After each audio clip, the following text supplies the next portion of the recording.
ní yúùtì wọ́n ní ti ẹlímẹ́ǹtì yẹn dá lò èèyàn méjì èyí ṣẹlẹ̀ àwọn méjèèjì yàbí ẹ jẹ́ ká wo comment.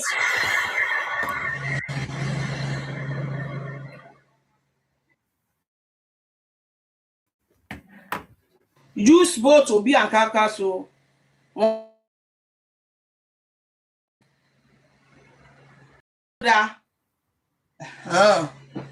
okay. Ó yá.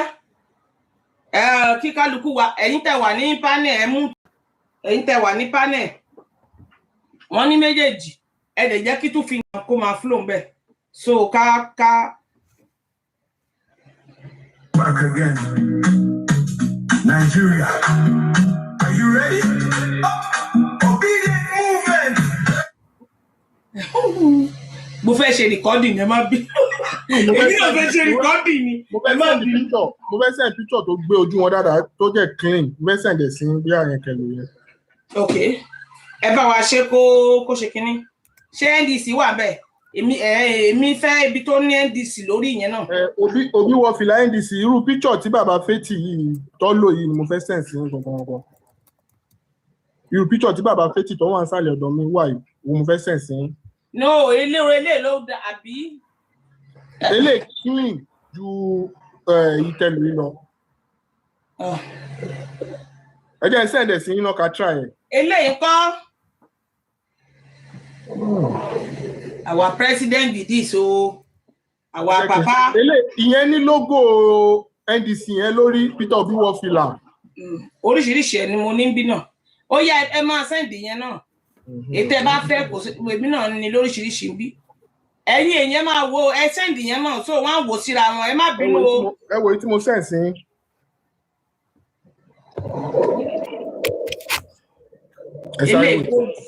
Ilé ti bóòdì jù. Ilé NDC ilé náà gbé NDC jáde. Ẹ jẹ́ kí n wo yẹn.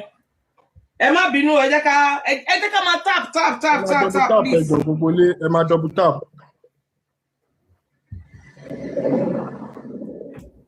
Ṣé lè wà okay ẹ jẹ́ kí n wo. Ẹ jẹ́ kí n gbé sí ìtaná tí ó bá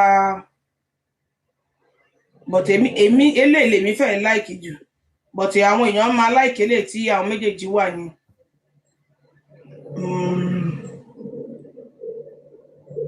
Ẹ má bínú gbogbo ilé o. Ẹ jẹ́ ká máa tap o please and please. Ara nǹkan tá wà ń bí fún náà nìyẹn. Yes o. Ẹ jẹ́ ká wo ilé tó ń send sí wa ìwọ bóyá ó ṣe. Ẹ̀yin èèyàn ẹ bá wa fo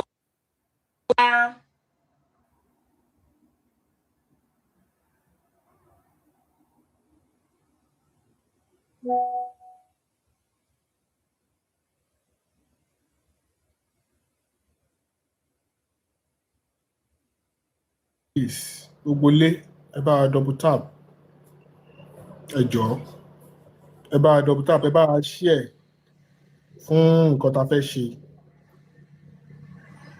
Ẹ má bínú o. Tap mo fẹ́ send ẹ sí orí ibi. Fún tẹ̀sán bẹ́ẹ̀ ni ẹ jọ̀ọ́ ẹ bá power tap. Sórí ibi báyìí ló lọ. Kí ni WhatsApp mi gan? Wáyé kẹ́ ẹ kújọ́ mẹ́ta o. WhatsApp bíbá yìí ẹ̀ndà o. Mi tẹ̀ ilé tí mo lò níbí náà. WhatsApp èwo ni wọ́n lò ní mo ti fóònù ilé.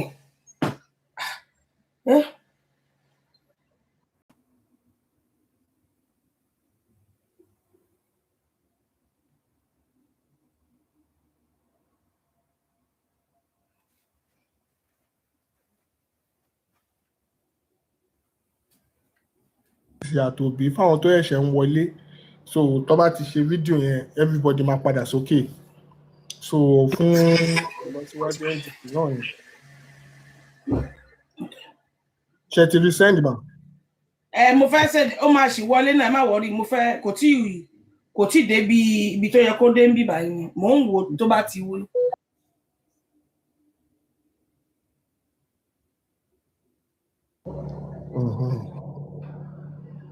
kọ́nà jẹ́ kí picture yẹn kó kárí. tap kó lọ fà kí ẹ jẹ́ ká wò ó. God bless you. Olúwa ṣeun. Agẹ́ẹ̀tì NDC yẹn lórí fìlà Peter Obi. Ṣé ó wà okay? Ṣé lè fọ́tò ilé wà okay? Ẹ jẹ́ ká wo comment. Ṣé fọ́tò ilé wà okay? Ká lo ilé. Wọ́n ní kó perfect. Yes, àbí? Ẹ jẹ́ ká rí yes bí mẹ́ta àbí méjì. Wọ́n ló sharp okay. Ó yá o. Ẹ tú gbanu yín. Ẹjọ́ tí wọ́n fi lórí o afẹ́ṣe recording ni o mo fi sọ pé everybody wà ní comment section náà. À ń gbọ́ yín bàbá, ẹ sọ̀rọ̀ yín náà.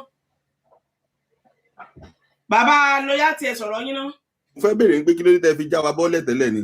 A fẹ́ àwọn èèyàn ní ìdórin yẹn pé kí n play ẹ̀ òbí. Okay, all right, okay. Yeah. Ṣé máa lọ sí comment àbẹ́ máa mú tọ̀dọ̀ yín náà? Okay. Yeah. Ẹ má bínú. Ó yá o.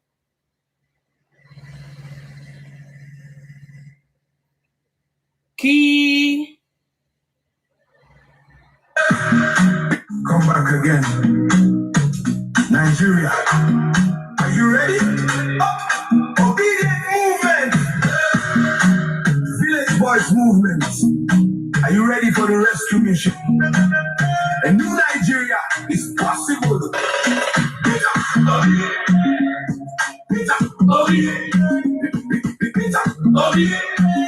let's go.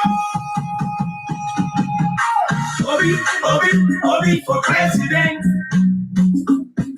The people are calling, it's evident. Obi is rising. It's time together to rescue Nigeria and make it better. Obi for president. Obi for president. Village Boys for the rescue. Obedience for the rescue. From the villages, towns, and cities we arise. A movement of hope with fire in our eyes.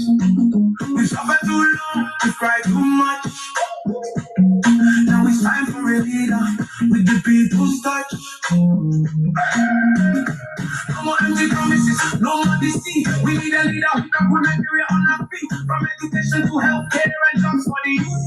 Peter Obi keeps speaking the truth. The farmers need support, the workers need pay. The children need a future, not another delay. That's why we're marching, that's why we're loud. Peter Obi is the choice of the people in the crowd. Obi for president. For president. The people are calling, it's evident. Obedience rising. We stand together to rescue Nigeria and make it better. Obi for president. Obi for president. Village Boys for the rescue. Obedience for the rescue. South, East, and West unite for a brighter future and a better life.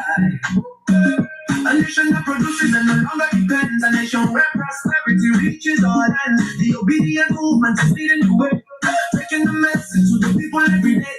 Village Boys movement, moving street by street, spreading the vision in every community we meet. A leader with integrity, compassion and grace. A leader prepared to lift every race. The mission is clear, the dream is alive. With Peter Obi in leadership, Nigeria can thrive. Do you believe? Yes, I believe. Can Nigeria work? Yes, we can work. Who's the people's choice? Peter Obi. Who's the next president? Peter Obi. Obi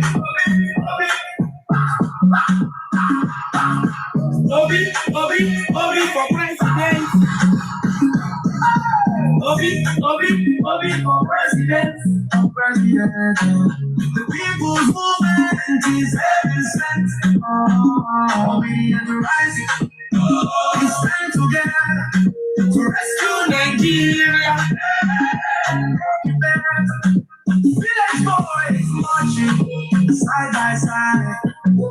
We beat our Obi as the peoples die.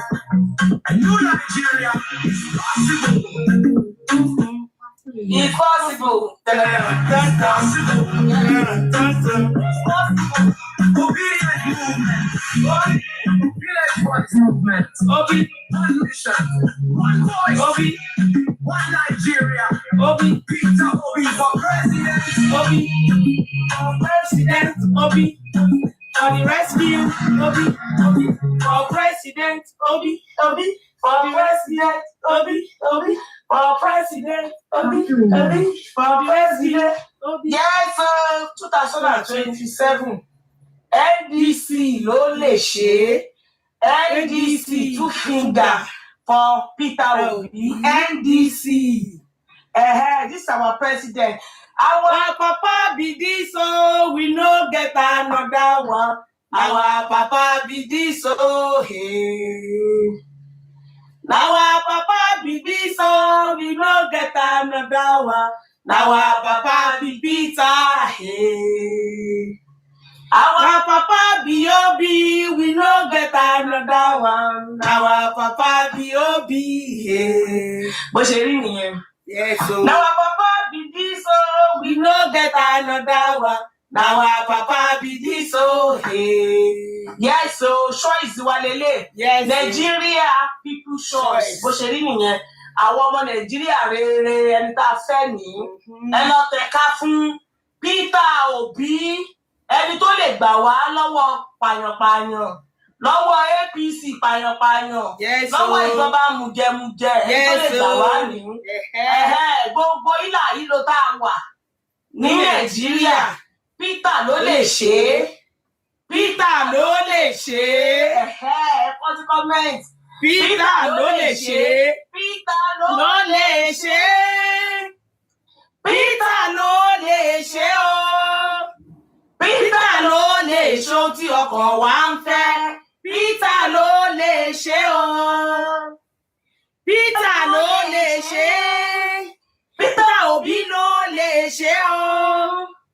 Peter Obi lè ṣe ohun tí ọmọ Nàìjíríà ń fẹ́. Peter ló lè ṣe é o. Peter ló lè ṣe é. Àwọn méjì fẹ́yàn kan. NDC àwa Nigeria problem solve. Bó ṣe rí ni. Finish. That's finish. Ẹ má bínú. That's finish. Ẹyẹ máa bọ̀ lókè. Peter ló lè ṣe. Peter ló lè ṣe o. Ọmọ àdúgbò wo ni Peter yìí? Ló lè ṣe tí ọkàn wa fẹ́. Ọmọ àdúgbò wo ni Peter? Thank you. Ọmọ ìlú wo ni Peter lágbè lọ́wọ́ yìí? Thank you. Ṣé ìjà wèrè mo lẹ ti wá? Ẹ má já o. So mo gbọ́ ẹranko violence in China ní question ni mo béèrè. Ṣé ìyàwó ìlọ̀dẹ̀ yẹn fi ń dán? Ẹ ṣe wà violence báyìí, orí àwọn bàbá yìí. Ìlú wo ni wọ́n wà? Àwọn ìlú wo ni wọ́n? Bàbá ó lè jẹ́ pé kò gbé gbogbo iṣẹ́ tó gbé ní ayé. Orí gbogbo Ilé ayé kọ́ nílé ti wá, ilé yóò sínú ayé. Kò sínú ayé. ẹ̀yin dẹ̀ dàbí àdúrà olóburúkú ni. Bàbá Kíngẹ ní sùúrù sir, please. Àwọn ìlú wo ni wọ́n? Question tèmi fi dáadáa fún ìyá mi ò ní sórí burúkú. Question tèmi Ṣé o ṣẹ̀ṣẹ̀ dé? Ṣé o ṣẹ̀ṣẹ̀ dé sí sórí? Àní kí ló dé tí ipò yín wà ní ẹwà question ni mo béèrè. Ẹ bá wa bàbá Kíngẹ jẹ́ bá wa bùtù àwọn ìyókù. Ẹ jẹ́ kí ẹnìyẹn sọ̀rọ̀ náà. Ẹ̀yin ọmọ Tinubu mọ̀ para máa ta yín, ẹ má bínú. Ṣó yẹ yín ẹ̀ ní nǹkan ṣe sí i. Peter ló lè ṣe é, ọwọ́ méjì fẹ́yìn àpọ̀. Question ni mo máa béèrè mi mo wá síbí ìgbà ẹ̀. Mo ṣáà gbọ́ Peter ló lè ṣe. Bẹ́ẹ̀ ni. Mo wá béèrè question mo ní ọmọ ìlú wo ni mo ta. Ọmọ ìlú wo lẹ́yìn? Ok, ọmọ Ọ̀ṣun lẹ́yìn. Ok, ọmọ Anambra ó ní Peter. Ok, ṣáàdà fún ẹ̀jáde oníṣọmọ mi. Question tí mo fẹ́ béèrè mi kò fẹ́ mọ ìdúró ti wá ni. Now, fine. ọkùn tó gbẹnu bí ẹnu ajá olórí burúkú làwọn tó ní ẹ. ṣóòṣì èrè ìran àbá ẹ̀ máa gbọ́ akíndanidání tó ń sọ pé ọmọ ìlú wo ni ọmọ Òṣogbo àbí. ẹ bọ́ra Ọ̀ṣun. ẹjọ́ nítorí ló Mr. Bob ẹjọ́ ẹ má bù máa ń bí ẹjọ́ yóò bù mo kàn sọ̀rọ̀ ni. Mr. King ẹjọ́ ẹ hold on Mr. Ọlá ẹ hold on Mr. Ọlá ẹ hold on ẹ jẹ́ engage Mr. Ọlá ẹ má bínú ẹ káàsán. Àdàfin bàbá mi ẹni ṣòro burúkú. Amen. Hold on. Mo ti gbọ́ question tẹ ẹ béèrè tó simple. But èmi náà fẹ́ béèrè ìbéèrè kan. Ìlú wo ni ẹni tẹ́yìn ń tẹ̀lé? Ìlú wo ló ti wá? Mi ìtẹ̀lé yẹn kan question ni mo wá béèrè. Ẹ lè sọ fún mi pé ẹ tẹ̀lé yẹn kankan. Ẹ sì ní sùúrù náà, ẹ jẹ́ kó engage wọn náà, ẹ ní sùúrù. Mo ń gbọ́ tí ń lọ jáde ìbò jáde. Mo fẹ́ bọ́lẹ̀ tèmi mi ò ní táìmù láti ṣe lókè wá mi. Ó máa lé Yorùbá pátá ní gbogbo yín pátá. Ó máa lé Yorùbá lẹ́yìn. Ní pọ̀rí ìyálà ìyá ẹ̀, àwọn fámìlì ẹ̀. Jẹ́kújẹ yín ó ti pọ̀ jù. Àṣẹ tó gbé dání yẹn tó máa wọ̀ ní torí bó ṣe ń sọ̀kalẹ̀ yẹn. Torí bó ṣe ń sọ̀kalẹ̀ yẹn. Olóòpọ̀ kù sórí o, tó ṣe ń sọ̀kalẹ̀ yẹn wà ló kù sórí o. Yíká ló lè jẹ Bítà wèrè Bítà yàrá ìyá rẹ̀. Wá gbé wọn lẹ́nu tó Bítà pa ìyá rẹ̀. A ti kú yín lábẹ́rẹ́ oró. Ìjọ tí Peter bá ti débẹ̀, ìjọ yẹn ni kò parẹ́ o. Bítà ò lè wọ́n sọ́sọ́. Àníjọ́ tí Peter bá débẹ̀, ìjọ yẹn ni kò lọ pokùnso. Mo ní kò lè wọlé.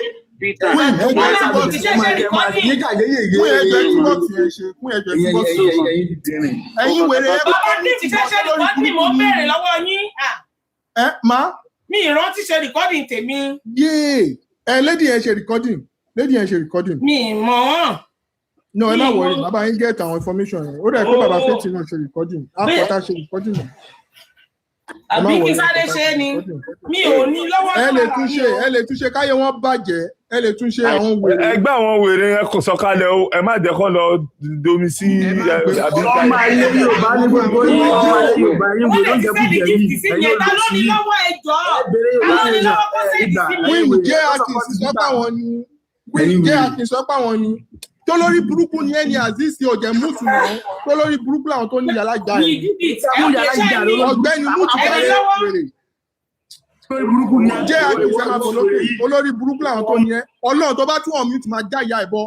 Ó máa lè àbóyá wèrè ní ìyálà ìjà. Ó jì wọlé olórí burúkú. Ní ìmọ̀kọ́ tó máa ń ṣe tá bá pè ọ́ ní ọmọ tí mo kí ló dé kára máa ń ta yín. Ọ̀gbẹ́ni mútu kàrẹ́ kókó ṣì lọ. Ẹjọ́ nígbà táwọn èèyàn gidi ń sọ̀rọ̀ tó jẹ́ pé Yorùbá ni wọ́n. Mi mọ̀ gbọ́dọ̀ wọn tó lórí ìlú wa. Mr. Fẹ́tì, did you make a screen record? Ajá yẹn ti gbó tán, ajá tó ń gbó tó ṣe ń gbó. Èmi ò ní kí n ṣe mú ti gbàgbé. Mr. Fẹ́tì, you did not. Okay, can you help me ask? Okay, J. Akins, what am I sending? J. Akins, I will come into your DM. Please send it to me as well on your WhatsApp. Ẹ bá mú ìwà ẹ̀jẹ̀ ká. Ẹjọ́ Mr. Fẹ́tì. Rìkọ́dì yẹn ṣe ni èmi ò ní nǹkan mi. Ṣé ká tí rìkọ́dì yẹn ṣe? Má yìí sọ pé àwọn ni lọ́wọ́. Máa wò mí mọ̀ wọ́n ṣe ní WhatsApp mi ní. Ọ̀rọ̀ tá à ń sọ ní òye kí wọ́n ti. Bọ̀bọ̀ tó wá fẹ́ ṣe pé yìí, a máa fẹ́ jókòó. Tó bá ti ní Tinubu ní tẹ́tẹ́ ẹ̀jẹ̀ la fi máa tẹ̀sẹ̀ ẹ̀jẹ̀. Ó ní kú rẹ̀ lọ́tẹ̀jẹ̀ yá ẹ̀ lẹ̀. Ìwọ tó ń sọ̀rọ̀ yẹn lẹ́yìn àgbà ẹ ti jádànù ni ẹ má ti jádànù. Mi jádànù. Ìwọ tó ń sọ̀rọ̀ yẹn bí o ṣe ń sọ̀rọ̀ mo mọ̀ pé ọmọ Nàìjíríà ló máa jẹ́ ó béèrè ọ̀rọ̀ lọ́wọ́ mi ó dáhùn. Ṣùgbọ́n nítorí pé ó wá lẹ́nu ó wá sọ wípé àwọn tí ò bá jẹ́ kí Tinubu débẹ̀ ohùn mi àṣẹ ẹnu mi àṣẹ gbogbo ara mi kìkì àṣẹ. Ìwọ ìṣẹ̀dá tó wá sí orí ìkànnì àdàbí tó bá jẹ́ pé bí Bọ́lá ṣe ń ṣe ìjọba ẹjọ́ náà máa ń gbógun rò ó àdàbí tó bá jẹ́ pé bí Bọ́lá ṣe ń ṣe ìjọba Nàìjíríà ló ṣe yẹ kó ṣe ṣe àdàbí ìyẹn ni gbogbo tí n bá tèmi ìgbé ayé bá wí sí ìṣẹ̀dá ẹ̀ nìkan ló kó má ṣe mọ́ ẹ lára o tó bá jẹ́ pé ìjọba láti ṣe ìjọba Nàìjíríà bàbá King please ẹ má bá mi mú tẹ ẹ jọ tó bá jẹ́ pé bó ṣe yẹ kí Bọ́lá ṣe rúùlù ìjọba Nàìjíríà ló ṣe rúùlù ẹ̀ tó bá jẹ́ pé Bọ́lá ò ní owó kò kó owó àwọn ọmọ Nàìjíríà jẹ tí wọ́n dẹ̀ ń pa wá lóṣù ẹ má já o ohun mi àṣẹ ẹnu mi àṣẹ wọ́n ní afẹ́fẹ́ kan kì í fẹ́ kó má kan di oko òṣùpá kan kì í ràn kẹ́dà láì kó fàṣọ ibikíbi tí wọ ìṣẹ̀dá yìí tó bá wà lọ́wọ́lọ́wọ́ gbogbo ọmọ tó bá bí láyé lọ́kùnrin lóbìnrin kí ìṣẹ̀dá wọn máa gbàbọdè ibikíbi tí àyànmọ́ àwọn ọmọ ẹ bá wà lọ́wọ́lọ́wọ́ ìlú òyìnbó náà wà mí ìfẹ́ mọ àfi tó bá yẹ pé kò sí ibi tí omi wà bẹ́ẹ̀ omi o ọ̀tá òyèyé o olúwẹ̀rí òyèyé mi mojúbà o kíbà àfi tó bá yẹ pé kò sí omi níbi tó bá wà nìkan ni gbogbo tí bá gbọ́ ìwọ̀ṣẹ̀dá ìsọ nìkan ni kó má rọ̀ mọ́ gbogbo ọmọ tó bá bí gbogbo ọmọ tó bá bí inú àgbàrá ẹ̀jẹ̀ ni kí gbogbo wọn sùn. àṣẹ. ikú gbígbóná la jáǹkú ikú gbígbóná ni kó pa gbogbo ọmọ tó bá bí nílé ayé. àṣẹ. ọmọ láyé yìí ti gbé rárá láti wọlé ìgbé rárá. àṣẹ comment section. kí gbogbo àwọn mẹ́kọ́ kó ké gbogbo ọmọ tó bá bí kó la ojú ẹ̀ báyìí kó lè máa pa gbogbo ọmọ ẹ̀ lójú ẹ̀. ikú ògún ikú gbígbóná nípa ajá ikú ògún ní kí gbogbo yín jọ kú. ní fọwọ́ rọrí kú o ikú gbígbóná báyìí òní kó pa gbogbo yín kó o bá ṣe ọmọ láyé ètí àlè bí fún ẹni ètí ìyàwó ilé ẹbí fún ẹ gbogbo ọmọ tó ní òkúta ara ẹ jáde gbogbo omi ara ẹ jáde ikú gbígbóná ni kí o pa gbogbo ọmọ tó bá bí láyé ó dé àṣẹ gbogbo ẹnikẹ́ni tó bá ní èmi fún tí èmi ìwé ayé wí sí ìṣẹ̀dá ẹ̀ lónìí tó bá náà fẹ́ bẹ̀rẹ̀ tó dànù kó fẹ̀mí ẹ̀ kó fi sán ẹ̀mí ẹ̀ ní òbí kó fẹ̀mí ẹ̀ kó fi sán pásítọ̀ tó bá nù tí mo sọ sí ìṣẹ̀dá ẹ̀ lẹ́nu kó fẹ̀mí ẹ̀ kó fi sán babaláwo tó bá nù tí mo sọ sí ìṣẹ̀dá ẹ̀ lẹ́nu tó bá náà fẹ́ bẹ̀rẹ̀ rẹ̀ dànù kó fẹ̀mí ẹ̀ kó fi sán tó bá nù tí mo sọ sí ìṣẹ̀dá ẹ̀ lẹ́nu kó fi ẹ̀mí ẹ̀ kó fi sán kó fi ìpalẹ̀ kó dẹnu padà mọ́ ewu òrìṣà ó dé àṣẹ ó dé òun náà kó lọ àlọ rámírámí kó má gbúrò ẹ̀ mọ́ láyé. bó ṣe ń lọ yẹn mọ́tò ló máa pa sọ́nà kò ní délé bó ṣe wà yẹn ò ní délé bó ṣe bọ́lẹ̀ yẹn ò ní délé mọ́tò apá sọ́nà wọ́n á jẹ àkáǹtì ẹ̀ owó tó ń fún ẹ yẹn tó torí náà bọ́ sókè bí ogún yẹn ló máa fẹ́ jẹ wẹ̀. àṣẹ wà. Sister Mercy, are you there? Sister Mercy ṣe wà ń bẹ̀. I'm there. Ṣé gbé recording? Mo wà ń bí sà. Mi ò gbé recording. Bọ́sẹ̀ nǹkan ni wọ́n gbé recording. Sister G yẹn kọ́ sọ gbé recording. Mo lè gbà lọ́wọ́, mo bọ̀ jẹ́ ń gbà lọ́wọ́ guns. Mo bọ̀. Ok, òun náà mo sọ. Nígbà pé màá gbà lọ́wọ́ guns. J Akins, I've DM you my mo ti miss you. Number. Mo dé bá àṣẹ ni o àṣẹ wà. kí ló wá dé tó sá lọ ò bá dúró èmi ò mọ̀ dí téèyàn tẹ́ tó bá ṣe nǹkan tí nǹkan tẹ́nìyàn bá ṣe tẹ́ bá ti láìkí ẹ máa lọ kí ò lè rí mi kí máa rìn gbèrègbèrè kiri téèyàn bá ti ń ṣe nǹkan tó bá ti tẹ́ yín lọ́rùn ẹ máa lọ sí títí yín. Because the police are not doing anything. Ẹ wá nígbà tẹ́ bá forí jálé agbọ́n tán ẹ wá máa wò pé bológun ti ń jà yín ó ti forí káṣálá ó ti ràrí fẹsẹ̀ sí lọ́sàn-án yín sìn ó ti ràrí fẹsẹ̀ sí láyé tó wá nísìn ó dẹ̀ ti lọ forí gbẹgbẹ fáwọn ọmọ ọlọ́mọ tó bí èmi bádìyẹ bá dè mí lóògùn ẹ máa padìyẹ mi padìyẹ ń bí o máa padìyẹ máa pẹ́ yín ni bó ṣe rí mi. èèyàn kan ti send recording yẹn sí WhatsApp ẹ lọ́wọ́ WhatsApp yín ẹni yẹn Alpha Romeo wọ́n nípa àwọn ti send ẹ̀ sí Alpha Romeo, did you send it to her on WhatsApp or you send it to her on TikTok? Alpha Romeo, ẹ máa bọ̀ lókè. Tẹ́yìn ni kí ni máa ń fọ́ gbogbo ẹ̀ ni o. Pẹ̀lú yókì inú ẹ̀gbọ́n a máa tẹ̀ fọ́ ni. Ọmọ wọn máa padà hùwà ìka. Ọmọ tí ìka bá bí ìka náà ni. Ìka náà ni. Ẹ pé ẹ ń ṣe pé ẹ mò ń sọ pé tìran. Pásítọ̀ tó bá fẹ́ bá bí ìka náà ni. Wòlíì tó bá fẹ́ bá wẹ̀ ẹ́. Ok, wọ́n ní kó rí WhatsApp fún ẹ wo rí WhatsApp fún. Kò tí ì wọlé sórí WhatsApp yóò ròdù lọ́wọ́. Ok, jẹ́ àpè òfin jáde, mo gbé òfin jáde fún wọn ní. Mo sọ nọ́mbà tó lọ fẹ́ kò tí ì ròdù tán. Tó bá ti ròdù tán máa play ẹ̀ fún wa kárí. Ẹ máa sọ̀rọ̀ yín lọ. Tó wà nínú mọ́tò ẹ̀ yẹn, mo gbé jáde fún kó lọ fẹ̀ díẹ̀, kó lọ tá sílẹ̀ tán, kó lọ fi ṣètùtù. Ó ní ẹ̀jẹ̀ yín ní Tinubu máa fi ṣètùtù. Ẹ̀jẹ̀ yín ayé yín máa rún jégéjégé. tó bá ti wọlé màá jẹ́ kẹ́ mọ̀ tó bá ti kò tí ì wọlé sí orí WhatsApp ẹ má sọ̀rọ̀ lọ o so bó ṣe gẹ́gẹ́lẹ́ nìyẹn bàbá lọ́yàtì ṣẹ́yìn lẹ fẹ́ bá wa sọ̀rọ̀ àbí bàbá iPhone. Jẹ́ kí bàbá iPhone mo kàn fẹ́ jẹ́ kẹ́ pé yẹn tètè wọlé sákínyẹmí ara wèrè yẹn ni. Ó ti rí bẹ́ẹ̀ ó ti ṣe bẹ́ẹ̀. èpè yẹn fẹ́ pa ó dápa ìgbà tó gbé àwọn èpè rabiti àwọn èpè kàǹkà àwọn èpè tó ń kagún láyà èrè bob wọ́n sọ pé ó ti dìlíbà sọ́dọ̀ yín mà. Ẹ jọ̀ọ́ ẹ bá mi kọ́kọ́ play ẹ má bínú gbogbo lé o mo tọrọ àforíjì mo tọrọ kọ́kọ́ lọ́wọ́ yín. Thank you. Yes yes. Ẹ jẹ́ ká wò ó ẹ ní sùúrù ẹ jẹ́ ká wò ó.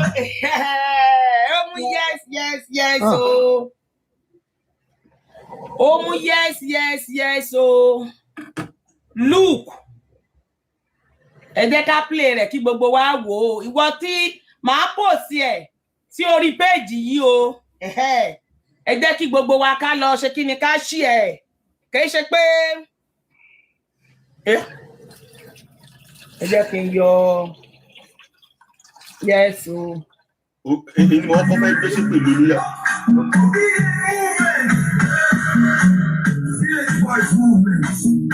Are you ready for the rescue mission?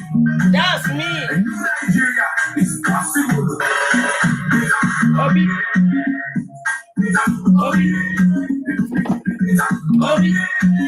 Let's go. Obi for president.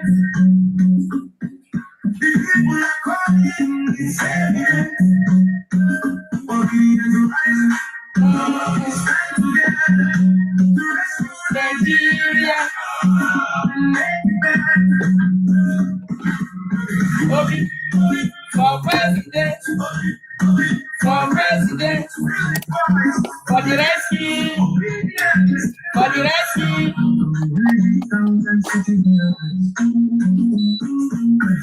A moment of hope is fire in our eyes. It's hard to love to cry too much. It's time to reveal the people's back. No more empty promises, no more deceit. We need a leader who can put Nigeria on our feet. From education to health care and jobs for the youth. Without speaking the truth, the promise we support, the purpose we play. The children of their future, let's not delay. That's what we're marching, that's what we're out. Without Obi is the Christ of the people in the crowd. Obi for president. The people are calling the Senate. Obi is rising. We stand together to rescue Nigeria. Obi for president. For president. For the rescue. For the rescue. South, east, and west unite. For a brighter future and a better life. Gbogbo yín tẹ́ sẹ́ni gift ẹ rí pé gbogbo ẹ̀ ló wà. A nation where prosperity reaches all and the obedient movement is leading the way. Taking the message to the people every day. Village-wise movement, moving street by street, spreading the vision in every community. We meet the leader with integrity, compassion and grace. The leader prepared to lead every race. The mission is clear, the dream is alive. We need to open the leadership, Nigeria can rise. Do you believe? Yes, I believe. Can Nigeria work? Yes, it can work. Who's the people's choice?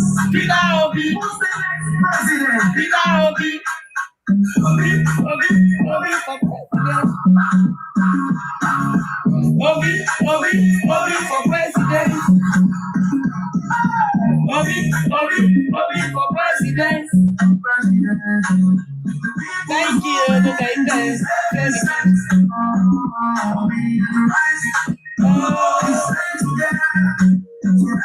Nigeria.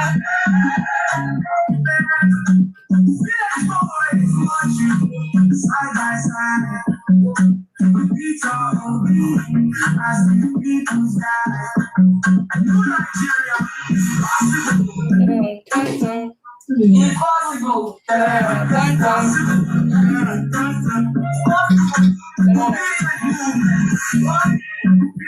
this movement. Obi, one nation, one voice. Obi, one Nigeria. Obi, Peter Obi for president. Obi, for president. Obi, for the rescue. Obi, for the rescue. Obi, Obi, for the president. Obi, Obi, for president. Obi, Obi, for president. Yes, 2027. NDC ló lè ṣe NDC two finger for Peter Obi NDC this is our president. Our papa be this we no get another one. Our papa be this Now our papa be this we no get another one. Now our papa be Peter Our papa be Obi, we know better. Our papa be Obi, but she didn't hear. Yes, so. Our papa be this, we know. Record ẹ̀ tán. Ibi tẹ́ ti kọ́ tiẹ̀ nìyẹn, wẹ́ ló wà ókè. Wọ́n record ẹ̀. Ibi tí mo sọ pé Peter ló lè ṣe. Lórí tìrantìran. Ibi tí mo sọ pé Peter ló lè ṣe. Ibi tẹ́ ti kọ́ tiẹ̀ lélẹ̀. Mo sọ ń bẹ̀ pé gbé bẹ̀ yẹn. Ibi tí mo sọ pé Peter ló lè ṣe. Peter ló lè ṣe ṣó wà òkè. Ó ìkú ibi mo sọ pé Peter ló lè ṣe NDC àwọn méjì. Ṣó wà ó ti wà òkè báyìí. Eléyìí ni máa post o. Ẹni tó sẹ́ndì ẹ̀ sí mi èmi náà mi ò rántí rìkọ́dì náà. Èmi gbọ́ mo ti gbọ́ra mi.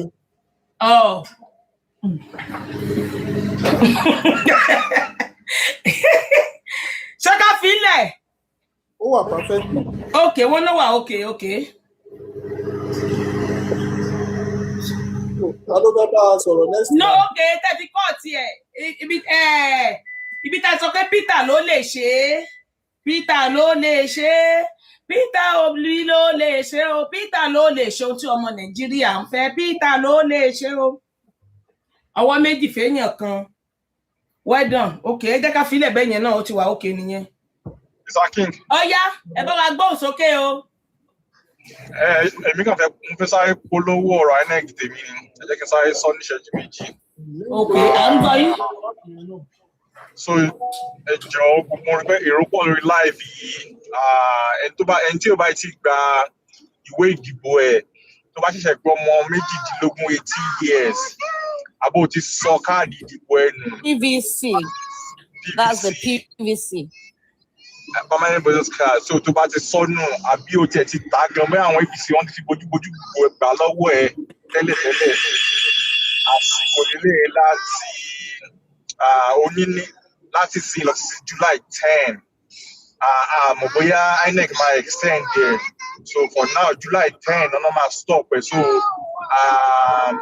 gbogbo nǹkan tó yẹ ní láti ṣe ni pé o kàn ní láti lọ sí orí website tó bá tẹ̀ sórí Google pé INEC CVR ó máa gbé jáde lórí Google mo máa post link yẹn náà sórí chat box ẹ jẹ́ ká lọ gba PVC wa gbogbo àwọn tá a bá ní àwọn èèyàn ní ilé.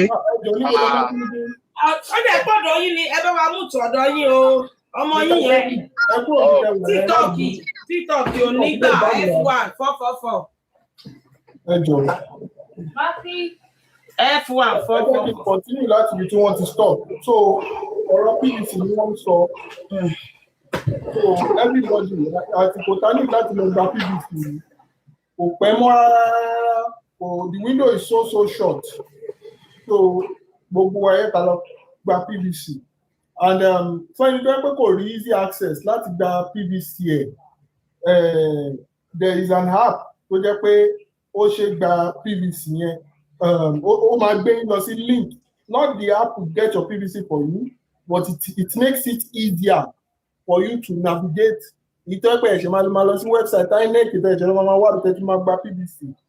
Kò sí yẹn bẹ́ẹ̀. Nǹkan tó wà bẹ́ẹ̀ ni pé látòrí app yẹn directly link wà bẹ́ẹ̀ tó yẹ kó máa gbé lọ sí ìtẹ́ tí máa gba PVC. And the app is connected to everybody's polling unit. gbogbo proxy tó wà lórí app yẹn, all the polling units are there. So and it is AI inclinated tó jẹ́ pé community yẹn máa dára yín mọ̀ ní tẹ́jọ́ one polling unit ẹ máa jọ mọ́ra yín. So nǹkan tí app yẹn wà fún nìyẹn. And if you want to know more about the app or you need the link to get into the app for invitation code, because I need láti bet àwọn èèyàn tó bá máa wọlé app. So for you to get the link into the app, come to my DM or go into Mr. Feti's DM or Mercy link tó wà bíbá yìí ẹ lọ sórí DM wọn kẹ́ bèrè. They will tell you more about the app and they will give you a invitation link to get into the app. So this is a beautiful thing. Nǹkan tó dára pa app yẹn ni. The app is a app that it helps you to navigate your polling unit. It helps you. Ẹ kàn ní èèyàn márùn-ún per polling unit. Tá bá ti rí èèyàn márùn-ún per polling unit, margin yẹn máa pọ̀. Tinubu lè rí nǹkankan rígì àti INEC wọn lè rí nǹkankan rígì. A máa rí real time results. So gbogbo àwọn kìíní yẹn, it is possible for us to get them. So it is high time. Nigeria ti wake up. Àti wake up in technology. The youth of today are not sleeping. So I think why we want to make app here better. But for now, the app is still a very, very good app. Tell me for I mean to bet overnight, and the app is a very fantastic app. So and toba need the láti mọ a lot of things nípa ìdìbò yìí àbí nǹkan bẹ́ẹ̀ ẹ máa wá sórí platform lójoojúmọ́ kẹjẹ máa try láti máa support program Queen, please. Kò easy kí wọ́n máa jáde lójoojúmọ́. Ìgbà míì torí bá ń fọ́ wọn lè sọ fún wa, tí kò bá ń ṣe wọn lè sọ fún wa. She's a human being like us and she still come here despite everything. So please ẹ jọ̀ọ́ jẹ́ ká máa support platform yìí pẹ̀lú likes, pẹ̀lú share, pẹ̀lú repost. Ìyá yóò béèrè owó lọ́wọ́ anybody yín o, wọn á béèrè owó lórí platform yìí o. So nǹkan tá need ní engagement. Ẹ jẹ́ share sáwọn àbúrò yín. Báyìí sí yìí by statistics, median age in Nigeria, that is age tó pọ̀ jù ní Nigeria báyìí sí tó jẹ́ median age àárín méjì is 19 years old. So Nigeria ló ní the youngest population growth báyìí sí yìí. Ẹ máa kọ́ fi 15,000 kọ́ fi tọ̀ àwọn ọmọ yín àwọn àbúrò yín. Ẹ máa wo Ekiti state tá pè ní hub of education. Ekiti state yìí àwọn idiot ọmọ yẹn mi ìlípù gbogbo àwọn ọmọ Ekiti ọmọ yẹn ló kọ́ stupid àtàwọn tó ń gba búrẹ́dì àjẹfẹ́ Nàìjíríà bẹ́ẹ̀ mọ́. So pẹ̀lú app yìí we have the visibility of the real time election result. INEC bá fẹ́ sórí burúkú wọn lè sórí burúkú pẹ̀lú wa. Àjẹ́ nídà ti jà. App yẹn kò fàjà lọ. It's a very, very easy and transparent app. It's for the election transparency and for you to also acquire your PVC. So tẹ́ bá ti ní PVC ní abẹ́ ní issue abẹ́ ti ṣe mistake tá fẹ́ PC rí tẹ́jẹ̀ ń regret lọ́jọ́ tèmi yìí a lè bá yín gbà padà tó jẹ́ pé ẹ̀jẹ̀ máa rí PVC yín gbà. So the app is there like that. So ẹ jọ̀ọ́ nítorí Ọlọ́run ẹ jọ̀ọ́, let us support the program like I said. Let us share the life. Let us repost the life. Let us like the life. And I mute. Ẹni tó bá fẹ́ bá wa sọ̀rọ̀ kó bá wa sọ̀rọ̀ àbí tí Mr. Feti bá ti free ẹ lè bá wa sọ̀rọ̀ àbí ṣe Sister Mercy do you have something to say? Okay, ẹ ṣé gan tẹ́ bá wa tún bá wa sọ̀rọ̀ nípa ọ̀rọ̀ smart ballots and bẹ ṣe sọ gẹ́lẹ́ yẹn náà ni as in how you said it is how it is. So it's the app here who are fún láti monitor the election process. It's not just the election to monitor the election process. Ó tún wà fún nípa registration of PVC. Ó ní ibi tó yẹ pé èèyàn máa click sí tó máa gbéyàn lọ that INEC platform where you can register for your PVC. So part kan náà wà tó yẹ pé mo gbọ́ kọ́tẹ́ sọ. No, wá sọ ọkọ náà sọ̀rọ̀ yìí lọ. Oh, okay, mo rò pé very question. So best ti ṣe sọ náà pé ìyẹn náà mú wa monitor àwọn agents wa fún accountability náà pé kò sí ọ̀rọ̀ pé àgbówó fún you give somebody money and the person hits your money pé wọ́n fún yàn lówó ẹnìkan jẹ owó yẹn ẹnìkan ṣe, you can monitor it. There is some accountability and truthfulness in it. So app yẹn náà it's also for èèyàn lè chat èèyàn lè bára èèyàn sọ̀rọ̀ níbẹ̀. There's a chat room. where you can chat with each other and know what it is. But ní mọ̀ nǹkan tó ń ṣẹlẹ̀ ní another person's polling unit. Ẹ̀yin tẹ́jọ́ wà ní the same polling unit náà lè máa discuss. So ó máa help láti prepare, it helps in preparation and pé kẹjọ plan bẹ́ ṣe máa mobilize àwọn èèyàn for the voting process and all that. Eshegon, I really appreciate you, King Banky. Thank you so much for this smart ballot advert that you do from time to time. Like I said, this is my life. This is my future. So what I put into it. And every 2 hours, I'll be talking about it. Just briefly, 2 minutes or 3 minutes. And to my the PVC, yeah, because I can see a lot of people are on this live. Please get your PVC. 10, I think it's just how many days now? It's about 10 maybe business days, or 8 business days. 10 business days thereabouts. Please get your PVC. Don't let people tell you, Ibo count. Telling you your vote don't count. Irony. Voting count, they won't be buying your vote. Voting, see, voting matter in the scheme of things. Onoshe mama gbe 10,000, 20,000, every amount. Mama gbe wa pe won fe ra iboyin. So iboyin ye oni power yin. So mo fe ke consider pe next year, like I'm saying, protest votes ni ejo. Eje ka dibo ye witi ni ka dibo ye in good number. I need voter turnout in high rates, right? We need high turnouts of voters. I need count on jade in high numbers and can they protect votes here.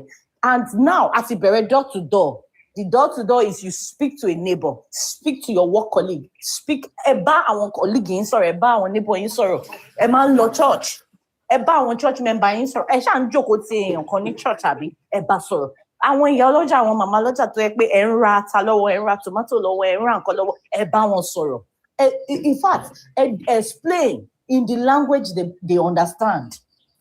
Ẹ bá wọn sọ̀rọ̀. Ṣé bí ìlú ìṣe ń lọ, ṣó tẹ́ wọn lọ́rùn? Wọ́n ṣe ń kó àwọn èèyàn, bọ́n ṣe ń pààyàn, ṣó tẹ́ wọn lọ́rùn? So ẹ jẹ́ kí wọ́n mọ̀ nípa ẹ̀. Then ẹ sọ àwọn, tell them about the achievement of Peter Obi. A lot of them lè ò mọ̀ nípa nǹkan tí Peter Obi ti ṣe, iṣẹ́ tó ti ṣe. They just use that tribalism, that ọmọ Igbo, all those kind of things. Nípa ẹ̀.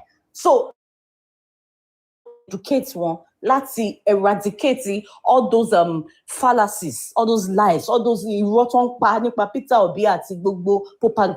Àwa la máa fi òótọ́ yẹn hàn, we show them the truth with evidence. Pẹ̀lú ẹ̀rí, ìdánilójú, máa show wọn iṣẹ́ tó ṣe. Àwọn videos wà nípa àwọn iṣẹ́ tó ṣe l'Anambra, àwọn pictures wà, ẹ show wọn. Ẹ jẹ́ kí wọ́n mọ̀ pé àwa tá wà ní South West, ra bread cheaper ju ẹni tó ń gbé ní North or South. Kò sí ibi tó ti ń ta epo specially fún ọmọ Yorùbá yàtọ̀ sí ọmọ Igbo. Kò sí ibi tí wọ́n ti ń fún wa ní preferential treatment than the other. We are all suffering together. So kí ló dé tí wọ́n tó bá ti wá di ìgbà ìbò, wọ́n máa sọ fún yín pé ọmọ wa, ṣùgbọ́n tó bá ti di ìgbà ìyà, gbogbo alájọ ń jẹ ìyà yẹn.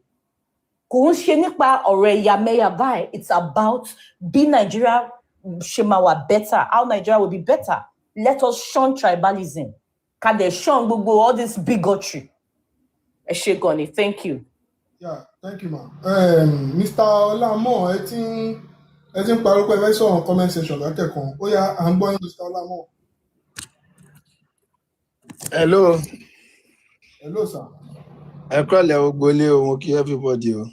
Ẹ kúrọ̀lẹ́, sir.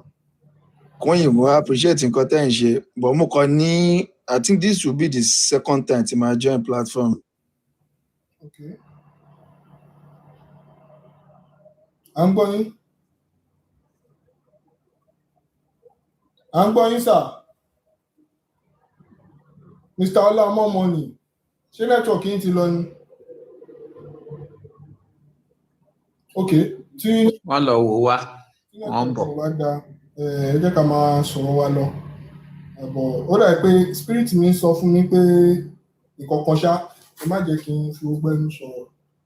Kó máa kéèyàn máa lọ conclude nǹkan tí ó sì bẹ̀. So báyìí sí ta ló sọ̀rọ̀? Unicorn ẹ máa bọ̀ lókè. Unicorn ẹni pé wọ́n ti pass judgement lọ́dọ̀ ẹlẹ́nu wàṣàwàṣà. Wèrè tó ń sọ pé Peter Obi gba owó. Mr. Unicorn abo look at what gist one part. Judgment wo. Hello.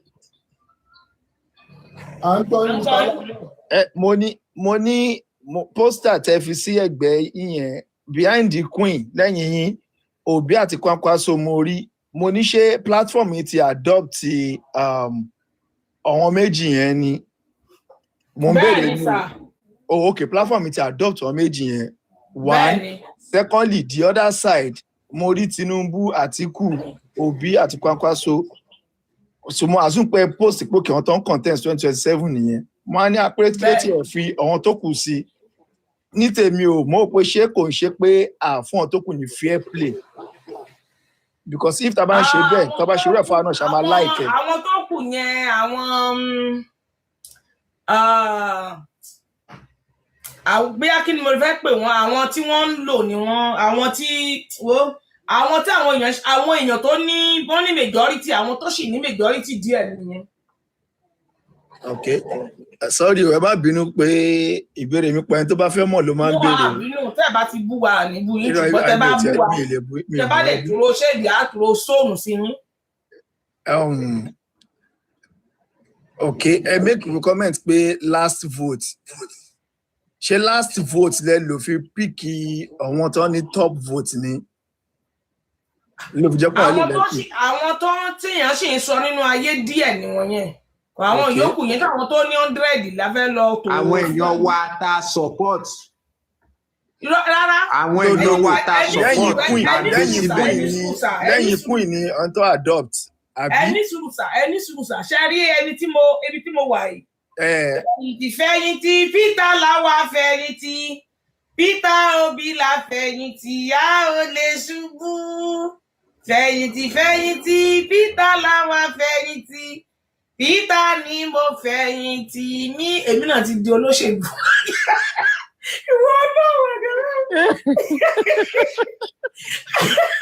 Kò sí. Àwọn oníṣẹ́ àwọn woman leader máa ń kọ́. No, queen. Kò sí nǹkan tó bad níbẹ̀ tẹ́ bá go into politics. No, serious. Bí àwọn woman leader ṣe máa kọ̀ nílẹ̀ má bínú. No, it's all right o. Ẹ má jẹ́ kán ọ̀rọ̀ fún mi. You have rights. Ó fọ́ the same gangan ni ẹ má bínú sí mi. Mo rántí bí àwọn ìyá àwọn woman party ṣe máa ń kọrin ni. Mọ̀ bóyá èrò yẹ kó pa mí lẹ́rìí pé a máa há mọ́tò fẹ́yìn náà. Èmi náà há mọ́tò fún yín. Bóyá kí n sọ pé woman leader orí TikTok lèmi so orí TikTok orí kẹ́sọ̀ orí TikTok nìkan láwa o a wà lórí YouTube náà o à ń screen lórí YouTube lórí Facebook o and TikTok bó ṣe rí nìyẹn. A ní TV channel tá máa ń ràn tá ti máa ń ṣe program so bó ṣe rí gẹ́lẹ́ nìyẹn ibẹ̀ gan ni mo ń post àwọn fídíò tán send sí mi sí yẹn mo ti ń post sórí YouTube wa Facebook wa so ni mo ń ṣe sí mo ti post sí Facebook méjì sí so kó tó di pé bàbá yẹn bá mi sọ̀rọ̀ lọ́wọ́ so kí ni bàbá tẹ̀ ń gbọ́ wa ẹ padà sórí line kí n jẹ́ kí ẹ sílẹ̀ dáadáa fún mi. Okay. So Peter onímìlẹ̀ àwa fẹ̀yìntì ní orí bí òun la dúró fún ní orí bí òun náà ní kí gbogbo àwọn olólùfẹ́ queen gbogbo olólùfẹ́ ọmọ Nàìjíríà rere tá fẹ́ bọ́ kúrò nínú ìlà ìlò Peter ní ká lọ tẹ̀ka fún kí ni mo wá fẹ́ sọ lọ́nbẹ̀ ṣé wá rí abala bí abala ọmọ Nàìjíríà ni nítorí pé programu Nàìjíríà gangan ni mo ń ṣe abala gbogbogbò ọmọ Nàìjíríà òun lápá bí tó wà lẹ́gbẹ̀ẹ́ mi yìí òun ló jẹ́ ká máa ń gbé fọ́tò àwọn ọmọ Nàìjíríà síbẹ̀ so ẹ máa rí pé n ta dúró fún bí a kó wà ń bí ọ kí ẹ pé ọmọ Nàìjíríà máa wà ń bí so bó ṣe rí nìyẹn kí ni mo wá fẹ́ fàyọ ń bẹ̀ òun náà ni wípé ìlọsíwájú nítorí pé ìlọsíwájú orílẹ̀-èdè wa òun ni àwa fẹ́ ìlọsíwájú orílẹ̀-èdè wa ó ló ṣe pàtàkì fún wa ní orí ìkànnì wa ń bí so tẹ́ bá wo Nàìjíríà lọ́wọ́lọ́wọ́ tá wà yìí àwọn tó jẹ́ abẹnugọ́ nínú ẹgbẹ́ olóṣèlú ní Nàìjíríà àwọn náà ni ẹni àkọ́kọ́ tó ní majority carry the vote tó ní crowd jù ní gbogbo Nàìjíríà lẹ́ni both home and abroad Peter Obi ló ní crowd jù àgbè fún òun ló ní crowd jù so lẹ́yìn yẹn ó máa kan Bọ́lá ṣé Bọ́lá ní crowd mọ́ ṣá ẹ jẹ́ kí n wò mí mọ́ nínú Bọ́lá àti Àtíkù bóyá torí Bọ́lá àti Àtíkù bóyá kí n sọ pé ìkankan náà jẹ́ làwọn méjèèjì bóyá kí n sọ pé ìkankan náà làwọn méjèèjì torí Àtíkù nísìn kò sẹ́nibọ̀dì tó mọ̀ ní South West kò sẹ́ni tí ń jẹ́ Àtíkù orúkọ ẹ̀ ti bàjẹ́ ní South West wa ń bí nílẹ̀ Yorùbá o kò lórúkọ rere nílẹ̀ Yorùbá àwọn ìparọ́ ń bí tó bá ṣe é ṣẹlẹ̀ la ṣe máa ń sọ kò sẹ́ni tó dá mọ̀ ń bí Èkó ní Ìbàdàn ní nobody tó mọ̀ Bọ́lá ní but wọ́n mọ̀ ní north ní north ní Bọ́lá sì wọ́n ti lè pa ní north kò sẹ́ni tí ń jẹ́ Bọ́lá béèyàn bá ṣe mistake dárúkọ Bọ́lá wọ́n àfi kó má fi Tinubu sí lẹ́yìn tó bá fi Tinubu sí lẹ́yìn wọ́n á lẹ̀ lóko pa ni so kò sẹ́ni bọ̀dì tó ń jẹ́ Bọ́lá mọ́ Ahmed mọ́ ní Nàìjíríà ní north mọ́ ìgbà kan láyé El-Rufai nígbà tí ò tí rán El-Rufai lọ sọ́gbà ẹ̀wọ̀n ìgbà yẹn ló sì jẹ́ Bọ́lá ní north ìgbà tí Buhari wà láyé ló ń jẹ́ Bọ́lá ní north kò sẹ́ni tí ń jẹ́ bẹ́ẹ̀ mọ́ ní ìsìn wọ́n ti kẹ̀yìn sí ní north wọn ò tiẹ̀ fẹ́ gbórúkọ ẹ̀ mọ́ so ká sọ pé nílẹ̀ Yorùbá ní apá kan kìí ṣe gbogbo ọmọ Yorùbá o torí ọmọ Yorùbá lèmi o àtàpá kìíní àtàpá kejì tèmi èmi ò sí lára àwọn tí ó sọpọ́tì ìjọba mùjẹmùjẹ ìjọba burúkú mi ò sí lára wọn mi ò fi ti ọmọ Yorùbá ṣe ẹni tó máa bá mi ṣe orílẹ̀-èdè wa tí ìrọ̀rùn á dé tí ìfọ̀kànbalẹ̀ á dé pípa lé nípa lọ́la tí ó kúrò ní Nàìjíríà ìyẹn la fẹ́ kìí ṣe ẹgbẹ́ tó ń kó àwọn bandit wọ Nàìjíríà so nílẹ̀ Yorùbá náà ká fojú ṣùnùkùn wò nílẹ̀ Yorùbá àwọn tó wà pẹ̀lú Bọ́lá ní ìsìn bóyá àwọn tó ń há mọ́tò fún àwọn tó há mọ́tò fún mi gan bá mi sọ̀rọ̀ pé kún ìwó owó àbú náà ni wọ́n fi ń ṣàbúládejò ṣe bówó wa náà níjà àgbà àwa mọ ibi tá à ń lọ àwa mọ ibi tá à ń lọ ó há owó ó fowó Nàìjíríà ṣe palliative àwa ó gbà á o torí owó wa náà ni àwọn náà ti gbọ́n so bí a ká sọ pé 20% nílẹ̀ Yorùbá ló wà pẹ̀lú Bọ́lá àwọn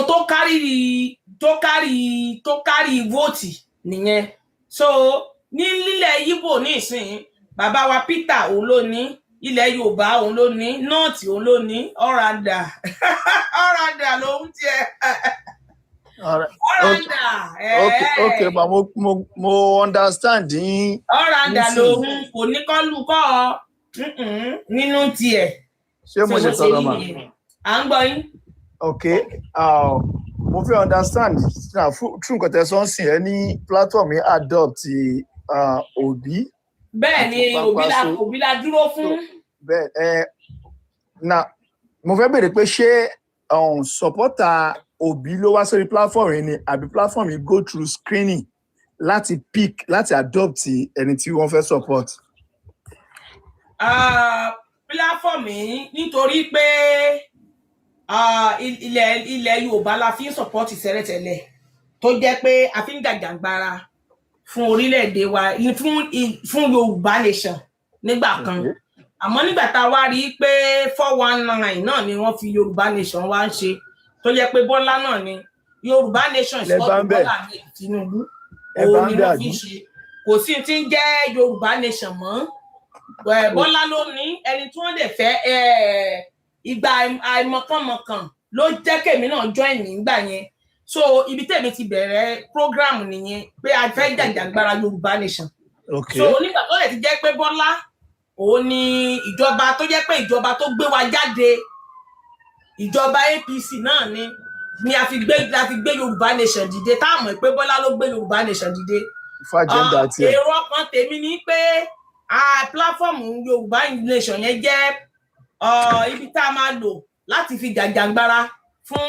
ilẹ̀ wa ká dá dúró pé ká kúrò lọ́wọ́ Nàìjíríà but nígbà tá a dẹ̀ wá wẹnu ilẹ̀ wẹnu ọkọ tó yẹ pé Bọ́lá náà ló kó wọn jọ síbẹ̀ ńgbà tí Bọ́lá rẹ̀ ti wọlé tí gbogbo ilẹ̀ ti di tò gbogbo wa tá a jọ ń jaja Yorùbá nation ńgbà yẹn 90% wọ́n ti ń pariwo APC ní ìsìn tó sì yẹ pé APC náà gangan òun ló wà níjọba nígbà tí wọ́n pa kúkúrú pa gígùn tí gbogbo wa fi ń pariwo wọ́n pa wá o Fúlàní pa wá o wọ́n ti fẹ́ pa wá tán tá mọ̀ pé scam ló bá dé so bó ṣe rí nìyẹn ìyẹn náà ló jẹ́ kí a wá dàrò láti pàrọnú wa pọ̀dọ̀ fi pé tó ìlọsíwájú orílẹ̀-èdè ilẹ̀ Yorùbá la fi ń wá nígbà tí ò dẹ̀ wá bọ́ sí tó dẹ̀ yẹ pé scam náà ní gbogbo ẹ̀ kí a wá sùn ká kàkàkà wọ́n ní bẹ́ẹ̀ ni wọ́n ní téèyàn bá ti ń sáré kó má kú tí ò bá ti wá kú kó má tẹ̀ ló kù ìrọ̀rùn eku ìrọ̀rùn ẹyẹ inú Nàìjíríà náà la ṣì wà tá a bá ń pariwo Yorùbá pé kó dúró inú Nàìjíríà la wà páálí Nàìjíríà ló wà lọ́wọ́ gbogbo wa ọmọ Nàìjíríà la ṣe ń jẹ́ ẹ jẹ́ ká wá fi àsìkò yìí ká fi wá ìlọsíwájú orílẹ̀-èdè wa torí tó bá rọ Nàìjíríà lọ́rùn ló rọ̀ lẹ̀ Yorùbá lọ́rùn díẹ̀ nìyẹn. Okay ma so that means pé question tí mo béèrè gangan any from Yorùbá nation ní platform yìí ti wá so gba tí platform yìí máa adopt Obi Kwankwaso that means Obi Kwankwaso jáde.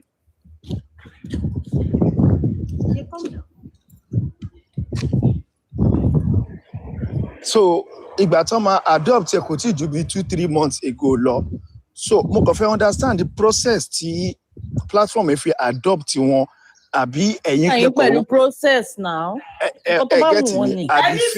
ẹni sùúrù máa jẹ́ kí dá wọn lóhùn à ń gbọ́ yín. Now bí ẹ ṣe fẹ́ kí Nàìjíríà dá lèmi náà fẹ́ kí Nàìjíríà dá ṣé ti ẹ̀yin and I believe so many other people tó wà ní platform yìí fẹ́ kí Nàìjíríà dá so ní the same Nàìjíríà yìí náà àti rí oríṣiríṣi táwọn èèyàn máa wá bẹ́ẹ̀ ṣe sọ títí àwọn kan tó wá ń lò fún Yorùbá nation tẹ́pà at the end of the day àrípòkè ọwọ́ lágbájá wọ́tàmẹ́dù ló wà ń bẹ̀ agenda mi lọ ń rò so in tẹ́mi rò ni pé if anybody táwọn èèyàn bá tiẹ̀ máa rò pé ká fẹ́ tẹ̀lé ń sìn it will be better to scrutinize that person very well open-minded scrutinize that person ìjọba ṣe ń bèrè pé ṣé ẹ ti go through scrutinizing yẹn. ẹni sùúrù ẹ jẹ́ kí n wá sọ sórí ọ̀rọ̀ tẹ́ sọ ṣe rí èmi tí mo ṣe wà bí mo ṣe jókòó ibi tí mo jókòó sí náà ni mo jókòó sí tí mo fi ń ṣe program fún Buhari ìyẹn Buhari tó kóró lóye yín ibi tí mo jókòó sí náà ni mo jókòó sí ìgbẹ́ náà mo dẹ̀ tún jókòó sí wọn láti máa fi ṣe program fún Bọ́lá Ahmed Tinubu ńgbà mi ìbá ti gbà kankan lọ́wọ́ èèyàn sọ̀rọ̀sọ̀rọ̀ lèmi ayé Buhari lèmi ti ń sọ̀rọ̀ tẹ́ bá gbọ́ Yorùbá nation ẹ mọ̀ pé ayé Buhari nìyẹn ayé Buhari bí mo ṣe jókòó mi rèé mi ń gbowó lọ́wọ́ olóṣèlú ìlọsíwájú orílẹ̀-èdè mi ni mò ń wá tó ti yé yín tí n bá ti gbowó lọ́wọ́ yín mo lè challenge at any time ẹni tó bá ń jẹ lọ́wọ́ olóṣèlú tó bá ń gbà lọ́wọ́ olóṣèlú ti rà bí mo ṣe jókòó tí mo ṣe sọ̀rọ̀ nípa Buhari lélẹ́yìí ibi tí mo jókòó sí náà ni mo jókòó sí tí mo ti sọ̀rọ̀ Bọ́lá náà ni mo sì ń sọ lọ́wọ́ so bàbá wa Peter Obi lágbára Ọlọ́run ìjókòó síbí àmọ́ rere rẹ̀ ní ìmọ̀sọ lágbára Ọlọ́run tóyè tó wù mí tó wù ẹlẹ́dàá tèmi nìyẹn èmi mọ̀ mo dẹ̀ ní ìgbàgbọ́ pé tí bá máa fi jókòó síbí ní ìwòye ọdún tó ń bọ̀ tí bàbá wa Peter Obi bá ti di pírẹsidẹ́ǹtì ayé máa ṣàfihàn iṣẹ́ rere tí bàbá yìí ti ṣe ni tó ti yé yín sà tí bàbá Peter Obi ò bá di pírẹsidẹ́ǹtì Nàìjíríà ò lè pé kò lè balance tó yé yín Nàìjíríà ò lè balance tó ti yé yín nìsín ìdí ẹ̀ ní pé ọmọ Haúsá ti ṣe àti rí ohun tó ṣe ọmọ Yorùbá ti ṣe ọmọ Yorùbá ló wà ń bá èsì àti rí ohun tó ṣe tí ẹ̀yà ọmọ Yíbò náà bá ti wá débẹ̀ ìyẹn bàbá Peter Obi bá ti débẹ̀ á wá rí ohun tó ṣe náà fọdún mẹ́rin bàbá ibi tí mo jókòó sí náà ni màá jókòó sí ó ṣe ń ṣe kẹ̀sì wà ní ayé àbí kí ikú ò ní pẹ̀tà lójú wọn ogún ọdún èní gbọngbọn òkè tèmi gbọngbọn ọgbọ̀n ọdún èní gbọngbọn òkè tèmi gbọngbọn ṣóyẹ yín nìsín àwa máa fi ẹnu ọ̀rọ̀ á máa fi kóra wọn pé kí ni ọmọ Yorùbá ìgbà tó ọmọ Yorùbá tó jẹ́ Bọ́lá Ahmed tó wà ń bẹ̀ èló ni gbèsè tó fi àwọn ọmọ Nàìjíríà yá á gbé jáde bẹ́ẹ̀ ṣe ń wo iná ní ìṣègbèsè gbẹ̀mí Peter Obi èló ni gbèsè tó fi àwọn ọmọ Nàìjíríà yá á gbé síbẹ̀ ọmọ Haúsá gbà tó di pírẹsidẹ́ǹtì èló ni gbèsè tó jẹ́ á gbé sí á wà wẹni tó bà Nàìjíríà jẹ́ tó kó bá wa ní Nàìjíríà bá a ṣe máa ṣe nìyẹn bàbá Peter Obi ló fi gba dandan kí bàbá Peter Obi di president so ọmọ Yíbò ní máa nàka pé ọmọ Yorùbá ló bà Nàìjíríà jẹ́ ọmọ Haúsá ò ní máa nàka pé ọmọ Yíbò ló bà Nàìjíríà jẹ́ so equation ti balance nìyẹn á gbé wọn sẹ́gbẹ̀ẹ́ ara wọn bàbá Peter Obi lọ́dún 4 kí ló gbé Nàìjíríà ṣe kí ni achievement ẹ̀ á gbé jáde á gbé sójú máwòrán ọmọ Yorùbá tó di president kí ló gbé Nàìjíríà kí ló gbé ṣe fọ́dún 4 tiẹ̀ á gbé jáde ọmọ Haúsá kí ló gbé Nàìjíríà ṣe bó ṣe rí nìyẹn so ló fi gba dandan kí bàbá Peter Obi di president so equation Nàìjíríà fi balance wọn ní máa nà ká lébù sèmi àti yín pé àwa ọmọ Yorùbá fẹ́ sọ̀rọ̀ ní ìsìn wá ní Yorùbá ló bà Nàìjíríà jẹ́ o nítorí pé Bọ́lá ti di president but ẹ jẹ́ kí ọmọ Yíbò náà ṣe kí equation yẹn fi lè balance tó ti yé yín ní ìsìn àwọn ní máa nà ká lébù sí gbogbo wa ẹ ní sùrùsà mi ò gbọ́ lọ́wọ́ Peter Obi so that is why tí màá fi nẹnu mi nù láti sọ̀rọ̀ tọ́rọ̀ bá dé ọ̀rọ̀ láti sọ kìí ṣe pé torí pé mo polongo mo gbé Peter Obi sẹ́yìn Elédùmarè ò ní jẹ́ kí bàbá Peter Obi dàbí Bọ́lá mi ò fi ayé Bọ́lá tọrọ fún any president mi mọ́ ní Nàìjíríà kìí ṣe pé kó wá dà bẹ́ẹ̀ Ọlọ́run jó dà bẹ́ẹ̀ kí n rè kí n má wá lè sọ̀rọ̀ tí n bá gbọ́ lọ́wọ́ Peter Obi mi ní lè sọ̀rọ̀ ó ẹ wojú mi dáadáa mo sọ pé 20 ọdún èmi gbọngbọn yìí òkè tèmi gbọngbọn bí mo ṣe máa jókòó máa sọ̀rọ̀ lélẹ̀ ẹni tó bá ní má dé mi ní débà bó ṣe rí nù. All right ma lórí àwọn nǹkan tẹ́ sọ yìí mo fẹ́ pè yín ṣàkíyèsí kan ẹ ní nígbà Buhari ẹ dìde fún ó possible lóòótọ́ so many other people tí mo mọ̀ dìde fún gbà yẹn bọ̀gbà tó débẹ̀ ọ̀tọ̀ ní nǹkan tó ṣẹlẹ̀. mi ò kà bẹ́ẹ̀ fún o mo dìde láti sọ̀rọ̀ pé ó ń pa wá ní Nàìjíríà ni mi ò kà bẹ́ẹ̀ fẹ́ dà láyé ní ẹ sọ pé ẹ dìde fún náà lè ní wọ́ọ̀dù tí mo lò. mo jáde fún mo ṣe program bí mo ṣe ń ṣe program fún bọ́lá. ó yé mi the same thing náà tàjọ ń sọ náà nìyẹn ẹ rí pé the word tẹ lò ni mo lò mí ní campaign mo lè word tẹ dìde fún. ẹ ní sùúrù mà queen lẹ́yìn Peter Obi o mo campaign kì í ṣàlàyé àárín yẹn. ẹ ní sùúrù nìkan tí fẹ́ bèrè ẹ ní sùúrù ẹ má tí ẹ má àzùn ṣe é rí pé mo listen sí yín ẹ jẹ́ ká jọ listen síra wa ṣé ó ti yé now ẹni ẹ dìde fún ṣẹgẹtì mi 100%.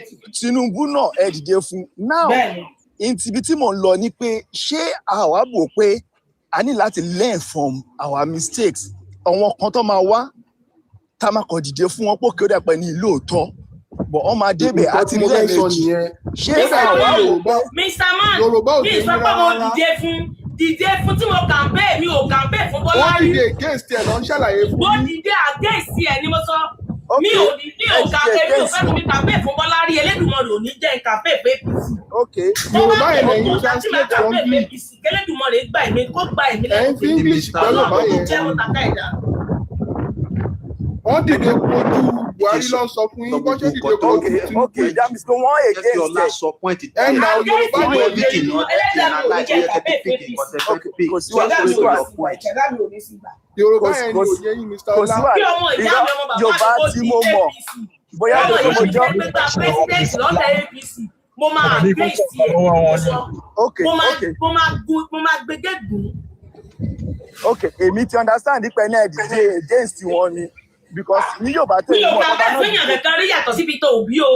Okay, even though first time Peter Obi mi ò sí lára àwọn tó campaign fún mi ò sí lára àwọn tó pariwo ẹ̀ mi ò tiẹ̀ dárúkọ Peter Obi rárá lórí program mi. Ìgbà yẹn lèmi ń jà fún Yorùbá nation. Èyí ni mo ṣe ń campaign fún báyìí. Èmi àti pẹ̀lú yín bọ̀ ibi tẹ́mi ń lọ lè fẹ́ point out pé ẹ má yẹ kí n ló pẹ́ dìde àwọn kan dìde fún wọn ọ̀wọ́n ẹni yìí nígbà yẹn. Bọ̀ nísìnyí àwa rí pé púpọ̀ náà àwọn èèyàn yìí tí wọ́n bá ń bọ̀ wọ́n máa sọlé dọ́nù fún wa but púpọ̀ àwa Nigerians alákà máa lọ check past àti history of people kí ni ta ló nǹkan tó ti sọ fún ṣe. yín pé wọ́n ò tí ì check. Sister Messi, Sister Messi, hold on. He was about he got on so he's answering himself. Ẹ jẹ́ kó land. Ṣe get ṣe máa lè jẹ́ ní sùúrù ṣe ẹ ti assume bẹ́ẹ̀ ni pé ó dà pé kìíní bẹ́ẹ̀ ṣe take position. Kò sí assumption assume fún mi. Ẹ̀sà, tẹ bá sọ pé assume, how do you know we are assuming? Ṣe pé first tí mo kọ́ bèèrè lọ́wọ́ yín ni pé Ẹ̀sà, process adoption. hold on, sir. You thinking that we are assuming it is you assume. I'm not assuming. You are assuming that we are assuming. No, that is a very, very wrong thing. Ṣé pé mo ṣì ń sọ̀rọ̀ pé àwọn kan mi ìlú ẹ̀yìn. We never said anything you didn't say. Okay, I get a cancel. Okay, you are not assuming. I'm not assuming. Let's forget that. Let us go on that ground. Àtẹ̀síwájú. Yeah, go for it. Ṣé ń get me? Okay. So now nǹkan tí mo ń sọ ni pé to pick particular person. Antecedent in a stop, you see. No, okay. Now in the history of Nigeria, tani nínú àwọn past government wa ló ní antecedent tẹ́ sọ tó dá. Okay, are you talking about governorship? Both governor and president. Peter Gregory. Oh, Sister Messi. Okay, that means pé. Mr. Olamo, mo fẹ́ engage yín, hold on. More money. More money. Two questions yín béèrè. Money in the history of Nigeria. In the history of Nigeria, both governor and president can state on what you want as president to that. Okay, Peter Obi. Okay, I justify it, sir. Okay. Jennifer,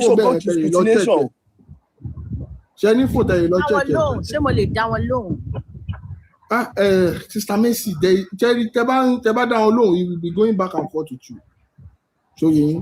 So, nǹkan tí à ń sọ ní Mr. Olamo, Peter Obi ni ẹni tó yẹ pé ó ṣe is the only governor in the history of Nigeria tó bá gbèsè tó jẹ́ fi owó sínú àkáǹtì Nigeria. Peter Obi is the only governor tó jẹ́ pé àwọn agbénipa àwọn ajínigbé gba ransom. Peter Obi ó lọ bust wọn. Let me tell you the date. September 3, 2012 at exactly 8 a.m. I watched the video. The bá effective fún video, I can actually play it for you here. Àtàwọn nǹkan tí wọ́n kó. Tìyẹn ikú ló máa pa. Ikú ló máa pa. Ìwọ tó ń pe odidi ìyàwó lé ní ọ̀dẹ̀. Mr. Olóyèdè ẹ̀jẹ̀ kàdámà ìlú ẹ gbá wọn sọ̀rọ̀ comment section ẹ jọ̀ọ́ ẹ má bínú. Mr. Olamo, nǹkan tí mò ń sọ nìyí. As at exactly 8 a.m. lọ́jọ́ yẹn, nǹkan tí wọ́n kó at least ó tó láti start ẹgbẹ́ agbésùmọ̀mí. So ẹgbẹ́ agbésùmọ̀mí dìdí ní Peter Obi lọ bọ́ọ̀sì tó tẹ̀lé àwọn ọlọ́pàá lọ bọ́ọ̀sì ní. Gọ́vnà wo ló ti ṣe in the history of Nigeria? Peter Obi ló máa kọ́ ṣe 10 lanes as a governor in the history of Nigeria. Peter Obi, being a governor in Anambra State, built multiple general hospitals and also built multiple, about I think 180 plus healthcare centers, and also equipped missionary hospitals as well. Peter Obi, as a governor, Anambra was struggling with their WAEC. I think they were ranking number 27 or 26. From 26, they moved to first. So they moved to first under Peter Obi. So I want comment let me now start breaking it down for you about the presidency. The first one tí mo sọ pé bá gbèsè ó máa fowó síbẹ̀. Nigeria sì ń gbèsè là ń face. Please and please. Nigeria sì ń gbèsè là ń face. Báyìí ṣe ń face gbèsè yẹn Peter ó ti sá lọ. Why táwọn people ṣe máa ń ṣe báyìí ẹ máa dọ̀rọ̀ lẹ̀ ẹ ti ní Sister Messi. Ṣẹ́rí Ṣòwòrẹ́ guy ni mo ti lọ wo page ẹ̀. Mo fẹ́ béèrè question lọ́wọ́ kò lè nǹkan tí mo fẹ́ Ṣẹ́rí King èmi ti mọ̀ ó ló jẹ́ kí ní kẹ́ dúró bí mo mọ̀ pé ìdí ọ̀tí ni bọ̀bọ̀ yẹn orí ẹ̀ ò pé rárá. Ọmọ Ṣòwòrẹ́ ni yín sà. Yes. Ẹ lọ wo profile mi. Yes. Ẹ jọ̀ọ́ ẹ jẹ́ kí n dá wọn lóhùn ẹ má bínú sà ẹ jọ̀ọ́. Ẹ jọ̀ọ́ jẹ́ ká tàpù ó ròlù gan. Mo ń tap fún yín ló jọ mí. Mo rí bẹ́ẹ̀ tàpù mo rí bẹ́ẹ̀ tàpù ẹ jọ̀ọ́ ẹ jẹ́ ká máa tàpù ẹ jọ̀ọ́ torí Ọlọ́run. So èmi sá lọ sẹ́fẹ̀ I want to learn you. Èmi fẹ́ learn nǹkan tí mi ò mọ̀. Tí n bá ti lo fọ́tò bàbá wa inú máa ń bí wọn. Inú yẹn ló dẹ̀ máa bí yín kú rógùn ẹ̀ ṣe. Ẹ jẹ́ ká tàpù ẹ jọ̀ọ́ nítorí Ọlọ́run. We love this program. Ẹ jẹ́ ká show love pé aláìkì kan tá à ń ṣe ń bí. Kí ni mo fẹ́ fàyọ ọmọ Ṣòwòrẹ́ ni yín àbí bẹ́ẹ̀ ni o because èmi scrutinize àwọn èèyàn lóríṣiríṣi I can name every single one of them. Yes, ẹni tí mo adopt nìyẹn and I can debate it. Ẹ wá máa gbọ́ náà ní ẹ̀dẹ́kẹ̀mí àti yín máa mú lẹ́ẹ̀kan. Ẹ lè debate fún mi tẹ bá lè market ẹni yẹn fún mi tí bá rí pé best. Bàbá ẹ máa sọ̀rọ̀ ẹ máa ṣẹ́nu pò bá ṣe máa ṣe ẹ̀yin lẹ́tí sọ̀rọ̀ látẹ̀kọ́ ẹ calm down fún mi náà. Bó ṣe a ṣẹ̀ṣẹ̀ fẹ́ bẹ̀rẹ̀ program ní báyìí. Èmi mo ń lísì sí látàárọ̀. Bàbá tí má dẹ̀ sọ ẹ̀ tí kò ní ṣe ní èmi náà mọ ibi tẹ́yìn náà dúró sí pé òbí lè lọ tẹ́lẹ̀ simple. Ọmọ òbí lè mi. Èmi náà dẹ̀ sọ pé Sowore lè mi. Sọ tẹ́lẹ̀ mi ni mo béèrè lọ́wọ́ yín. Ẹ lọ wo profile mi ṣe èmi ṣe ń béèrè kan lọ́wọ́ yín pé èyí lẹni platform mi kọ́ ẹ calm down mo béèrè kan lọ́wọ́ yín ní calm down. Ẹ̀yin lè ń bá mi jà ẹ calm down ẹ̀yin ní kẹ́ calm down ẹ jẹ́ sọ̀rọ̀. Bọ́ọ̀lù ẹ̀sìn máa sọ pé à ń bá yín jà David sọ pé àwọn ọmọ Sowore lè mí o sọ bẹ́ẹ̀ ìtẹ́ ìbèrè lọ́wọ́ mi mo dá yín lóhùn mo ní ọmọ Peter Obi lè mí mo dẹ̀ tún kọrin fún yín fẹ̀yìntì fẹ̀yìntì Peter Obi lè mí fẹ̀yìntì Peter Obi lè mí fẹ̀yìntì mi ò lè ṣubú fẹ̀yìntì fẹ̀yìntì Peter làwa fẹ̀yìntì Peter làwa fẹ̀yìntì a ò lè ṣubú pẹ̀rin rárá a ò lè ṣubú rárá pẹ̀rin rárá a ò lè ṣubú fẹ̀yìntì fẹ̀yìntì Peter làwa fẹ̀yìntì Peter làwa fẹ̀yìntì a ò lè ṣubú. Bó ṣe rí gẹ́lẹ́nu kí ni mo fẹ́ fàyọ lórí ọ̀rọ̀ Sowore. Mo ṣe ń gbọ́ yín ṣe rí ẹ̀yin tẹ̀lé Sowore Tinubu náà lẹ́ ń tẹ̀lé indirectly. Ẹ ṣàlàyé fún mi. Sowore àti Tinubu kí lorúkọ ẹ̀ kí ló máa ń pè é Sowore dúró gẹ́gẹ́ bí CID fún Bọ́lá Ahmed Tinubu ni Sowore dúró kí ni mo pè é fún ó dúró bí CID fún Bọ́lá Ahmed Tinubu ni tó ti yé yín ní ìsìn AAC ní ọ̀sán APC lóru ni tó ti yé yín tó bá fẹnu ko ẹ̀yin tẹ́ ń tẹ̀lé lẹ́nu lọ́sàn-án á lọ fẹnu ko Tinubu lóru ní ọ̀sán ní alẹ́ bó ṣe rí nìyẹn afẹ́fẹ́ ti fẹ́ àwárí fùrù adìyẹ kí àwa tó dúró fúnyàn mi ò campaign fúnyàn rí kéèmí tó lè sọ pé mo fẹ́ campaign fúnyàn àbí mo ń sọ yáyáyáyá irọ́ o àwa máa ṣe ìwádìí tó pínpín bó ṣe rí nìyẹn kí ni mo fẹ́ fàyọ bí ẹ bá wo ìrìnàjò Bọ́lá Ahmed Tinubu bí Tinubu ṣe wá láti Amẹ́ríkà tó wá pàgọ́ ọ̀rọ̀ ti wà ní Nàìjíríà same náà ni Sowore ṣe wá tí wọ́n wá tóun náà wá pàgọ́ ọ̀rọ̀ ti wà sí Nàìjíríà the same protest tí Bọ́lá ṣe ń ṣe protest tó ń pariwo oríṣiríṣi protest Bọ́lá wà bí mo lè máa play ẹ̀ fún yín kẹ́ bá gbọ́ bóun náà ṣe ń pariwo tó máa bú àwọn president tó bá wà lórí àléfà náà ni Sowore ṣe ń ṣe ẹ máa fi kóra wọn àwọn máa ń fẹnu ọ̀rọ̀ kóra wọn bí ni o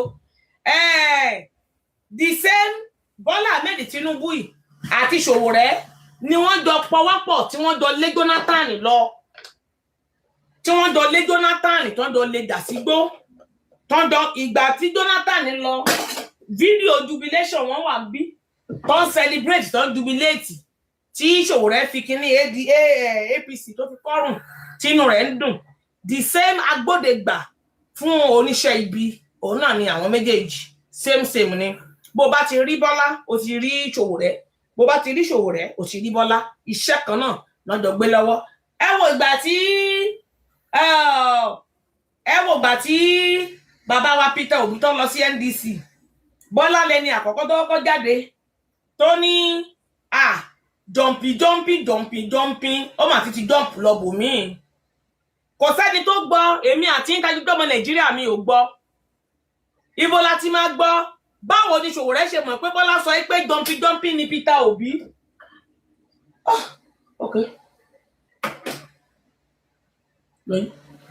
báwo ni Peter Obi báwo ni Bọ́lá ṣe mọ̀ báwo ni Sowore ṣe mọ̀ pé ọ̀rọ̀ tí Bọ́lá sọ nípa Peter Obi pé ó sọ pé Peter Obi jump ṣé inú yàrá kan náà jọ ń gbé ni ṣé inú ilé kan náà jọ ń gbé ni kí ló dé tí agbẹnusọ fún Bọ́lá Ahmed tí ò sọ tó yẹ pé ẹni Sowore láti gbọ́ Tinubu ní oríṣiríṣi spokesman spokesperson spokeswoman àgbọ́ lẹ́nu wọn ẹnu Sowore bí Bọ́lá ṣe sọ ìṣẹ́jú kejì sí Sowore gbé jáde pé Bọ́lá Ahmed sọ pé jọmpí báwo ló ṣe mọ̀ pé sọ pé jọmpí ṣé ó dúró sí yàrá sọ ni àbọ̀pẹ̀ lórí fóònù ẹ fúnra pásọ̀ fúnra ọmọ yín ò ṣàgbàfọ̀ ó káṣọ wálé ò bó ṣe rí nù ẹ fúnra báwo ló ṣe mọ̀ ṣé spokesman ni ló jẹ́ ẹ fọnú ọ̀rọ̀ máa kóra wọn o ẹ máa rí bí Bọ́lá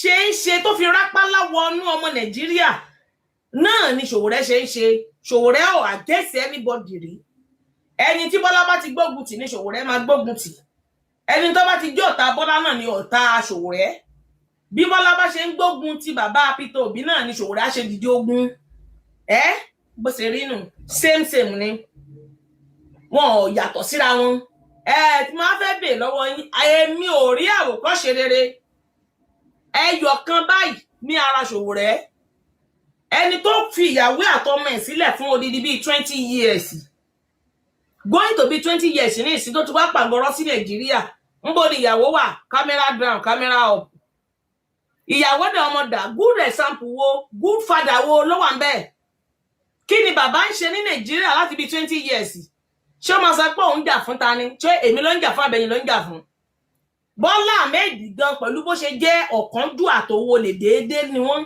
Bọ́lá wà Nàìjíríà àti ìyàwó rẹ̀ ìyàwó egbére tó gbéṣẹ́ gbé wọ́n jọ wà ń bẹ̀ níbo ni ìyàwó Sowore wà mo béèrè níbo ni ìyàwó rẹ̀ wà níbo lọ́mọ ẹ̀ wà látọ̀dún tó ti jòkó irọ́ sí Nàìjíríà òkè níbo ni Sowore ń gbé ilé ibo gangan ló ń gbé state wo ló wà a gbọ́ pé ọmọ Ondo state ni Adeiwa débẹ̀ ilé fádà rẹ̀ tó wà l'Ondo state igi náà fi gbé dúró dìsín bí mo ṣe ń sọ̀rọ̀ ìyá tó bá ṣe lọ renovate ẹ̀ ló kù níbo ló ń gbé good example wo ló wà lára Sowore president ẹni tó fẹ́ jẹ president Nàìjíríà tí ò nílé tí ò ní bungalow common bungalow tó ń sùn sí pé Èkó ló bẹ́ẹ̀sì sí o bí Bọ́lá ṣe ga olè tó nígbà tí Bọ́lá fẹ́ wá ju rímù sí wa lẹ́sẹ̀ ní Nàìjíríà Èkó ló dé sí ọmọ Ọ̀ṣun ni wọ́n pè é àmọ́ Èkó ló dé sí Bọ́lá dé sẹ́kọ̀ọ́ Èkó ló ti ṣe sẹ́nítọ̀ ó ṣe sẹ́nítọ̀ ń bẹ̀ gbogbo àgbáyé rí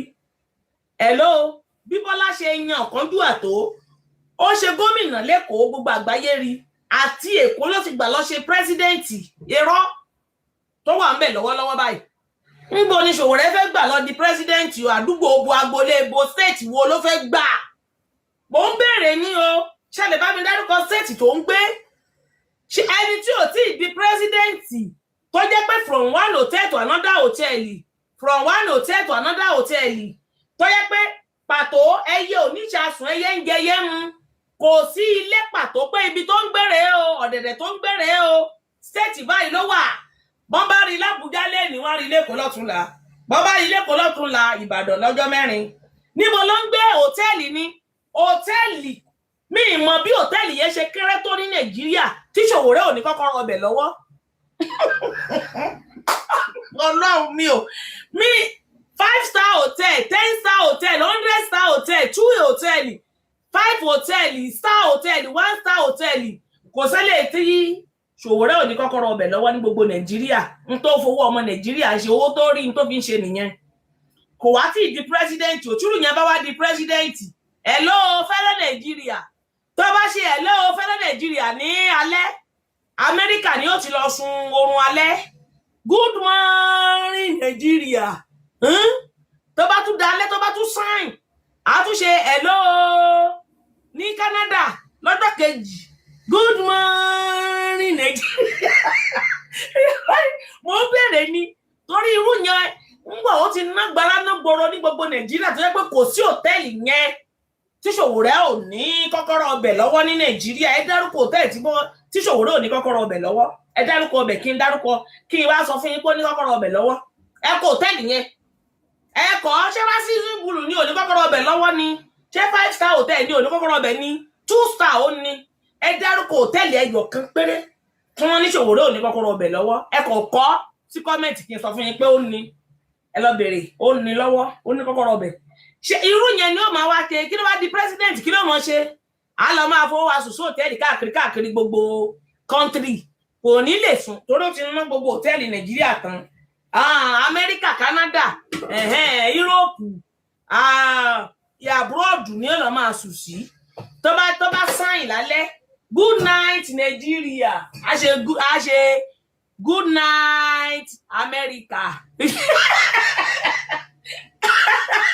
tó ṣe good morning America lé good night America lálẹ́ a ṣe good morning Nigeria irọ́ èmi ò rí good example kankan ní ara rẹ̀ tí mo lè tọ́ka sí kò sí àwòkọ́ṣe rere ọ̀rọ̀ sí pé èèyàn fẹsẹ̀ ń gbálẹ̀ èèyàn fẹsẹ̀ ń tú koríko títí káàkiri àbẹ́ èèyàn lọ ń lọ́bọ̀ mọ́wọ́ ọlọ́pàá ìyẹn kọ́nà fi ń ṣe president o èèyàn ń lọ́bọ̀ mọ́wọ́ ọlọ́pàá èèyàn lọ ń ṣe èèyàn lọ ń nà mọ́rin ìyẹn kọ́nà fi ń ṣe president bó ṣe rí nù ń tó bá jọ òun la máa fi ń wé òun tí ò jọ nǹkan èèyàn kí n fi ń wé nǹkan so tí ń bọ ìṣòro rẹ̀ kò sí lára àwọn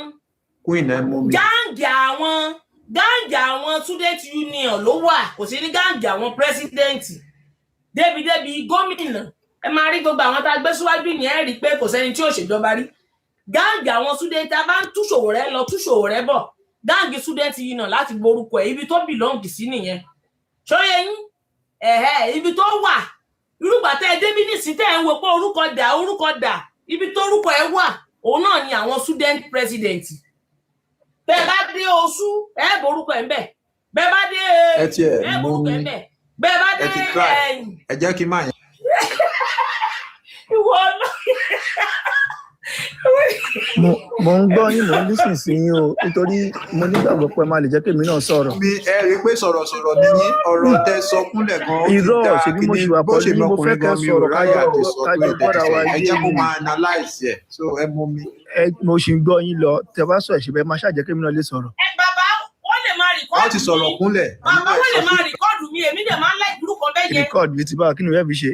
èmi ó yẹ ká rìkọ́ọ̀dù mi ká ẹ pọ́ọ̀sì ẹ̀ sí ìṣòwò rẹ̀ ó ṣeé ṣe kó yí padà sí rere tó ti yé yín ọmọ ìlàjẹ ni ó ṣeé ṣe kó àyíntẹ́ ń tẹ̀lé ẹ̀ bá sọ dódó ṣòwò rẹ̀ ẹ̀ ń tàn òun gangan tún má bẹ́là dáná tàn bẹ́là ẹ̀ ń tàn ibi tó rúkọ ẹ̀ wà ẹ̀ lè rórúkọ ẹ̀ lọ́dọ̀ tèmi bí o ó wà láàárín àwọn student union president school ló wà ẹ lọ sí AOU ẹ rí orúkọ ẹ̀ ń lẹ̀ mọ́bẹ̀ àbí kẹ lọ sí University of Ọ̀ṣun orúkọ ẹ̀ wà ń bẹ̀ bẹ́ẹ̀ bá bẹ̀rẹ̀ sí kí lorúkọ ẹ̀ yìí kí lorúkọ University Ìbàdàn yìí.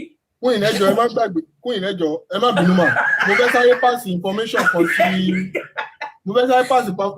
kan sí bàbá Pan Africa wọ́n ti wà ń sàlẹ̀ bàbá Pan Africa mo sí látànà bàbá Pan Africa wọ́n ti invite yín pé kẹ́ wá sọ̀rọ̀ lórí Twitter space so ẹ lè DM Mr. Faithy or Madam Merceline wọ́n ti sọ pé kẹ́ wá bá wọn sọ̀rọ̀ kẹ́ wá fún wọn ní insight lórí Twitter space I think ọlá àbí Sister Mercy so bó ṣe rí nìyẹn kí ilẹ̀ máa sọ̀rọ̀ yín lọ. so AI àbí kí lorúkọ University of Ìbàdàn ẹ bá mi kọ kí lorúkọ University of Ìbàdàn AI àbí ṣé AI ni kí lorúkọ University of Ìbàdàn ẹ lọ bẹ́ẹ̀. UI mẹ́rin pé kíní kan ayé ẹ lọ sí University of Ìbàdàn orúkọ Ṣòwòrẹ́ wà ń bẹ̀ àwọn ibi tẹ́ ti lè borúkọ ẹ̀ nìyẹn so kálukú ló ní gáǹgì àwọn student union ló wà ṣe gbọ́sà ibi tó orúkọ ẹ̀ wà ní kò sí lára president kò sí lára senator kò sí lára honorable kò sí lára house bẹ́ẹ̀ bá tú orúkọ Ṣòwòrẹ́ lọ lọ́tún ló sì ẹ̀ lè rí lára honorable common councillor ẹ̀ lè rorúkọ ẹ̀ bẹ́ẹ̀ ẹ lọ sí àwọn school ibẹ̀ lórúkọ ẹ̀ wà ibi tó belong sí nìyẹn kò sígbà tí ò ní padà sí school lè ta jòkó sí níbí pé kò ní padà sí school yẹn rọ president fáwọn student ni á padà síbẹ̀ yùláàdì àwọn university káàkiri borúkọ rẹ̀ ń bẹ̀ wọ́n lẹ̀ mọ́bẹ̀ tá a bá fẹ́ ìpàdé àwọn president school á gbé orúkọ ẹ̀ á gbé fọ́tò ẹ̀ sáàrin wọn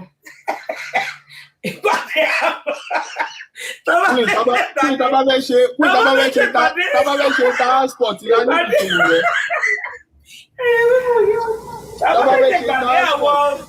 our president is school has the photo rẹ̀ sáàrin wọn. President student union unitag ló jẹ University of Lagos ní 1993-1994 òun ni president student union University of Lagos. ẹ jẹ́ mi Mr. Alasọ̀rọ̀ á lè gbé ìkọlọ nípa àwọn ẹ̀kọ́ tó kọ́ bí á lè gbé lọ. Mo sọ tó bá fẹ́ ṣe transport láti ìṣòwò rẹ fún nídìí ẹ̀ fún presidency. Èmi máa láàkì kí n máa báyọ̀ sọ̀rọ̀ kó máa rìkọ́ọ̀dì mi kó lè bá mi gbé lọ sọ́dọ̀ ẹni tí mo rọrùn mi níṣẹ́ sí. So Mr. Olamo ṣe ti gbọ́. Ẹ ṣeun ẹ rìkọ́ọ̀dì mi dáadáa ọ̀tọ́ bá bẹ̀rẹ̀ kí n kà síwájú mo tún lè kà síwájú o. Ẹ bá fẹ́ ṣé kí n kà síwájú. Àkún yẹn bùwé jẹ. Bí fídíò mi lè kún ẹ jẹ́ ń bèrè lọ́wọ́ wọn. Fídíò mi tẹ̀ ń ṣe àbí rìkọ́ọ̀dì mi tẹ̀ ń ṣe kó lè kún. Ṣé n kà á wájú? Ṣòwò rẹ̀ school prefect. Ṣòwò rẹ̀ head boy. Ìwọ náà. Ṣòwò rẹ̀ wọ́n ti sọ wọ́n ní pé gas captain ló tọ́ sí ẹ. Wèrè oko 18,000 2019 oko 16,000 2023.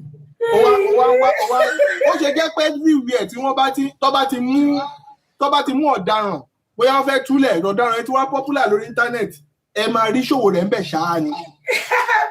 Bàbá kámẹ́rà ni kámẹ́rà yìí kámẹ́rà down.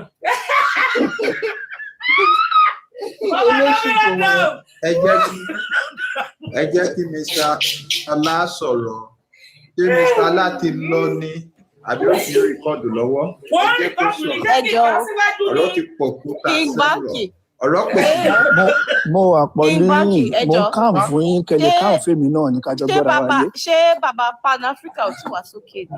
Ṣé wọ́n ti wà sókè mo ti send one request àwọn ló ń comment yẹn. Ṣé wọ́n wá sókè mo ti miss wọn.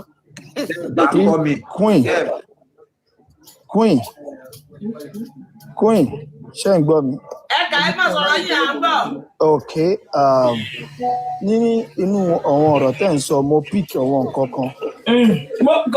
Bẹ́ẹ̀ni ò ní píìkì mi gbọ́dọ̀ ká dúró fúẹ̀mù yẹn kéèyàn má rí kàkiri. Ṣèpẹ́ gbogbo àjọ ń gbọ́dọ̀ wa yé ni ṣé ti yé yín. Irú discussion báyìí èmi máa ń like onídìíjà wà ń bẹ̀. First and foremost ẹ ní láti rẹ́rìn pé pé ẹ̀yin intimidate mi tí máa ní sùúrù pẹ̀lú ilẹ̀ máa lè gbọ́ mi kẹ̀dẹ̀ gbọ́rọ̀ mi. Mi ò lè má rẹ̀ ní everybody has a right to laugh now. Gbogbo mama rẹ́rìn ni. Happy woman lèmi happy woman. Gbogbo mama rẹ́rìn ni lágbára Ọlọ́run ṣé ti yé yín. Ok ẹgbẹ́ tó kì í dájú ó ti hà àwọn ọmọ ṣòwò rẹ̀ tiẹ̀ ń gbójú jáde. Ṣé ti rí ẹni sùúrù kẹgbọ́n mi. Ẹ̀bùwé jẹ́ ẹ̀ka wájú. Tí ẹ̀ ń gẹ́ẹ̀tì mi. Ṣé ti rí pé àkọsílẹ̀ rèé o. Nǹkan tẹ̀yìn ọmọ Tinubu ò lè ṣe ọmọ Ṣòlòwò ẹ̀ ṣe yé o. Ẹ jẹ́ kí bàbá yẹn sọ̀rọ̀ no wọ́n tiẹ̀ ní courage tó lè fi ṣí ojú kún ẹ̀jẹ̀ pàtẹ́wọ́ fún wọn. Wọ́n ní courage tó fi ṣí ojú. Mi ò lè pàtẹ́wọ́ fún ọmọ ṣòwò rẹ o torí Tinubu náà ṣiṣẹ́ fún o. Okay. Queen. Tinubu náà ọmọ ṣòwò rẹ ṣiṣẹ́ fún. Queen mo fẹ́ bèrè kankan lọ́wọ́ yín. Ṣé ẹ̀yin àti Ṣòwòrẹ ṣe ní personal beef ni? Bẹ́ẹ̀ mi ṣe máa ń sọ̀rọ̀ mi rèé. No, ó ní títí omi sọ bẹ́ẹ̀. Now, bẹ́ẹ̀ ṣe ń sound ṣé ti yé yín? Tí ìgbọ́ mi tí mo ti ṣe fún tí wọ́n sórí ìkànnì wa rí bí mo ṣe máa ń sọ̀rọ̀ mi rèé mi ìgbẹ́ tí ì sọ mo mo fèrè lọ́wọ́ ẹni mo níṣẹ́ kí n kà á síwájú díẹ̀. Anyone tá a fẹ́ kà but ẹ lè sọ pé bẹ́ẹ̀ ṣe ń sọ̀rọ̀ nìyẹn bọ́ ṣe lè sọ òbí tẹ̀sán bọ́ ṣe lè sọ̀rọ̀ òun náà báyìí kẹ́ máa fi ṣe ẹ̀yẹ báyìí. 100% tó bá ṣe ohun tí ò dáa mo fi àwọn tó nílé ayé búra èmi máa sọ yáyáyá. Tèmi bá sọ nǹkan tí ò dáa tó bá ṣe fún yín kọ́. Okay, ẹ sọ ṣebí kẹ́ ṣe mí nìkan ọ̀rọ̀ tí ẹ̀yin sọ̀rọ̀ lẹ́ẹ̀kan mi tí fún ilé sí èmi tí mo sọ̀rọ̀ ní ìsìn sà ṣóyè yín tó bá jẹ́ pé mo parọ́ ni àwọn èèyàn tó wà ní àdíyèsí wọ́n ṣàpè 100. Bàbá kíjẹ ní sùúrù àwọn tó ṣàwọn bí wọ́n ṣàlé ní 100 àbí okay tó bá yẹ pé mo parọ́ ni mo mọ̀ pé èèyàn bíi mẹ́ta á ti sọ pé kún ìran ló pa o gbogbo wọn sọ pé yes everybody ní choice. ẹni sùúrù bí àwọn ṣe máa ń dọ̀jù lórí bí nìyẹn ẹ dákun gbogbo ọ̀rọ̀ tí mo sọ nípa Sowore yẹn tí n bá fi kún àbí tí n bá fi yọ kúrò tẹ́yìn gangan tí ò hàn sí yín tó bá hàn sí yín pé bó ṣe rí ni kún yín ṣe sọ àbí ojú tẹ̀yìn náà fi wò ó náà ni kún yín fi wò ó yẹn ẹ kọ yes ẹ jẹ́ ká kọ yes bíi mẹ́ta àbí méjì ẹ kọ yes. bẹ́ẹ̀ ṣe sọ lẹ́ẹ̀kan Sowore President Student Union ló jẹ ní kò ń ṣe UI University of Lagos ló ti jẹ President Student Union 93-94 University of Lagos ni kò ń ṣe UI. ọ̀nkú ṣe ẹ̀ka kọ́mẹ̀tì wọ́n ní yẹ́ẹ̀sì kò sẹ́ni tó kọ náà yẹ́ẹ̀sì ní gbogbo àgbáyé kọ́ ṣe ti rí bẹ́ẹ̀ yẹn. ẹ̀wọ̀n kan dá yín lóhùn ṣe rí. ó yẹ kọ́ntínú ọ̀rọ̀ ní àgbọ̀ yín. àwọn kan nílò but ibẹ̀ kọ́ ni point tèmi. Èmi ò rẹ́ tó kọ náà yẹ́sì ló ń sọ náà ẹni tó ti fún lówó ọmọ Tinubu ló ń sọ náà ẹni tó yẹ kí wọ́n yẹ kí ọmọ tí mo ti sọ pé Sowore àti Tinubu ìkankan náà jọ ni wọ́n nà ọmọ Tinubu ló ń kọ́mẹ̀tì yẹn. ìfúra ló máa gbà nǹkan tó lè máa mọ́ ọmọ Tinubu kó máa sọ̀pọ́tì Sowore. ṣé bí ọ̀gá wọn ni bàbá tó sọ̀rọ̀ ẹ ló sàmì rí orúkọ yín pẹ̀ má bínú mi ò rí orúkọ yín mi ò ojú kíní ni mo ní ẹ má bínú ṣe rí máa kan wá sí orí ìkànnì èmi èé lo báìbù búra o mi ò nígbàgbọ́ náà ẹ̀ ní ẹ má bínú mi ò dẹ̀ kí ń lo Kùránì búra bọ̀ mo máa ń lo àwọn tó ní ilé ayé ìyẹn lè mímọ̀ tó ti yé yín nìsín èmi ni mo sọ tí mo nígbàgbọ́ nù wọn èmi fi àwọn tó ní ilé ayé mo fi búra fún ṣóyè yín sà ẹnìkan wá síbí àwọn kan wá síbí background noise yẹn ni mo fi mú tì yín o à ń ṣe program bá ṣe ń ṣe program yìí lọ́wọ́lọ́wọ́ ní ọjọ́ yẹn bá a ṣe ń sọ̀rọ̀ mo gbé fọ́tò ìgbà yẹn kẹ́ lè mọ̀ ẹ jẹ́ kí n gbé fọ́tò Sowore síta kẹrì ẹ mọ̀ pé mo ń bọ̀ just a minute ẹ máa.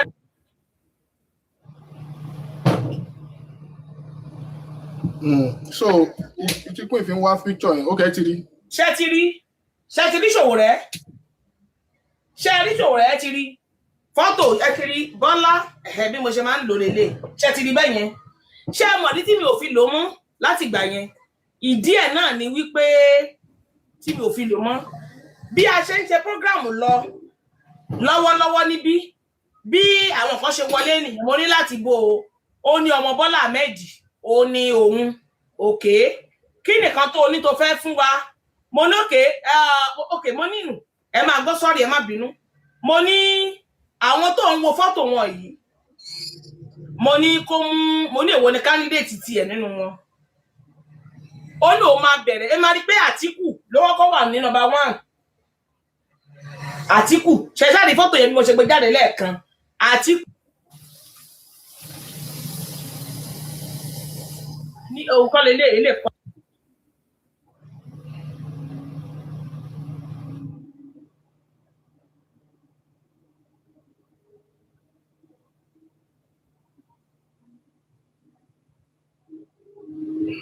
So èyí tí kún ìfín wá kíní ẹjọ́ jẹ́ ká máa double tap ẹjọ́.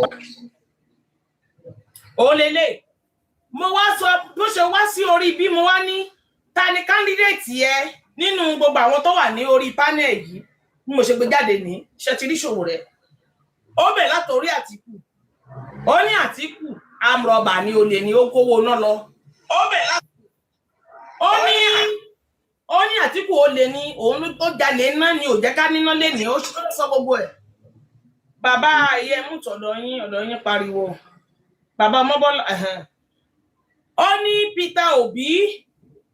Peter Obi o kò tún Anambra ṣe ok ó sọ̀rọ̀ oríṣiríṣi náà lórí Peter Obi ok mo wá ní Sowore kọ́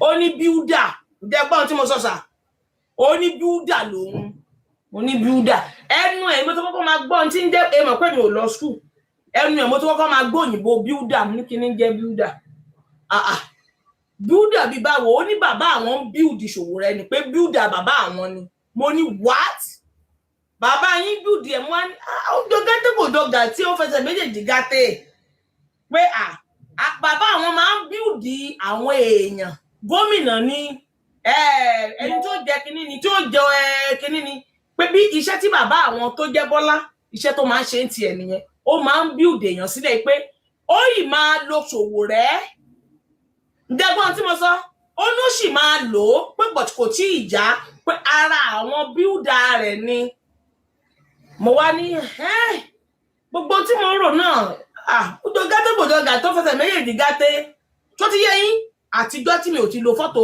Sowore mọ́ lórí prógrámù mi mọ́ nìyẹn ìdí tí mi ò fi lo fọ́tò ẹ̀ mọ́ ẹ̀yin lẹ béèrè tí mo ṣàlàyé ẹ̀ fún yín tí mi fi lò mọ́ nù ẹ wá wo gbogbo nǹkan mo rìkọ́ọ̀dù bọ́ ìyẹn gan tí n bá tún lè wá fóònù mi mo tún lè play ohun yẹn fún yín bó ṣe ń sọ tó sọ̀rọ̀ yẹn ó ń déwájú dẹjọ́ ẹ jẹ́ mo sáré tẹ rìkọ́dìn sílẹ̀ yes mo sáré tẹ rìkọ́dìn sílẹ̀ mo rìkọ́ọ̀dù ẹ̀ ó ní builder bàbá àwọn ni so ìwọ tó bá ń sọpọ́tì Sowore ó ń tọ́ra ẹjẹ́ ní bí Ìyábẹ̀jì Bọ́lá ló ń ṣiṣẹ́ fún gbogbo wọn ti gbé ẹ ti rí ẹni tó ń gbé tó wà lọ́gbà ẹ̀wọ̀n rí tẹ̀rẹ̀kẹ́ ẹ̀ yọ gòdògòdò rí wọ́n bá gbéyàn lọ́sọ́gbà ẹ̀wọ̀n ẹ̀rẹ̀kẹ́ rẹ̀ máa ń papọ̀ ní ẹ̀rẹ̀kẹ́ ẹ lọ́wọ́ ẹ̀rẹ̀kẹ́ Sowore kó tó gbé ní ọjọ́ tó ní wọ́n ti gbé yẹn ẹ lọ́wọ́ ẹ̀rẹ̀kẹ́ kẹwàá ẹ̀rẹ̀kẹ́ tó máa ní wọ́n ti gbé sẹ́gbà ẹ̀wọ̀n bẹ́ẹ̀rẹ̀kẹ́ rẹ̀ ṣe máa tóbi ní ragidi ẹni tó wà lọ́gbà ẹ̀wọ̀n Bobby Risky ó sọ ó ní duplex náà máa ń gbé wọn lọ ó ní duplex náà máa ń fà wọn sí àwọn táwọn bá ṣiṣẹ́ táwọn wà pẹ̀lú olóṣèlú duplex làwọn máa ń wà nǹkan kan ní àwọn ò ní jáde kúrò nínú compound tó bá ti fà wọn sí nínú duplex wọ́n á béèrè pé irú ọmọ wo ló fẹ́ tó bá jọkùnrin Sowore yẹn ní ìsìn tó bá pọ́ láìkì àwọn ọmọ tó níwájú tó lẹ́yìn ìyẹn ni wọ́n máa gbé tí kò ní jáde kúrò ńbẹ̀ wọ́n á bá gbé ẹni tí ó mọ dáná àárọ̀ dáná ọ̀sán dáná alẹ́ oúnjẹ á dẹ̀ máa wọlé kó ṣàmá kúrò ní compound sí ní pool wà ńbẹ̀ gbogbo ẹ̀ ní Bobby sọ fún wa ń bì so bó ṣe rí nìyẹn no wonder lẹ́kọ̀ọ́ tó bá ti fìyàn sọ́gbà ẹ̀wọ̀n ó máa ń dán àmọ́ ọmọ tálákà tó bá ti bá wọn ṣiṣẹ́ tó bá jí búrẹ́dì ìyẹn lẹ́ẹ̀rí tí ó tọ̀gbà ẹ̀wọ̀n dé tẹ̀rẹ̀kẹ́ rẹ̀ máa papọ̀ tí pákó máa jáde ń gbogbo ẹ̀rẹ̀kẹ́ bó ṣe rí nù.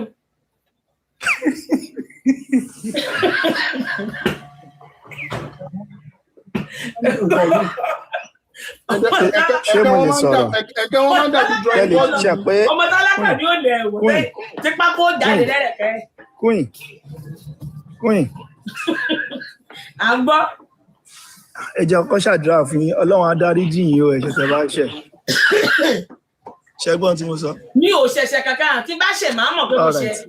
mi èé sọ tó kù tó bá ní tó kù bá ní mo máa ń sọ. púpọ̀ àwọn nǹkan tẹ́ sọ irọ́ ni.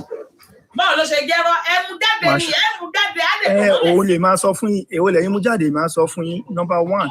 èyí tó dàbí irọ́ lójú yẹn ni kẹ́ ẹ mú jáde káàtọ̀ mọ́lẹ̀ sí.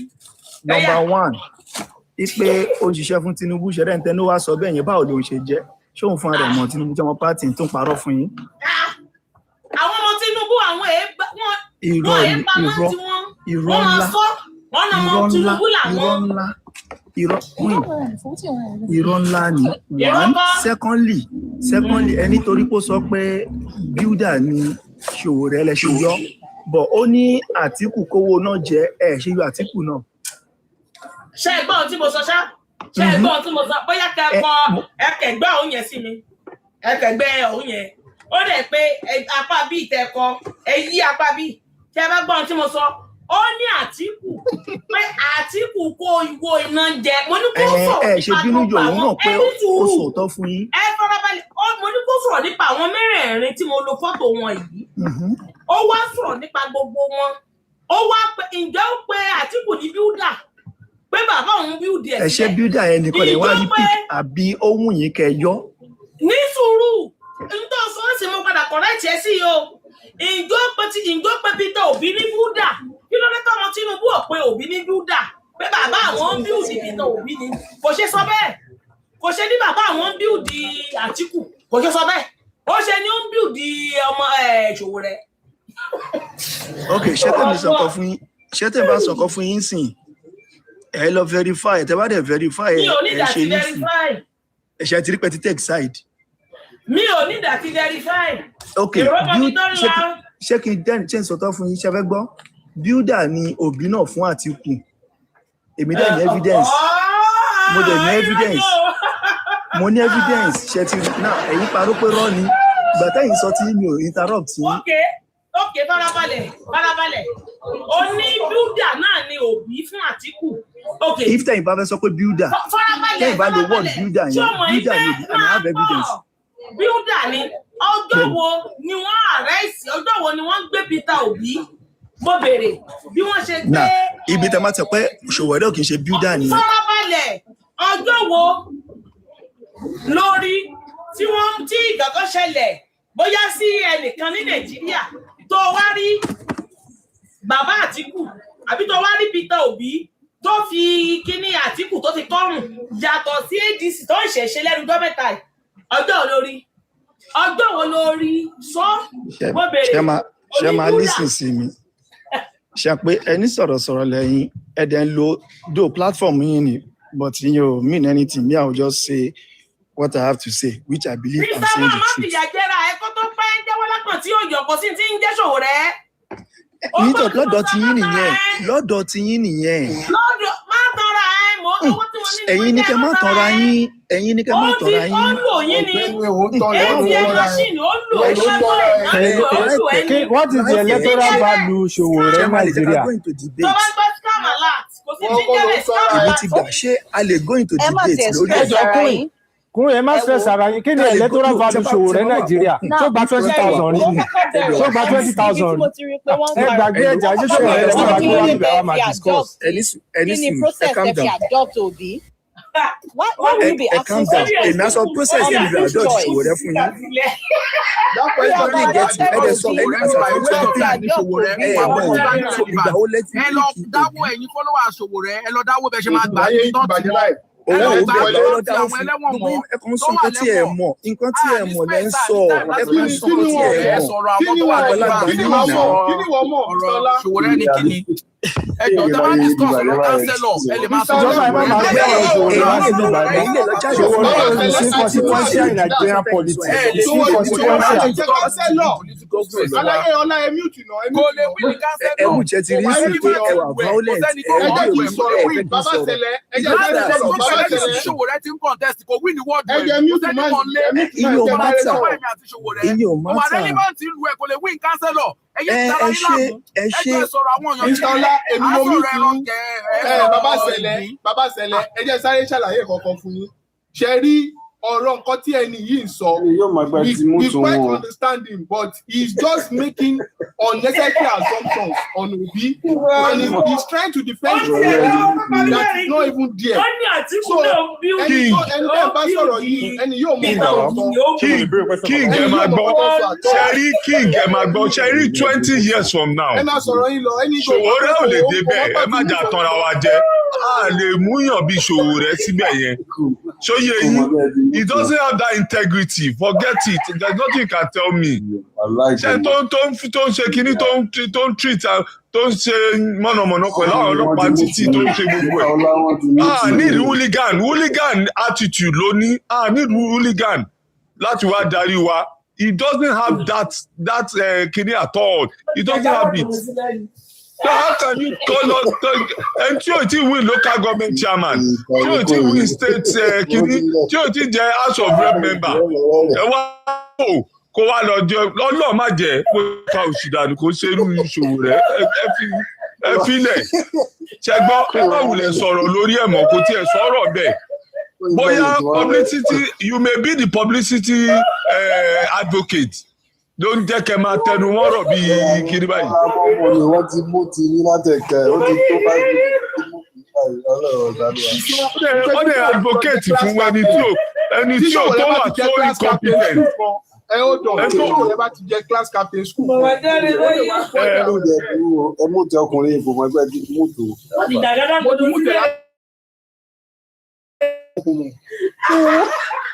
ṣé àwọn ọmọ Ṣòwòrẹ́ mọ̀ kọ́tọ́ ń ṣe? sẹ́yìn òkú mọ̀ pé wọ́n mú tìyẹn ní àgbà. ẹjọ́ ọmú ìtẹ̀mú fẹ́ béèrè question from just one ilé tẹ̀ ń bẹ̀rù láti nísinsìnyí ọ̀rọ̀ electricity. èmi nísinsìnyí ẹ̀dẹ̀ ń bẹ̀rù láti nísinsìnyí. Mr. Ola 1 minute àti ìgbẹ́nu kúrò lọ́rọ̀ Sowore. ẹ gbọ́ Queen ẹ kàn sá láti gbọ́ òtọ́rọ̀ ni. ẹ rí Sowore tí Sowore bá mú ẹni sùúrù tí Sowore bá mú 500,000 mo fẹ́ mọ̀ kó tó fà á. kẹ́rì gbogbo yẹn yẹ̀yẹ́ lẹ́ ń ṣe let's debate for 5 minutes. tí Sowore 500,000 mo fẹ́ mọ̀ kó tó fà á. ẹni tó ṣe Nàìjíríà ìta ló ṣe o. ó ìfọ́tò bí kan náà ṣe dé bí níjẹta nìyẹn ó ní ẹkún yìí ó ìfọ́tò ẹnìkan ó ìfọ́tò ẹnìkan mo bá ní fọ́tò. ẹ jẹ́ kí sáré sọ̀rọ̀ kan fún ìnẹ́jọ ẹ má bínú ẹ jẹ́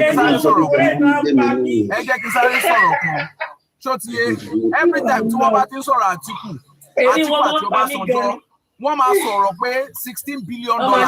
ṣé dandan ni kí n lo fọ́tò Sowore ni ṣé dandan ni kí n gbé fọ́tò Sowore sórí pọ́ńtà wọ́n lè máa ṣàlẹ́ fọ́tò yẹn sì gbẹ̀yọ̀ kan fún ìfọ́tò yẹn sì gbẹ̀yọ̀ bẹ́ẹ̀ ṣe máa ń bọ̀ wọ́n nìyẹn mo dẹ̀ bí pé mi ò lo any negative language fún ẹ̀kọ́ nínú. mo ní láti pass message. I'm very sure I did not use any negative language for any single one of you. This is not a matter of any foul language. It is not all about foul language. Ọ̀gbẹ́ni Bọ́lẹ̀ lórí Sahara Reporter jẹ́ ló máa sọ̀rọ̀ ẹ̀ bẹ́ẹ̀ ó dẹ̀ wá lórí ẹ̀ pariwo. gẹ́gẹ́ bí mo ń sọ lọ bàbá Sẹ̀lẹ̀ ṣe ń gbọ́ mi. mo ń gbọ́ yín. ṣe rí we have advanced ṣóyè yín. And what is the advancement? There is a half to I will discuss it with you later. But try as much as possible, you can get in touch. Mr. Feti tó wà lẹ́gbẹ̀ẹ́ tó wà lórí ọ̀rọ̀ or Mr. Messi. So I'm going to connect you on the phone call. Baba Sẹ̀lẹ̀ ní ìrọ̀lẹ́. Àwọn ò rí fọ́tò Sowore o. Sowore pọ̀. Ṣé gbọ́? Kò sí wàhálà. Okay, nǹkan tí mo fẹ́ sọ ni pé every time tó máa ń sọ̀rọ̀ fraud electricity wọ́n á máa dárúkọ Àtíkù wọ́n á máa sọ̀rọ̀ $16 billion Àtíkù ó ṣe fraud ẹ jọ̀ọ́ o mínísítà tí kí lorúkọ president wọn APC president kẹ́ tó sọ̀rọ̀ pẹ́ńkẹ́lẹ́ ó lẹ́ni tí president Muhammadu Buhari tó appoint as minister of power wọ́n ń pè ní Alhaji Salem Mama.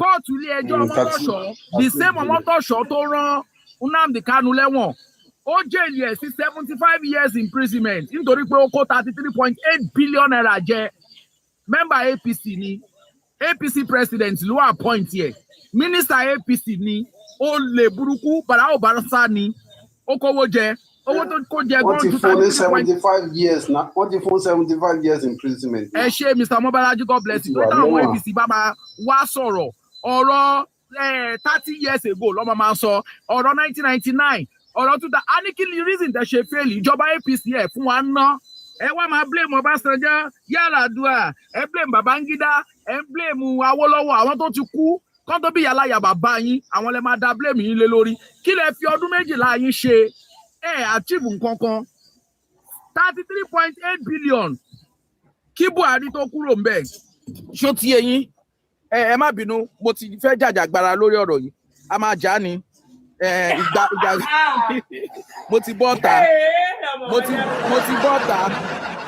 mo bọ́ta torí mo fẹ́ pariwo tí n bá ti ń sọ̀rọ̀ máa ń pariwo nígbà tí wọ́n wá ní kó wà ní ẹ̀wọ̀n 75 years ẹ jọ̀ọ́ ṣé achievement nìyẹn torí àwọn APC wọn kì í ronú débẹ̀ kan sọ̀rọ̀ ń pa ẹ̀ pẹ́ńkẹ́lẹ́ mẹ́sì náà ìjọba yẹn òun ò rí ṣe wọ́n jà wá lólè tó pọ̀ lórí ọ̀rọ̀ iná in a different way ṣó ti yé yín gbogbo nǹkan ni wọ́n fi jà wá lólè ní Nàìjíríà President Tinubu fúnra rẹ̀ ó lọ yá owó countless time lórí ọ̀rọ̀ iná yìí tí àjẹrí ibi tó ń lọ Mabula àbí kí lè máa ń pè é Mr. Mobalaji Mabila electronic project $6 billion $6 billion tí wọ́n ṣe fake ni because at the end of the day wọ́n discover wípé it was a center of massive fraud òun ló fà á tí wọ́n fi try minister of power tí EFCC fi gbé ṣó ti yé yín a lot of owó ni wọ́n ti kó jẹ láyé APC yìí wọ́n pè nǹkan ní private distribution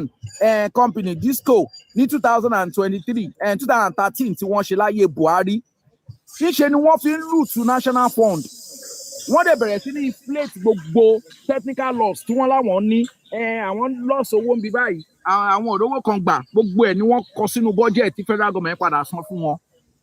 Band A tariff tí wọ́n láwọn ṣe it's a fraud níṣe ni wọ́n fi ń exploit Nigerians táwọn Nigerians bẹ̀rẹ̀ sí ní san owó high billing gbogbo system tí wọ́n gbé wá fún wa high billing system ni àwọn tó wà ní band A tariff tí wọ́n fún wọn fún 20 hours of power exorbitant prices ni wọ́n san yet gbogbo wọn ló receive less than 20 hours daily owó tẹ̀dẹ̀ ń san owó 20 hours of electricity. Kí lẹ wí? Ti airport yín ṣé airport lẹ́ ń lò ní àbí car you are more food. Mo more food bí báwo mo kúrò bẹ́ẹ̀. What is more food? Ẹ wo ẹ jẹ́ kí n lọ síbi tí mi ti ní more food. Ẹ̀yin lè mú ìdí ọlọ́wọ́ jẹ pa wá yìnbó. Voice mi wà mọ́ food mo sọ ẹ má bínú. Bóyá kọ́ dẹ̀ ló mọ́ fúlà. Ẹ̀gbọ́n mi ni wọ́n dẹ̀ ni mo mọ́ food táwọn ará Canada bá ti fẹ́ dà wá láàmú òyìnbó lálá ló máa sọ èwo ni mọ́ food. Bàbá Pan-Africa bọ̀bọ̀ tẹ ní pé ká gbé wá sókè yìí ó ti díẹ̀ wá tẹ́lẹ̀tẹ́lẹ̀ àjẹsáyè for more than 30 minutes he does not have the balls to come up. Bóyá tó bá tún request sí ó lè gòkè. Anybody tó bá ti fẹ́ wá kó wá pẹ̀lú evidence ni o torí ibi by correctional center ni à ń sọ̀rọ̀ àwọn èèyàn tó níṣan tó lé gungun ẹ̀ ń sọ̀wọ́ Ṣòwòrẹ́ wá wà nínú àwọn èèyàn dá ṣé councillor election là ń sọ ń pa ẹ jọ. ẹni tó yẹ kó ti bẹ̀rẹ̀ kíní history ẹ̀ láti councillor ó lóun ò fẹ́ bẹ̀rẹ̀ láti bẹ̀rẹ̀ ó fòfẹ́ rẹ̀ ó ní presidency. Kò ní da fún Ṣòwòrẹ́ níbi tí tó bá wà àbó ti yá wèrè. Nítorí òpin. Gbogbo ẹ ti máa sọ̀rọ̀ ẹ wo ṣé a lè dẹ́kun láti máa sọ̀rọ̀ Ṣòwòrẹ́ ń bí báyìí. Ó sún mi o. Àbáyé Ṣòwòrẹ́ fẹ́ rún dànù ni. Àwa kọ́sẹ̀ Adédèwà la jókòó tọmọ Ṣòwòrẹ́ wá sókè ó ní òun fẹ́ béèrè ọ̀rọ̀ kan ló bá ní kí ló ní òkú fọ́tò òyàn kan tá a gbé òkè fọ́tò wo ló bá ní ẹgbẹ́ sáwà lọ́wọ́ àbẹ̀ ló bá dọmọ Ṣòwòrẹ́ ni wọ́n máa ìjẹta náà nìkan náà àbí ṣé ìjẹta ni àbí dọ Monday pé àwọn fọ́tò tá a gbé sí bí ó pẹ́ ẹyọ kan táwa ni ẹni ẹyọ kan tó kù náà wọ́n ní Ṣòwòrẹ́ I don't know ṣé bẹ́ẹ̀ ṣe rí mi kí n bá kó wọ́n ti Ṣòwòrẹ́ lórí ṣé àwọn tó níbò tó bá kún ẹyọ kan ṣe má ti dé ni ẹ mọ̀ bóyá ó ti promise ẹ ọ bóyá ó ti promise ẹ. Àwọn èèyàn wá wà lẹ́yìn Ṣòwòrẹ́ Donald Duke náà wà ń bẹ̀ Donald Duke náà wà tó ń contest Al-Mustapha náà wà tó ń contest. Ṣé tó ló tiẹ̀ ní ṣé bàbá máa fi máa bèrè lọ́wọ́ èèyàn pé ìgbé fọ́tò ẹnìkan sókè kí ló kàn ẹ́. Mr. Mobolaji. Mo tó chair sínú yàrá mi tó chair sínú yàrá mi kí ló kàn nìkan tó rọ lọ. Mo ń tọ́jú sàmì. Mr. Mobolaji. Àwọn pípù yìí ní problem. Ìbò Àlímọ̀ṣọ́ tó máa dì fún local government chairman Àlímọ̀ṣọ́ ó ju gbogbo ìbò tí Ṣòwòrẹ́ ní lọ fún presidential election tó ti ever participate rí nínú ẹ̀. Tí anybody tó bá jọmọ Ṣòwòrẹ́ bá ti wá sórí ìkànnì yìí ẹni kó kọ́kọ́ lọ máa jà fún Kọ́lá Abíọ́lá náà kóhun àti Kọ́lá Abíọ́lá kọ́ lọ máa drag popularity. O tí mi ti ìbò Chichi òun fẹ́ máa ganu sí Peter Obi àbò fẹ́ máa ganu sí ṣé tiẹ̀ wá àwọn ọmọ Ṣòwòrẹ́ ṣe ya wèrè ni ṣé ọpọlọ yín ò tiẹ̀ ṣé kò ya wèrè no wèrè ń ṣe yín gbogbo ya wèrè bọ̀ wèrè ń ṣe yín. Ya wèrè tẹ́ ẹ̀ bá ya wèrè ń ṣe yín. Kò sí nǹkan tí Ṣòwòrẹ́ ṣe fún yín tẹ́ máa fi máa sọ fáwọn èèyàn ya wèrè. Kí ni nǹkan tí Ṣòwòrẹ́ ṣe fún yín tẹ́ máa fi láya wèrè? Ẹ lè má láìkẹ́ ó lè ní one vote ó lè ní one vote. Ọ̀gá ni ó dàbí ẹni pé ó ti promise ẹni senate president àbí ṣé ó promise ẹni senate president ni. Ó lè máa ṣe nǹkan kó máa ṣe dáadáa bóyá ká máa ṣépè fún ọ ká máa ṣépè fún ọ. Ṣé ó promise ẹ pé òun ló máa jẹ́ senate president ni. tó tẹnumọ́ ọ̀rọ̀ Sowore báyìí. Mr. Babs. Mo ní ṣó promise ẹni Senate president tó tẹnumọ́ ọ̀rọ̀ Sowore yìí báyìí. Sowore gan ò tí di Senate president, Sowore gan lè má di councillor tó máa fi kú. So kí wọ́n di. So nǹkan tí ṣe rí nǹkan tèmi ń sọ ó simple, Sowore lè má di councillor. In fact, next election ó lè jẹ́ 5 votes péré ló máa ní. Wọ́n yẹn ò wá deserve pé kí ló dé àmì ìgbà yẹn ọmọ ìlú mi ni Ondo ló ti wá ẹ má reduce ìbò ẹ má reduce 15,000 votes ló ní last election tó bá jẹ́ máa di 2027 ó máa jù bẹ́ẹ̀ lọ ó lè wọ 16,000 ó lè ní 15,000 má jà tí ó dàgbà fún àwọn ẹ̀ka yẹn ẹ ṣe máa sọ pé 5,000 ló ní o 14 ló ní o kò ń ṣe 19 o 14. ṣé 14,000 ló ní ẹ mo ní tó bá di next election tó bá di next election ó lè ní 15,777. Ó tiẹ̀ lè ní 1,000 votes. Ìyẹn ò wá fún wa ní reason láti wá máa ṣépè fún. Ìgbìyànjú ẹ̀dá máa ń gbìyànjú. Ṣé òun wá ní reason láti máa ṣépè fún ọmọ ṣépè fún supporter ẹ̀? Ṣé o ṣépè fún Jonathan ní kò tí ẹ fún làwọn ẹ jẹ́ ká engage máa yìí ẹ jẹ́ ká engage máa yìí constructively. Mr. Nice, listen to me. Nǹkan táwọn ò ṣe like Sowore ni wípé number 1 ó ṣiṣẹ́ fáwọn APC during the period of Buhari. Evidence wò la ní thank you. Òun ló lọ ń gbé gbogbo àwọn issue pé Jonathan ṣe lè Jonathan ṣe ọ̀hún. Wọ́n jọ gbógun ti ní sùúrù wọ́n jọ gbógun ti Jonathan ni. Ìgbà tí Buhari wọlé Sowore was celebrating. What are you telling me? Evidence kọ́ nìyẹn. Mo máa fún evidence. Ẹni sùúrù máa fún evidence. Ṣèbí evidence ló fẹ́ ni. Fúnra ara Sowore ló fẹ́ na rẹ̀ sọ. Mo máa ń like yín. Ọmọ tí wọn bá kọ́ lẹ́kọ̀ọ́ a máa ń kọ́ lẹ́kọ̀ọ́ bíbá yìí ni. Tẹ́ ẹ̀ bá mọ̀ ká máa ń jẹ́ kẹ́ mọ̀ ni. Ṣáà ní sùúrù kó wà níbi tó wà yẹn. Kò sí fídíò tó fẹ́ gbé jáde tí mi ò tí wò. Fídíò ibi tó ti sọ wípé they rode on our back. Ṣèbí yẹn ló fẹ́ gbé jáde. Àbẹ́wò ló fẹ́ gbé jáde.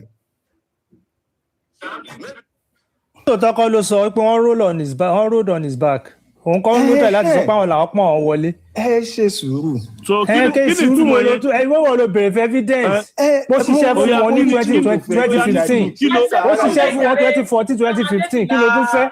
Oníṣòwò tiwa ẹ má dá wọn ní òun. Ẹ jẹ́ ká tún sọ̀rọ̀ nípa nǹkan tí mò ń sọ wà lẹ́yìn. Èmi ò bá yín argue lórí number of votes tí Sowore máa ní. Bọ́n pé ká máa ń ṣépè fún àwọn supporter ẹ̀ mi ò rò bóyá ó yẹ ká jẹ ẹbọ ó yẹ ká jẹ ẹjọ ṣe lè bá wa jábọ́ kó máa lọ. Kí ni mo ṣe ó wá ń wá bíbá òun sọ pé kíní. Kí ni nǹkan tí mo ṣe tó ní kọjá mi bọ́? Òun distract wa ni ẹ jábọ́ dànù. Kí ni nǹkan tí mo ṣe tó ní kọjá mi bọ́? Kí ni nǹkan tí mo ṣe gangan? Ẹ jábọ́ dànù. Òun distract wa. Ẹ jẹ́ kó bèrè ìrànlọ́wọ́ ẹ. Kò lọ ẹ jẹ́ kó bèrè ìrànlọ́wọ́ ẹ. Kí ni agenda Sowore? Kí ni plan tó ní fún Nàìjíríà? Tí n bá how many minutes lè máa fún mi láyè láti sọ̀rọ̀ nípa ẹ̀? 2 minutes. Kí ni plan tó ní fún Nàìjíríà? Okay, first and foremost, general plan tí Sowore ní regarding subsidy is that subsidy must not be taken away from ordinary Nigerians. Ṣé o tún fẹ́ dá a padà sóko ẹrú subsidy ni? Go ahead. Okay, ẹ̀yin wo bí oko ẹrú? Okay, àwọn tí wọ́n ti lọ sí so many countries around the world, a mọ̀ pé subsidy is meant for ordinary Nigerians. And gbogbo àwọn tó sọ pé àwọn máa yọ subsidy náà, wọn ò sọ pé subsidy ò dáa. They only said there is fraud in subsidy. Wọn ò sọ pé subsidy is not good itself. They say there is fraud in subsidy. That nǹkan tí Peter Obi sọ, nǹkan tí Tinubu náà sọ nìyẹn. So ẹ má wá sọ pé subsidy ò dáa mọ́ torí pé wọ́n ti yọ. Go ahead, nobody is obstructing you. Yeah, ẹ ṣe. So ní orí ìyẹn nǹkan tó sọ nìyẹn. Ẹlẹ́ẹ̀kejì nǹkan tó sọ nípa education ni pé education must be free.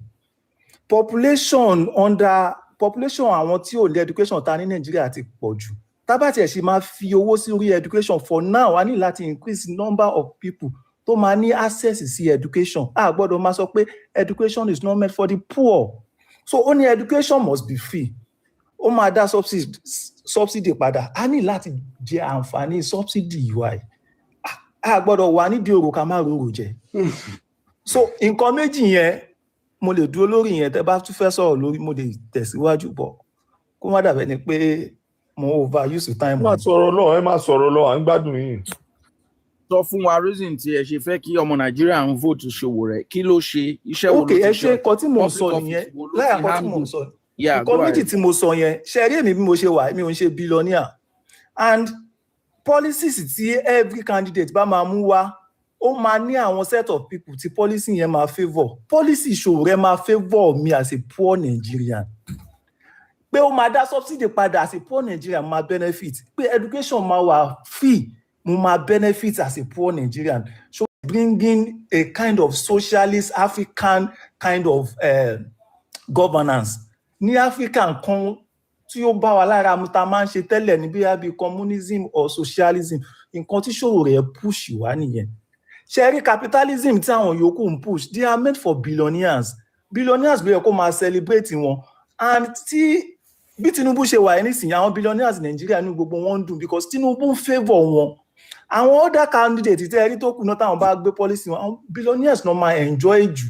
Àwọn atajẹ́ poor people who suffer it.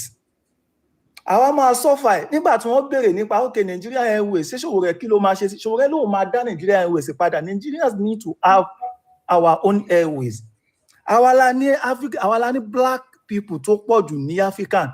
Ó yẹ ká ní kí plane kó máa balẹ̀ sọ́dọ̀ wa. Àwọn yòókù láwọn máa tà á ní táwọn bá ní chances. Àwọn náà máa tà fún èló ni mo ní tí mo lè fi ra shares níbẹ̀. The billionaires will continue to get richer. And Sowore is for me. Policies tí Sowore mú wá is for me as a poor Nigerian, is for all poor Nigerians. Báwo mo ṣe máa jẹ́ poor person tí mo máa dìbò fún nǹkan tó máa go against me? So reason tẹ́mi ṣe wà lẹ́yìn Sowore tí mo ṣe ń dìbò fún Sowore nìyẹn. Sowore ò lè rà mí, kò ní. Joshua lè fún wa example countries tó ń practice socialism tí ó dẹ̀ jẹ́ pé a very good country in the world. The happiest country in the world, Finland, what are they practicing? Ó lè má jẹ́ pure socialism, but some reasonable percentage of socialism, like 70% socialism. And that is the only thing that in practice in Africa kó tó di pé àwọn wèrè yìí dé tó bẹ̀rẹ̀ sí gbé democracy tó bẹ̀rẹ̀ sí manipulate everything fún wa. Gbogbo àwọn bàbá wa, ẹ wo school tó ń lọ, ẹ lọ wo AU, ẹ lọ wo cafeteria àwọn bẹ̀, oúnjẹ ọ̀fẹ́, school ọ̀fẹ́, gbogbo ẹ̀ tí gbogbo àwọn bàbá wa ṣe sílẹ̀ nígbà yẹn. Socialism náà ń pè tí àbá ní orúkọ tá a fún nígbà yẹn o, but nǹkan tó ń pè nìyẹn.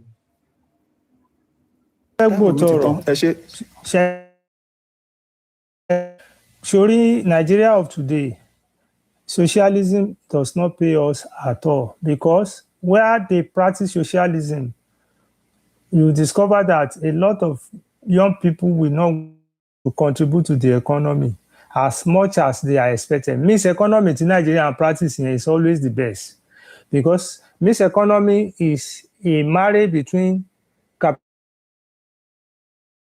I know what I'm saying because it's an area which I teach very well. So, and mixed economy combines both the characteristics of capitalism and that of socialism. No country also practices pure capitalism. As you see, United States, which is in the forefront of capitalism, they have a lot of social safety nets. What Obi is bringing to the table is a mixture of capitalism and socialism. Where necessary, the government need to intervene, the government will intervene in the economy. Where the market is supposed to be there, the market will be there. But when we discover that there is a market failure, then the government will have no other choice than to intervene in the economy. So let me give you the example of this, this subsidy you have mentioned. There is no need to return subsidy, but there's a way the government can go about it, which is one of the plans of Obi. How will you go about subsidy? Now, Nigeria does not even have a refinery, and you can't build a refinery in 1 year. So after I want to debate him too. Let me just land, sir. So the contingent plan would be that, okay, there's a private refinery in Nigeria, which is owned by Dangote. Nigeria produce crude oil, and crude oil, as I'm talking to you today, is sold for $77 per barrel. The government can just decide, sell crude oil that will be refined for Nigeria to the private refinery at 50% rebate. And the implication of that is that if Dangote is selling fuel at 900 naira to Nigerians, then if we give him crude oil for Nigerian demand, give us refined products at half of that price. And that's simple economics and simple mathematics. That will be worked out between them. And before you know it, Nigerians will buy the same fuel they are buying at 990 naira for, say, 480 naira or 490 naira, because there's an agreement between the government and the private sector to actually intervene. And how would Dangote solve the problem of subsidy stealers? Very simple. We are going to get the data of how much fuel we use in Nigeria. And Dangote is also planning to even have fuel stations. So we can encourage him, buy as much as any fuel station you want to buy. All we want is to solve this problem. And that will be a problem that is put behind us. And concerning education, Obi has very strong education plan.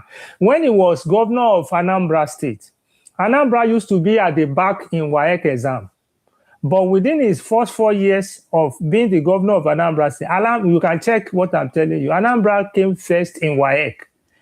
Do you think that comes by accident? It was through planning. So what we are trying to say is that the poor will have access to education, they will have access to health, they will health care, they will have access to social amenities, not in the way at which most of these people are increasing price of the school fees and all that. And you can check what I'm saying about Obi's educational program in Anambra State.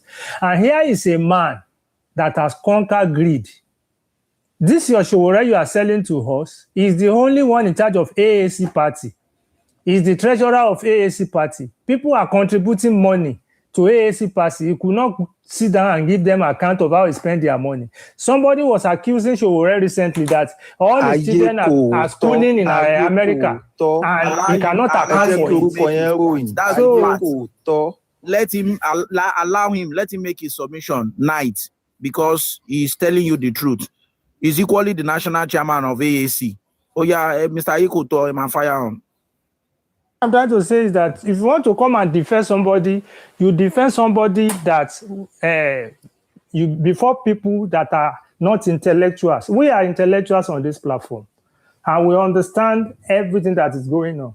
I'm not saying Showore is not a good person, but at this level, Showore is not consequential in Nigerian politics. And if you look at the way he always behaves, Showore is my age mate. Showore should be in his late 50s. He should not be behaving like that at this level. We don't need somebody that will be depicting us as if we are gangs in Nigeria. No, we need people that look at Joseph Malema in South Africa. Did you see him the way he used to criticize South African government? Did you see him in form of gangsterism? No, you won't see him like that. So that is how it's supposed to be. Maturity is required. And I want to advise Mr. Showore, he should go and start somewhere. He shouldn't just want to be the president of Nigeria. All this way he has been trying. Let him go and become maybe the chairman of his local government and do something people in that local government will see, and they will sell him for the state. From the state, they will sell him to the federal. Congress. Yes. Yeah, it's better like that. Go and show what your capacity is at your local environment first. Go and become maybe in state assembly, and you become their speaker, or you become anything in your state, Ondo State, and people will see that when this man was here, he was able to change a lot of things. So that's just my submission. Most of us here, it's not as if we hate him. We don't hate him, but we are telling you that his electoral value in Nigeria, even among the youth, is nothing. If Showore should contest between, if there's a contest between Showore and VDM, VDM will beat him. Even Sunday he will beat him hands down.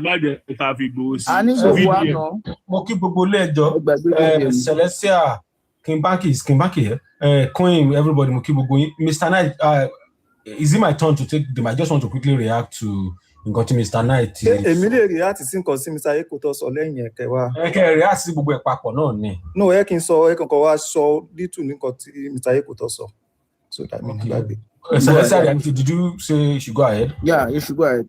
Yeah, first and foremost, Deputy National Chairman, African Action Congress, his name is Nicodemus John.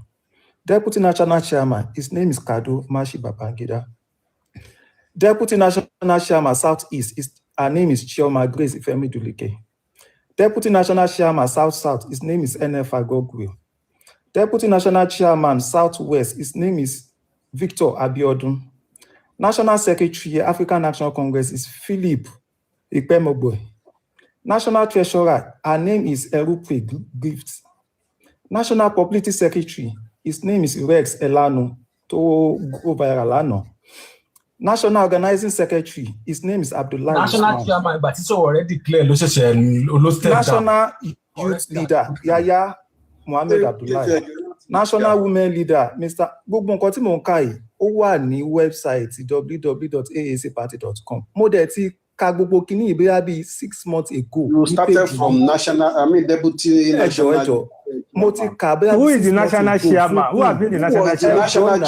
Ẹjọ́. No, no interjecting. I'm asking a question. Who has been the national chairman? Question la bèrè lọ́wọ́ ẹ̀ deputy ló ti bẹ̀rẹ̀. Omoye is the national chairman. Ó ṣe step down láìpẹ́ yìí. You started from deputy national chairman. Don't start from deputy. Start from the national. Don't start from deputy. Start from national chairman all the way. National chairman. You want to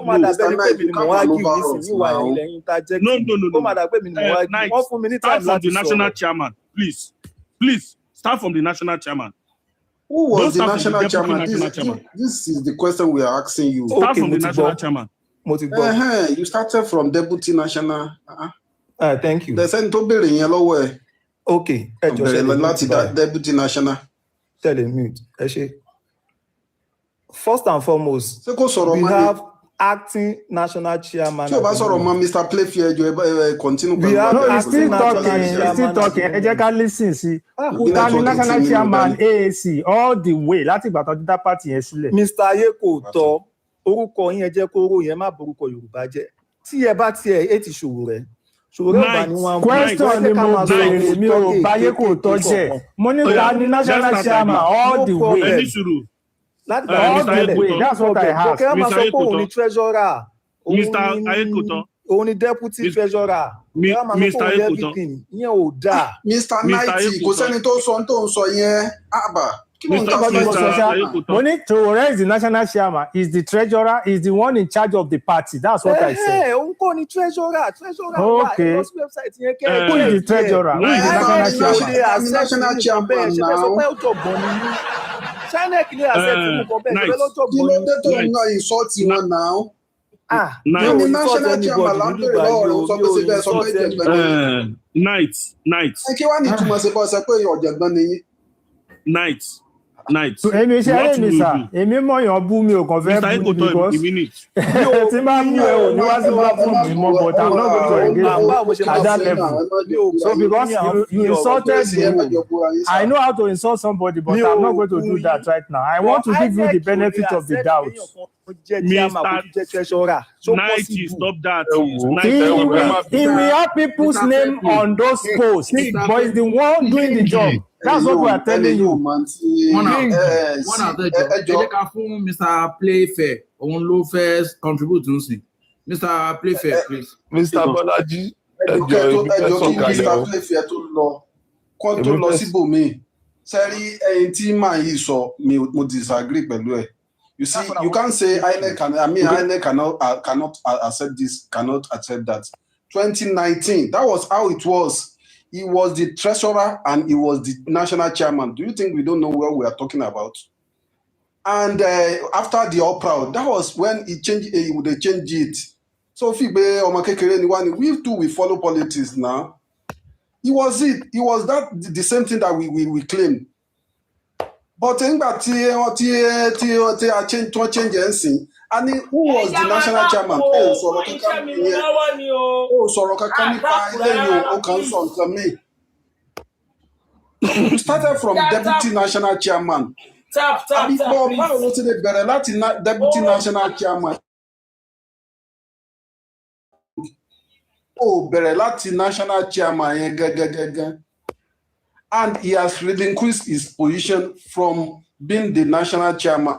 And we know that this is not what we asked you. What we claim about him, he was actually so. That the Playfair ever continue. Right. So thank you very much, Mr. Amabalaji. Mr. Ekoto, I just want to quickly speak to what Nipa Sowore, and I will commence my own point, my little contribution by, starting with this analogy. Mr. Nice, ẹ jẹ́ ká assume pé ẹni poultry. So no poultry yẹn, ẹni ẹdìyẹ 100 tó ń yé yín. So ẹ máa ń tẹ ẹdìyẹ. So manager yín, èèyàn kan wá sọ fún yín pé manager yín kò manage poultry dáadáa. Nígbà tẹ́ complain pé ó dà pé ẹyin mẹ́ta ó jùnù nínú àwọn ẹyin tí ẹ máa ń get per day. Pé bóyá crate mẹ́ta jùnù. Wọ́n dẹ̀ yàn dẹ̀ encourage pé ẹ sack manager yìí náà. Ẹ sack ẹ kò ṣe dáadáa. Ẹ dẹ̀ sack manager yẹn. Ìyàn dẹ̀ ó dẹ̀ recommend the expert mi fún yín pé tẹ́ ẹ bá fún man yìí ní opportunity yẹn ó máa better ju manager yìí ti tẹ́lẹ̀ yẹn ó useless. Ó lo gbogbo resources every day ló ń campaign fún yín pé your manager yìí sẹ́. So now this new manager ó débẹ̀ ẹyin crate mẹ́ta lẹ́ ń complain pé ó miss tẹ́lẹ̀ ẹ̀rẹ́yìn kankan mọ́ ẹdìyẹ 100 ó kù mẹ́ta. So now manager tó yí ó recommend fún yín yẹn tó bá company yín jẹ́ ó lọ èèyàn tó recommend ẹ wá padà wá bá yín pé ẹ wò mí o ẹ fún mi ní iṣẹ́ yẹn ẹ má worry pé mo recommend èèyàn kan tó bá poultry yìí jẹ́ mo ti ready báyìí mo fẹ́ revitalize poultry yìí please tó bá jẹ́ ìlẹ̀ ní business yẹn ṣé ẹ máa employ man yẹn based on his antecedent in making poor judgment ṣé ẹ máa employ as your manager. Mr. Knight. Ẹ má bínú, mo ní kọ́ ní point kan, mo miss you have the last part yẹn also. So right, my question is, if you run a poultry business and someone has recommended a manager for you in the past that almost destroyed your business, your bets were missing, there was nothing, no profit, no nothing, and he came back after his recommendation and said he's the next guy that he can turn this business around for you. As a businessman, will you trust that kind of a person with your business? Is a yes or no question? Okay, tó bá jẹ́ yes or no. Well, mo lè sọ pé no. No, good. Sowore in 2011, 2012, 13, leading up to the general election in 2015, did not play indirect roles in ensuring that Jonathan was frustrated out of office. And you will recall that in all indices, Nigeria, we were top in Africa. In fact, based on international sources, data, Nigeria was predicted to be the first trillionaire GDP economy in Africa. Even by 2025, those were the predictions. We were doing well, we were doing fine. Sowore to Jonathan Boshenshi and use his platform, Sahara Reporters, to publish damning propaganda against that government and ensure that someone who could not even pass his O level, couldn't even pass WAEC, he's never done anything successfully in his life. Sowore was one of those people who brought that manager in. And today, this is the conversation we're having. And that Sowore is coming to tell you, even he himself, without any record, without any antecedent, the only thing he has managed in his life was about maybe 10,000 students in Unilag. That is the only thing he has managed, and his Sahara Reporter business. That is the only thing he has managed in his entire life. And he's coming to tell you that he's the right guy for the job based on the fact that he can conjure policies. Nigeria we don't have a problem of policy in Nigeria. Anybody can formulate policies. Anybody can copy and paste politics from anywhere. And he's coming to tell you that based on my antecedent, well, if you ask me, he doesn't have any. I myself, I was elected as Senate President of my student union when I was in uni. I was my federal constituency student union president. I was my local government student union president. Colleague Lemati Sowore. And he is telling you in 2026 that he's the right guy due to these policies that are very popular, that everyone has used anyway. And you believed him when you have another guy who He was governor. He has been director of more than 3 banks. He was on presidential committee on economy. He was an advisor to Jonathan's presidency on economy and fiscal policy. The list is endless. He has run successful businesses over 3 decades in Europe and succeeded and did it well. His character cannot be dented. He has been tested. He has results. You have that kind of a candidate, and the person you are supporting is this guy who comes to you to say all he has to offer. Don't worry about my experience. This is what I have to offer. And you believed him in 2026. So we only need to, we just need you to make it make sense. So someone said importing and exporting as an individual, as a businessman. What do you expect him to do? What at least, and also we can trace his business. We know what he is doing. Everybody knows Obi is a businessman. The people you guys are supporting, what is their source of income? It cannot be verified. These are con artists, for goodness sake. We can't verify their source of income. We can't verify their source of livelihood.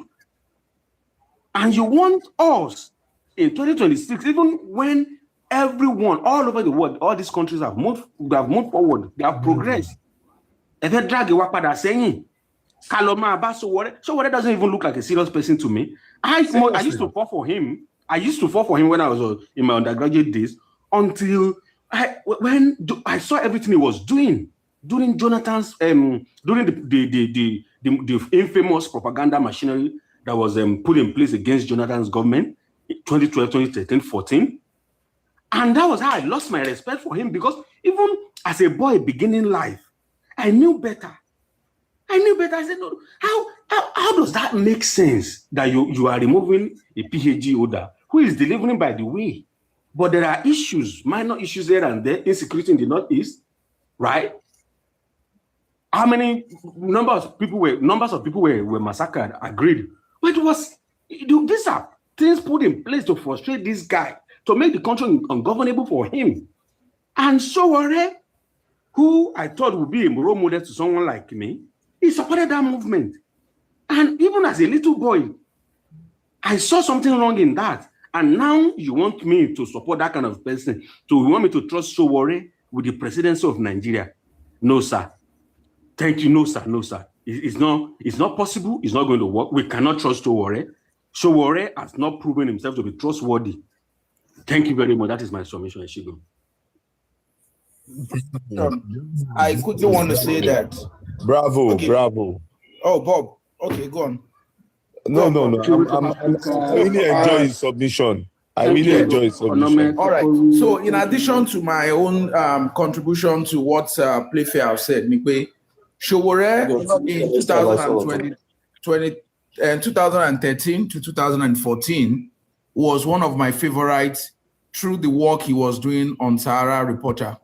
I thought he was doing investigative journalism, but after they ousted Jonathan and Buhari became the president, Sowore himself was very happy. We have seen the viral video of where APC members were celebrating with him.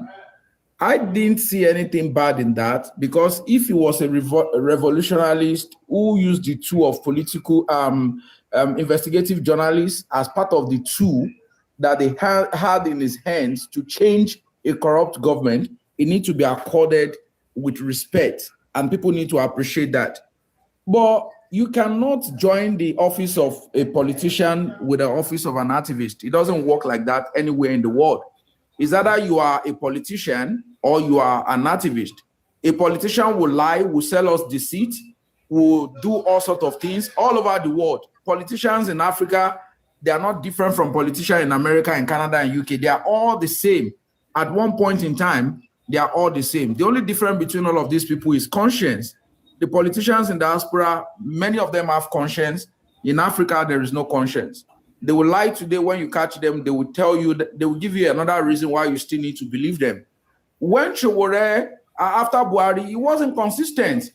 That was when I discovered that all the information he was passing out on Sahara Reporter, there were informations that he was getting inside PDP appointed cabinet members of Jonathan. The people that work with Jonathan were the one who were working against him. They were the one passing those information to APC coalition of Buhari and Tinubu. That was how Sowore was getting all the information he was feeding the world with. He was not doing any investigative journalism. He was just working for the opposition to remove the incumbent government. And they did succeeded. So when they succeeded, did you see any breakthrough information from Sahara Reporter after Buhari became a president? No. He started working like Gist Lover. He started posting rumors and things that are not even 100% accurate. And so, till this present government, everybody in Nigeria can know that Sowore was a political tool in the hands of politicians. He was working for opposition, and they came into power. They cannot trust him. They cannot give him any appointments because they knew that they bought him over. That was how he was able to work against Jonathan. So now, Buhari came into power. The corruption in Buhari administration was times 10 of what we had in PDP administration. Is it not the same Buhari administration where they borrowed, they rented aircraft from Ethiopia, they painted it and say, "Hey, Nigeria," and they were celebrating it that we now have new aircraft, which was a scam. Those people that did that scam, they are still busy working on around. Yeah. They are there, and they are all APC members. But APC people will come and be telling us Tinubu is a saint. It's the same party. And they are all scammers who have ruined this country. They've taken away the taxpayers' money, the national treasury. They've messed up with it. They should be in jail if Tinubu is indeed interested in corruption. If Tinubu is interested in fighting corruption, those ministers of aviation that work with Buhari, they should be in jail. So why did you do selective judgment? You put the CBN governor in prison because he's an Igbo man or because he contested as a president, or why? There are so many people that were corrupt, including the same minister of power, Tiolo Olokuku of Olukukwa. Was he not a member of the CBN cabinet? Did he not work with Elememere? They all work together. So, it's in that same administration that we have this man to jail 75 years imprisonment for 33.8 billion naira. Shebi APC member, Minister Nilabe Buhari. How many times did you see Sahara Reporter post all of those things? It is when it becomes obvious, when it's in the news, that's when Sahara Reporter will now do copy and paste, because the source of information he was getting, he couldn't get them no more. But I want to watch Jonathan is because they want to be in APC and they want Buhari to become the president. They work against the man because the man himself was not smart. And at the end of the day, he allowed you guys to come in. Instead, he put out his more abject poverty. Nigeria became the country with the highest number of extremely poor people in the world in 2017, 2 years after Buhari took over government. And since then, we have not left that benchmark. We are still there. And more Nigerians are living in abject poverty because WHO is using $3 per day as the benchmark for classification of poverty, while they are using $2.1 as classification for extreme poverty. So what that means is that anybody that cannot earn 4,500 naira in a day is a poor man. Multiply 4,500 naira by 30. All the people earning minimum wage in Nigeria, they are living under extreme poverty, because that classification, 4,500 naira per day times 3 will give you $100.15. But minimum wage, Tinubu APC member, they are earning $45 per month. And that means they are poor. So more Nigerians are in poverty because you make our naira to be weak and you are not doing anything to strengthen that. There's no balance in that flow. And at the same time, the level of unemployment is increasing. The numbers of domestic industry that we have is reducing.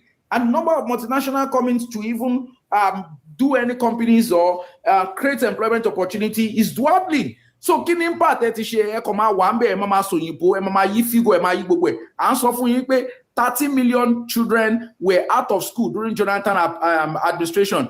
Despite that, Jonathan tried to build schools for Almanjiri just to reduce the number of children who were out of school, to put all these street beggars, everything, to put them in the school system so that they can have a formal education according to what UNICEF encourage all over the world. Primary education should be a basic universal education for all citizens of the world. Kò yẹ kí anybody who are out of school for primary education rate. Ẹ frustrate man yẹn, ó jáde. Nígbà tí Buhari wọbẹ̀ dé ayé Tinubu yìí, ó ti increase 18 to 20 million children out of school youth. That's not an achievement. Ẹ ń pariwo next fund. Alẹ́ fail ẹni rárá. So for us, other people, other meaningful Nigerians, these platforms will continue to be an advantage for us to engage ourselves, sensitize ourselves, and let Nigerians know the difference between what these guys are cooking for us. We are tired of this 12 years administration. Complain and for any reason why you fail, you are blaming the past government. We asked you to come. We know there's a problem. Okay, you are there. Fix it. You couldn't fix it and you are giving us excuses. And Showore for any little distraction. It's not even an issue. Discuss the Showore. To me, it's a waste of time. It's a waste of space. It's a waste of energy. It's irrelevant. It's a total, for me, if you don't Timon, you go and be, go and Tikanu, Kodoma contest. And also, Night very reacting. Yeah, Eshe. Let's get your reaction. Yeah, Eshe, wake up. First and foremost, play fair. Mi ò sọ pé kẹ́ wá dìbò fún Sowore. Mi ti sọ pé anybody kó wá dìbò fún Sowore ní bíbá. Nǹkan tó mú mi wá sókè ni pé torí ìgbà tí wọ́n ṣépè fún àwọn supporters or something like that ló mú mi wá sókè. And I would like to say this. Sowore has not Sowore has been fighting every corruption in Nigeria. In fact, mi mọ̀ why ti video Sowore nígbà tí before 2015 election, ton interview Sowore regarding the coming election. And he said a lot of negative things about APC and about Buhari. That particular video go viral. EFCC ni don't fight corruption. People dey fighting for corruption. Ẹ máa ro sẹ́mu yín lọ sẹ́, ẹ máa ro sẹ́mu yín lọ. Ẹ máa ro sẹ́mu yín lọ. Bọ́mọ tí mò ń sọ ni pé wọ́n sọ pé Jonathan nìkan ló face this and that. But tẹ́ bá wo interview tí wọ́n ṣe fún Sowore even before that election, that 2015 election. Ó làǹbá sí APC ni ó sọ fún wọn pé any Nigerian tó bá dìbò fún APC ó kàn deceive ara wọn ni. But this is nǹkan tèmi fẹ́ mú yọ. Mo mọ̀ pé tí wọ́n ní tí ìyá ńlá bá gbé ní ṣánlẹ̀ kékeré máa ń gorí ẹni èèyàn tí ẹ máa ń gbàgbé àwọn ìyá kékèké tí ó tíyàn ti jẹ sẹ́yìn. Nígbà tá a wà ní 2013, 2014 before that election, gbogbo wa la mọ̀ bí Nàìjíríà ṣe rí. In fact, àwọn èèyàn kan sọ pé tí ajá bá contest against Jonathan, ajá yẹn máa wọlé. Now, kí n sọ ilé, wọ́n ní Sowore propaganda this and that. Àti sáré gbàgbé quickly pé during Jonathan la ní Sambo Dasuki Gate over $2.1 billion. During Jonathan la ní DSD Alice Madueke over 23 billion naira. During Jonathan la ní PHNS proceeds over 27.19 billion naira. During Jonathan, patient Jonathan ló gbé $8.4 million. During Jonathan ní Azibo kí náà pé kéèsì ní Abuja Azbola or something like that, over $20 million. Abdulrasheed Maina over $14 billion. Gbogbo corruption tó wà during Jonathan àti sáré gbàgbé kíákíá àti wọ́n wo period yẹn bí period tó jẹ́ pé is one of the best. And àti gbàgbé quickly pé 15 million Nigerians ló dìbò fún Buhari.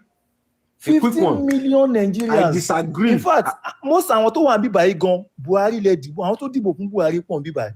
But nígbà tó ti wá yíwọ́ sẹ́yìn, everybody wá dàbẹ́ ní pé kò sẹ́ni bọ̀dì tó dìbò fún Buhari. Bàbá Sẹ̀lẹ̀ torí pé wà ń bí ni irú ọ̀rọ̀ rádìràdà báyìí mi ò kí ń fẹ́ mi ẹ yẹ kẹ́ ti mú tó lórí kúkú tó sọ̀rọ̀.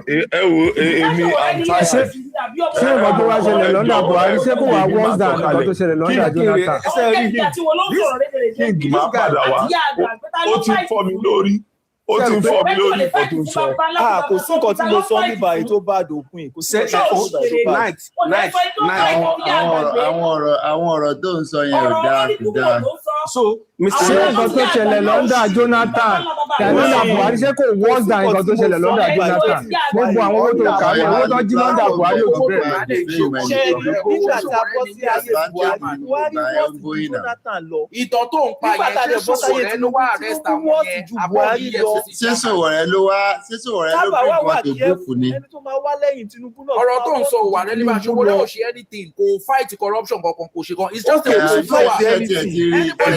ẹjọ ẹ má dá protest over ẹ dá move to something more quality. Let's move forward. I'm tired. Onífọ́ mi bí ṣe wà yìí. Mr. Knight kó padà wá jọ mi ẹjọ́. ẹ má engage mo ti sọ pé kí wọ́n já àwọn pípò yìí sílẹ̀ látàárọ̀. mo ti sọ pé kí wọ́n já wọn bọ̀ wọ́n kàn fẹ́ máa distract wa ni. Let me just drop a cent, ẹjọ́. Cherry, time tawa, we have a nation to save. You cannot just, come up because you feel like somebody is, what do you call it? Somebody has, what do you call it? Maybe personal attack on you. Anybody don't back bass goes in time tawa. People are hungry, and then we have a very big tax at hand. Rather than going about petty talks wrong with emotions, we have to face the reality. Ẹni tó ní pé wọ́n push forward nísìnyí, tọ́mọ bá lọ sí school tó bá pass WAEC, tó pass JAMB, ẹ̀dẹ̀ ló fẹ́ wọ university.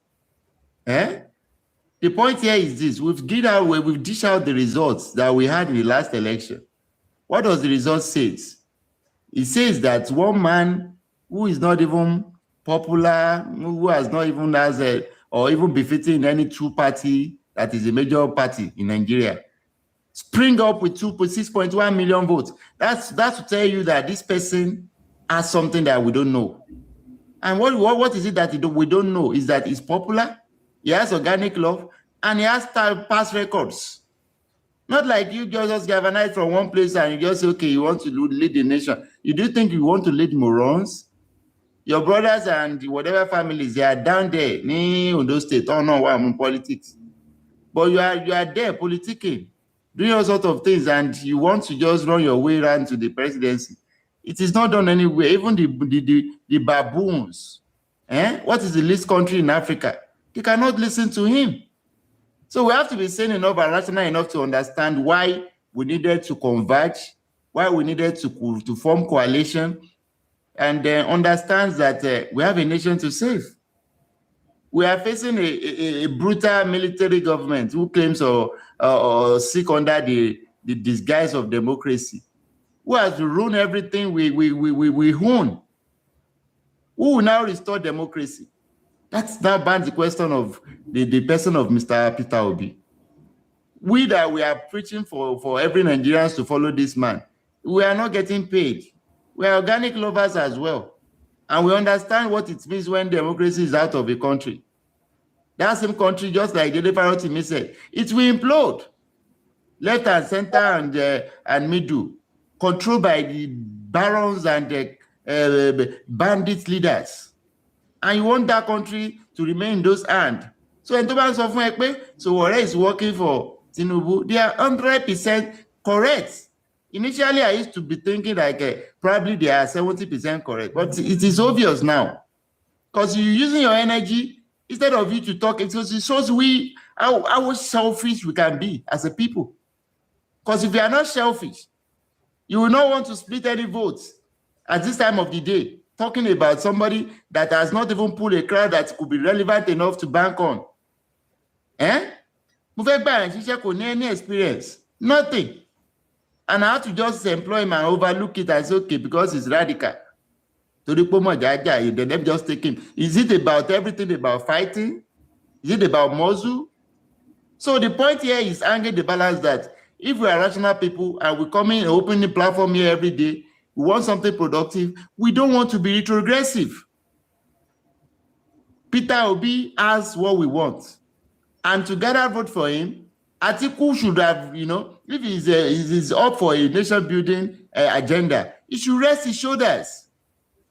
He should get in coalition with Obi and support him, even if he has not even appear on the ballot box. He should just be in the background, supporting these people, if he is actually having interest of the people, interest of Nigerians at heart. So the point here is ravaging at the point that we are pushing to the public that this man called Peter Obi is a man of tested character. He has the past and track records. And aside that, he could be a president of just 4 years, and we checkmate what he has done. Obi can come and do 4 years. Let Atiku come after that time and see what will happen. If he's not doing the best we want, we get him out of the office. But right now, we need a coalition. We need a convergence of strengths from people. Not you just carrying around, you see, all these people carrying around fake things. I was forced to go to a platform yesterday where they are using Yoruba to cajole people, and they are trying to lure them into supporting Tinubu. How will you be so docile, and how can we be so a dangerous person? Because if you are too callous enough to understand why you are supporting somebody that's as dangerous as Tinubu, then what should we compare you with? You can imagine somebody coming to say that, you know what, there's nobody that can do it better, so therefore we should continue drinking this gutter water because there is no other water you can drink. Without the fear of what will come after it. So Nigeria has a case now. It needs a rescue. We are in a rescue mission. And the only person that can get us out of this problem is Obi. And the only way we can achieve it is to combine our energies and strength, our voices, to one man. And let us make a sane environment. Everywhere. Is it ideal?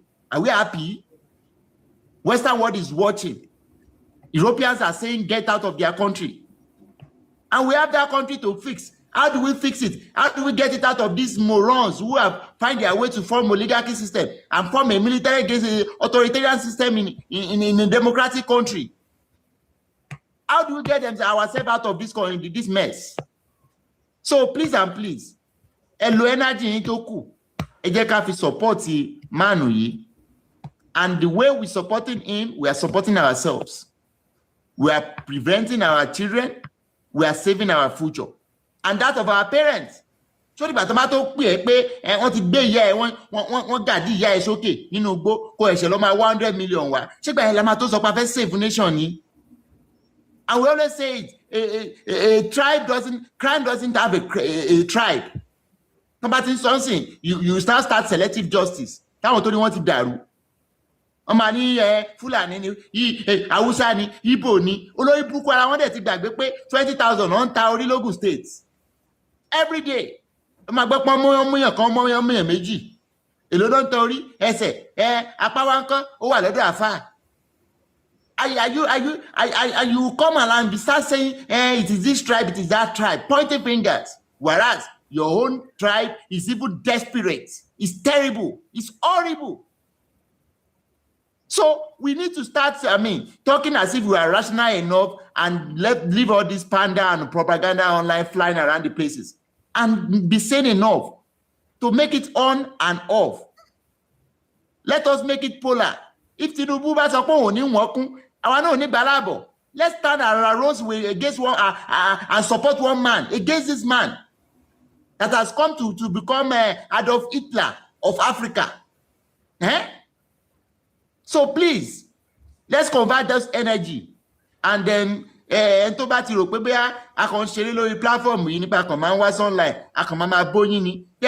not even here. You don't know what we're doing. What we are doing right now is serious. It's very serious. This is about our lives. So please and please, Joe,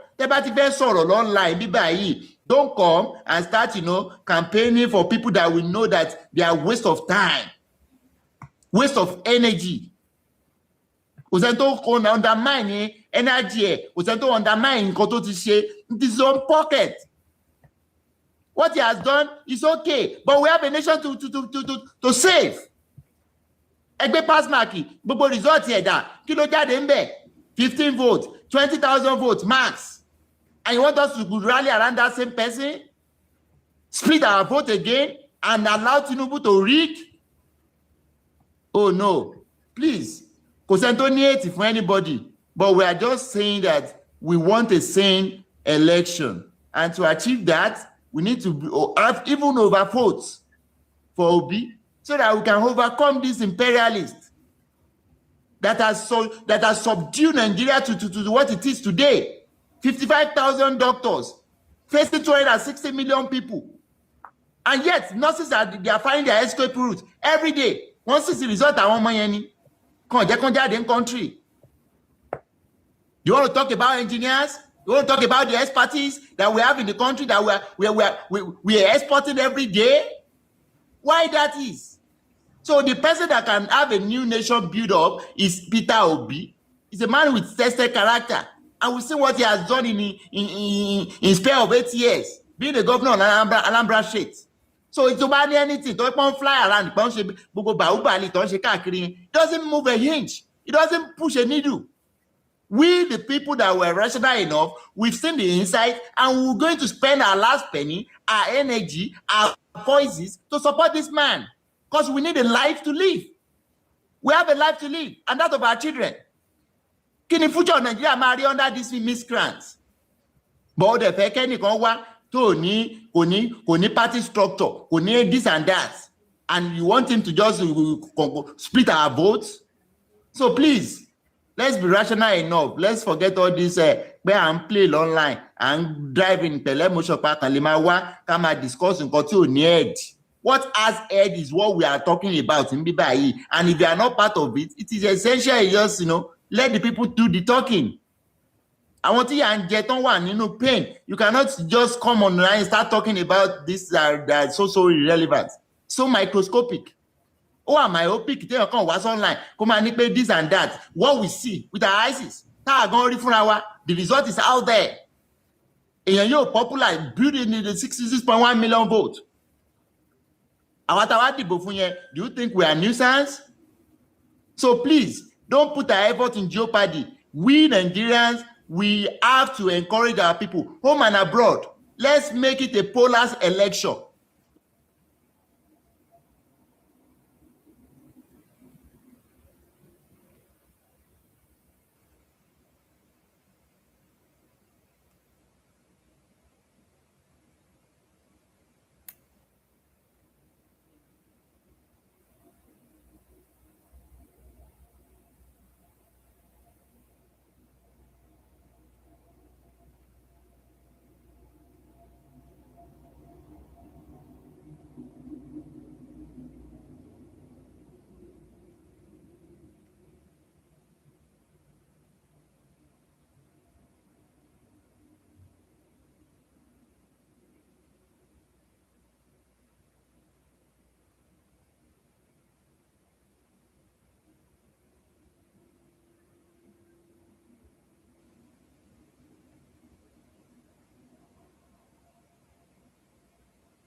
once you come to the realization as a woman,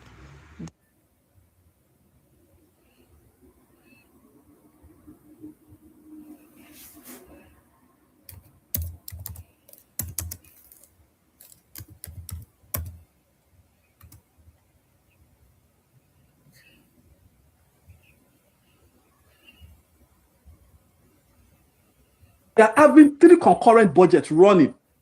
It has never happened in the history of Nigeria before. It's running. And the utilization of the budget is less than 20%. So where is all the money that have been borrowed go to? Is there any new project that's been done? No new project. So Iboni Tinubu go law. And most of the institutions said they've met their target. All the past, they said they've met their target. So where is the money going into? That man is senile. Tinubu is senile. He's suffering from old man sickness. He can't, come on. Tell me now, will I use my company? I have a company that I'm running. That is why this thing should start for my people. You have a company of your own that you want at the end of the day, you either declare profit or loss. Will you allow somebody like Tinubu run your company? Start with that. It's just charity beginner. Will you allow Tinubu to run your company? Nigeria is bankrupt as we speak. Go and look at our debt profile. They say 51 billion. I think about 51 billion in our foreign reserve. But what of our debt profile? That is what people that don't understand accounting or economics. Because we have to take out the negative from the positive. Then you have the net. But people just think like this, my brother said, people just think we are playing. Before you know, we have no Nigeria. Before you know it, if that is what you people want, we have no Nigeria to call our own. And if we have no Nigeria, I'm telling you, the Europeans, they've conquered us. If we have no Nigeria anymore, Europe, they've conquered us. Because numbers matters in geopolitics, because that will help you to move your technology forward, because in that millions of people that you have, that is where you have the intelligent people. They are all there. But by the time they split you guys into bits and pieces, it's gone. That's why you see America is about 300-something billion. They know what it means to have the figures. Same thing as India. They are about 1-something billion. Same thing as China. But Nigeria affect me now. We want to destroy ourselves. Of what use it is? I yield the mic. Thank you. Thank you. Just to take you from where you stop, can I please have the mic for 2 minutes? Yeah, you can go ahead. Right. So thank you very much, sir. Right. So for me, I think one of the disadvantages of democracy is that even, I'm sorry to say, I don't want to use the word non-entities. People who don't know their left from right, they have the same rights at the polling unit. Their vote carries the same weight as educated, knowledgeable individuals. Otherwise, in the 21st century, we are not even supposed to be having this conversation. Buhari is not fit to be even a class captain of primary school children. Tinubu should not even be anywhere close to leadership in the first place. In the 21st century, in 2026, the whole world has moved. They have moved ahead. China just cancelled out about 12,000 courses in their university. They are now heavily invested in artificial intelligence. On the other side of the world, in our own country, in the north, these clowns, they are conducting massive weddings for underage children simply because of democracy, because they know once they get married, they produce more children. They produce more children, and then they will get the numbers to decide who becomes what in Nigeria. So it is not sustainable. It is not sustainable. Tinubu, talking about experience, when we say experience, two things can coexist at the same time. There is the good experience, there is the bad experience. Someone, for example, who has experience of drug dealings, I don't know, F1, let me type F1, please. Right? That's an experience, but is it the kind of experience that we want? No. Someone who has the experience of stealing, money laundering, and all of those things, that is the experience. But is that the kind of experience that we want? No, that is not the kind of experience that lead a nation such as Nigeria into prosperity. right now, what we need right now is an individual who comes on board to talk about how we can lead our country out of this economic woods that we are in, finally leading us into our political and socio-economic Eldorado. And that guy is Peter Obi. In the last European Union Congress, about 2 months ago, Peter Obi was there. And I was listening to him, and that was when I knew that this guy is not only brilliant, he's very intelligent, and he understood geopolitics very well. Peter Obi understood local politics, geopolitics very well. He made a statement there, and this is what he said. He said, Africa and Europe, they are the closest continent to each other. And that Europeans must support him, must support Africans, especially Nigeria, being the most populous country in Africa, that Europeans must support Africa, support Nigeria to succeed. And that if Nigeria succeed, Africa succeed, they will be the first beneficiaries because of their proximity to us. And that similarly, if we do not succeed, they do not empower us to defeat the challenges that we are faced with today, that the consequences, the challenges will not be felt only by Africans, and that Europe too will be a part of the burden. And that was brilliant. And the Oyibo guys, they were there, they were looking at this guy. And I thought to myself that this little big guy is brilliant. Yes, this guy is brilliant. And those are the kind of leaders that we need in 2026. Leaders that can speak and address issues as they affect us on global platforms. Not people like, I want to Tinubu, ta debe, ta lo ma sun. Don't have a question, okay. I nominate that question to Erufai. Warning, security. Okay. Your third question to Dele Alake. I give Dele Alake. Such a dumb bass. Do we even have brain cells? Really? In this, I'm telling you guys, Peter Obi doesn't need us. We are the ones that need Peter Obi. Yes. So, and when we talk about speech, we're not talking about eloquence. We are talking about what you are saying. Do people understand what you are saying?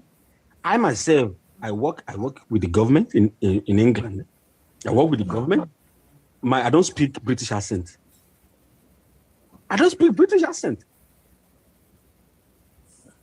And I have front office roles, coordinating meetings and all of those things in my team. Gbogbo team, in fact, gbogbo department, another country. Not even so to be a mini only person to one bed. Tiki Shomon Luon. Same perform excellently. Recommendations pouring in from my manager. So talking about speech, what do you mean? We're not talking about eloquence, lies.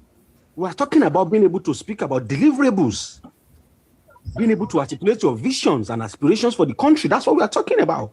And other than that, we're talking about character. We need someone who has passed the integrity and character test. And test of time. Obi has proven. And why do you guys even have a problem with this guy? Since this fourth republic, because general election, don't in Nigeria, southeast specifically, there is no general election that they have not given 90% of their vote to other candidate from other parts of Nigeria. In 1999, for example, more than 90% of Obasanjo get in southeast. Do they have candidates? Of course they did. In 2003, they supported Obasanjo again. F1444, please. F1444. F1444. One report to Wakilode. F1444. Kolofa. Kilode. Ìsọmọdé ìsàgbà ló fẹjọ́ àkáǹtì sùn ọ̀rọ̀ yìí máa dàrú. Ní máa bá yín ọkọ̀ máa tẹ̀yìn kẹ́ máa sórí ibú ọwọ́ tẹ fi ń rìpọ́ọ̀tì tẹ fi fẹjọ́ àkáǹtì sùn yẹn kẹ́ fi máa sọmọ nù. Kẹ́ fi máa wà àìsàn. Kí pẹ̀lú ayé máa bá yín. At times we have a conversation like this, and then I don't know why you people. You say no to violence, no violence, no anything. You see them, they will come. Wọ́n máa fi ẹjọ́ àkáǹtì sùn. Ẹ ti si orí ibú látòní lọ. Ẹ ti dààmú. Ẹ̀yin wèrè lásán lásán yìí. You know, we have a nation to fix, and we will not use because of ẹ pé torí ẹ̀yin kan wà tẹ́jẹ́ ti jẹ́ pé ẹ ti rora yín pé inú ayé pẹ̀ lè jẹ́ èèyàn mọ́. Ká wá torí ẹ̀ ká má sọ̀rọ̀ bá ṣe máa ṣe nation building.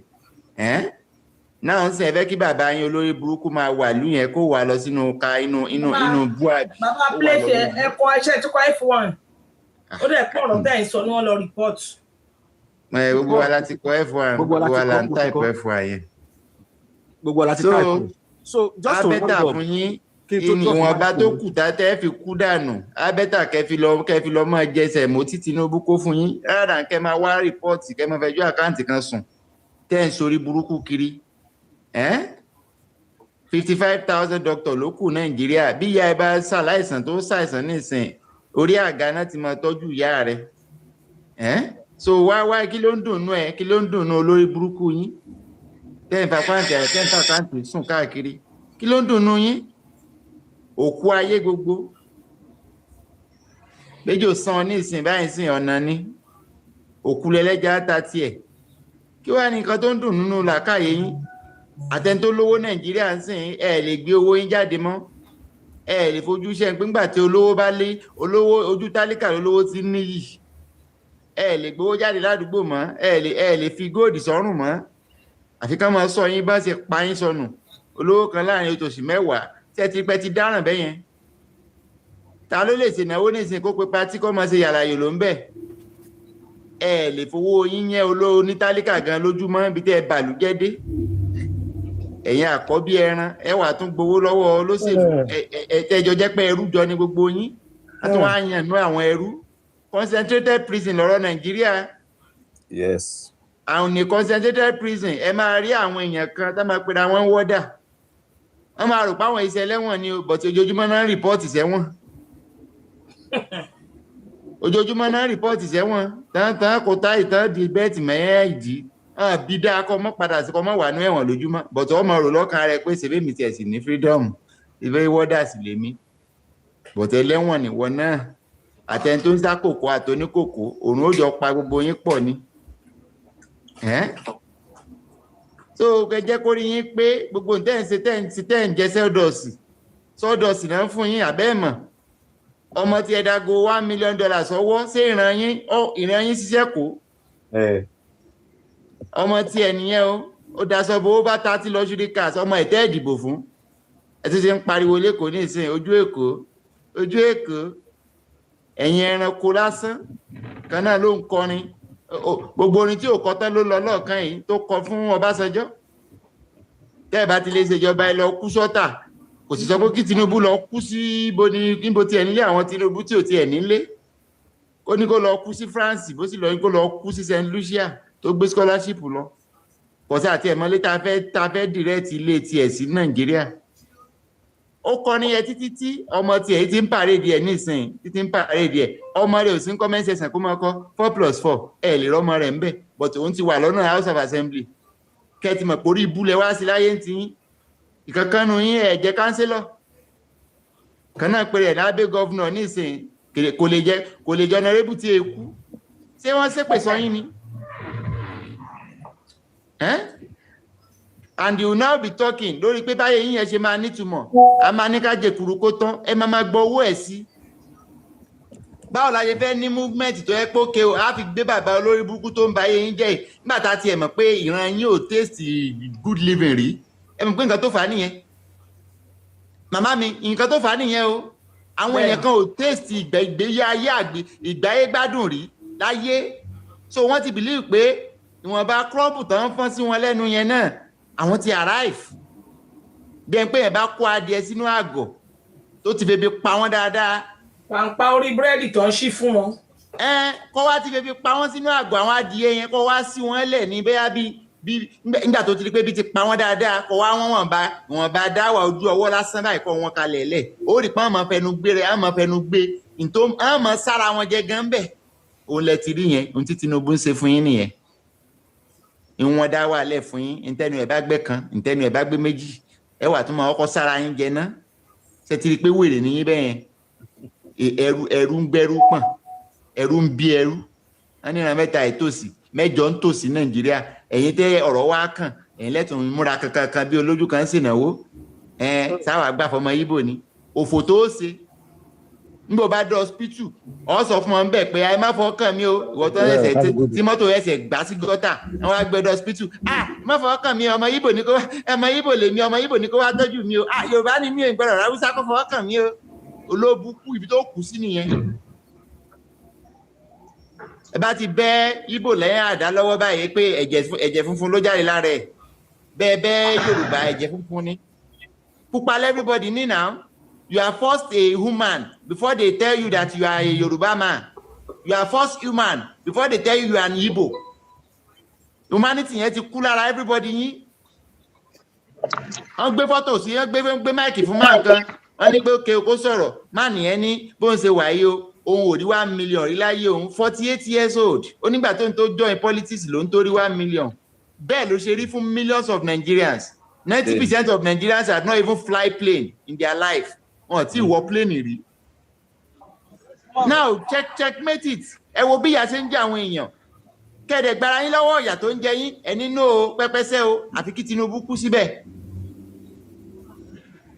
Ṣẹ̀dẹ̀ mọ̀ pé ẹni tó gbọ́n òní ní kẹ́ni tó gò mọ́ gọ̀ kẹ́ni tó gbọ́n lè mọ rí nǹkan tún jẹ bí iṣu ni. Àwọn tó wá kó àwọn bàbá wa lẹ́rú fún 400 years ṣó rò pé wọ́n abolish ẹ̀ ni wọ́n sọ pé àwọn abolish ẹ̀ náà. Ìgbà tó sún àwọn ẹrú yẹn náà dìde pé enough is enough àwọn ò ṣe ẹrú mọ́. But as long as you are keep saying it pé ká jẹ́ kí àwọn slave masters yìí àwọn Tinubu slave masters yìí this imperialist as long as we are saying that we don't want them anymore if you people are coming online and start saying that 4 + 4 4 + 9 ìwọ ló máa kúkú oró because Adeiwa ti mi ti sọ̀rọ̀ Nigeria will implode. You have just 55,000 doctors to 260 million people. Do the mathematics. That means one doctor will be attending to over 5,000 Nigerians. Ikú ti pa yín. Nọ́ọ̀sì wà ń bẹ̀ tán lọ ń sísì rìsọ́ọ̀tì wọn. Wọ́n fẹ́ káwọn yẹn já pamọ́. Wọ́n wá wọn ẹ̀gbọ́n mọ́ bẹ́sẹ̀ ń ṣe ni màmá mi. Wọ́n ń sísì rìsọ́ọ̀tì wọn. Ọmọ tẹ́ ẹ̀ràn léèwé. Ọmọ tí mo mọ bó mo san 2 million 3 million ní tó fi graduate. Ẹ wà tún sísì rìsọ́ọ̀tì ẹ̀ pé kò tún ní gba rìsọ́ọ̀tì o. Kọ́mọ́ bá jápa. Nǹkan tó ń ṣe fún àwọn nurses nsìn yẹn. Ṣé wà sustainable ni? Is it sustainable? At all. Àwọn news à ń ṣe ọ̀pọ̀lọpọ̀ wa ti kú ni. Àbá tí wàá ń sọ nǹkan tó concern wa. Béjò bá sányàn Nàìjíríà sì béèrè lọ́wọ́ ara ẹ pé sọ lè gbé. Téjò bá sàn. State capital lẹ́jọ́ ti sàn ọmọ kan. Ó kú dànù. Ó kú túẹ́túẹ́. Lọ́rọ̀ ní Prince ó dà pé wọ́n fẹ́ sọ̀rọ̀. Ẹ̀wọ̀n ẹ̀ṣẹ̀ gòkè ni wọ́n máa sọ̀rọ̀ wọ́n ẹ̀ṣẹ̀ gòkè mo kàn fẹ́ káàmù ọgbà àwọn òwèrè táwọn kan ṣorí burúkú yẹn ká fi pè ràn wọ́n lọ́wọ́ díẹ̀. Problem wa ni mo rò pé fẹ́ sọ pé Tinubu ti sọ gbogbo problem ló yẹ kí n bẹ̀rẹ̀. No Prince ẹ yẹ sọ̀rọ̀ o let's hear from you sir ẹ jẹ́ àgbọ̀.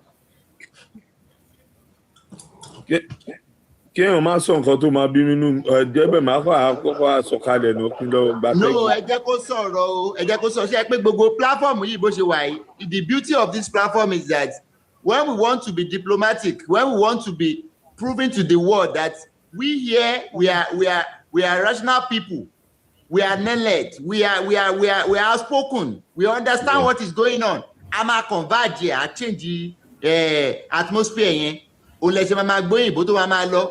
But when we start to go local, ẹ bá ti gbé wọn gòkè bẹ́ẹ̀ yẹn àwọn náà ti mọ̀ ogun ayé wà ń bí àṣìlẹ̀ fún èpè tó wà ńlẹ̀ nínú kúlà lẹ́lẹ́jẹ̀ wọ́n eléyìí tó bá fẹ́ ni wà á ti gbé tó fi gbà lọ́wọ́ wọ́n bá ti sí kúlà fún èyí tó bá fẹ́ gbà lọ́ gbà ń bí. So ẹ má bẹ anybody pé kọ́mọ́ sọ̀rọ̀ tí ò dáa let the person talk. Mr. Prince, you can hear from you have the floor. Bóyá kò mọ̀ bí yóò ṣe ọ̀mútọ̀ ara ẹ̀. Ẹ mọ̀ pé ó possible ó dẹ̀ jẹ́ pé gbogbo bá tún ṣe sọ̀rọ̀ yẹn ó lè jẹ́ pé bóyá APC làwọn náà bóyá àti kó láyà jẹ don't worry you can talk. Bàbá mi Ọlá ṣe wà ń bẹ̀ bàbá ẹ gbóhùn sókè o. Èmi wà níbi iṣẹ́ mò ń gbádùn yìí. Ó gbúdọ̀ sọ̀rọ̀ ká gbóhùn ẹ̀ o. mo ń lísì sí ìlú tó lè sọ̀rọ̀ bíbá ẹni mo ń lísì mo ń gbádùn yìí. Prince yẹ sọ̀rọ̀ ká gbóhùn yín. Ẹ bá ṣí máìkì ẹ ni. Mi ò lè bá òun náà ló máa ṣe jẹ́jẹ́ kí n júwèé fún bí ó ṣe ṣe. Ibi tí bọ́ọ̀sì ibi tó wà yẹn fọwọ́ kan bọ́ọ̀sì yẹn touch the box. Wàá rí máìkì ń bẹ̀ microphone kò tẹ̀. Touch the box ibi tó wà yẹn gangan. Prince touch the box tó wà kó kàn mú tu máìkì yẹn. Okay, ní jẹ́ kó dúró sókè. Bá a lọ sí comment section. Wake Up Africa ẹ gbóhùn sókè ẹ kọ́ máa gbádùn yín gan. Ó dà pé bàbá Ṣẹ́gun ti gòkè. Ẹ ò mú ti bàbá Ṣẹ́gun, mo ṣe kọ́ lórí kinní yìí lọ́wọ́. Ṣẹ́gun Àdìgún nìyẹn, irúnmọlẹ̀ fún rẹ̀. Àwọn nìyẹn. Oh goodness. Ọkùnrin yẹn lè fẹ́ sọ̀rọ̀ tẹ́lẹ̀, but nígbà tẹ́ ti rí pé ẹ ti unleash èpè. Pé ẹlẹ́pè inú kúlà tí ń hó yá. Ẹ̀rù ó bà á. Ìgbà wo lọmọ ṣòwò rẹ lọ tó ti lọ ni? Àmódímú ó dára lójú. Èmi ni mo dáǹtì ọ̀dẹ̀ wọ́n rìpọ́ọ̀tù péjì wa. So mo wá rí i pé wọ́n send message sí wọn. Bóyá òun ló rìpọ́ọ̀tù wa ló fi já dànù. Ó tọ́ ni. Ó lè wà ń bẹ̀ kó máa rìpọ́ọ̀tù wa ló fi já dànù. Queen. Tòró dákẹ́ síbẹ̀ pẹ́ńpẹ́ń tí ò sọ̀rọ̀. Queen, mo rí yín ná. Mr. Bọ́lájí, mo rí yín ná. Ẹ jẹ́ n lọ sùn. Wake Up Africa, Baba. A ríra lọ́la. A ní láti educate àwọn tó wà nílé yìí, especially àwọn tó ń ta right wọn nítorí rice àti kílọ̀ ń fún wọn náà 10,000. Pátá pupa. God bless you. Ṣé ibi tọ́mọ̀ kan ṣe ní kìlú da àwọn kan tún bàjẹ́ sí ni. It's just unfortunate pé ó dẹ̀ rampant, I'm sorry to say this, láàrin àwa Yorùbá. A máa ń fi nǹkan burúkú ṣayọ̀. Ẹ wo election Èkìtì. Ṣé Èkìtì ló ṣe níjọ́ Saturday? Ti bá right. Bẹ́ẹ̀ ni Èkìtì ni. Búrẹ́dì tán fún wọn gan, wọ́n sì ń jẹ lọ́wọ́. Búrẹ́dì ọlọ́dún méjì ni. At the end of the day, pẹ̀lú tá a ṣe ń clamoring kan change, ìlú máa wò ṣé nǹkan ò nira fún àwọn tó ń gbowó yìí ní àbí báwo? Cause kíní yóò tí ì yé mi. Àbí ìlú fara re lọ fún wọn because ó sì máa ń yà mí lẹ́nu kò tí ì yé Wake Up Africa. Cause the way àwọn ọlọ́mọ máa ń wá sórí TikTok máa tọrọ owó tó máa ní mọ́ gbé wá mọ́ síìkì mọ́ ṣe gbá wọ́n ṣe gbogbo ẹ̀ still yet ẹ̀yin ilẹ̀ á bọ̀ wọn lórí búkú APC yìí ẹ wò tó bá pé ó ṣe é ṣe ni kí kidnapper bẹ́ẹ̀ sì ń gbé gbogbo APC governor senator wàhálà inú mi àdújọ wọn ọmọ ọlọ́mọ tó jẹ̀yà tó ìbùn ìjẹ̀wò ìyá lọ. Ẹ pè wọ́n lágbésùmọ̀mí ẹ má sòyìnbó. Kí lẹ pé? Wọ́n lọ́dọ̀ jẹ́ pé ìyẹn gan ló jẹ́ kán rìpọ́ọ̀tù wa. Gbésùmọ̀mí agbénipa. Ok, agbénipa ṣe sùn bí ọmọ Yorùbá yẹn pè. Ìjẹ bọ́gà tó jẹ́ ti pọ̀ jù. Ẹlẹ́ẹ̀fẹ́ kágbénipa kó gbé àwọn APC. Wàhálà irú dàpọ̀ yẹn àwọn Yáyì gbogbo wọn Ṣèyí Tinubu gbogbo wọn yẹn ló yẹ káwọn kidnapper wàhálà kò ní sẹ́yìn tó máa ronú Nàìjíríà inú wa máa dùn ní. Àwọn tó yẹ kó máa gbé nìyẹn. Ṣebí ìgbà tẹ́ sọ pé ká máa gbé wọn àwọn tó ń ṣọ́ wọn ńkọ́ ṣebí àwọn sójà àti mílíọ̀nù àti ọlọ́pàá ní ń ṣọ́ wọn inú àwọn fámílì àwọn yẹn lẹ́sọ̀ pé ká máa gbé tó bá gbérú ọmọ ọlọ́pàá kan tí ń ṣọ́ wọn àbọ̀ gbérú ọmọ sójà kan tí ń ṣọ́ wọn àwọn àwò bóyá yóò rí 100 million gbà lọ́wọ́ ẹni tí ń ṣọ́ lẹ́yìn tó ń ṣọ́ yẹn bóyá yóò rí 100 million gbà fún ọmọ rẹ̀ ṣe ọ̀rọ̀ yẹn yé yín báyẹn. Ó yé mi bàbá. Most times it's not even about the problem. You connect the people that are supporting the problem. Àwọn tán oblique pé okay they are going to die for àwọn lè kú fún Tinubu. Then those people are the people that they should be the targets. Àwọn ló yẹ kán máa gbé. Tán bá dẹ̀ ti ń gbé wọn kán máa bá wa fún wọn kòbókò kán gbé fídíò wọn sí online. Kárí nǹkan wò. Ẹ̀yin bandit náà máa kún gorí láìfù yìí ẹ máa gbọ́ báyẹn. Àwọn tẹ́lẹ̀ àti gbówó pamọ́ owó wà ńlẹ̀. Owó wà ńlẹ̀ ṣé God bless you kọ́lọ̀ gbé owó wà ńlẹ̀ a fún wọn 20 million kọ́ gbé Ṣèyí Tinubu kọ́ gbé Dàpọ̀ Abíọ́dún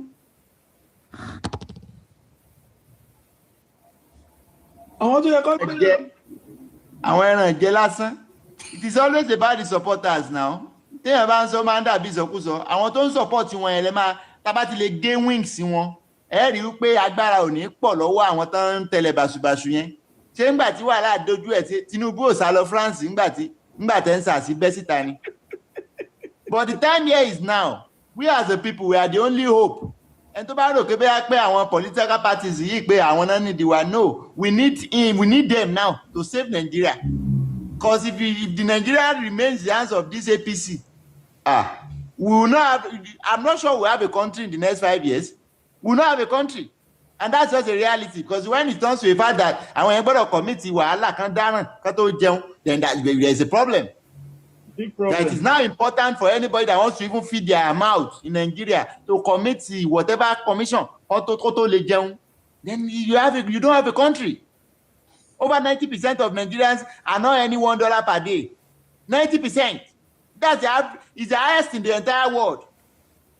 You are having 5% of people. So it's either you are criminally rich or you are wretchedly poor. The gap is just too much. In the 90s, we used to have people that we call middle class. 2000, we have middle class. Tí àwọn APC olórí burúkú ìgbàjọba sí, they wiped it out. And where do we start from? Fighting Baba Ekabo.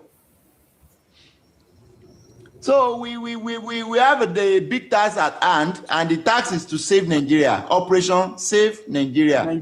So and today, Baba, we don't even have middle class. What we have is now the rich and the poor. It's ridiculous. It's not even rich and poor. Because rich in Nigeria, you are either criminally rich. You get the adjective now. You are criminally rich or you are wretchedly poor.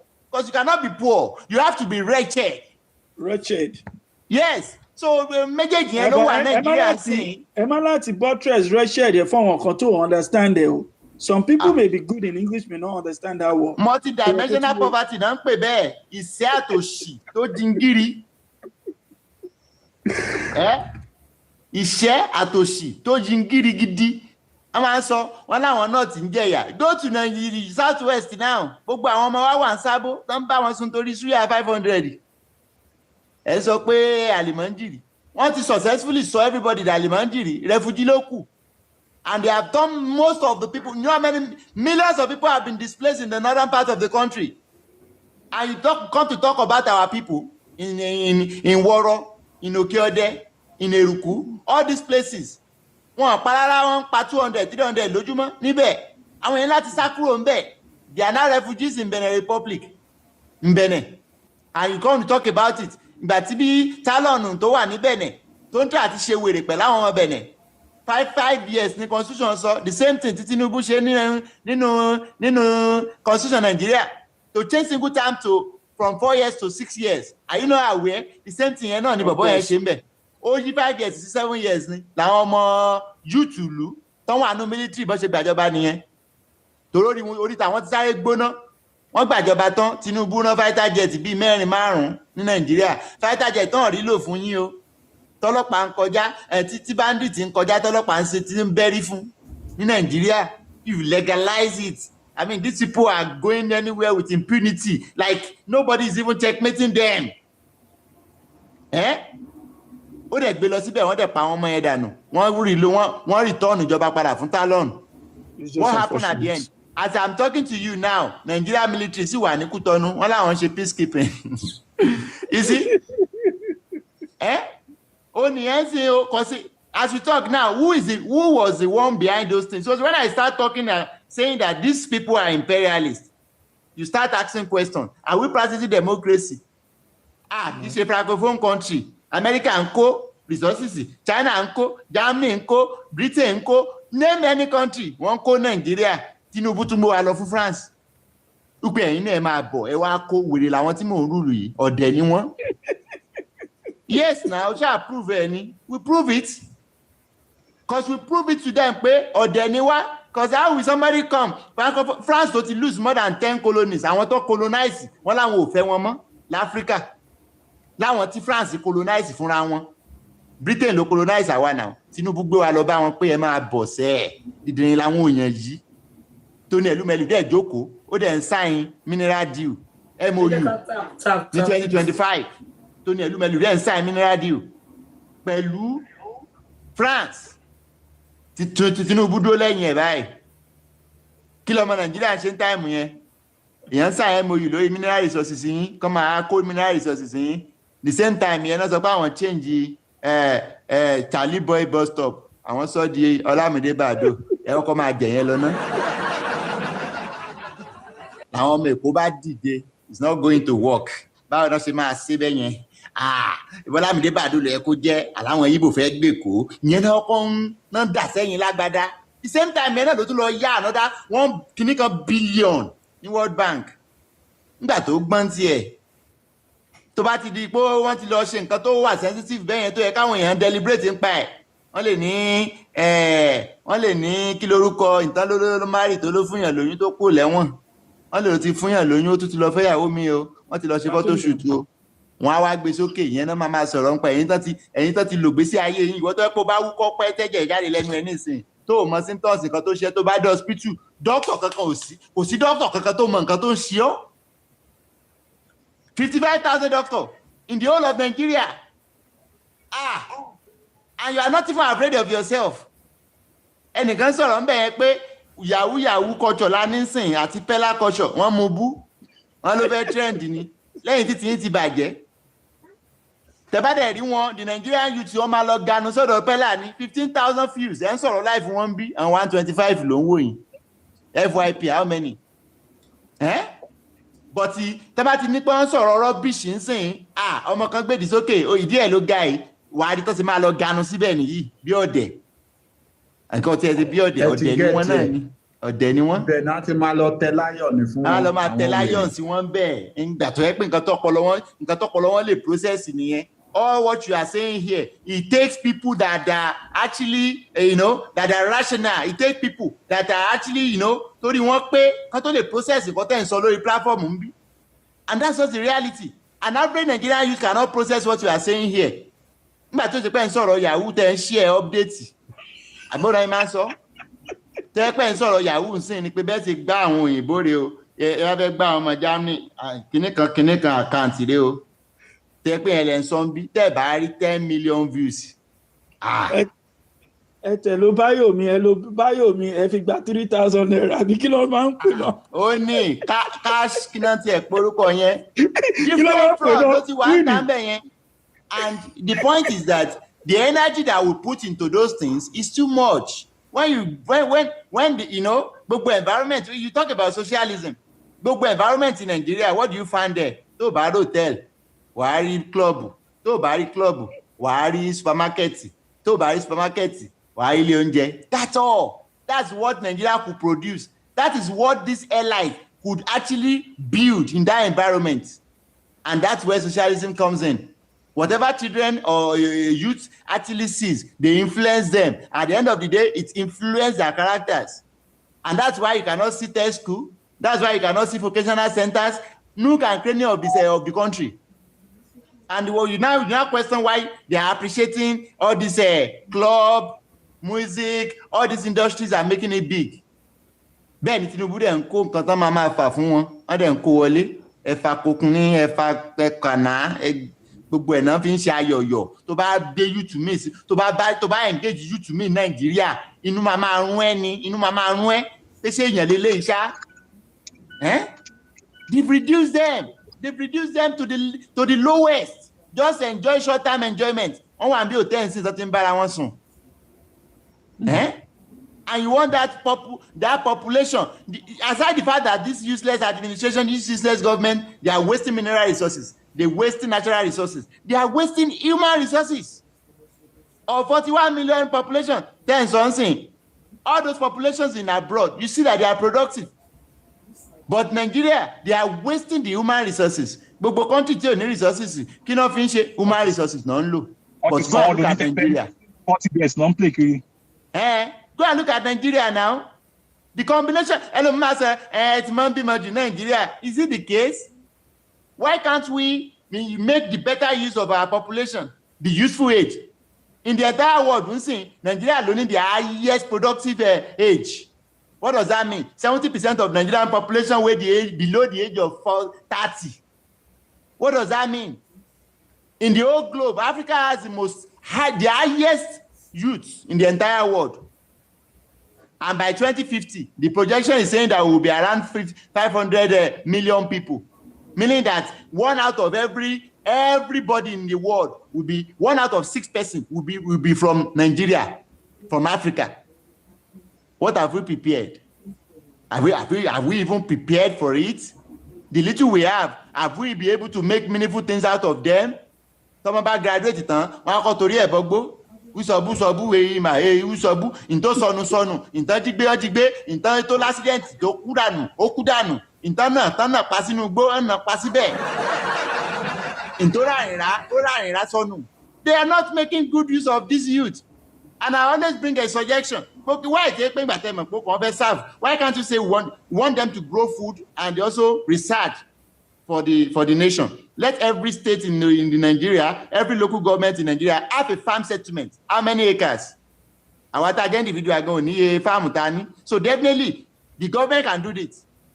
Key farm one every local government in Nigeria owned by the government, and the corpus will go there. There will be a pharmaceutical department. Nibe, tot mama lo or apps you are tot mama shogun. She people can have association. I can list more than 10 products. People can have association producing indigenously. That them brand there. Breaking news tó ṣẹlẹ̀ lánàá ní Ọ̀ṣun. Kí tún nìyẹn?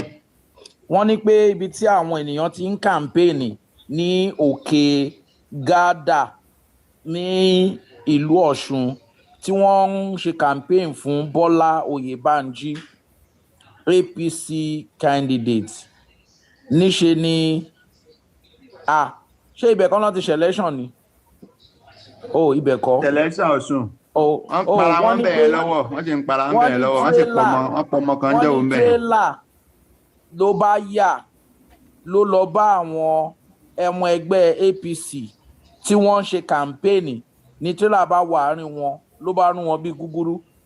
Èèyàn kan ló kú, èèyàn méje ṣèṣe, àwọn méje tó kùn welcome development nìyẹn àwọn náà ti welcome development ni.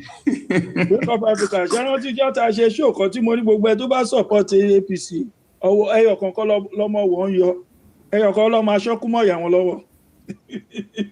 Ṣé sọ́kú náà díẹ̀díẹ̀ ṣe bí wọ́n sì pa ọmọ kan ní bí àjẹta àbí jẹrin bẹ́ẹ̀ ní ṣóbòkun ni òbòkun wọ́n ní pẹ́ nìyẹn pọ́nkànrípọ́n dé fìlà àkọọ́dù ẹ̀dẹ̀ tàbọ̀ sí wọn ìbọn bá lọ ba ọmọ ọdún 14 ṣe ìpolówó burúkú làwọn pípù yẹn bàbá yẹn wá ń sunkún fídíò yẹn náà sẹ́ǹdì sí mi mo ti wo fídíò yẹn o wọ́n ń gbókù ọmọ yẹn sínú mọ́tò.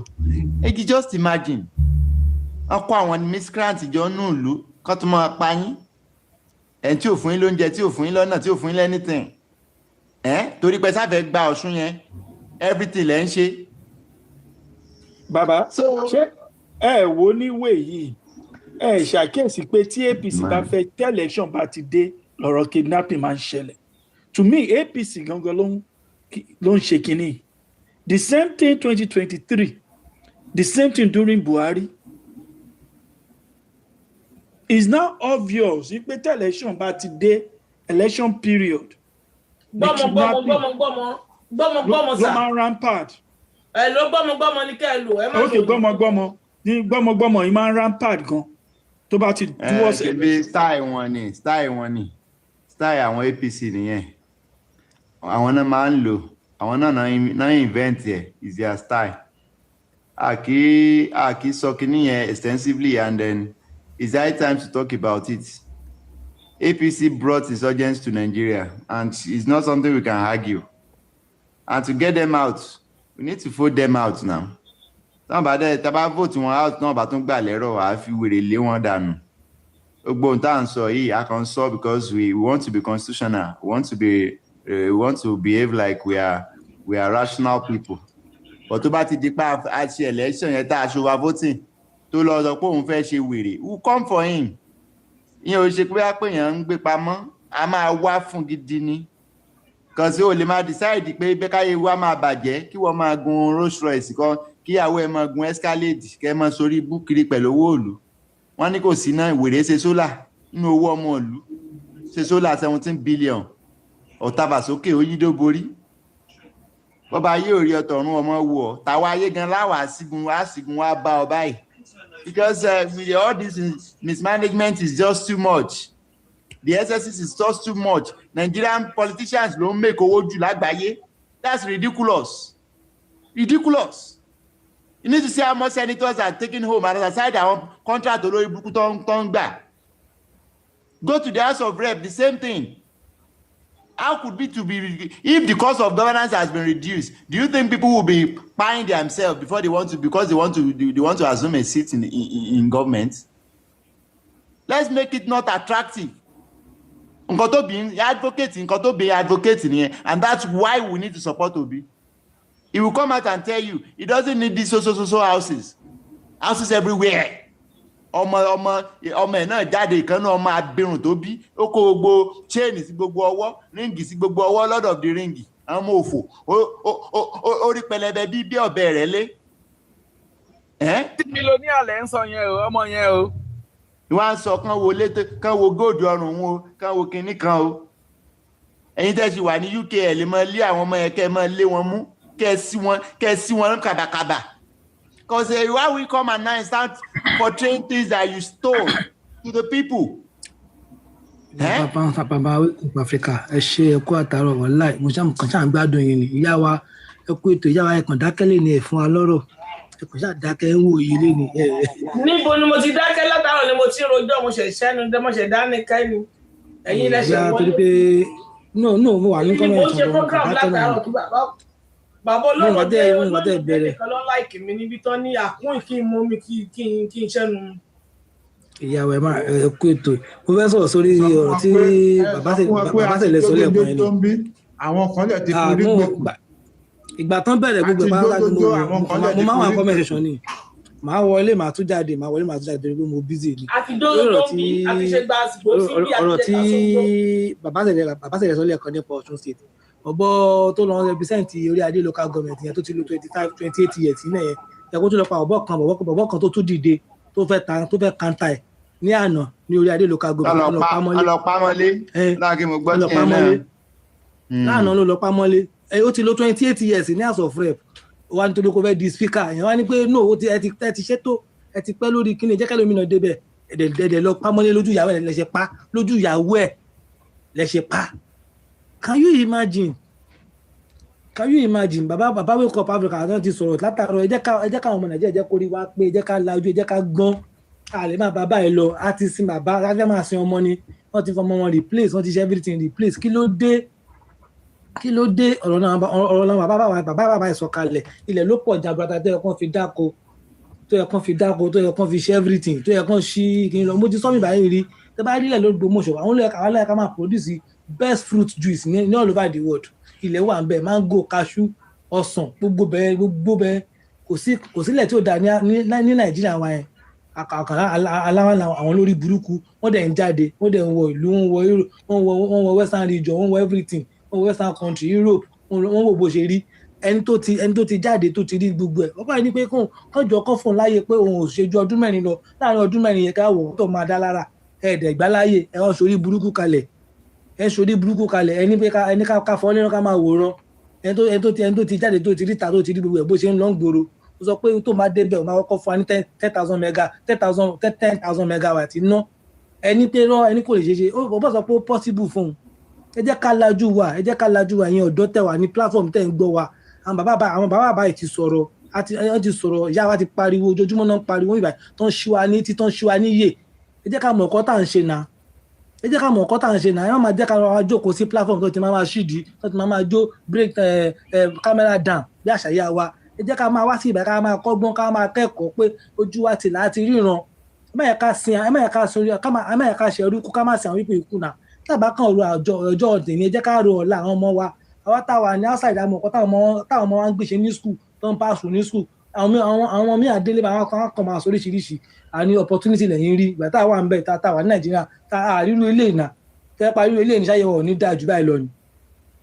ẹ̀ńdẹ̀ pariwo lọ́tún ló sì fún yín pé ẹ bọ́ta ẹ jẹ́ kó rí yín pé ẹ lọ dìbò fẹ́ni tó máa túlù wá ṣe àfárúgbó mọ́ ìyá wa ti sọ pé wọ́n fẹ́ sọ àsọ̀rọ̀kì di care home wọ́n fẹ́ sọ di care home wọ́n fẹ́ sọ retirement home kó àfẹ́ ẹ jẹ́ kí bọ̀bọ̀ ẹ lọ ṣe bọ̀bọ̀ ẹ wà agile this man is agile he can move anywhere kò tí ì débẹ̀ gan gbogbo country ó ti fẹ́ tọ̀ gbogbo all over the world ó ti fẹ́ tọ̀ káàkiri ṣùgbọ́n tí bàbá ìbá máa lọ jíjẹ àwọn bí tó ti máa yáwó ló máa lọ kí ló dé kò dáa báyìí ẹ jẹ́ kí iye wa ṣì ẹ jẹ́ kó rí wa pè àwa ọ̀dọ́ tà ṣe wà ní early 40 30 sí ẹ jẹ́ ká mọ̀ nǹkan tá à ń ṣe ẹ jẹ́ kó rí wa pè náà ẹ jẹ́ kó rí wa pè 70,000 minimum wage ṣé ọ̀la fẹ́ jókòó tì ní gbogbo àwọn company gbogbo àwọn ibi tí tán fi ṣe crusade grant convention grant kalẹ̀ ikọ́ fi kọ́ company kalẹ̀ shift àwọn àmbẹ̀ morning àwọn àmbẹ̀ night àwọn àmbẹ̀ day àwọn àmbẹ̀ kí ló dé ẹ̀dẹ̀ ń pariwo ṣé ẹ̀ ṣáà lójú ni wọ́n dẹ̀ ń wá ta wọ́n rí ta wọ́n ti rí gbogbo ẹ̀ jọ 2027 is our ọdún wa ni na yíyà wa ni yíyà òmìnira wa lélẹ̀ 2027 yẹn is year of our independent no independent kí ló dé Olúwa fún wa ṣe o bàbá ẹ máa continue sa mo sáré fẹ́ wọṣẹ́ padà yá wa ẹ ṣé gan.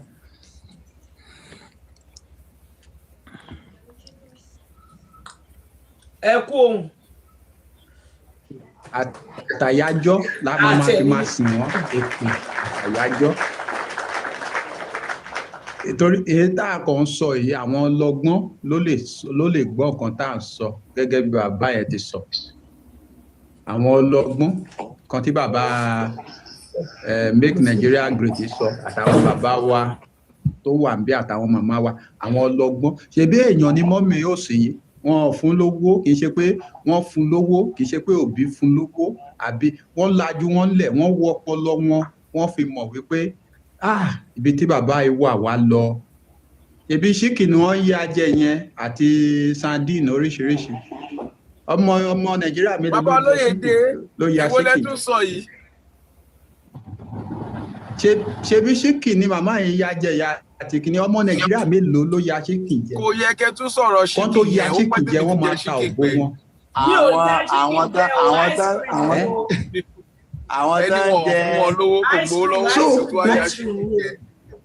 àwọn tó gba kínní tó gba 20,000 lẹ́kìtì àwọn náà ti ṣe chicken wọ́n ti ṣe chicken jẹ.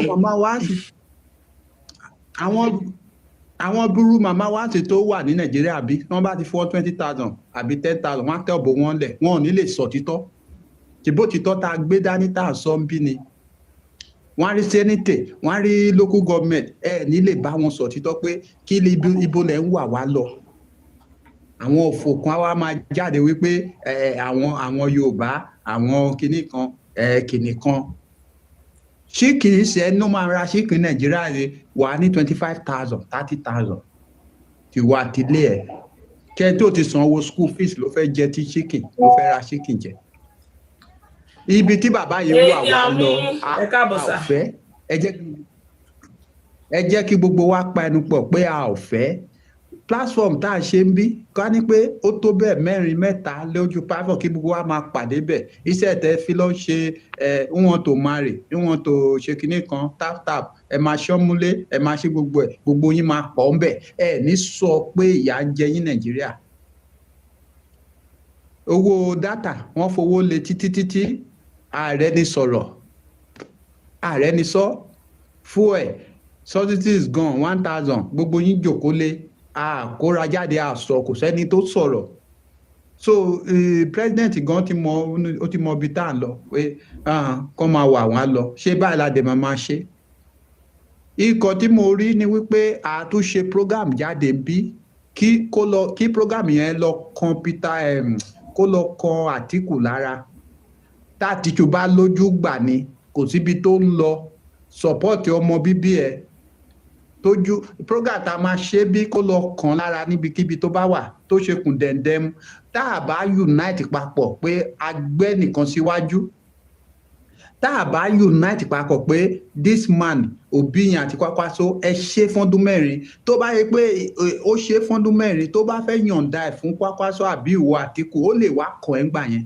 but now ọmọ Nàìjíríà ò dìbò fún ẹ àwọn ará north àbí ará Plateau yẹn nìkan ló mọ̀ ẹ́ wọn ò mọ̀ ẹ́ Rivers State wọn ò dìbò fún ẹ Obi ni gbogbo èèyàn dìbò fún so èyí tó kàn ṣe kún bèbè tó dé fìlà bí kinní yẹn tó ń rún kùn Abọ́sẹjọ́ gan ti finish yẹ so kò sí ẹni tí ò tí ní state tí ò lẹ́gbin òun ni Obi as a young man kò síbi tí ò lè lọ èyí nǹkan tí gbogbo wa dẹ̀ wò nìyẹn tó bá ṣe fọ́dún mẹ́rin tó a bá dé ibi báyìí láti máa sọ ọmọ Nàìjíríà o ẹjẹ́ apáwòdà ẹni tó ṣe fọ́dún mẹ́rin sìn àti ríbi tó wà wá lọ òun láti ń ké tantan bí kì í ṣe pé a hate ẹ̀ kì í ṣe pé a dìtẹ̀ ojú nǹkan tó fi Lagos State rí ni Tinubu máa fi Nàìjíríà rí tá a bá jẹ́ kó wọ ọbẹ̀ 2027 à ń ké tantan fún yín tẹ ṣì rówó ẹ̀yẹ̀bẹ̀ ṣì rówó jáde ẹ̀ ṣì rówó ra dátà ẹ̀ ṣì rówó jẹ mìnìmínì ìgbà yẹn máa wá rí because ó máa fún gbẹ́ni gbogbo gbèsè tó yá ibo ló ti fẹ́ san ṣé ọdún mẹ́rin tó fẹ́ ṣe sí 4x4 ẹ̀yin tẹ́ ń kọ́ 4x4 4x4 yẹn ṣé ọdún mẹ́rin yẹn ló fẹ́ san gbèsè tó yá àbí ẹ̀jẹ̀ yín ló fẹ́ fi san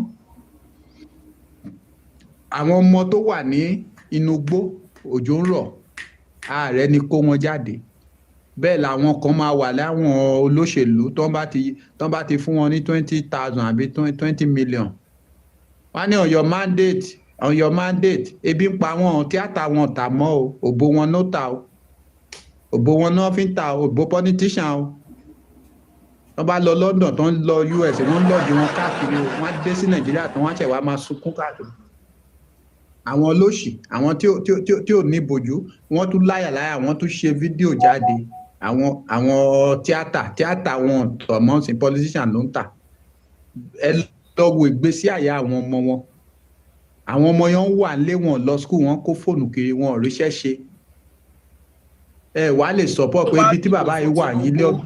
ó yẹ kí máàkì máa jáde lórí wọn tó máa ti rìn lọ báyìí kẹ́ rí pé àwọn your mandate lélẹ́yìí o tó máa wá sọ hospital pé àwọn nídìí abẹ́rẹ́ malaria tó bá ti rí agbárí wọn pé your mandate ló wà ń bẹ̀ pé a fún wọn lábẹ́rẹ́ kú kán délé lọ kú dànù.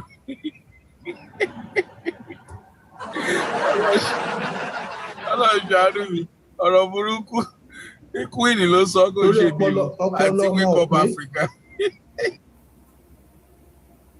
ọpọlọ wọn ò pé ìyá ti mú wọn lómi ẹ wo bí mọ́mí queen ṣe rí sí. èèyàn mi nìyẹn ẹ fún queen ní rose kẹfà wà ní lion ẹ ṣeun.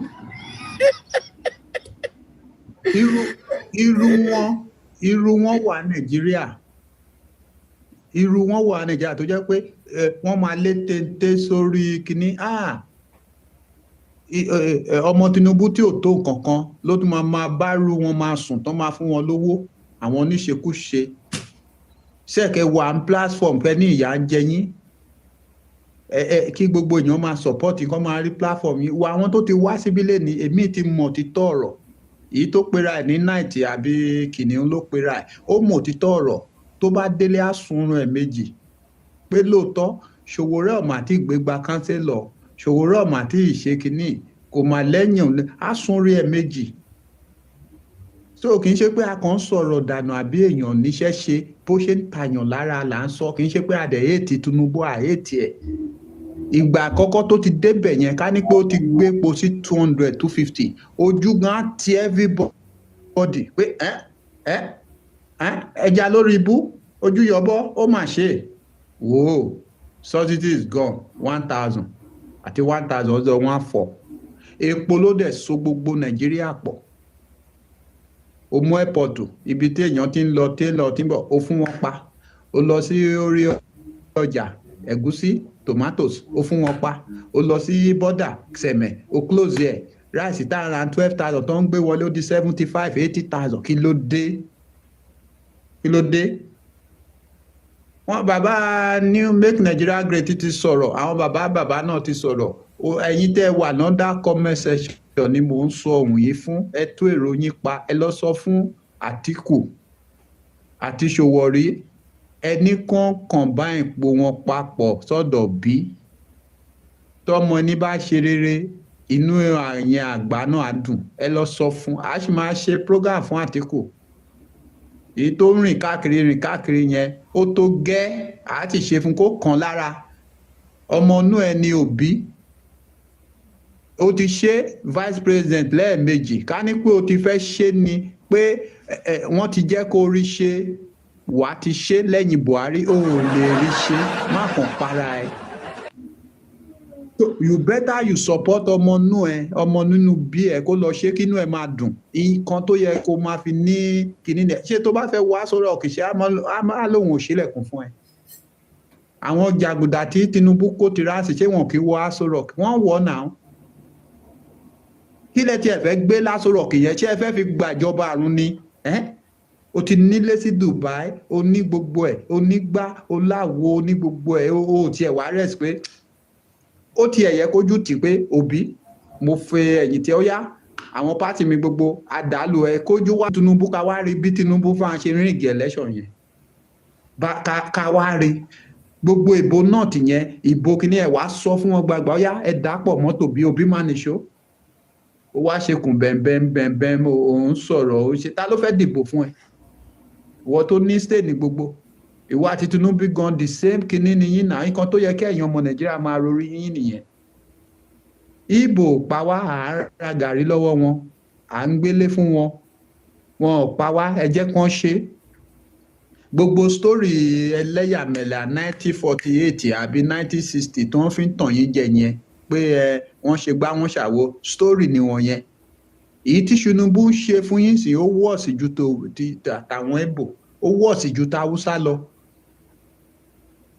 Ẹ wo bí Lagos ṣe rí kò sí good hospital ibi tó ti jáde ìgbà tí Jonathan wà ń bẹ̀ ẹ lọ wo ìlú Jonathan náà àwọn kan wá débí àwọn ẹdẹrẹ àwọn tó sọ̀rọ̀ méjì mẹ́ta Jésù Kristi gan ìgbà tó sọ títọ́ kò léèyàn lẹ́yìn so mi ò believe pé kí wọ́n pọ̀ bọ̀tì tó bá yá òtítọ́ àfarahàn òtítọ́ tí Tinubu sọ wọ́n ní kí lòbí fẹ́ ṣe ìgbà tí Tinubu ibẹ̀ ìgbà tí à ń fọ̀rọ̀ wá lẹ́nu wò lẹ́nu bàbá yín tí ó sọ̀rọ̀ Tinubu ń sá lọ sí London ó ń sá lọ Kútúwéjì wọ́n fọ̀rọ̀ wá lẹ́nu pé tó bá ṣe kí ló máa ṣe kò sọ̀rọ̀ vice ẹ̀ ló ń tì ló ń sọ̀rọ̀ náà sì ẹ wá sọ pé kí lòbí fẹ́ ṣe Òbí don't say anything má jẹ́ kí wọ́n mọ plan ẹ mo dẹ̀ mọ̀ pé tó bá débẹ̀ gbogbo àwọn ọmọ jàgùdà tó ń gbowó léyìn ẹnu títì yẹn ló máa gbá gbogbo wọn dànù yes àwọn tó wà sínẹtì tó ń ríṣẹ́ ṣe yẹn tó ń lọ ń kówó fún àwọn olóṣó àwọn ọmọ olóṣó ní Amsterdam tó ń kówó fún olóṣó àwọn ọmọ kéékèèké ló ń gbowó wa lọ́wọ́ àwọn àpábíò tó ṣùkùn bẹ́ẹ̀ bí ikùn ẹran yẹn àwọn ọmọ kéékèèké ló ń gbowó lọ́wọ́ wọ́n ra ilé wọ́n ra flat wọ́n ra gbogbo ẹ̀ fún wọn nínú owó Nàìjíríà mo mọ̀ pé Òbí á wipe gbogbo wọn jáde ara ń kan everybody kì í ṣe pé èèyàn rí jẹ àbí èèyàn rí mu but ara ń kan àwọn màmá arúgbó ẹ wo wọ́n ti kú wọn rí èmi ò rí 50,000 láti fi take care ẹ̀ lọ́sibítù kò sí free education kò sí free hospital mo wà lọ́sibítà mo ń wò pé ká ní pé mo lówó máa kàn sanwó màmá àgbàlagbà for that matter ó wá hospital màmá yẹn kò rí 50,000 tí wọ́n tó ń béèlè lọ́wọ́ màmá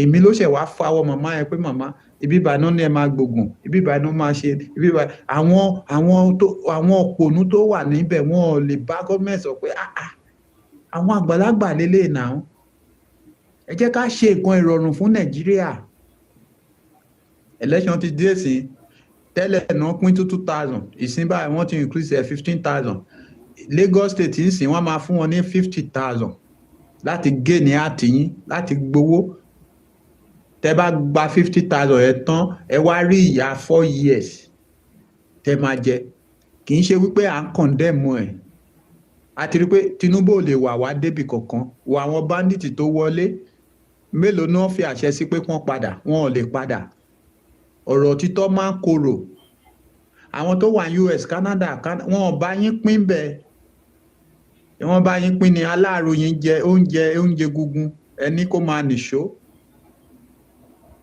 àwọn US wọn bá yín pín bẹ̀, Canada bá yín pín bẹ̀, ẹ̀yin gangan lọ̀rọ̀ kọ̀, àtẹ̀yìntẹ̀ ń gba owó máa fowó yẹn ra mọ́tò, ògùn yẹn ló máa fẹ̀ jẹ yín gbogbo wẹ̀ tẹ́ ẹ̀ lè sọ̀rọ̀ síbi tọ́rọ̀ wà. Ṣèbí èèyàn kan ló ṣe mark pisa, ó sọ news, ó ní nǹkan tí ń ṣe déédéé, wọn ò ní rí nǹkan kan sọ.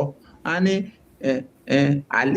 iléeṣẹ́ ààrẹ sọ pé nǹkan tí ń ṣe déédéé, ọrọ̀ ajé gbogbo ń ṣe déédéé, ògùn ló máa pa gbogbo wọn dà láti àwọn sínẹ̀tì wọ̀nyẹn. Ìyà ń jẹyàn, kerosene kò lè rà, epo pupa kò lè rà. Kí ló dé? Ìjọba Tinubu oríbú, gbogbo yín òfò lẹ́jọ́ ṣe, gbogbo ẹ̀dẹ̀ wà lọ́dà kàmẹ́tẹ́ tẹ sápamọ́. Afẹ́fẹ́ nínú ọ̀rọ̀ ó máa gbọ̀n yín yébéyébé, àtẹ̀jẹ́ tíṣà tó ń ta sílẹ̀ tí ìyàwó ẹ̀ sìn báyìí. Condition wo la fẹ́ kí ìyàwó ẹ̀ wà? Àwọn ọmọ ẹ̀, ipò wo la fẹ́ káwọn ọmọ ẹ̀ wà? Ẹ wò wípé ẹni tó ṣe oògùn owó gan kì í ṣojú ẹ̀ láṣọ pé kó gbàdá kán fi. Aṣá máa ń wo fíìmù, a máa ń wo fíìmù náà. Ẹlòmíì tó bá fẹ́ ṣe oògùn owó, wọ́n á ní ìyá ẹ̀ ló máa yọ sí o. Tó bá ti rí báyìí, tó bá rí pé ìyá òun kò ní lè pa, kò ní lè fọ̀bẹ pa, a dẹ̀ rí odidi málà àbókí lásán ó gbé ọ̀bẹ sọ́rùn èèyàn dúnbó ẹ̀ gẹ́gẹ́ bí ìkàlẹ̀ yín Yorùbá tẹ sọ́pọ́ọ̀tì Tinubu. Alálà ò ní jẹ́ kó dáa fún yín, gbogbo nǹkan tẹ bá gbìn kò ní jẹ́ kó dáa fún. Kò sẹ́ni tí ò ní kú, kò sẹ́ni tí òtítọ́ tí mò ń sọ fún yín tẹ wà lọ́dà comment section tẹ ń sọ́pọ́ọ̀tì Tinubu yìí, ìkànnì yín. Iṣẹ́ tí gbogbo yín lọ máa sọ̀rọ̀ wípé báà la ṣe máa gba Nàìjíríà, ẹni àwọn kan wọ́n ṣẹ̀tẹ̀ Tinubu, wọ́n ṣẹ̀tẹ̀ Yorùbá. Ṣé Tinubu mọ̀ ẹ́? Yorùbá ni gbogbo yín. Ṣé ìyá kan bàbá kan ló bí yín ni? Ṣèbí torí pé ẹ gbọ́ Yorùbá náà ni? Ẹlòmíì bó ti jákùn mọ́rùn wá tó jẹ́ Yorùbá. Bó ṣe bì míì, wọ́n á ti declare state of emergency. Èyí tí ò tó bẹ́ẹ̀ ní Rivers State, ṣé kò declare state of emergency? Kò sí army, kò sí kankan. Gbogbo bandit àti ìjọba wọn jọ ń ṣèjọba. Kó dìde army, odidi general, kí Boko Haram pa general. Ẹ rí pé kò sẹ́ni tó safe. Boko Haram gan ti wà ní Aso Rock, wọ́n ti jọ ń jòkó papọ̀. Àwa máa sọ̀rọ̀ pé we are thinking from the grassroots. Àwọn bàbá tó wà bí olóye ọlọ́gbọ́n ni wọ́n. They are thinking from the grassroots. Wọ́n tún lọ present ẹ̀ fún wọn, wọ́n pátán tún lọ present ẹ̀ fún wọn. Ṣé ẹ kàn lọ? Tí ó yẹ kó, thank you. Ẹ wá sọ pé wọ́n ti ń pààyàn kí Tinubu tó débẹ̀. Nǹkan tẹ́ wá fi ń bójúbójú nìyẹn. Ẹni wọ́n ti ń pààyàn kí Tinubu tó débẹ̀. Ipa tí ó dẹ̀ wá débẹ̀, tí nǹkan yìí dẹ̀ wá ń wọ̀ sí, kí ni ìgbésẹ̀ tó ṣe? Kí ni step tó ṣe?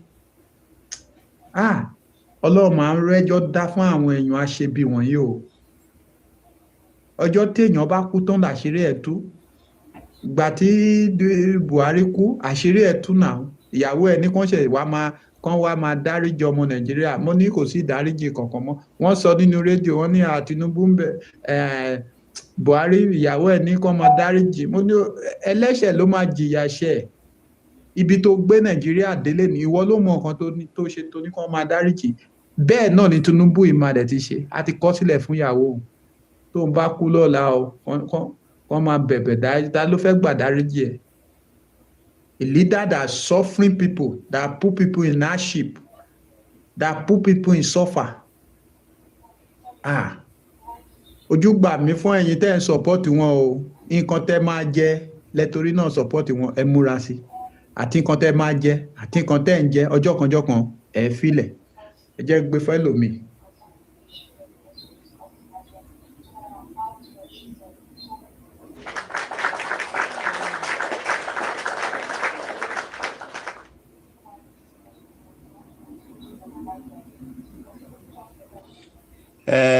Ẹ ṣeun gan ni bàbá Olóyèdé. Wèrè emperor yìí tó bá ti fẹ́ sọnù kó ra rìnrà, kí ẹ pé wọ́n bá tó kùnà ayé rẹ̀ kán máa gbé ọ kiri gba báárà, farabalẹ̀ kú òun bẹ̀ yẹn. Tó bá dẹ̀ pé lọ́rọ̀ sọ, òkè ọmọ àlè ọmọ òfò ẹni àdánù ni máa ń wà ní comment section máa sọ̀rọ̀ burúkú.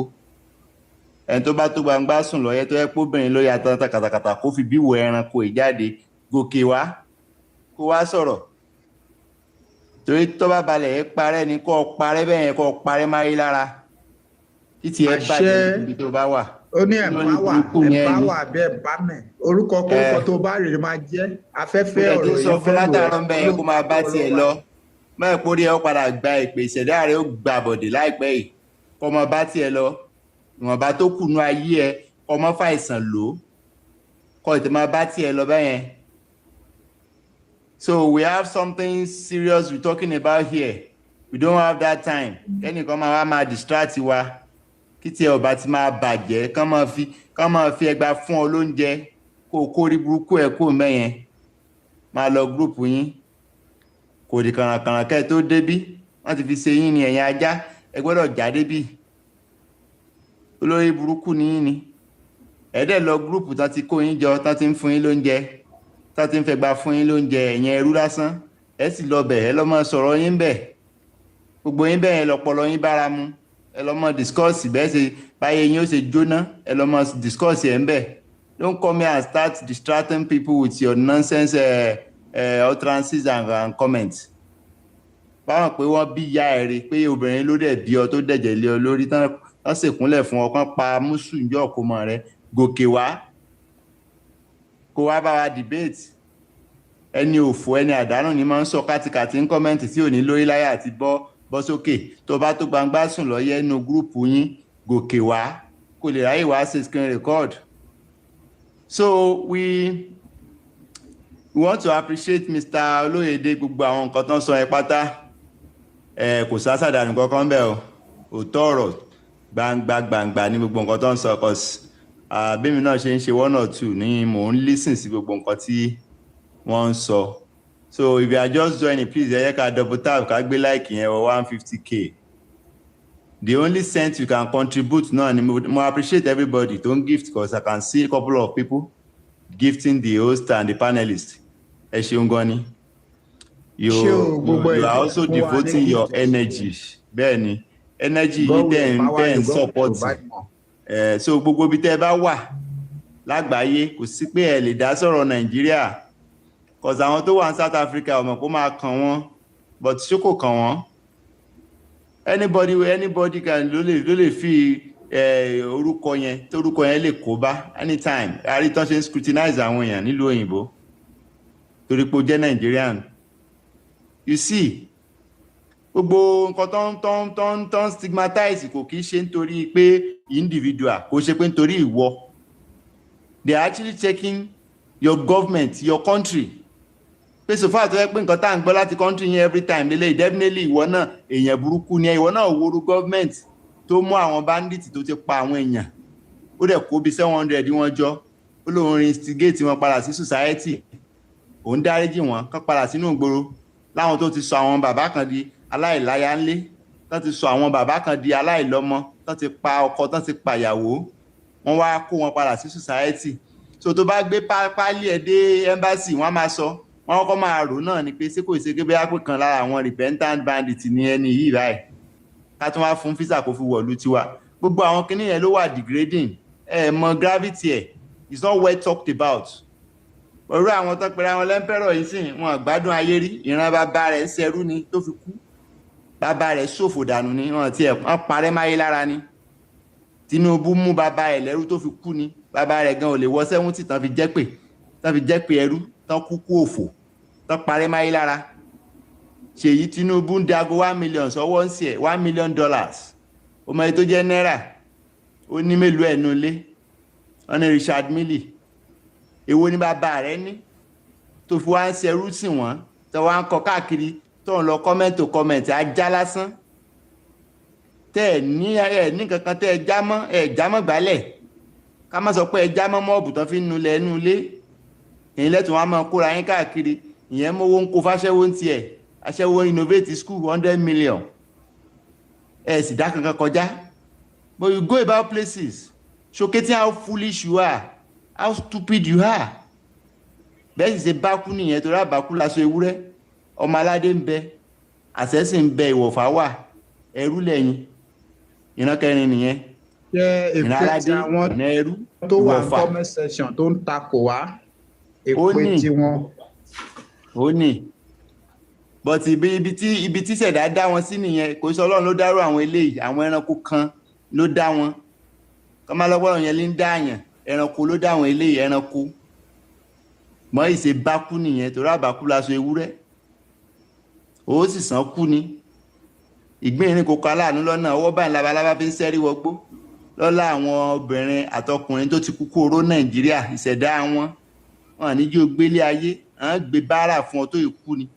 À ń gbé pòsọ onísọ̀rí báyìí. Táwọn máa gba báárà fún ọ kiri ayé kó fi jẹ́ pé Ọlọ́run ni. Ọwọ́ báyìí labalábá fi sẹ́rí wọnú igbó. Ọ̀tún soríire mọ́láyé. Bátẹ́gùn àlàáfíà ti ń fẹ́ sí ọ tẹ́lẹ̀, àbúrò mọ̀ fẹ́ lù ọ látòní lọ. Ìràwé kan ìdájọ́ ilẹ̀ kó sókè. Bá ṣe wí bẹ́ẹ̀ ni ó ṣe rí. Àdàbí ni pé báwọn Nàìjíríà bá wá ń gbádùn ìjọba Tinubu yẹn lókù. Àdàbí táwọn bá máa kúkú oró Nàìjíríà. Àdàbí tó yẹ pé hospital wà táwọn yẹn ti ń gbà òsàn. Àdàbí tí ebi ò bá máa pa àwọn èèyàn Nàìjíríà nítorí affliction tí olórí burúkú ẹ̀ kó sí wọn lórí lókù. Àṣẹ comment section ẹ máa tẹ àṣẹ sí olórí bú ẹ̀. Àdàbí yẹn nìkan. Private account ló ń lò. Àdàbí yẹn nìkan ni. Àdàbí jáde pẹ̀lú. Orúkọ tó bá rẹ̀ máa jẹ́ afẹ́fẹ́ àdúrà yà kún ẹ lára. Torí bó ṣe bẹ́ orí bàbá yẹn tán gé orí bàbá yẹn bẹ́ẹ̀ náà ṣe gé orí tiẹ̀ náà. Ó lè yé bọ́ lọ́dún yìí náà ni. Láṣẹ wí yẹn ni yóò ṣẹ mọ́ ọlá. So we as a people tá a jẹ́ concerned Nigerians home and abroad ẹ jọ̀ọ́ ẹ jẹ́ ká máa tap ká share sí families and friends. We have a nation to save, and then this is our assignment. Let's take it as our duty. Gbogbo àwọn tí ó ní influence tẹ́yìn náà mọ̀ pé àwọn kan wà tí ẹ máa ń fi owó ránṣẹ́ sí nílé, ẹ jẹ́ ká encourage wọn.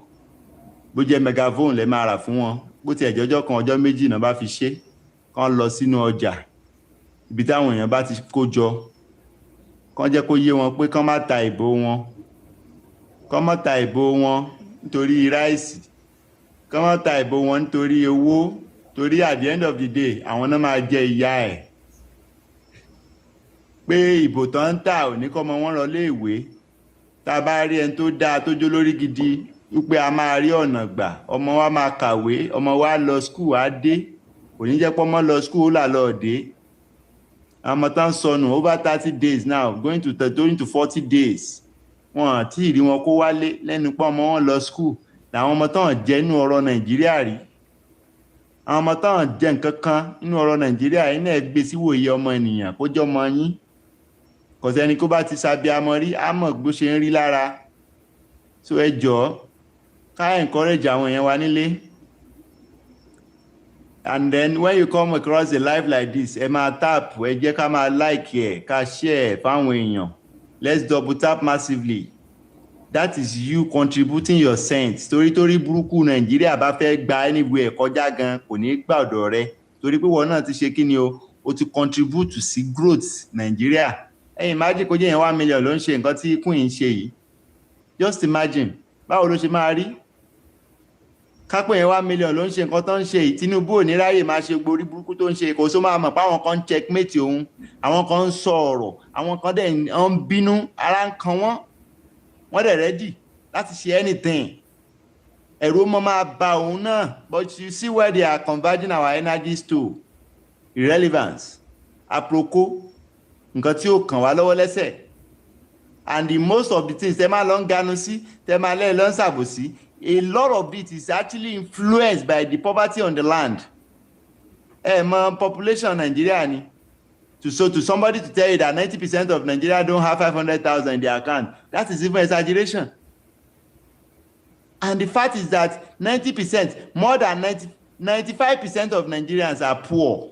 They are in abject poverty. What does that mean? They cannot even pay hospital bills.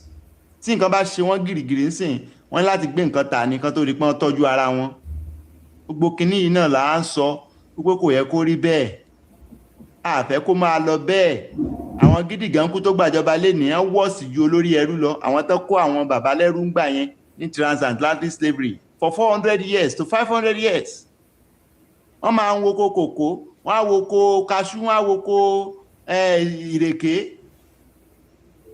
wọ́n fún wọn lóúnjẹ, they are being fed, ẹrú jìyà but wọ́n fún wọn lóúnjẹ, àwọn tán kó lọ Europe tán kó lọ America gbogbo wọn ń taná, but Nigeria case today dúdú wá mú dúdú lẹ́rú, dúdú òrò ń jẹjẹ, dúdú ń kúkú ebi, dúdú ń kúkú àìsàn tí ò lẹ́yẹ gbé dúdú pa,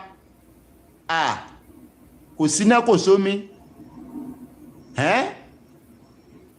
so gbogbo kìíní náà la wá ń sọ pé ká bára wa sọ, gbogbo ẹ̀yin tẹ̀lẹ̀ fi pain pé Nàìjíríà ti fèèlì yẹn kò sí nǹkan tẹ́lẹ̀ ṣe ju kẹ́ fèèlì ẹ̀ náà lọ, ẹ wò ó ẹ rí bẹ́ẹ̀ ṣe kú, orí burúkú ti wà ńlẹ̀ lónìí báyìí sìn buy one get one free ni, if you cannot beat them I will join them, ikú ní bẹ́ẹ̀ ó rí bó ṣe kú, ọ̀sán kú bí ẹran, ayé ò tiẹ̀ nímọ̀ kó gbó wálé ayé rí. And the only way to think like this, in a right trajectory ó ní kẹ́ ẹ pé humanity ti ń bẹ́nu ayé yín padà, àìní humanity ni ẹni tó kú ń bẹ̀ yẹn ò kàn mí, Gàmbàrí ló ń pa Hausa kò lẹ́jọ́ nú, ẹgbọ́rọ̀ burúkú jáde lẹ́nu ẹyẹ, náà wọ́n ń pa ọmọ Yorùbá, what will you have to say to it? Wọ́n ti sọ gbọ́ ọmọ Yorùbá dàlì mọ́ ń jìrì, wọ́n fabẹ́ jagun kiri, tí ò jẹ́ fabẹ́ jagun jalè, tí ò jalè ń ṣe banditry, ń jí àwọn èèyàn gbé, ń ṣe oríṣiríṣi, tí ò ṣe yẹn ń ṣe powder, tí ò ṣe yẹn ń ta ọmọ ọlọ́mọ, ń ta bí ọmọ ọlọ́mọ jẹun, kàkà kí kọ́mọ tó jogún èmi ó jọgbọ̀n lẹ́ ń bá káàkiri. When you groom a criminal society over time, that crime will consume you as a person, as a race, as a country, as a nation. So ẹ jẹ́ káwọn èèyàn máa ta àwọn rhetorics tó ń tà fún yín pé ìlú yẹn ò lè dá, kò sí tó ń jẹ́ bẹ́ẹ̀ o, kò sí ìlú tí ò lè dá, olórí ni kẹ́ ẹ wá, ẹnìkan ní ìṣèlú tó lórí bá ti dá àwọn yòókù ó dá. When you have a good leader tó ní leadership cabinet torí wọ́n pé tí ò sí àwọn àpábíò, àwọn akókúmọ́kù amọ̀nàrún mọ́ lọ tó sọ̀rùn dẹ̀nkù bí ẹlẹ́dẹ̀, ìgbésí ayé ẹ̀rín mi lára, gbélé ayé gbé bí ẹranko, kò sí bẹ́ẹ̀ ṣe lè pariwo tó, èmi ó wà nínú ilé mọ́ jẹun, oúnjẹ ọ̀ràn tó ti wá ń jẹ látijọ́ ìkìlọ̀ gbé bọ̀ ń bẹ̀, ìdín ó mọ̀ rí nǹkan jẹ́ o, òkú ayé ẹlẹ́wọ̀ àwọn ọmọ 35 years old ń bọ̀ Burkina Faso, ó dúró nàró ní kíni, gbogbo tí ó bá ṣẹlẹ̀ ó ṣe jú òun, ìlú òun gbọ́dọ̀ dá, ó bẹ̀rẹ̀ sí dá refinery gold ilẹ̀, wọ́n wá gold wọ́n fọ́ fúnra wọn, ó ń sọ iye tó fẹ́ tà fúnra àwọn tó wá ń rà lọ́wọ́ wọn ni pé iye báyìí la fẹ́ tà, owó tó ń rí lórí ẹ̀ lásán ó ní káwọn mọ́ sanwó school mọ́, owó tá a rí lórí gold lásán ti tó, ẹ wá wo nǹkan àlùmọ́nì tó ń bẹ lórílẹ̀‐èdè Nàìjíríà, ẹ imagine nǹkan àlùmọ́nì tó ń bẹ lórílẹ̀‐èdè Nàìjíríà, ẹ jẹ́ ká ṣe làákàyè. Arákùnrin yìí ní ká máa sanwó school mọ́ pé wọ́n tún máa fún wọn ní stipend 10,000 100,000 sefa as a student, the same time lóhun àti Tinubu màjọ wọlé, the same time. Ẹ wo nǹkan tó ti ṣe, ẹ ṣeun gan ni, thanks for the gift baba. Wọ́n ti ṣe yá Burkina national own airline Nàìjíríà lọ rẹ́ǹtì Ethiopia, wọ́n wá dá mi sí lórí láyé Buhari, accomplish náà dẹ̀ ni Tinubu náà gbé wá, lájọ sórí burúkú, wọ́n dá omi sí aeroplane tán lọ yá, wọ́n wá kún lọ́dà Nàìjíríà, wọ́n sì dá padà lọ ọjọ́ yẹn náà dá padà. Ṣèlú nìyẹn, àwọn ọmọ tí ò tó yín tó yẹ pé mẹgáàdì làwọn Burkina Faso máa ń wá ń ṣe Nàìjíríà, wọ́n wá dẹ́ntì grand plane wa tán grand cargo wa, òfin Nàìjíríà ṣẹ̀sìn títí ó tún gbé cargo plane máa lọ sí Burkina Faso, ọmọ inú ẹ Emmanuel Macron France ó wá ń dà oríboríbo, ìgbésí ayé tí ẹgan wà lójú, wọ́n pè ọ́ níjàgà báwọn ò lè já nǹkan kan, ṣíọ̀ wọ́n ní bẹ́ẹ̀ bá sì pé méjì ó sì lè gẹ́ran, ọmọ ẹni ìbájọ́ ni àbáyọ̀ ẹlẹ́sìn,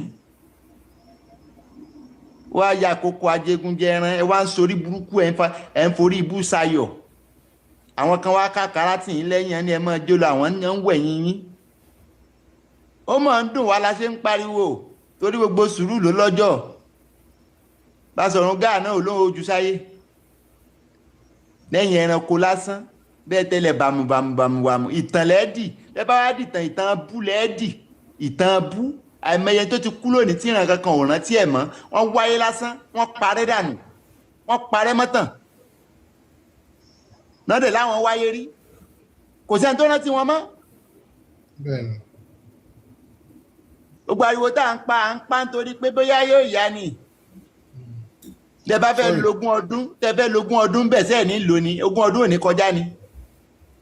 bẹ́ẹ̀ni bàbá mi má bínú sá bàbá wa ní ti ibi ogún ọdún lẹ ti stop sí ẹ kú àtàárọ̀ ẹ kú àtótónu àpètò ẹ jọ bàbá Fẹ́tì ṣé ẹ ti sọ̀rọ̀ nípa ballot kìíní yẹn in the past few hours.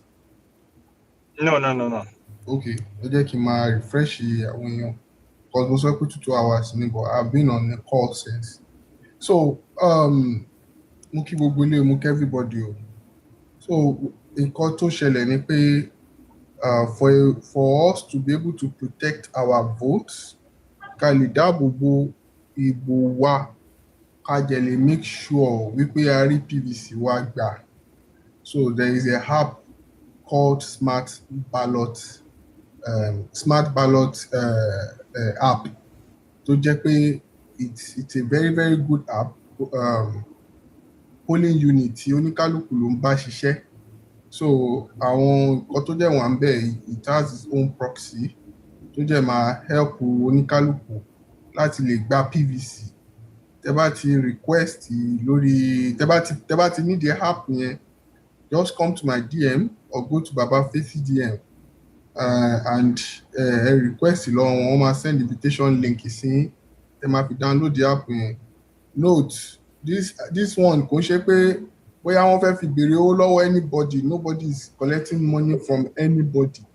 The app is just strictly for elections ni a fẹ́ lò fún and nǹkan tí app yẹn ṣe dá ni pé tí èèyàn márùn-ún èèyàn márùn-ún per polling unit ó máa cover over 20 million voters. Tí wọ́n bá jẹ́ ti ní over 20 million voters nínú NDC ẹ gbàgbé èyí tó kù ti Tinubu. Bàbá Kéǹgì báwo la ṣe máa mọ àwọn tó máa dúró sí polling booth yẹn. Bẹ́ẹ̀ni, God bless you. Mo like question tẹ̀bẹ̀rẹ̀.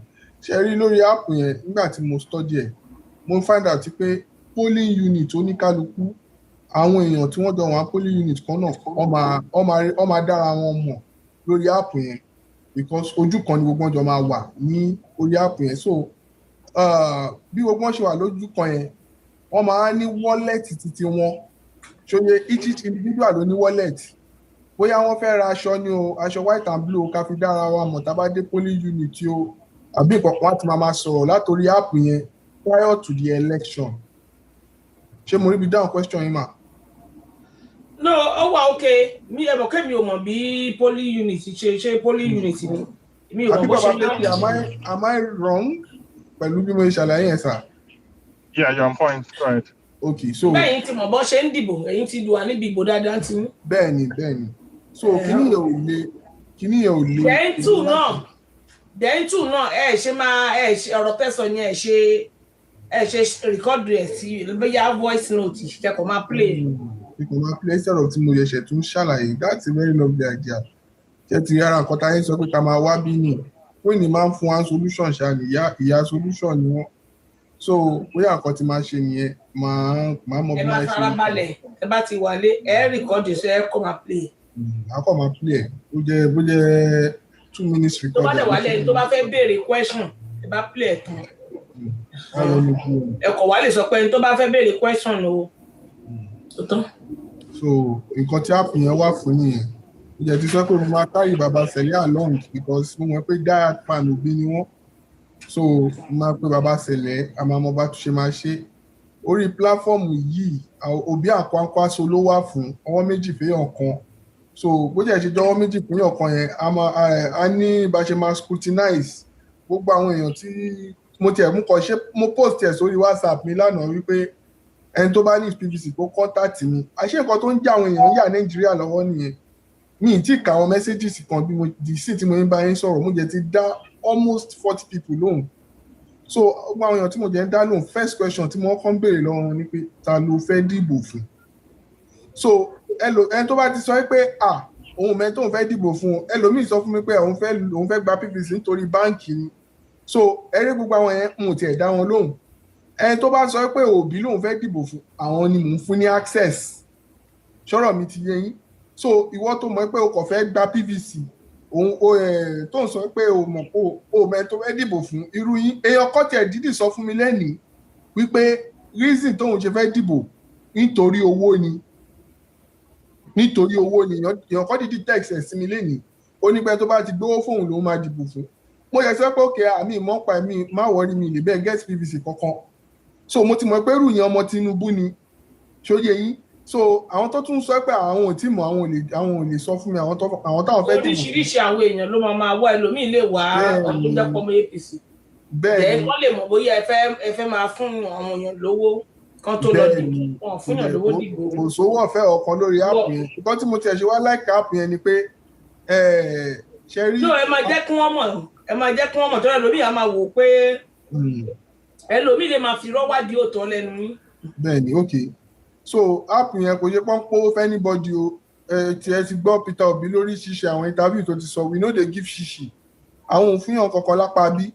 àwọn ìpẹja fúnyàn wọn máa ń kọyàn bó ṣe ń pẹja. àwọn kọyàn bó ṣe ń pẹja ni bí Nàìjíríà ṣe máa dá tí gbogbo a máa ní owó lọ́wọ́ tá máa lè rán ọmọ wa lọ sí school láì ní problem òun lérè tà ń sá so organic ẹni tó fẹ́ ṣiṣẹ́ iṣẹ́ ni bí orin ìjọ mímọ́ tó máa ń sọ pé ká ṣiṣẹ́ fún ìwẹ́ nù mọ ẹ̀mí wa so ká ṣiṣẹ́ fún ìjọ Nàìjíríà ká ṣiṣẹ́ fún ìdàgbàsókè Nàìjíríà so kí gbogbo akájọ ṣiṣẹ́ yẹn kájọ gbárùkù ti Òbí àti fún àwọn áàpù yẹn ò ń ṣe fún àwọn àyàngẹ́ nìkan everybody ẹni tí ò bá mọ áàpù yẹn lò I am ready láti ṣe WhatsApp platform fún àwọn èèyàn tó bá wọnú DM mi and the WhatsApp platform will be strictly closed. Pẹ̀lú WhatsApp tẹ́fẹ́ lọ ṣe ẹ̀ tí fẹ́ kó bára yín nìyẹn. Okay.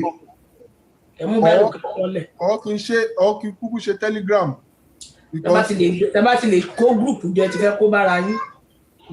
Ó bẹ́ẹ̀ tàgẹ́ máa wulẹ̀ ṣe nǹkan tí ó mú gúrùpù dání. Ẹ̀mú bẹ́ẹ̀ ló kọ́ o. Okay, so nǹkan tó máa ṣẹlẹ̀ ni pé invite link yẹn ni mama send. Ẹni tó bá béèrè link lọ́wọ́ yín ẹ send ẹ̀ sí lórí TikTok. Ó tán kíkàlùkù máa bá ti tiẹ̀ lọ. Ẹ má kó gúrùpù jẹ o, ẹ bá ti kó gúrùpù dé mi gan máa yàgò fún yín o. Mi ì parọ́ o, mi ì bó ní gúrùpù ṣe o. Kò sí rọ́ńbẹ́. Mo kọ̀ tún máa jẹ́ ẹ̀ wá wípé bóyá tí mo bá ṣí WhatsApp. Ẹ má ṣí WhatsApp o. Ẹ má ṣí gúrùpù o. Ẹ bá ṣí gúrùpù mi ní jẹ́ kẹ́ sọ̀rọ̀ yẹn mọ́ bí bó ṣe rí mi ń parọ́ o. Ẹ bá ti ṣí gúrùpù màá ṣẹ́ǹgì sí yín bó ṣe rí nù mi aláwọ̀ gúrùpù. ṣé bàbá Fásì ṣé there's a way tí ó yẹ kí app yẹn kó wà kó jẹ́ kó ní simplicity jù àwọn ìka tí máa wọlé. àbí mo rò pé sọ pé wọ́n refresh API app yẹn pé wọ́n try àti alter àbí update ẹ̀.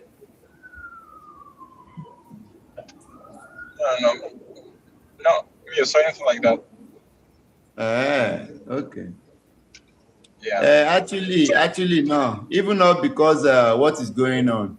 King Banky ṣé nǹkan tẹ́ ń sọ ni pé with that app, people could get their PVC. No. The app is just the app is a multifunctional. The PVC is just one component. It has other functionalities. Okay, nǹkan tí mò ń béèrè náà ni pé with it people can get their PVC. Oh my God. Yes. No, because you can. Okay, go ahead. Ẹ jẹ́ kí n ṣàlàyé kàrí yẹn fún ọ because mo ka kíní yẹn mọ́jú. Ṣé rí pẹ̀lú app yẹn ẹ lè wọ líǹkì tó máa bọ́ sí orí INEC directly tẹ́ máa ti rí ibi tẹ́ ti máa apply fún PVC. Instead of tí wọ́n bá ṣe máa wọnú INEC website tí wọ́n máa lọ máa wá bẹ́ẹ̀ káàkiri ṣóyè yín with that app ṣóyè yín èèyàn máa bọ́ sórí landing page PVC registration ẹni tí ò bá ti register rí so and the app is connected to your polling unit that's the sweetest part of the app because dem dey like app yẹn nìyẹn because it's connected to polling unit constituency oníkálukú wà ń bẹ̀. Is there a way, Mr. Fati, I don't know why, tó fi jẹ́ pé you have to generate a kind of a link. Yeah, it's to is to be able to streamline, to not to allow any more. That's the whole essence of that. Because if you do it like a free for all, definitely I'm RIP on my body. Okay. Tracy, so kó lè wà sensor kẹ́ lè streamline ẹ̀ òun lè ṣe fi link sí yes. It's actually okay. It's okay. Yeah, because each link might check require any of the social media handle, and they will scrutinize it. Jenny, you show your social media activity, not just to be able to allow moles to because they want to have so whatever anybody outside there will need access to discuss. Okay. Yeah. I think it's a good development, it's a welcome development. And then I think even before that layer, we still have to work on something that will be like free for all. Then that would be like a secondary app. But then you see our organic people, these people that we are dealing with, they only want to tap energy. And the way they tap energy is by going to like making cases of vote buying. And once they see few polling booths that they are doing vote buying in solidarity with APC, they will multiply those numbers. I don't know if anybody gets what I'm trying to say. They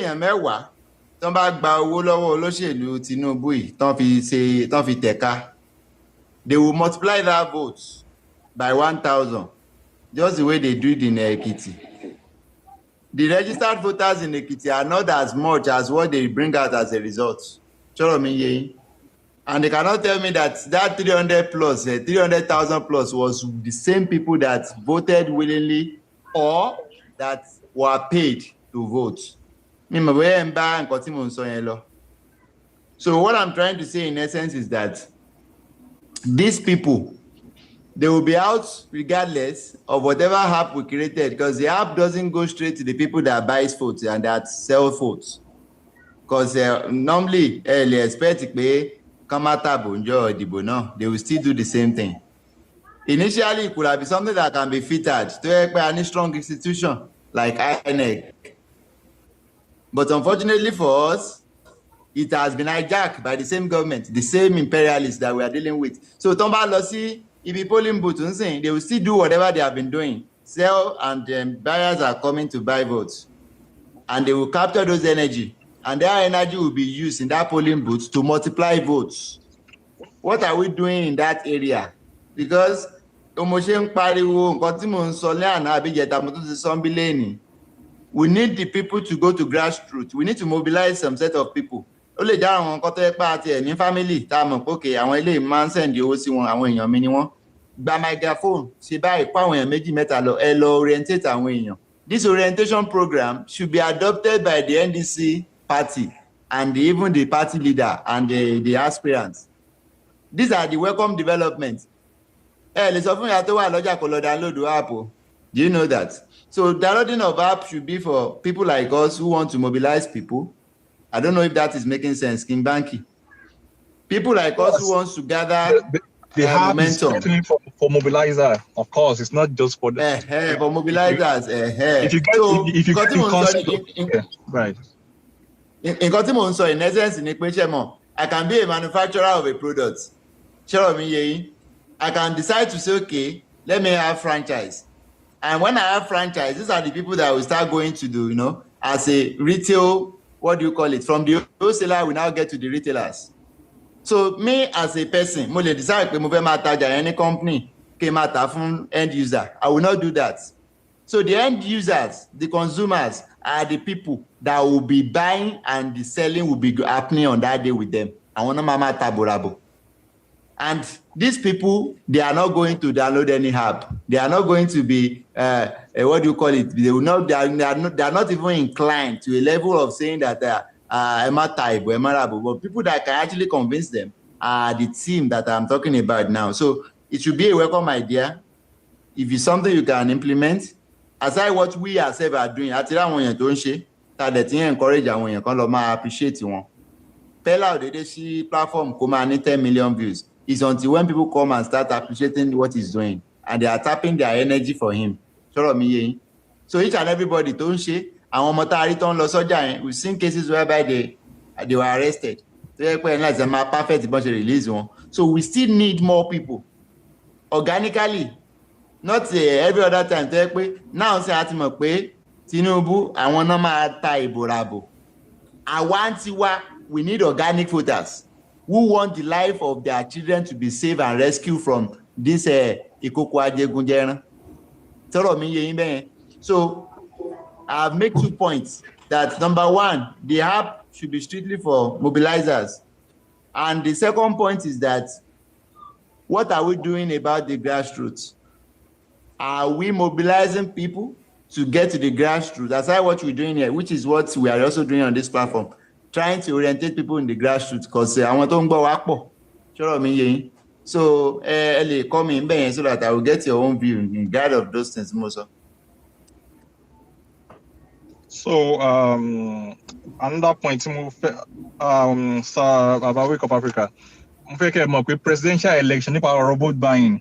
Our presidential election is going to be a general election. It will not be a localized election. So vote buying, they will do whatever they want to do.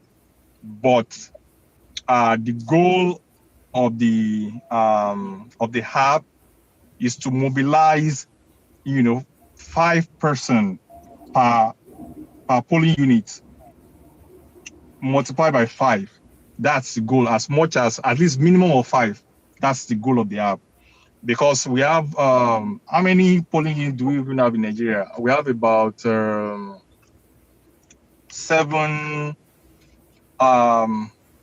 If my calculation is right.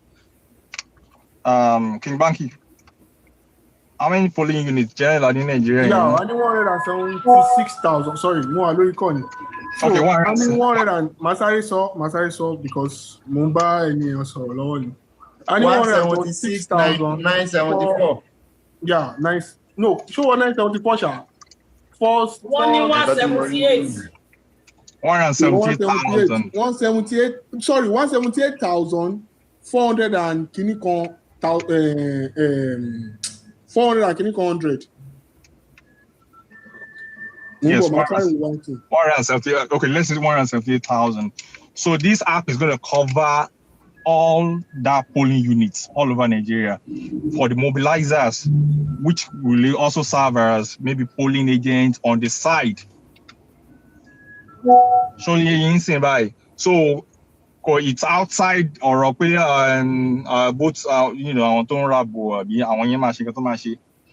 but at the end of the day, we need to multiply these people multiplied by the number of the polling agents. So we are going to have like 20 to 25 million people on ground to man all these boats on that day. Okay, Madam Moni is up here now, so you can come in, Madam Moni. Madam Moni, go ahead. Hello. Go ahead, yeah. Ẹ pẹ̀lẹ́ ńlẹ́ o, ẹ kú ilé o, gbogbo bàbá àti màmá mi tó wà lórí ètò, mo kí gbogbo yín o. I think we have met you on the Saddam platform before. Okay, sir. Ẹ ṣeun mo dúpẹ́ sá. Ara ẹ̀yẹ okun o. Ìyá ayùn lẹ́rùn rẹ o. Àṣẹ. Àkérò oko délé o. Àṣẹ. Ojú òní tì wá o. Àṣẹ. Ẹ dẹ̀ kú ọ̀rọ̀ ìlú yìí o. Tó kò ní sún wa kò ní rẹ̀ wá. Ó pẹ́ tí mo ti jókòó tí mo ti ń gbọ́ ẹ ṣeun ẹ kúṣẹ́. Gbogbo ọ̀rọ̀ tá a bá ṣe lẹ́kọ̀ọ́ Àkérò oko délé. Adẹ̀kú àníyàn tí gbogbo wa ń ṣe mo kí gbogbo wa. Màmá máa fi Yorùbá yẹn kún English yẹn díẹ̀díẹ̀ ni. Ẹni bínú sí mi ṣe mọ̀ pé Yorùbá yẹn ṣòro sọ. Sísà mi tẹ́ bá ń sọ Yorùbá yẹn máa ń wọ ẹnu yín ni pé ó ga jù. Anyway, ọ̀rọ̀ smart ballot yẹn ló gbé mi wá. bẹ́ẹ̀ ni díẹ̀ náà la máa ṣe mọ̀ pé mo ní pé kí n sọ síwájú ni sódà ilé ìgbà mi bí mo ṣe rí. Ọ̀rọ̀ smart ballot ẹ ṣeun mà mo dúpẹ́ ẹ ṣeun ẹ kú kalẹ̀ gbogbo ilé. Ọ̀rọ̀ smart ballot yẹn mo ní pé kí n wá ṣàlàyé díẹ̀ fún wa. Ẹ dẹ̀ ṣeun sísà mi kún ìtẹ́gbà wá láàyè láti wá ṣàlàyé yìí because gbogbo ẹ̀ à ń ṣiṣẹ́ pọ̀ fún rere ni kí gbogbo ẹ̀ lè yanjú kó lè tò fún wa kóbi lè wọlé bá a ṣe fẹ́ òun ni gbogbo wa ń try láti ṣe. So smart ballot yẹn àwa nìkan kọ́ là ń try láti ṣe nǹkan tó jẹ́ pé ó máa tú àṣírí àwọn ọ̀jẹ̀lú wa yìí because wọ́n ní wọ́n fẹ́ ríìgì election yẹn àwa ò dẹ̀ fẹ́ torí wọ́n ti fi atarodo sí wa lójú ní 2023 nísìnyí ó yẹ kójú wa là dáadáa. Pàtó tómi àwọn náà ní kan tó ń ṣe àwọn citizens irf náà àwọn yẹn náà ní kan tó ń ṣe àwọn obedient family fúnra wọn gan the generals àwọn náà ní kan tó ń ṣe eléyìí náà smart ballot ìyẹn náà àwa náà ń ṣe so that nígbà tá a bá kó gbogbo igi bọná oúnjẹ wa yẹn á tètè jiná wọn ò ní pé wọ́n tún pa irf mọ́ wa lójú nítorí àwọn mẹ́ta nínú àwọn mẹ́rin yẹn Amazon tí wọ́n lò tán ni wọ́n paná òun làwọn yẹn náà fẹ́ lò so táwọn yẹn bá níná ò ní wọ́n paná tiẹ̀ so nǹkan tá a kàn ń try láti ṣe ni pé kí gbogbo wa ká máa wo bá a ṣe ń dìbò yẹn real time since a ní pé kán ṣe direct transmission fún wa tó jẹ́ pé wọ́n ń dà wá síwájú wọ́n ń dà wá sẹ́yìn ṣe dẹ̀ mọ̀ pé ó wà very unfortunate pé the worst of us ló ń rule the best of us torí tẹ bá jókòó ń sìn kì í ṣe irú ẹni tó wà níbẹ̀ yẹn ló yẹ kó máa jẹ́ olórí fún gbogbo wa tá a kàwé ṣe mọ̀ ṣùgbọ́n ọ̀rọ̀ ọjọ́ mi nìyẹn kò sígbà tí ò kì í dùn gbogbo wa so nísìnyí wọ́n ní gbá mi létí lẹ́ẹ̀kan ìwọ ló jẹ̀bi tó bá gbá lẹ́ẹ̀mejì ọ̀dọ̀ mi ló dẹ̀ wá kù sígbà yẹn because wọ́n ti gbá wa lójú lẹ́ẹ̀kan sí àgùdọ̀ tó gbé lẹ́ẹ̀kan tó gbá lẹ́ẹ̀kejì ìyẹn làwọn èèyàn ṣe kóra wọn jọ ni wọ́n ṣe smart ballot yẹn so smart ballot yẹn sì ti bá fẹ́ ṣàlàyé ẹ̀ fún wa ó dàbí ìgbà tí wọ́n bá ní mansion ni torí app ni mansion yẹn wá ní yàrá tó pọ̀ rẹpẹtẹ ṣùgbọ́n nínú mansion yẹn yàrá 178,000 péré làwa fẹ́ lò nù ẹ̀ èmi kì í flag láti lọ 177 times kìnnìkan èmi máa ń fẹ́ round up sí 178 kó lè tètè ṣe sọ ṣàlàyé so nínú mansion wa yẹn yàrá 178,000 péré làwa nídìí ńbẹ̀ nítorí iye polling unit ta ní nìyẹn ní Nàìjíríà so nínú yàrá kọ̀ọ̀kan torí wọ́n béèrè question lẹ́ẹ̀kan pé báwo ni a ṣe máa kóra wa jọ báwo náà ṣe máa mọra wọn mo rántí pé kún ìbéèrè question yẹn so nínú yàrá wa a ní èèyàn márùn kó mú márùn wá á jẹ́ 120 á jẹ́ 25 times 5 á wá jẹ́ 125 so 125 people ni minimum tá a fẹ́ nínú yàrá kọ̀ọ̀kan so níjọ́ ìdìbò tá a bá ní 125 times 178,000 polling units ìyẹn máa fún wa ní 21 million people because báwọn èèyàn wá ṣe ń sọ nígboro ń sìn tó ń bomi tútù sáwọn èèyàn lọ́kàn tó ń fìrẹ̀wẹ̀sẹ̀ sọ́kàn àwọn èèyàn àwa ò fẹ́ kó jẹ́ bẹ́ẹ̀ fáwa làwa ṣe ní òkè ẹ jẹ́ káwa bẹ̀rẹ̀ sí ní túlẹ̀ tiwa ṣe ká bẹ̀rẹ̀ sí ní wára wa sójú kan náà so tá a bá ní 21 million people tó jáde kò sí nǹkan tí Tinubu fẹ́ ṣe fáwọn èèyàn tó rà mọ́ pé àwọn èèyàn òkè nìyẹn àwọn èèyàn NDC ló wà lórí app wa yẹn ìyẹn wá gbé mi lọ sí nǹkan tó ń sọ pé a máa ní láti mọ ẹni tó fẹ́ wọlé torí a fẹ́ gbé igi eléèrà wọlé tó máa lọ máa ṣe àṣírí wa tó máa lọ máa tú fún wọn ta ìyẹn ló jẹ́ kán generate link yẹn so nínú link yẹn náà fi máa mọyàn tó jẹ́ so àwọn tó lè kàwé níwọ̀nba ni app yẹn wà fún tó jẹ́ pé àwọn tó dẹ̀ mọ̀ pé àwọn ọmọdé wọ̀nyẹn kò sí nǹkan tó lè lò so tán bá wá sí polling unit ńjọ́ yẹn nínú yàrá tán wà ká ní minimum of 125 ni wọ́n Òjòrè Àjàyèrè Àìnàrè Muhammed rè nínú yàrá wọn yẹn wọ́n ti kóra wọn jọ síbẹ̀ pé níjọ́ òbò tá bá ti dìbò tán báyìí la ṣe máa dúró ẹ̀yin ẹ wọṣọ green àti black èmi á wọ white àti kinní kan orúkọ mi rè màdé fìlà kinní kan sórí mi then tó bá yẹ pé pepper spray nìwọ ní kò fi sápò ẹ tó bá jẹ ọ̀bẹ pélébé àwọn kinní lóní kò fi sápò ẹ so ń ṣe àwọn nǹkan bẹ́yẹn wọ́n máa sọ nínú yàrá wọn tó yẹ pé àwọn tó wà ń ta ò ní mọ nǹkan tó ń sọ so mo máa dá dúró mẹ́rin so that àwọn èèyàn nǹkan tá à ń sọ yìí náà ṣe mọ̀ pé ayélujára náà ni a wà ṣùgbọ́n nǹkan tí àwọn yàrá wa yẹn wà fún ni pé kó ní kálukú ká lè mọ nǹkan tá a fẹ́ ṣe níjọ́ ìdìbò then gbogbo wa pátá ló máa jẹ́ representative àti agent NDC máa ní agent tí wọn ò fi ṣe àtọ́gbé ID card kọ́ wọn lọ́rùn ṣùgbọ́n nítorí pé àwọn ará LP wọ́n dalẹ̀ Òbí ní 2023 a fẹ́ kí NDC kan tún dalẹ̀ wá ń sìn kan lọ mú wọn sí kọ̀rọ̀ kan bẹ̀rẹ̀ sí ní fún wọn lówó kan fẹ́ ra wọn. So àwa ní òkè àwa fúnra wa a máa jẹ́ agent fúnra wa bá ló ṣe nítorí inú yàrá wa yẹn àwa 125 minimum yẹn àwa ń jọ yẹn ní agent. So níjọ́ yẹn táwa bá tẹ̀ka wa tán àwa tán bá ti wá sign ní ẹ̀ tán bá ti kà á pé NDC 75 tán bá ti kà bóyá bíi 500 ní wá ń bẹ̀ tán kà á túngbà tán bá kà á tán bá kọ́ sórí paper form EC8A náà pé fọ́ọ̀mù yẹn pé 400 sí NDC níbí yìí ló wà lórí paper yẹn tán wọ́n á lẹ̀ mọ́ ara ògiri. So gbogbo àwa 125 táwa nù yàrá wa yẹn a máa ya fọ́tò nǹkan tó fi sí ara ògiri yẹn tó náà ní polling unit náà ti ń yíbò ibẹ̀ náà ti ń win ìbò nítorí pé gbogbo wa kò kí ń kọ bí ara sí ní polling unit náà ṣe máa ń jí bọ́n ṣe máa ń jí yẹn ṣùgbọ́n nísìn tó ti jí ní last year ní 2023 àní gbarú ẹ̀ mọ́ ń sìn. So gbogbo wa ya fọ́tò from EC8A yẹn tó ń lẹ̀ mára ògiri yẹn tí ò tí kun tìró tán tí bẹ̀rẹ̀ sí ní fàlà sí yẹn tá a bá ṣe ìyá yẹn lórí fóònù yín immediately ló lọ sórí smart ballot tí everybody rí pé ní polling unit 1 400 ní NDC ní polling unit 2 1000 náà ní because gbogbo wa ṣe máa ṣe nínú gbogbo yàrá wa 178,000 yàrá wa yẹn nìyẹn ìyẹn ló fi jẹ́ pé àwọn èèyàn sórí smart ballot tó yẹ kó máa ṣojú wa ń bẹ̀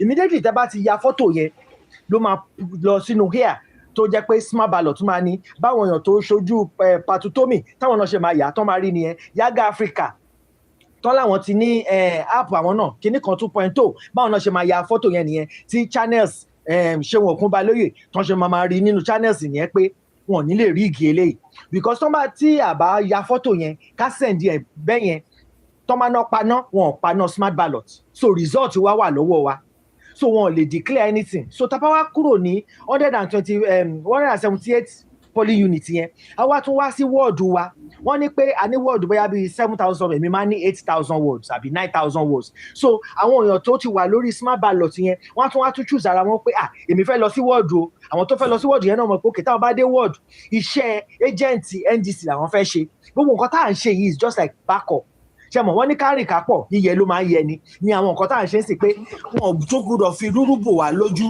lórí ìtàn ṣe fún wa ní 2023 so àwọn èèyàn yẹn á tún lọ sí wọ́ọ̀dù yẹn náà sọ pé tá bá ti dìbò tán àtẹ̀lé bò wa lọ sínú wọ́ọ̀dù wa tá bá kúrò wọ́ọ̀dù àwọn ará wọ́ọ̀dù náà tún wá lọ sí local government tá bá tún lọ sí state gbogbo meeting tá fẹ́ ṣe yẹn nínú smart ballot láti máa ṣe gbogbo meeting yẹn so àwọn ará Kano wọ́n ṣe dìbò tán ibi tán ti fẹ́ lọ kà síta gbogbo wọ́n tẹ̀lé bò wọn lọ ìyẹn náà ni gbogbo wa sọ pé Kano 2.0 ni gbogbo wa máa ṣe ní 2007 then mama Oti ní Abia mama yẹn ní àwọn ò ní ka nǹkan tí àwọn èèbò táwọn èèyàn òdì àwọn ò ní kà nǹkan tó dì làwọn máa kà so àwa ń sọ ń sìn gbogbo àwọn tó jẹ́ pé agent INEC yẹn a ti mọ̀ wọ́n àwa sọ fún wọn pé kẹ́yìn náà má ṣorí burúkú nǹkan tá a bá dì ní kàkà fún wa so tó wọ́n á mú pépà kan jáde tán ti kàtíkè fún tán ti fàlà sí lójú àmọ́ pé nǹkan tá a dì ní polling unit wa nǹkan lélẹ̀ so iṣẹ́ tí smart ballot yẹn ń ṣe fún wa nìyẹn so àwọn èèyàn tí tẹ́ bá ti bọ́ sórí ẹ̀ wọ́n á fún yín ní líǹkì yín àwọn èèyàn tẹ́ ẹ mọ̀ rí náà lẹ́ máa sẹ́ǹdì líǹkì yín sí so ẹni tẹ́ bá sẹ́ǹdì líǹkì yín sí yẹn kò ń ṣe dandan kó jẹ́nu polling unit yín nìkan ló máa wà so ti yẹn àwọn èèyàn tó wà lẹ́kọ̀ọ́ ó lè sẹ́ndì leads ara Kaduna ara Zaria anywhere ní link yẹn lè lọ jóní tí a kàn fẹ́ ní pé every polling unit aláti láwọn èèyàn bẹ́ẹ̀ tó máa dáṣojú wa àwọn èèyàn tó dẹ̀ wà nínú yàrá kọ̀ọ̀kan yẹn ẹ ti mọ̀ra yín so ìjọ ìbò kò ní jí pé mo kàn dẹ̀ wá dúró sórí Facebook mo dẹ̀ dúró sórí TikTok mo ń ṣeré nígbà tó yẹ kí n máa fojú mi tó ìbò tó yẹ ká dì kí ló yẹ kí n tún sọ ó dà kí gbogbo nǹkan tí ó yẹ kí n sọ nìyẹn àfi tó bá jẹ́ pé question wà tẹ́ bá fẹ́ béèrè lọ́wọ́ mi so that màá lè ṣàlàyé. Ẹ ṣeun mo dúpẹ́ o. Thank you for your time. Madam mo ní ẹ sọ̀rọ̀ àwọn tó bá fẹ́ pé afẹ́ pín ti chat méjì ẹ fẹ́ ṣe bá. Yes because Queen ní àwọn ò kì í sọ̀rọ̀ owó ẹsìsìmà èmi náà kì í sọ̀rọ̀ owó because ní 2023 ẹgbà tó máa ṣe election yẹn oríṣiríṣi àwọn èèyàn ló wá pẹ̀lú oríṣiríṣi wàhálà òun fẹ́yàn kan lówó kó ṣe tíṣẹ̀tì mẹ́ta àwọn ò rí mọ́ àwọn ṣe kinní kan owó òun ṣe kinní kò sí yẹn lọ́rọ̀ smart ballot ojú kan náà ni gbogbo ẹ̀ wà bá a ṣe ń wora wa lójú báyìí lẹ máa rí gbogbo nǹkan tó ń ṣẹlẹ̀ ní smart ballot àlùmọ̀kọ́rọ́ yìí kankan ò sí ń bẹ̀ torí àwa kan tá a wà nílùú òyìnbó a fẹ́ ṣe mobilization bí rubí dáàdì ṣe sọ mobilization lẹ́ẹ̀kan yẹn pé mo lábúrò mi ní Nàìjíríà tó wà lórí smart ballot èmi náà wà lórí smart ballot so bá mi lọ wò èlò náà máa ṣe Facebook mẹ́ta facecap mẹ́ta àbí mẹ́wàá 10 naira ni okay 10 naira ó wà ń pẹ́ pé nínú wọ́lẹ̀tì mi mo fún Òjó ní 10 naira so Òjó wàá fowó jíṣẹ́ àbí kò ṣiṣẹ́ kò sí yẹn ń bẹ̀ because gbogbo ayé lórí kò sí pé ẹ lọ fóyìnbó olówó lẹ́yìn pé Mr. Òjó wọ́n ní kẹ́ fún wa lówó nínú yàrá wa ń bọ́lẹ̀ kówó sí kò ní sí yẹn bí ẹ tó ṣẹlẹ̀ ní last month because oníkálukú rí bí mobilization yẹn ṣe rí àwọn èèyàn tó fẹ́ ṣe t-shirt àwọn tó fẹ́ ṣe sticker àwọn tó fẹ́ ṣe apron fáwọn ará ọjà gbogbo yẹn ló wà bẹ́ẹ̀ so kò sí àlùmọ̀kọ́rọ́ yìí kankan bẹ́ẹ̀ everything tó wà lórí smart ballot ló wà very very open very very very open so nǹkan tó fi dáa fún mobilization nìyẹn ṣó ti yé yín. Àwọn tí ó bá jẹ́ pé wọ́n fọ̀ sí kàtígórì polling unit kan náà lè kóra wọn yọ sí yàrá kan àbí báwo ni ẹ ṣe tó ṣé everybody ló wà. bẹ́ẹ̀ni no bẹ́ẹ̀ni ìyẹn ni pé okay tó bá yẹ kẹ́ polling unit wà ní mo wà ń sìn tí mo invite yín tó yẹ kẹ́ polling unit wà ń lẹ́wà so inú yàrá kan náà ni gbogbo wa máa wà inú polling unit wa yẹn nìkan la máa wà so gbogbo organisation tá a bá fẹ́ ṣe la máa ṣe nínú polling unit wa tó jẹ́ yàrá wa yẹn so 178,000 polling unit la ní. Mọ́mì wa ẹ ṣé gan-an ni a dúpẹ́ lọ́wọ́ yín. Ẹ ṣeun mà. Ẹ ṣé mà. Ní ọ̀rọ̀ unit tí ẹ̀ ń sọ link yẹn tẹ́ ń sọ ń sìn. Ó dẹ̀ pé ní náà ni bàbá King ṣẹ̀ṣẹ̀ ṣàlàyé fún mi nípa ẹ̀. Fún ìlọsíwájú kíní náà ni fún ìjàgbara náà ni fún election tó ń bọ̀ yìí. Bẹ́ẹ̀ni election ni gbogbo ẹ̀ wà fún. Gbogbo ẹ̀ ni mo gbọ́ àmọ́ ṣe mọ̀ pé platform pọ̀ nǹkan tí ìwọ́n nìkan tí Yorùbá nígbà lówó tálákà ni ó ti kọ́ èmi mi ò kì í sọ̀rọ̀ owó lórí ìkànnì yín ní orí ìkànnì tí wàá ń bí lẹ́yìn tá a bá fẹ́ ṣe irú èmi ìsìn báyìí mo lè fi fídíò ẹ̀ hàn yín bí kí n fi hàn yín ó wà lórí fóònù mi bí àìmọye ìgbà nígbà tá à ń ṣe Yorùbá nation mi ò campaign fún Peter Obi rí mi ò campaign fún anybody rí ní last time Yorùbá nation ẹ tẹ́ bá ń gbà nǹkan tó ń pariwo Yorùbá nation ara wọn lèmi wà ń gbà yín mi ò sọ̀rọ̀ nípa Nàìjíríà mi ò sọ̀rọ̀ nípa Nàìjíríà rárá so nígbà tí a dẹ̀ ti rí pé kí n tó join ìgbẹ́ kí n tó sọ platform mi di general pé Yorùbá Nàìjíríà mo fẹ́ máa fi support báyìí kò tí ì ju 2 years lọ tó ti yé yín mo ti ń ṣe program láti ayé Buhari láti ayé president Buhari mo ti ń ṣe program so ni mo ti ń ṣe program kì í ṣe orí YouTube ni kì í ṣe orí bíbá yẹn nìkan ni mo ti ń sọ̀rọ̀ mo ń sọ̀rọ̀ lórí YouTube mo dẹ̀ ń sọ̀rọ̀ lórí Facebook náà so bó ṣe rí nìyẹn mẹ́tẹ̀ẹ̀ta ni mo ràn papọ̀ ke mi ò kì í support Nàìjíríà rárá mi tẹ̀ kí n sọ̀rọ̀ nípa anything Nàìjíríà kò concern mi ilẹ̀ Yorùbá nìkan mo mójútó but nígbà tá a lè ti wá rí pé rọ́nà ní gbogbo ẹ̀ la fi wò pé kéèyàn wá ìlọsíwájú fún orílẹ̀-èdè rẹ̀ Nàìjíríà kò sí ìdọ́dún méjì lọ́sìn tí mo bẹ̀rẹ̀ sí ń sọ̀rọ̀ nípa Nàìjíríà general so tí mo dẹ̀ wá gbé yẹ̀wò pé ní ìsínwà tó ti dọ̀rọ̀ Nàìjíríà a máa dìbò fẹ́ nìkan ká ló wáyé ká dìbò fún agbésọ̀tún agbésòsì a lè sọ pé Bọ́lá àti ohun tí Bọ́lá ṣe so a lè sọ pé Àtíkù àti ẹ̀mọ̀ pé kò sẹ́ni tí ó dìbò fún lẹ́yìn àwọn fámìlì ẹ̀ tó wà ní nọ́ọ̀tì but Peter Obi a dẹ̀ ti rí nǹkan tó ṣe la fi dúró fún ní orí ìkànnì yìí ṣe rí nípa àlàyé tí mo fi ṣe fún yín nìyẹn ó ṣeéṣe kẹ́ má ti mọ̀ mí tẹ́lẹ̀ orí yẹ kí ṣàlàyé fún yín so many things lójú tèmi ti rí wọ́n ní òkú ọdún méjì kìí ṣe àjòjì sàré ẹni tó ti wà lórí program tó ti wà lórí social media láti bí 9 years kò sí nǹkan tí ṣàṣà nìkan tí ojú rẹ̀ náà ti ní rí kíkọ́ gé mọ́ níwọ̀n bẹ́yẹn so kí ni mo fẹ́ fàyọṣẹ́ rí ọ̀rọ̀ link no link èmi lè accept pé kẹ́ máa sọ̀rọ̀ pé ẹni tó bá fẹ́ number 1 ṣàṣà lẹni tí ò ti gba voter card báyìí but àwọn tí ò bá tí gbà ẹ lè máa sọ but lọ́dọ̀ tèmi ń bí mi ò ní allow kẹ́ sọ̀rọ̀ nípa anything owó bó dẹ̀ tún fi àsìkò yí announce ẹ̀ mi ò sí ń bẹ̀ mi dẹ̀ ní ẹ̀ bàbá wọn sí ń bẹ̀ anything owó mi ò kí ń bá wọn sọ lórí bí never. Ó ti yé mi. Introduce anybody. Bẹ́ẹ̀ni. So orúkọ yóò ní bàjẹ́. I like that. Any Yes, fans mi I kankan má like dé that. join any group kankan. Gbangba làṣà tèmi ń ta bí tí mo bá wà tí n bá ti sọ̀rọ̀ mi ní gbangba ń bí bẹ́ẹ̀ bá gbógun sílẹ̀ màá bá yín fi búra.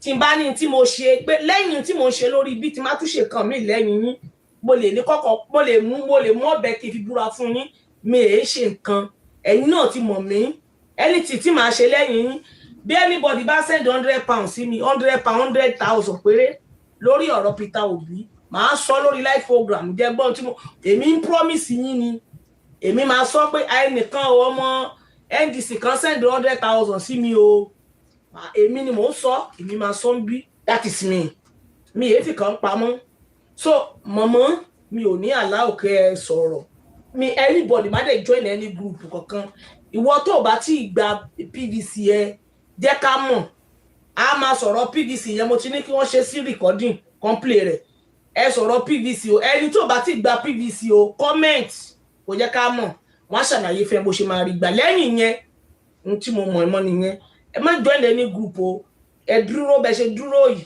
n tó rọ̀ mọ́ group pọ̀ o bó ṣe rí nù so ìwọ tó bá ti join the group let us know ẹ comment sí comment section mi ò tí ní PVC mi mo ti ní ẹ̀yin tẹ́ wà nílùú òyìnbó tẹ́ bá lè lọ sí Nàìjíríà náà tẹ́ bá dẹ̀ mọ̀ pé lè má gbà á bẹ́ẹ̀ ṣe lè ṣe ẹ lè jẹ́ ká mọ̀ ó ti tán so nǹkan tí mo lè sọ sí lórí ojú yẹn lọ. Ẹ ṣeun mà kì í ṣe pé fundraising ló wà fún bóyá kí n ṣàlàyé dáadáa like nǹkan tí mo sọ. ẹni tí o gbọ́ kódà kó jẹ́ pé ṣe rí bí mo ṣe máa ń ṣe tí n bá fẹ́ ra èmi tí mo ṣe wà yìí a máa ń ra t-shirt face cap bóyá kí n play kan fún yín bẹ̀kẹ́ lè rí a máa ṣe t-shirt ń bí tó bá pẹ́ t-shirt la fẹ́ ṣe bó jẹ́ face cap ni èló náà ta t-shirt èló náà ta face cap a máa ṣe àdèmá send ẹ̀ but ọ̀rọ̀ general ni àwọn tó ń wò wọ́ oríṣiríṣi country oríṣiríṣi state ló wà ń bí ibi mélòó la fẹ́ send aṣọ sí anything magomago I no dey do it mi kì í ṣe bó ṣe rí nìyẹn ẹni tó bá ní díẹ̀ pù wọ́n tó bá wà níbẹ̀ èmi mo wà ń bí báyìí ọjọ́ ìbò àwa máa wà lórí program tó bá ṣe fídíò fún wa pé ibi báyìí la wà ìjà nǹkan báyìí ń jẹ wá o àwa lè ojú ẹ̀sà lè donate owó ká send ẹ̀ sí ẹ gbé àkáǹtì ẹ sílẹ̀ ká send owó ẹ̀ sí ẹ but pé àwa ń gbá owó jọ no £1 £2 that scam I no dey do it scam ni mi ò kí ń fọwọ́ sí ìbá jẹ́ £1 àágùn aláàgùn náà ni mi ò kí ń lọ́wọ́ sí ẹni tí owó so ẹni tó bá ní ìfowópamọ́ tó bá ṣe fídíò fún wa tó bó tá dẹ̀ rí pé ó nídìí ẹ̀ lóòótọ́ a máa send ẹ̀ sí ẹ máa fi fídíò àwọn aṣọ oríṣiríṣi aṣọ la máa ń ṣe nínú Yorùbá Nation a máa ṣe t-shirt a máa ṣe face cap àdèmá anybody tó bá tà mo máa ń ṣépè sí ẹ gbọ́dọ̀ ta free bó ṣe rí nìyẹn o free ni mo máa ní wọ́n kó fún yàn. bẹ́ẹ̀ ni ó yé mi mà ṣe rí nǹkan tí kókó nǹkan tí smart ballot tó wà fún mà ní pé ká tiẹ̀ rí eyín èèyàn tó máa jáde wá dìbò níjọ́ yẹn gangan ni nǹkan tó wà fún nítorí pé wọ́n ti sọ fún wa pé wọ́n ti wíìnì wọ́n ti kọ rìsọ́ọ̀tì kò sí bẹ́ẹ̀ ṣe lè ṣe kinní kan làwọn ṣe ní pé òkè ẹ jẹ́ ká tiẹ̀ wéye èèyàn táwa lè mobilize àwọn èèyàn tó yẹ pé wọ́n ní fóònù tá lè mobilize tó máa jáde ńjọ́ yẹn tẹ̀ tó bá tiẹ̀ wá tún jáde ńjọ́ yẹn tó máa wá ya fọ́tò rìsọ́ọ̀tì yẹn fún wa tá a máa ní dání torí ní 2023 wọ́n ló bí òní rìsọ́ọ̀tì kò ní kí náà máa pè kíní yẹn náà kò ní structure ló ṣe kíní kan wọn kò wíìnì náà ṣe pa AVS mọ́ wa lójú ìyẹn IREV náà fi pa but nísìnyí àwọn èèyàn wá ní rárá wọn ní pa IREV mọ́ wa lójúmọ́ ẹ jẹ́ káwa náà níbi tí àwọn èèyàn wọ́n máa ya fọ́tò rìsọ́ọ̀tì wọn tó máa sẹ́ǹdì ẹ̀ sí. ṣé mo pé bàbá kan wá síbí bàbá kan mo ní bàbá kan wá síbí fídíò bàbá kan wà ń bí báyìí tí wọ́n play fún tí wọ́n sẹ́ǹdì sí wa báyìí ìkan lára àwọn ọmọ APC NDC mi ìrántí orúkọ ẹ̀ tí máa rí fídíò yẹn máa tún play fún wa máa yẹn náà ṣàlàyé ẹ jẹ́ kí n play kan lára àwọn iṣẹ́ tí ẹ jẹ́ kí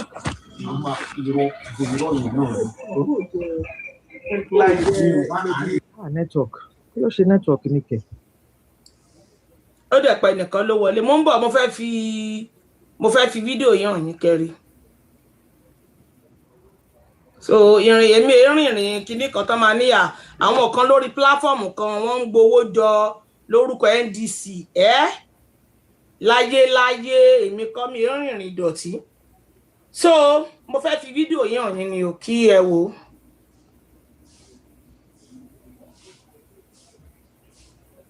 Mo ń bọ̀ ẹ jẹ́ kí n fún ní volume. Gbogbo àgbáláyé tí wọ́n fi aṣọ ìránṣẹ́ sí wa pé káwọ́ lọ sí ìpínlẹ̀ Èkìtì. Mo ti rí o Queen bẹ́ẹ̀ ni. Akíyí o àmọ́ lóore o. Lórúkọ ló bátìrì ní kí ni fóònù yẹn wọ́n bọ̀. Adúpẹ́ fún yín o. Fóònù yẹn ní ló bátìrì bẹ́ẹ̀ jẹ́ kí. Báwa ràn yín lọ́wọ́ àbùdé ntolókun àbùdé ntọ́lọ́sà. Free ni. Àṣàkùrà òbẹ̀rí àkóyí ò ní gbẹ́ o. Ìṣọ̀kan ọmọ Olùgbà TV ni lápẹ̀lẹ́tì ẹ̀ fún ló gbà á. Agbára lọ́wọ́ ọlọ́wọ́ ẹ̀ ní ṣíṣe o. Agbára ọlọ́wọ́ ẹ ṣé gan ni adúpẹ́ o. Mo rí mà ẹ ṣeun. Like ẹ máa wo ṣẹ́tìrì. Fídíò tẹ ní kí n ṣe òun ni mo ti ṣe yìí èmi náà wà pẹ̀lú ìṣọ̀kan. O gbúdọ̀ ṣó ojú ẹ̀ fún mi. Ìgbà wà ní mo dẹ̀ ti dìlífà aṣọ fún wọn báyìí. Mo fẹ́ máa padà síbi tí mo ti wá. Adúpẹ́ o. Gbogbo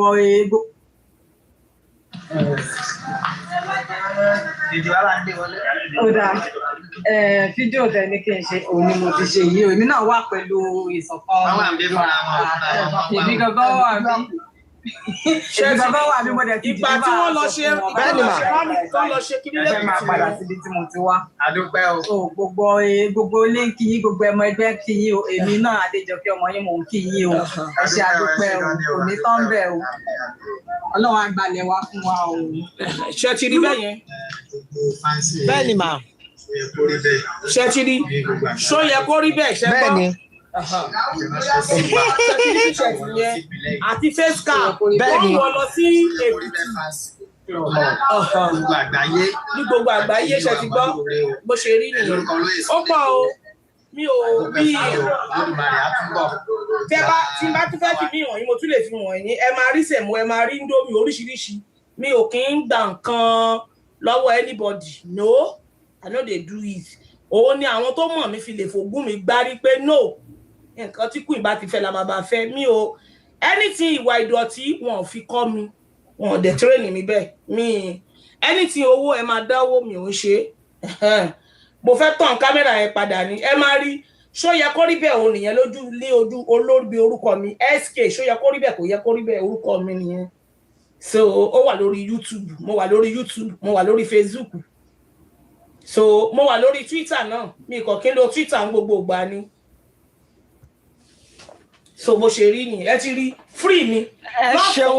ẹ ṣeun sísítà mi ẹ ṣeun. àwa máa ń irú nǹkan tí mo máa ṣe pé tí ò bá ń ṣe free ni tí kò bá ń ṣe gbogbo nǹkan bẹ́ẹ̀ ni mà tí ò bá ń ṣe bó ṣe rí ẹ mọ̀ pé yẹn náà la fi ń sọ pé àwa ọmọ Yorùbá ọmọlúàbí ni wá àwọn ìrìn ìdọ̀tí wà tá a kì í rìn àsọmọ Yorùbá tó jẹ́ pé wọ́n kọ́ wa nílé adẹ̀gbẹ̀kọ́ àmú nǹkan ní nǹkan mọ́ tiwa ṣùgbọ́n bí ilé ayé ṣe wá rí sìn àwọn èèyàn lásán ò jẹ́ ká mọ̀ àwọn èèyàn gidi mọ́ ìyẹn ló da gbogbo nǹkan rú mo rí nǹkan tẹ́ sọ but kókó nǹkan tí smart ballot wá wà fún ni wípé a fẹ́ káwọn èèyàn jáde wá dìbò a fẹ́ kán jókòó sílé.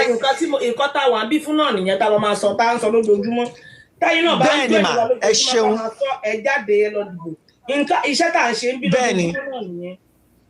Bẹ́ẹ̀ ni mà so ẹ̀ka jáde ẹ lọ dìbò iṣẹ́ tí ẹ wá rí nǹkan tó wá ń sọ fún wọn sìn tó jẹ́ pé ó tiẹ̀ jẹ́ kó wá ká wa lára Queen iṣẹ́ ń gbọ́ mi mà nǹkan tó jẹ́ kó wá ká wa lára gidi ni pé wọ́n sọ pé Bọ́lá ti kọ result ìbò Bọ́lá ní 34 governors kò sí nǹkan tẹ́ ẹ lè ṣe.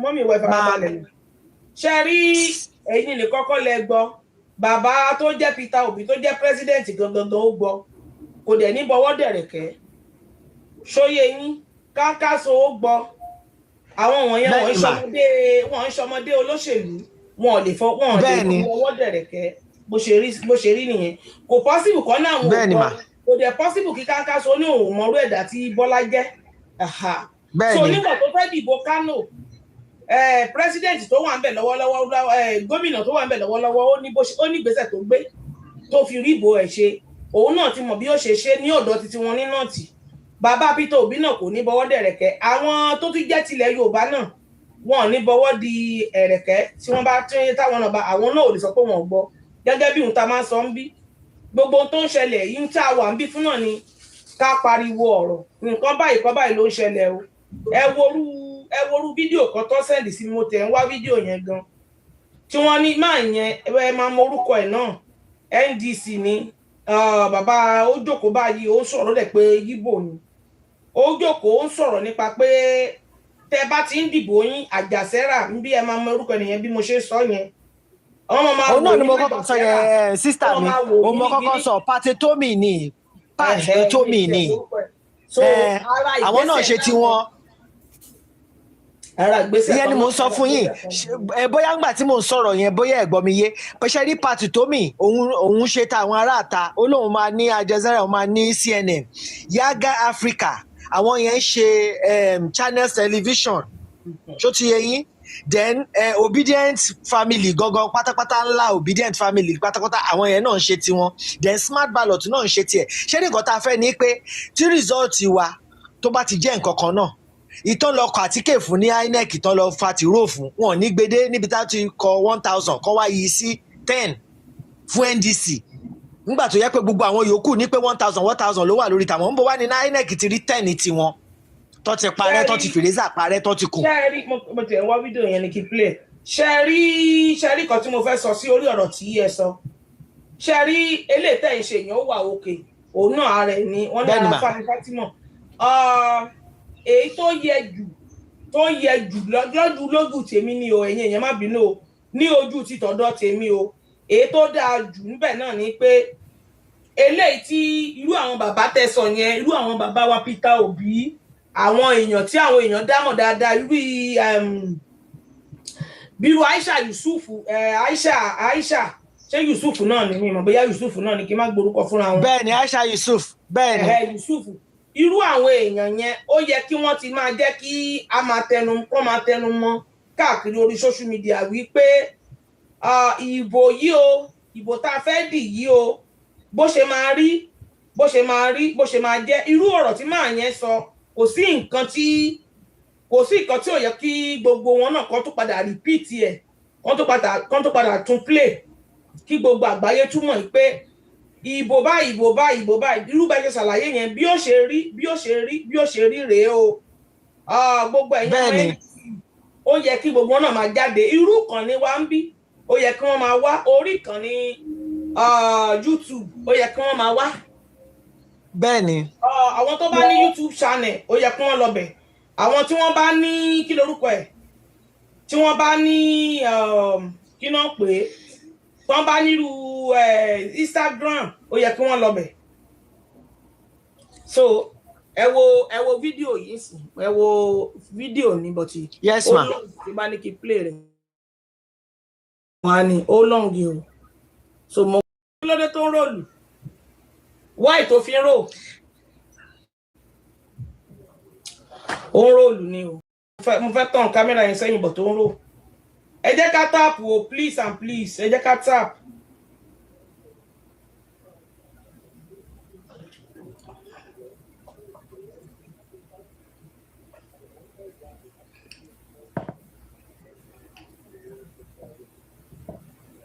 School kan leléyìí o ṣẹtiri needles carton onímọ̀lẹ́ kan lọ já fún wọn bẹ́ẹ̀ ṣẹtiri. bẹ́ẹ̀ni ṣẹtiri pé kí ni Yorùbá nation school kan leléyìí tó bá wo ọwọ́ wọn ṣẹtiri ó nìyẹn.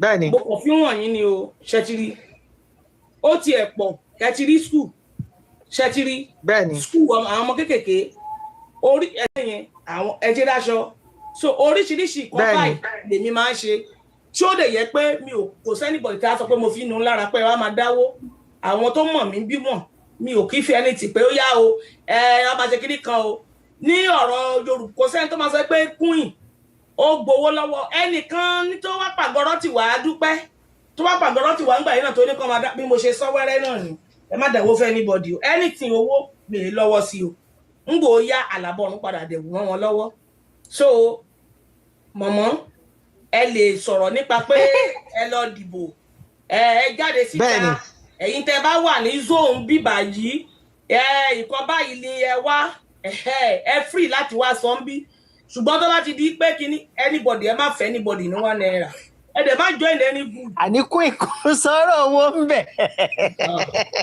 ọkùnrin sí anybody lówó sísá mi. bẹ́ẹ̀ ni tí mo lágbára ni mo ṣe yí o tí mo lágbára ni mo ṣe yí.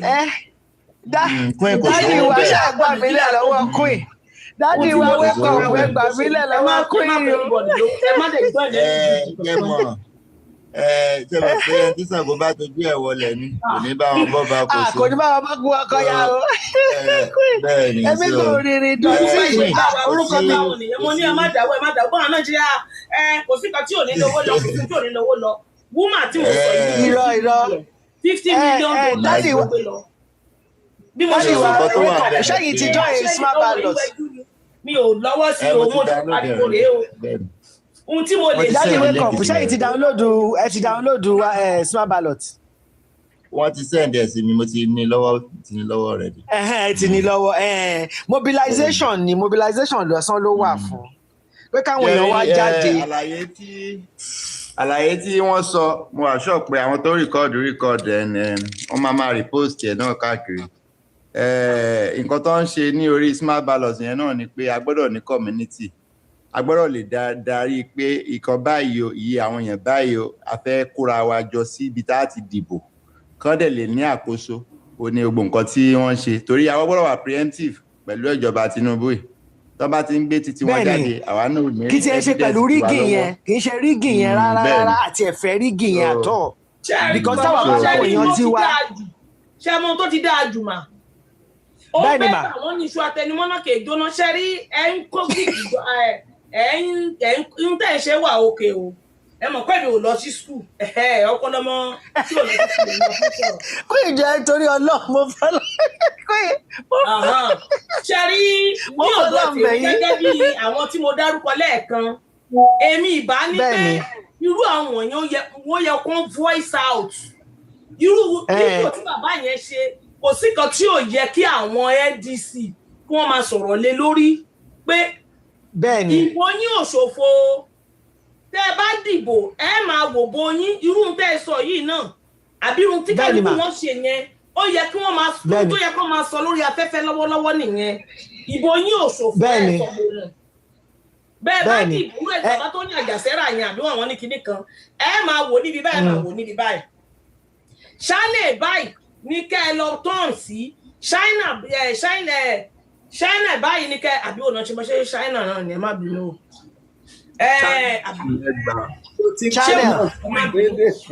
ìkànnì dá ti máa wò ó. Queen fi búrẹ́dì kó wa lómi ọbẹ̀ jẹ ní o kò kàwé kò kàwé. ẹ má dá wọn lóhùn jàre mo ti fẹ́ rẹ́rìn tọ̀ sára Queen tẹ́ ì ṣe fún mi yóò dáa. Professor mi gan lè anchor program èmo láti rí ààrẹ nìkan ló ń jẹ́ ìfún àwọn náà ní professor tó pọ̀ jù. ibi báyìí ẹ yí rédíò yín bóyá kíní kan FM kíní kan Channel O kíní kan Channel C ẹ yí rédíò yín síbẹ̀ ìwọ tó bá ní tẹlifíṣàn sílé tẹlifíṣàn báyìí ìwọ tó bá yẹ pé orí fóònù ni dáńlódù kan báyìí wàá máa wò lórí fóònù ẹ ìwọ tó bá yẹ pé kí lorúkọ ẹ Apple phone ló ń lò dáńlódù kan báyìí ó máa wò lórí Apple phone ẹ ibi tó wà local government ẹ ibi tó dé wàá máa wò gbogbo nǹkan tó yẹ kí àwọn bàbá Peter Obi àti gbogbo àwọn NDC kan ti ṣiṣẹ́ sí lórí nù bí ẹni tó ń fóònù dání tá ṣe máa wò ibi tí ìbò ọ̀dọ̀ ẹ̀ dé eye tó jẹ́ tí èmi bá ń wo tọ̀dọ̀ tèmi local government tọ̀dọ̀ tèmi lórí fóònù bóyá pé ẹgbẹ́ dá local government lèmi wà tẹ́yìn wà ní dàda local government sẹ́yìn náà wo iye tó wà lórí fóònù yín lóró gbogbo nǹkan tó yẹ kọ́kọ́ mójútó nìyẹn. iṣẹ́ tí smart ballot ṣe gan lẹ́sọ yẹn Queen iṣẹ́ smart ballot gan lẹ́sọ yẹn. mọ̀mọ́ tẹ bá ń sọ̀rọ̀ ìyẹn jẹ́ máa jẹ́ ká.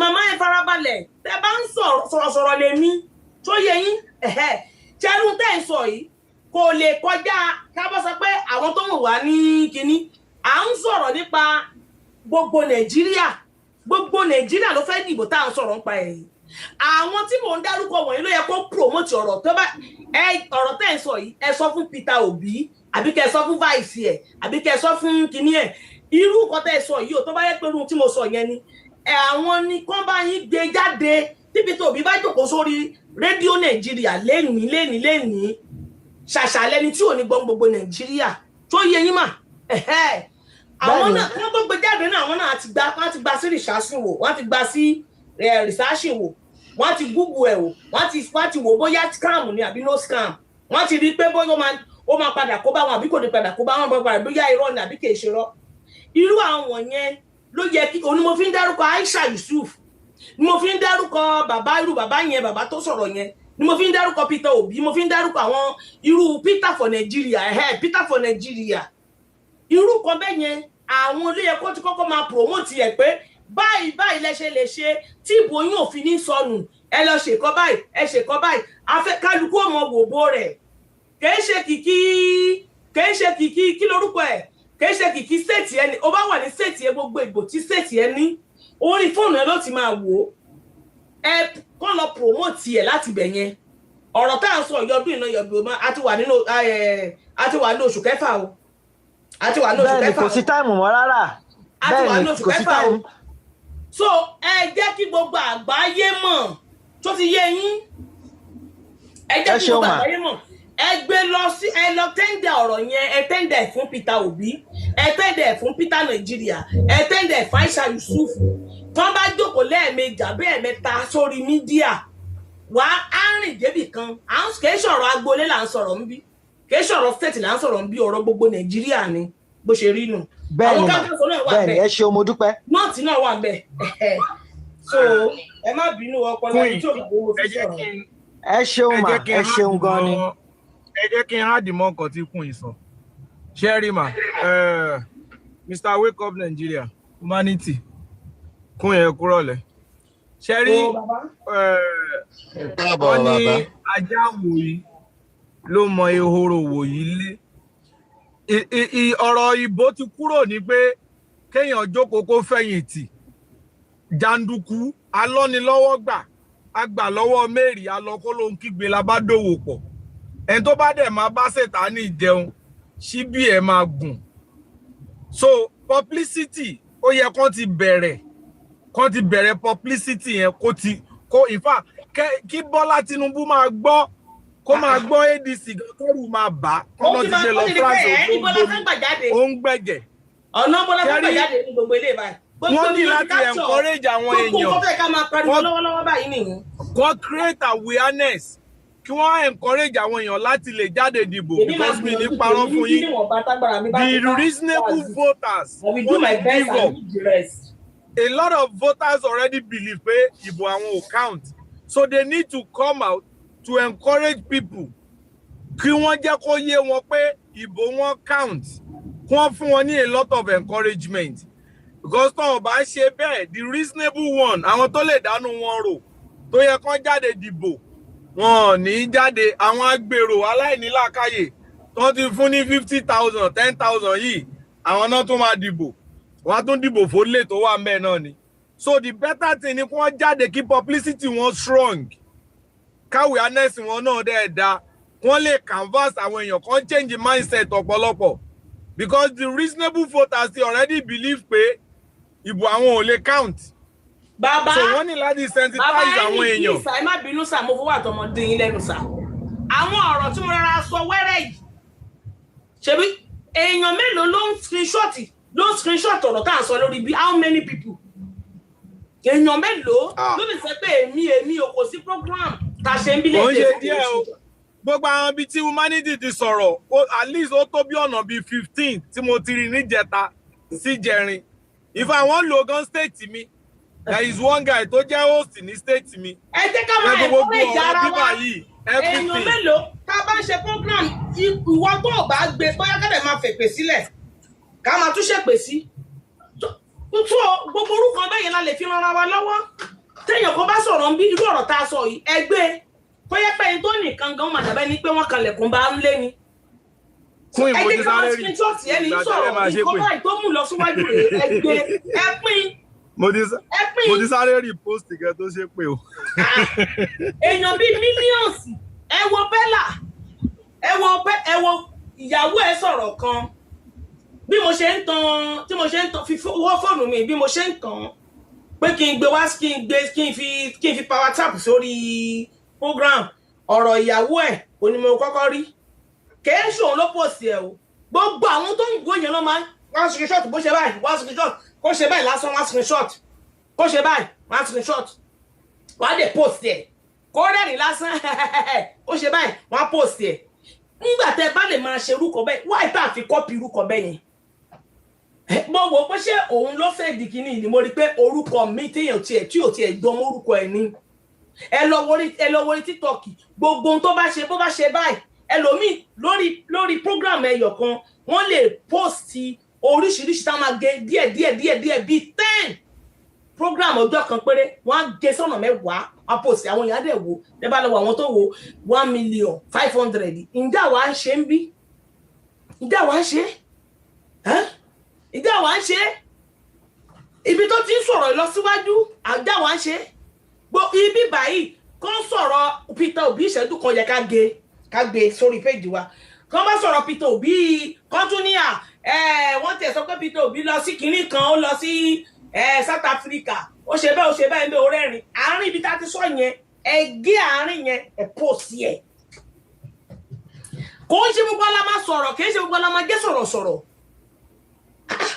èmi ò ń tọ̀yàn bí tèmi bá dúró tì yàn wàá mọ̀ pé mo dúró tèmi ní pé kò ní sí ọ̀rọ̀ àmúrọ̀bà ń bẹ̀ kò dẹ̀ ní sí ọ̀rọ̀ owó ń bẹ̀ that is me nítorí pé màá fi lè lẹ́nu ọ̀rọ̀ mi è rìn níbi kíní ṣùgbọ́n tó bá yẹ pé bí ọ̀rọ̀ yìí ni màá dúró tán tó bá ní kí n má sùn mọ́jú kí n ranjú báyìí tílẹ̀ máa fi mọ́ mo lè ranjú kí n máa rojọ́ lọ bẹ́ẹ̀ ni mo lè garanti ara mi sí yẹn tó bá ní odidi ọ̀sẹ̀ kan mi ìfẹ́ kẹ́ pa program ẹ ṣáà máa sọ̀rọ̀ lọ mo lè ṣe mo lè voluntarily ara mi sí yẹn ṣùgbọ́n bá ti di pé ẹ máa dá mo ti wà lórí social media 9 years ni kò sí ọjọ́ kan tí mo celebrate birthday mi rí pé èní ni birthday mi o èní lọ́jọ́ bí mi o no pé kan bá lè máa fún mi lówó no mi ò kí ń ṣe gbogbo kan bẹ́ẹ̀ yẹn ọmọ mi ṣe birthday mi ò celebrate ọmọ mi mi ò gbé bùkátà ilé mi wá sórí program irọ́ o tí bá ń ṣe tó bá wá wù ẹ́ o ra nǹkan tó bá wù ẹ́ kó o fún mi o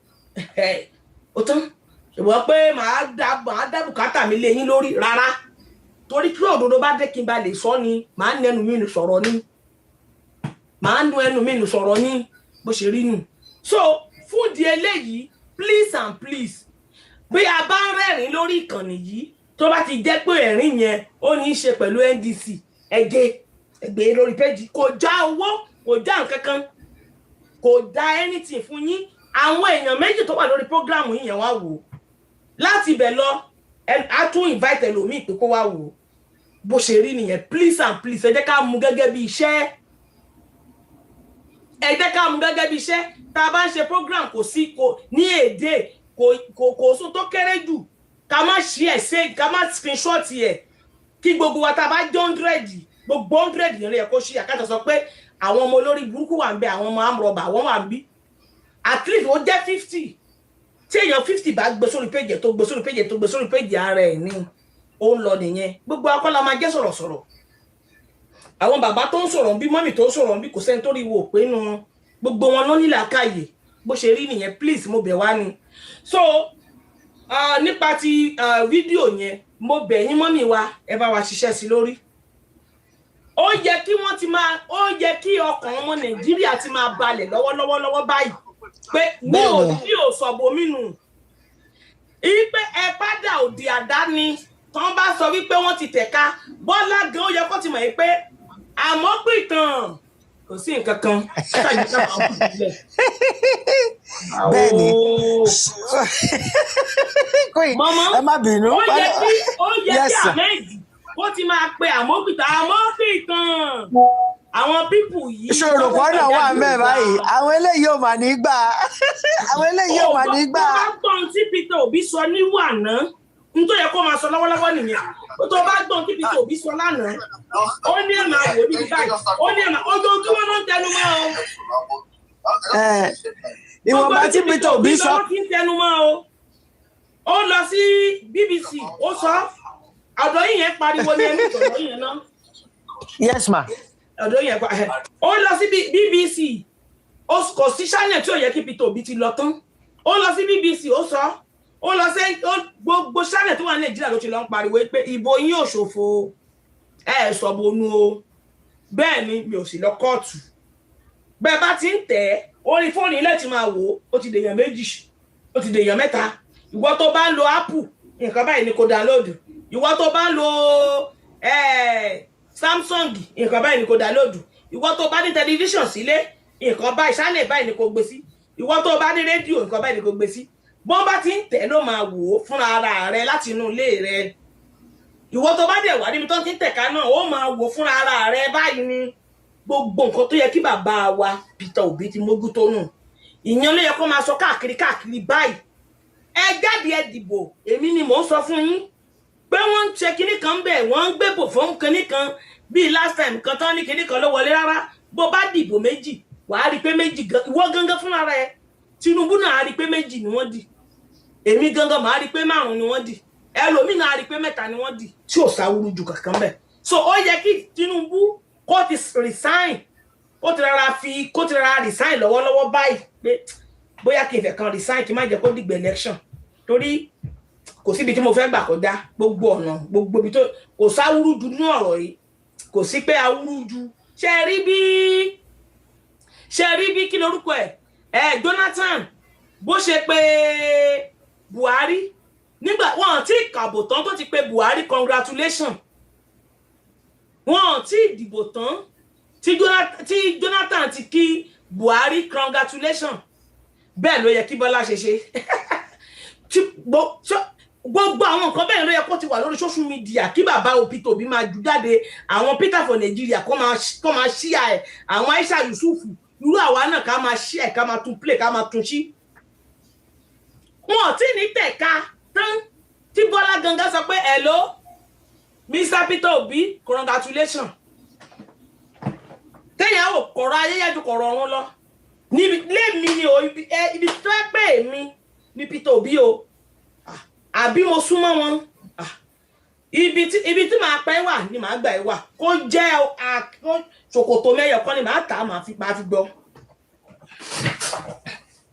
pé wọ́n á dìbò yẹn kò sún sí ń jẹ́ bẹ́ẹ̀ èyí tí n bá fẹ́ lọ fún Apple phone màá lọ fún wọn kó jẹ́ pé kí n lọ sí Apple store màá lọ fún wọn lówó ń bẹ̀ kó jẹ́ kí n lọ sí Samsung store màá lọ fún wọn lówó ń bẹ̀ kí ni mo lè tẹ̀ kí làwọn èèyàn mi lè tẹ̀ ẹni tó bá ń lo Apple ẹni tó bá ń lo Samsung kí ni wọ́n lè tẹ̀ tó yẹ pé inú ilé láti máa wá ń sà Apple àgbéjáde fún ẹ àfikún má ní fóònù nìkan no network failure ò sí ń bẹ̀ network failure ò sí ń bẹ̀ nìkẹ́ni ọlọ́mọ jẹ́ díù pẹ̀lú èèyàn tí bá díù pẹ̀lú èèyàn gbogbo nǹkan máa fi bá díù àwọn ẹni tó wọ́n mì náà bí máa mú ẹdẹ máa wọ ẹdẹ máa wọ ẹdẹ ìyàwó máa wọ ẹdẹ ọmọ kò síbi tí mi ní tú ẹdẹ bó ṣe rí nù tíyàn bá dúró sórí èèyàn orí màtá èèyàn wá dúró tán ó máa dúró tán ni pé irọ́ ìwọ ìṣe mi ní gbà bẹ́ẹ̀ mi ṣe máa ń rò nìyẹn irú bàbá Peter Obi báyìí ó yẹ kí Tinubu ti máa múra pé bó ni màá ṣe kí kó ti máa ṣe practice ẹ lọ́wọ́ bó ni mo ṣe máa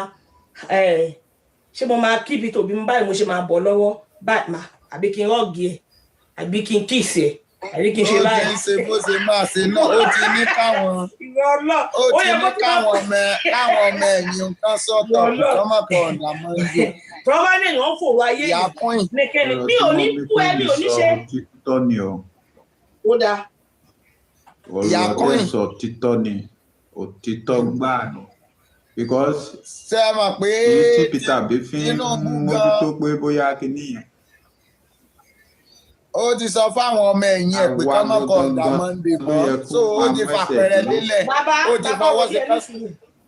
bàbá wòlé ẹ̀ ní sùúrù náà gbogbo tó bá jẹ́ pé mi o ní irú Aisha Yusuf yẹn gbogbo tí mo sọ bí mo tún sọ náà ní kẹ́lẹ̀ sọ bẹ́ẹ̀ ni ó yẹ kí Tinubu ti máa múra pé màá kí Peter Obi báyìí àbí kí ṣé mo máa ọ̀gì ẹ̀ ní tí bá ọ̀gì ẹ̀ ṣó wà òkè àbí kí n kìsì ẹ̀ ń bí kí n kìsì ẹ̀ ń bí báwo ni màá ṣe náà kó nǹkan ti rí pé kò no way ọ̀rọ̀ ọmọ ọ̀tá ọmọ gúrò gọbẹ kọ́ lélẹ̀ tó wà nílẹ̀ yìí ó ti jù bẹ́ẹ̀ lọ o àwọn máa ti lọ sí anywhere o àwọn máa ti lọ sí anywhere o oríṣiríṣi àwọn kọ́ńtìrì máa dárúkọ àwọn kọ́ńtìrì báyìí wọ́n ní gbogbo wọn máa present lọ́jọ́ yẹn yes with security tó dáa ní Nàìjíríà ń gá gbé kí ló lè tó wáyé ibi tí màá pa ẹ́ wà ni màá gbà ẹ́ wà.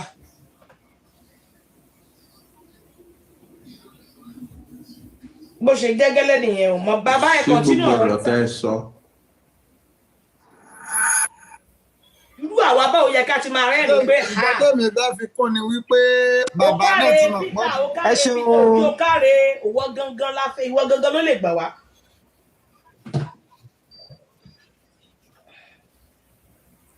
ẹ ṣeun queen ẹ ṣe gan ni ẹ kú àtótónu àtẹ̀kan ẹ ṣe ṣe mọ̀ pé ọ̀ràn ní káwọn ní kárìn kápọ̀ yíyẹ ló ń yẹ ni àwọn orí tó lọ́pọlọ ẹgbẹ̀rún ẹ̀ ó bẹ́tà ju kéèyàn kan dàn nìkan jókòó lọ gbogbo bẹ́ẹ̀ ṣe sọ yẹn náà gbogbo mítìn yẹn náà ń lọ ṣùgbọ́n torí pé àwa ara wa la wà ń bí NDC là ń sọ̀rọ̀ ṣe rí oríṣiríṣi housekeeping àtúnléṣe tó ń ṣe lọ́wọ́ ó pọ̀ ṣẹ̀rí nítorí pé ẹgbẹ́ yẹn kò tí ọmọdé ìkókó yìí lẹ́gbẹ́ yẹn oríṣiríṣi ló ń ṣẹlẹ̀ nínú ibẹ̀. màmá ẹ má sọ pé ọmọdé ìkókó bàbá Peter Obi kì í ṣọmọdé ẹgbẹ́ ti dúró wọ́n ti yàn wọ́n sílẹ̀ pátì yẹn ni mò ń sọ àyà bẹ́ẹ̀ obìnrin ló yẹ kó jẹ́ wọ́n fi ẹsẹ̀ wọn máa pọ̀n kiri bẹ́ẹ̀ ni wọ́n máa rìn lọ kọ́ máa bọ̀ kí irú ọkàn irú àwa bá àwa mẹ̀kúnnù kọ́kàn wa máa balẹ̀ kó lè balẹ̀ bẹ́ẹ̀ ni wọ́lá ilẹ̀ ti mọ́ báyìí o ilẹ̀ ti mọ́ báyìí o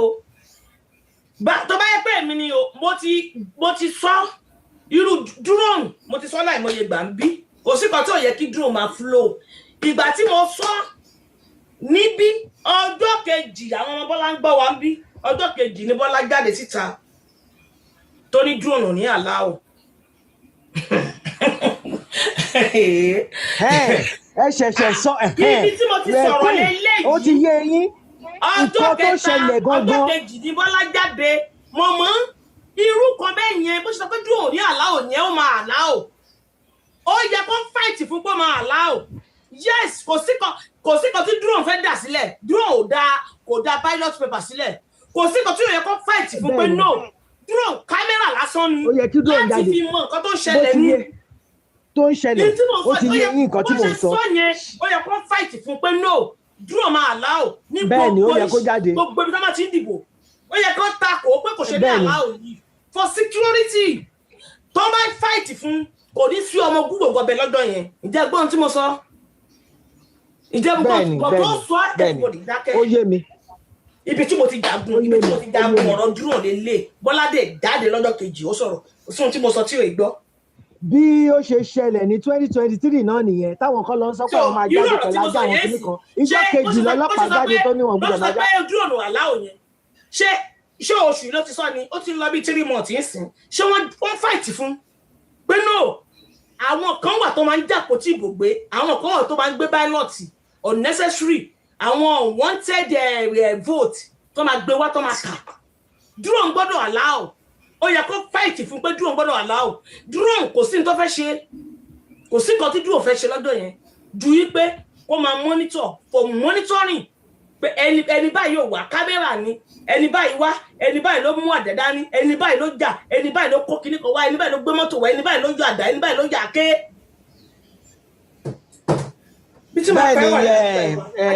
kúnyìn ó yé mi nǹkan tẹ̀ ń sọ ṣùgbọ́n ẹ jẹ́ ká tún wá wò báyìí náà sísítà mi wọ́n lórúkọ tá a bá máa sọ ọmọ ẹni inú ẹni ló máa ń gbé oríṣiríṣi nǹkan lọ lábẹ́.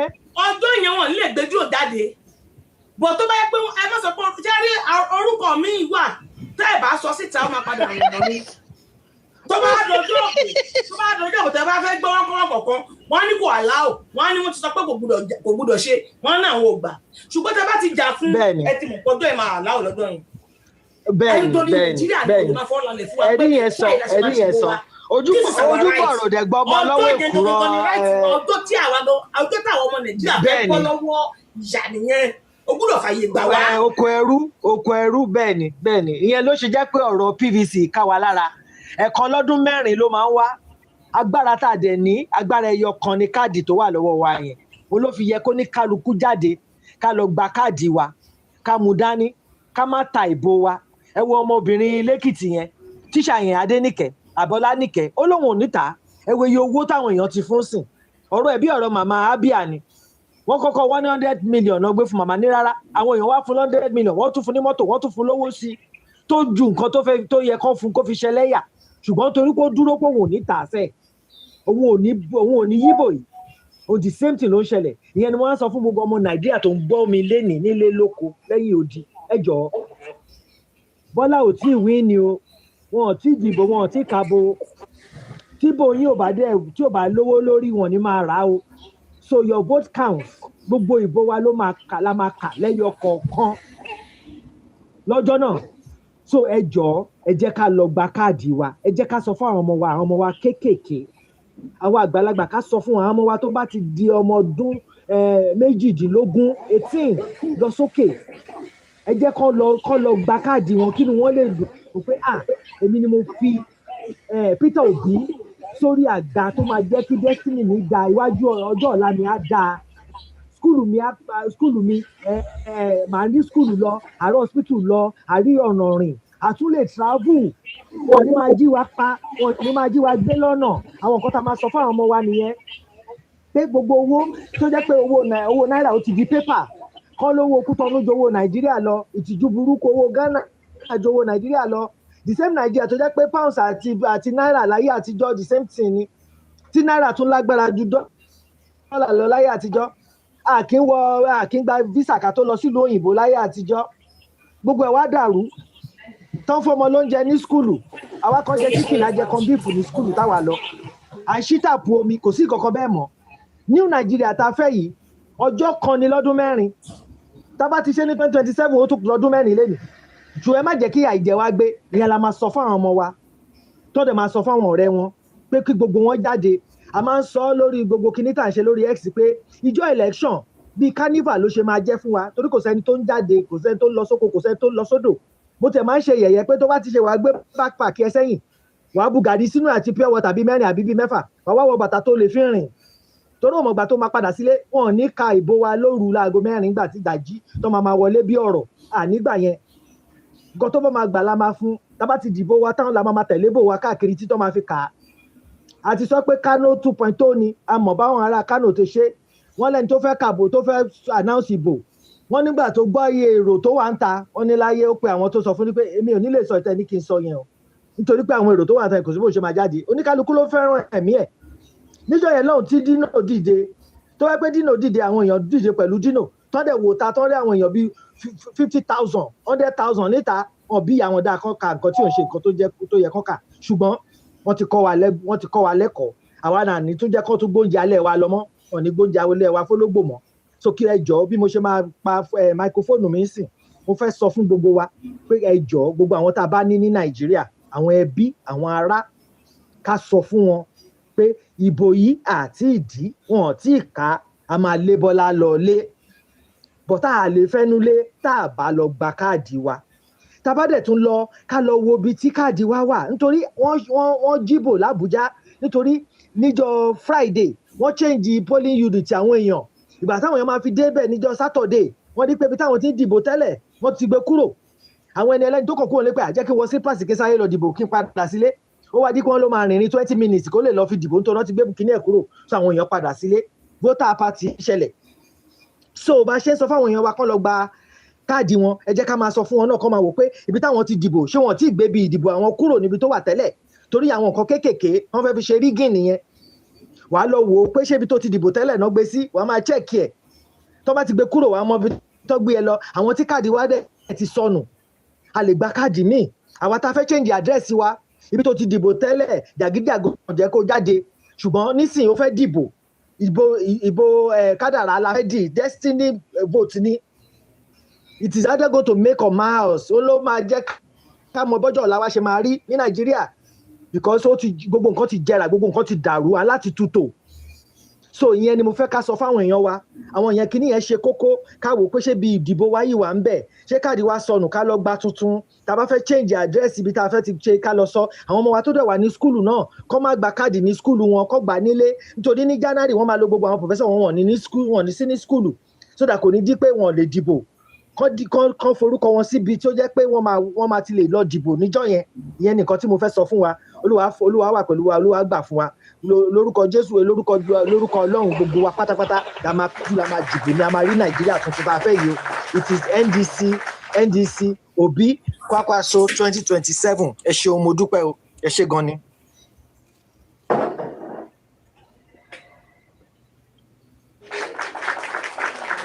ẹ ṣé gan ni mà ẹ kú ohun ni bó ṣe jẹ́ nìyẹn o NDC ọwọ́ méjì fèèyàn kan Obi Kwakwaso so bàbá iPhone ló wọlé yẹn bàbá iPhone ṣe fẹ́ sọ sọ̀rọ̀ tí wọ́n sọ ni àbí bàbá iPhone náà ni so ẹ jẹ́ ká tẹ̀síwájú tẹ́ bá sọ sí ẹ jẹ́ ká tẹ̀síwájú lórí program wa ẹ̀yin tẹ́ bá dẹ̀ fẹ́ sọ sí ẹ sọ sí so ẹ jẹ́ ká tẹ̀síwájú so lọ́dọ̀ tèmi bàbá olórí èdè ṣe wà ńbẹ̀ lọ́dọ̀ tèmi báwo yẹ ká ti máa kí Bọ́lá ti mọ̀ kó ti mọ̀ ẹ̀wà ní oúnjẹ àjẹsùn àmọ́ ó pìtàn bó mo fẹ́ gbà bó mo fẹ́ yà sí àmọ́ ó pìtàn owó ti wọgbó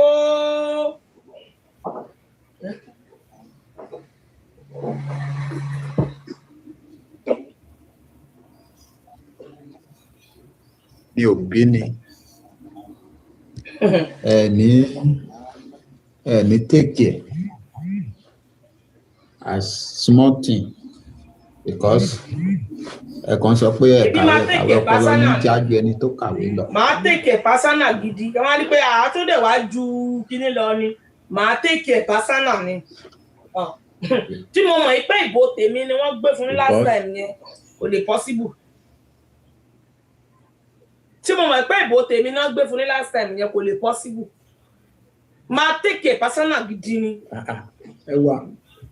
ẹ wo àwọn point tẹ kà kalẹ̀ náà àwọn ifun òun ti ní candidate ti wà ńlẹ̀ ó gbọ́dọ̀ tún múnú àwọn candidate dùn pé ìgbésẹ̀ tó gbé yàtọ̀ sí 2023 so gbogbo àwọn investors látòkè àwọn supporting ló yẹ kó máa pè ń sin àwọn investors tó jẹ́ pé ó máa ju ti Nàìjíríà lọ níbí tínú àwọn candidate ẹ̀gan máa dùn pé yes so ó sì máa ṣe o because ẹnìkan ò pé gbọ́n àwọn máa sọ́nà ní sí Nàìjíríà tó máa fi yí ìbò bó ṣe yí ní 2023 ẹ jẹ́ ká máa ṣí ààrẹ ibi tá a ti ń ṣe ẹ̀yẹn nìkan gbọ́ pé òótọ́ ọ̀rọ̀ ni wọ́n lè sọ bí wàá ó lè jẹ́ pé ní ìlú balógbé fún.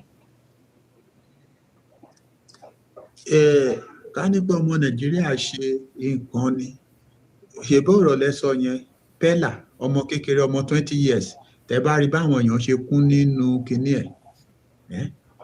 kò síbi tó ti wọ́n máa ń ṣí àfídíò ẹ̀ káàkiri ni àwọn tó jẹ́ pé ẹ wo ìyàwó ẹ̀ yìí tẹ́ bá gbọ́n tó sọ kódà ẹni tó sẹ́ndì ẹ̀ ń sìn báyìí ẹni tó ṣí ẹ̀ sí bíbá kí lórúkọ eléyìí ń sìn báyìí kíní kan scorpion blog ṣẹ̀ṣìrì ìdí scorpion blog yìí ń sìn báyìí ìyàwó pẹ́lá ló ń gbé ọ̀rọ̀ tó dẹ̀ sọ dẹ̀ mú yẹ̀sì ló jẹ́ kó gbé ọ̀rọ̀ tó ń sọ ń bí èwo làwọn ti sọ èmi náà mo gbọ́dé àfẹ́tírí half ni mo gbọ́dé half mi ìmọ̀ pé lédi lè sọ̀rọ̀ ọ̀rọ̀ yìí jáde. so ọlọ́run kún wa lọ́wọ́ ojú àti àwọn ọ̀tá. ọ̀rọ̀ nípa Nàìjíríà ló sọ o kò sọ̀rọ̀ nípa ọkọ ọ̀rọ̀ Nàìjíríà ló sọ o ọ̀rọ̀ Nàìjíríà ló sọ nínú fídíò yìí o àná kọ́ ènìyàn ní today èní gangan ló ṣe èní lọ́sàn-án ọ̀rọ̀ Nàìjíríà ló sọ o. àwọn èèyàn wa ó ń ṣe program lọ́wọ́ ẹ jẹ́ ká máa ẹ sọ̀rọ̀ ẹ jẹ́ ká máa try àti máa screen record bí màmá ẹ ṣe wọlé tán sọ̀rọ̀ lẹ́ẹ̀kan lèmi náà ti sáré gé díẹ̀ nú àwọn nǹkan tán sọ ká máa share ẹ̀ káàkiri because ibi angle tí wọ́n ti ń bọ̀ òun náà ni pé Tinubu ṣetán láti fi gbogbo ọmọ ìlú ìdájọ́ kóun sáti ẹ̀ ti dé orí oyè àti pé kí wá ní tàwa já ọmọ ìlú tí àwa máa wòran kó ba tiwa jẹ́ so àwa náà gbọ́dọ̀ múra ẹ bá máa jẹun gbọngbọn á tìlẹ̀kùn gbọngbọn ni so gbogbo ọ̀rọ̀ tẹ́ẹ̀dẹ̀ sọ náà queen gbogbo ọ̀rọ̀ yẹn ló mú yes o because ẹni tó bá tirẹ̀ náà máa ti o ọmọ tó bá dẹ̀ sípá ńlòbí rẹ̀ ó gbé so àwọn tó dẹ̀ jẹ́ stakeholder náà ti gbọ́ gbogbo bẹ́ẹ̀ ṣe sọ òun náà láti máa ń tẹnu mọ́ lórí ìkànnì pé àwa náà gbọ́dọ̀ jà raburabu kó ṣe pá kan máa jókòó a máa ní pé nǹkan tá à ń ṣe ń wà lábẹ́lẹ̀ ọ̀pọ̀lọpọ̀ nǹkan gbọ́dọ̀ wà téèyàn gbọ́dọ̀ dọwọ́ bò lóòótọ́ náà àmọ́ tó bá ti jọ̀rọ̀ Nàìjíríà ó gbọ́dọ̀ pariwo síta ni ìta ló wà tó mọ pariwo tó fi jẹ́ káwọn èèyàn tán lè tán ẹni tí ń sọ̀rọ̀ yìí ní tó ń sọ ó nítumọ̀ a gbọ́dọ̀ tẹ̀lé so gbogbo ọmọ èèyàn tó jẹ́ ọmọ Nàìjíríà àwọn náà lè gbà á lẹ̀ tẹ bá dẹ̀ fẹ́ ìwọ tó kéke gbàmígbàmí kò sẹ́ni tí ó gbà ó wọ́n lọ́ọ̀kọ́ tiẹ̀ ọkọ́ gbára rẹ̀ síta tó pè rẹ̀ síta tó apá àwọn èèyàn wà ó pé ní tẹ́ni sọ a gbọ́dọ̀ tẹ̀lé ká bá fẹ́ ká gbélé ayé tá a bá ti mọ̀ pé a fẹ́ gbélé ayé mọ́ ká pẹ́ kí báńdíìtì ó pa wá tán ẹ̀yẹn ló wà kú tá a máa dúró ti Tinubu so ó gbọ́dọ̀ dúró pé òun náà fẹ́ jà ó sì gbọ́dọ̀ dúró pé gbogbo àwọn nǹkan tí ó jẹ́ strategy tuntun kó jẹ́ káwọn èèyàn máa mójúléde ká máa mọ̀ ń pa rẹ̀ mo ti sọ̀rọ̀ drone yẹn náà ó ti pẹ́ we need to be pushing things like that tẹ́yìn bá mọ̀ pé ẹ̀sìn nǹkan ṣé ìbò dídì ṣe wá di nǹkan tó di pé awo là ń ṣe ń bẹ̀ tẹ́ ẹnìkan kan gbọ́dọ̀ rí ó gbọ́dọ̀ jáde sí àgbáyé ni bóyá àwọn India ni o bóyá àwọn stakeholder ní UK ni o bóyá àwọn stakeholder lamẹ́ríkà ni o ẹ láti handshake pẹ̀lú wọn ìjà yóò ṣèjà tí a máa dájà bí Tinubu náà ṣe ń ṣe tiẹ̀ náà nìyẹn àwọn kan náà ń tì lẹ́yìn pé máa lọ àwọn owó ẹ̀yìn rẹ̀ so tó bá dẹ̀ ti pé bá a ṣe gbọ́nlé ọkọ náà la gbọ́nlé àlè ó dọwọ́ gbogbo wa so ẹni tó dẹ̀ fẹ́ síwájú ogun òun náà gbọ́dọ̀ máa pariwo síta strategy tẹ́ bá ń ṣe pátá ẹ̀ máa jẹ́ kó máa dẹ́sẹ̀ kùkú. bàbá ẹ má bínú sa ìṣẹ́jú kan mo fowó àtọmọdé yín lẹ́nu ṣe rí ọ̀rọ̀ tí mo sọ yìí òun ló mú àwọn kan tó máa fi sọ pé Peter Obi wíìkì tẹ́ bá ń gbọ́ pé wọ́n máa ń sọ dáadáa ó wíìkì kò lè bá Tinubu forí gbárí ó wíìkì màá mú ẹsẹ̀ mi bí tí màá pa ẹ́ wà ni màá gbà ẹ́ wà màá mú ọ̀gá yẹn màá fún pa ni gbọ́gí ó yá màá rìn màá dẹ̀rọ ṣégi ẹjọ́ ibikíbi tí n bá dé gbogbo àwọn kọ́ńtìrì yẹn ìmọ̀ rojọ́ ni ṣọ̀ṣọ̀ṣọ̀ṣọ̀ṣọ̀ wọ́n á gbà mí màá mú ẹsẹ̀ mi báyìí màá tèkì ẹ̀ pásánà ni màá mú ẹsẹ̀ mi báyìí màá fi rìn ní Peter Obi kí ló tún wá o ti lówó o ti di bílíọ̀nìyà irọ́ àwọn ọmọ Nàìjíríà ni mo fẹ́ gbàlà àwọn tó ń sọ pé wíìkì yẹn wọ́n lè eléyìí tí wà lágbára báyìí o àníbọ́lá ti máa practice pé báwo ni màá ṣe shake it Peter Obi a ti máa practice ẹ̀ lọ pé mo máa ọ̀gì ẹni mo máa shake ẹni màá ṣe báyìí a ti máa practice tí ó kù ti yẹ kí Bọ́lá máa ṣe lọ́wọ́lọ́wọ́ ni níbi tí màá ti fòrò ẹ̀mí ẹ̀ dé bàbá mi máa sọ̀rọ̀ yín lọ.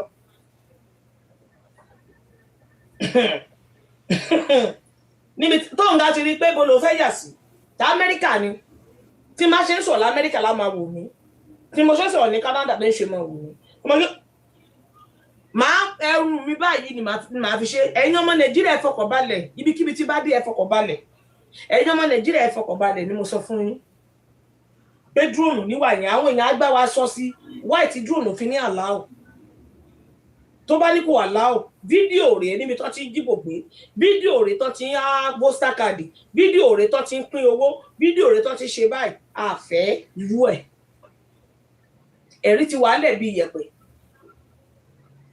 tó fi approve ẹ̀ pé drone gbọ́dọ̀ àláò tó bá lò gbàgbà pé drone máa àláò ó tán bó lẹ́mu ṣe fẹ́ wá síbi ìbò lọ́jọ́ yẹn tó mọ̀ pé kámẹ́rà máa yà wọ́n bàbá tó máa láò drone báwo lẹ́mu ṣe fẹ́ tamurege wá síbẹ̀ á mọ̀ pé kámẹ́rà máa mú un báwo ni Koko Zaria ṣe fẹ́ wá síbẹ̀ ó mọ̀ pé kámẹ́rà máa mú un àbí ẹ má sọ̀rọ̀ nínú. bẹ́ẹ̀ ni gbogbo nǹkan tẹ́ sọ náà ló correct because ibi tí ń pa ọ́ wà ní màá gbà ọ́ náà wà so ó kù sọ́wọ́ wa ẹni tó ń díje òun náà gbọ́dọ̀ sọ pé òun ti sípá káwọn ọmọ Nàìjíríà kan tò sí ẹ̀yìn òun so kọ́tọ́ fi máa ń pè níwájú jagunjagun nìyẹn kò ṣe pé a kàn wá dúró pé a kàn mọ yíde gbogbo tábàlà ń ṣe ní kọ̀rọ̀ ẹjẹ́ agbésí gbangba kò sí nǹkan kan tí ó jọ mọ́ kọ̀rọ̀ lọ́wọ́ tá a wà yìí àwọn Tinubu tá à ń bá dìrì jàǹdùkú ni wọ́n jàǹdùkú olè alọ́kólóńkígbe ó ní wọ́n tó bá dẹ̀ fẹ́ bá wọn dìrì náà ọ̀lẹ́ tí ó mọ̀ bọ yóò ṣe bí ọ̀bọ ẹni tí ó sì jèlùbọ́ ó náà dàbí èlùbọ́ o so gbogbo nǹkan tí a gbọ́dọ̀ ṣe nìyẹn tá a fi gbọ́dọ̀ kojú àwọn ọ̀daràn tán kó sí lọ́kóra wọn síjọba tán gbà lù mọ́ wa lọ́wọ́ yìí nǹkan tá a gbọ́dọ̀ ṣe nìyẹn so gbogbo nǹkan yẹn ìyẹn ti dà tó gún ọbẹ̀ ó ti dà tún ṣe gbogbo àwọn èèyàn tán ń ṣe tán lo platform wọn tán ń lo energy wọn àtàwa tá a mọ̀ pé a believe nínú rẹ̀ òun náà là ń pariwo yìí so àwa tí a bá mọ̀ pé a súnmọ́ ìgbẹ́nu ìṣèjọba wọn ẹ jẹ́ ká sọ fún wọn ká ta wọ́n lólobó. We need to create a movement. We need to incite the public. We need to inform everybody, up and running, everybody. So, ó kù sọ́wọ́ wa o. Let's just keep the conversation going. Ká dẹ̀ make sure pé ó ń lọ bẹ́ẹ̀. Ká má fi ẹ̀kọ́ tan náà fẹ́ anybody. Àsìkò tá a bá dé yìí sìn, we are even very far close sí election. Ó yẹ kí ariwo yẹn ti máa wà ní street. Kí Tinubu gan ti máa tọ̀ sára. Kí o ṣe gbogbo tí ó ń sọ ìké àmúkútàn gan ti mọ̀ pé ipò tán fòun sí òótọ́ òun bá lè ṣe kó resign tó bá ti mọ̀ pé kà nǹkan táwọn ọmọ ìlú ń sọ yìí òun ò ní lè ṣe òun ó resign o MC Olúẹran á ti kìlọ̀ fúnra wọn pé tó bá fẹ́ jèrè àwọn láróńdó tó kó sí Amẹ́ríkà kọ mọ̀ràn mọ̀ kankan jáde kí wọ́n gangan mọ̀ jáde ń jọ́ dìbò òun ó ti mọ̀ so gbogbo nǹkan tá a ní láti ṣe nìyẹn o ká má jókòó tẹ́tẹ́rẹ́ ká má má pé ká oore ọ̀fẹ́ ń bọ̀ no kò sí anybody tí ó gba freedom pàápàá lọ́fẹ̀ẹ́ wàhálà náà fi gbà wàhálà tó Tinubu náà dúró sí Èkó kó ní ká máa gbéjọba wá fóun ó ló ń jẹ àdé bẹ́ẹ̀ ni so ẹni tó bá fẹ́ gba ìjọba lọ́wọ́ tiẹ̀ náà yóò dààmú o ẹni tí ó wọ̀ náà yóò ṣe wàhálà so ẹni tí ó sì wà lójọ náà ní dúró kó lanu òṣì kalẹ̀ o. bó ṣe jẹ́ gẹ́lẹ́ nìyẹn bó ṣe rí nìyẹn ẹni tó bá fẹ́ jẹun gbẹgbẹ wàá tilẹ̀kùn gbẹ́ngbẹ́yìn ni bẹ́ẹ̀ ni tó bá fẹ́ jẹun gbẹgbẹ wàá tilẹ̀kùn gbẹ́ngbẹ́yìn ni bí tí màá ṣe wà ni màá gbà ẹ̀ wà àní practice tó kọ̀ kú káwọn APC máa ṣe ni pé bàbá bó lẹ ṣe máa kí Peter Obi báyìí ṣe máa kí sílé ni ṣe máa pè kó tó dìbò kẹ́kọ̀ọ́ sọ pé ẹ̀ ló sà mo mọ̀ pé wọ́n ló máa wọlé mo ní kí ẹ sílẹ̀ ni èní lọ́jọ́ ọ̀bọ̀ mo kàn ní kí ẹ sílẹ̀ ni pé congratulation.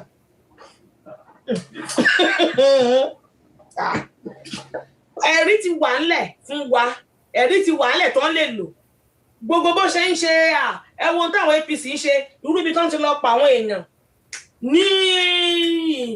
ní Ọ̀ṣun tí gómìnà Adeleke jókòó tó ní ṣé dandan ni wọ́n ní wọ́n fẹ́ ṣé dandan ni àwọn táwọn yẹn ní àwọn APC ní irú fídíò yẹn gé ìdí tá a máa fi lo drone lélẹ̀ ẹ wò ó ní ìsìn báyìí wọ́n deny pé kì í ṣe àwọn ni ṣùgbọ́n tí drone bá wà ìjẹ́ wọ́n lè deny that's evidence kòrókòró evidence àwọn oríṣiríṣi àwọn ibi tó ti gún kán ti ń pààyàn tó ti ń ṣe gbogbo ẹ̀yẹn evidence nìyẹn tí wọ́n fi approve pé drone gbọ́dọ̀ wà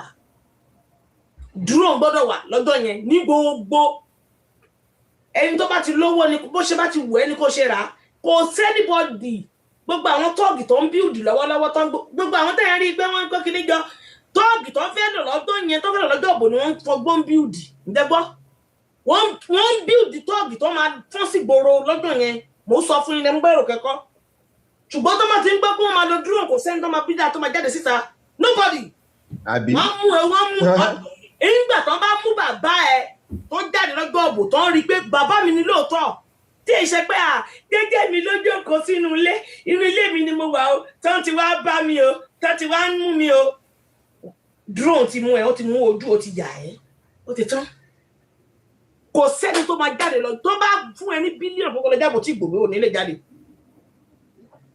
òun náà ni ẹ pé gbìyànjú ni bó ṣe gbé drone sí wọn lórí náà náà ń sọ̀rọ̀ ẹ̀ ní national tv automatically gbogbo àgbáyé ti ń wò so gbogbo wa ló sọ pé o ti fẹ́ dáná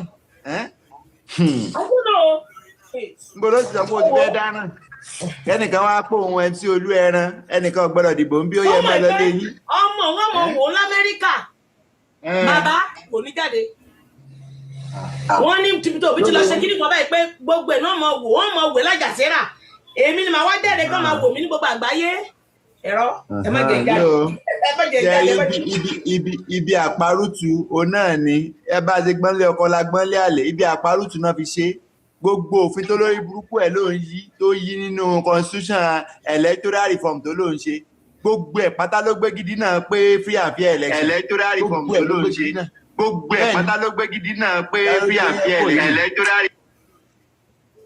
Green please mute your mic ẹjọ so gbogbo kinní tó ṣe pátá lófin gbogbo ẹ̀ pátá ó ní ò sọpọ́ọ̀tì ọmọ Nàìjíríà kankan lè ṣe ìdìbò free and fair kò sí ní tó sọpọ́ọ̀tì ọmọ Nàìjíríà ń bẹ̀ òun nìkan ẹ̀ náà ló tún lọ́lọ́pàá lọ́wọ́ òun ló kó mílítírì lọ́wọ́ òun la ṣe ń pe wẹ́ẹ̀mí ní Nàìjíríà pé ẹ ní láti dìde gbogbo àwọn pípù yìí we need them àwọn náà dẹ̀ need wa we need them more than they need us and that's why we need to stand and rally around them.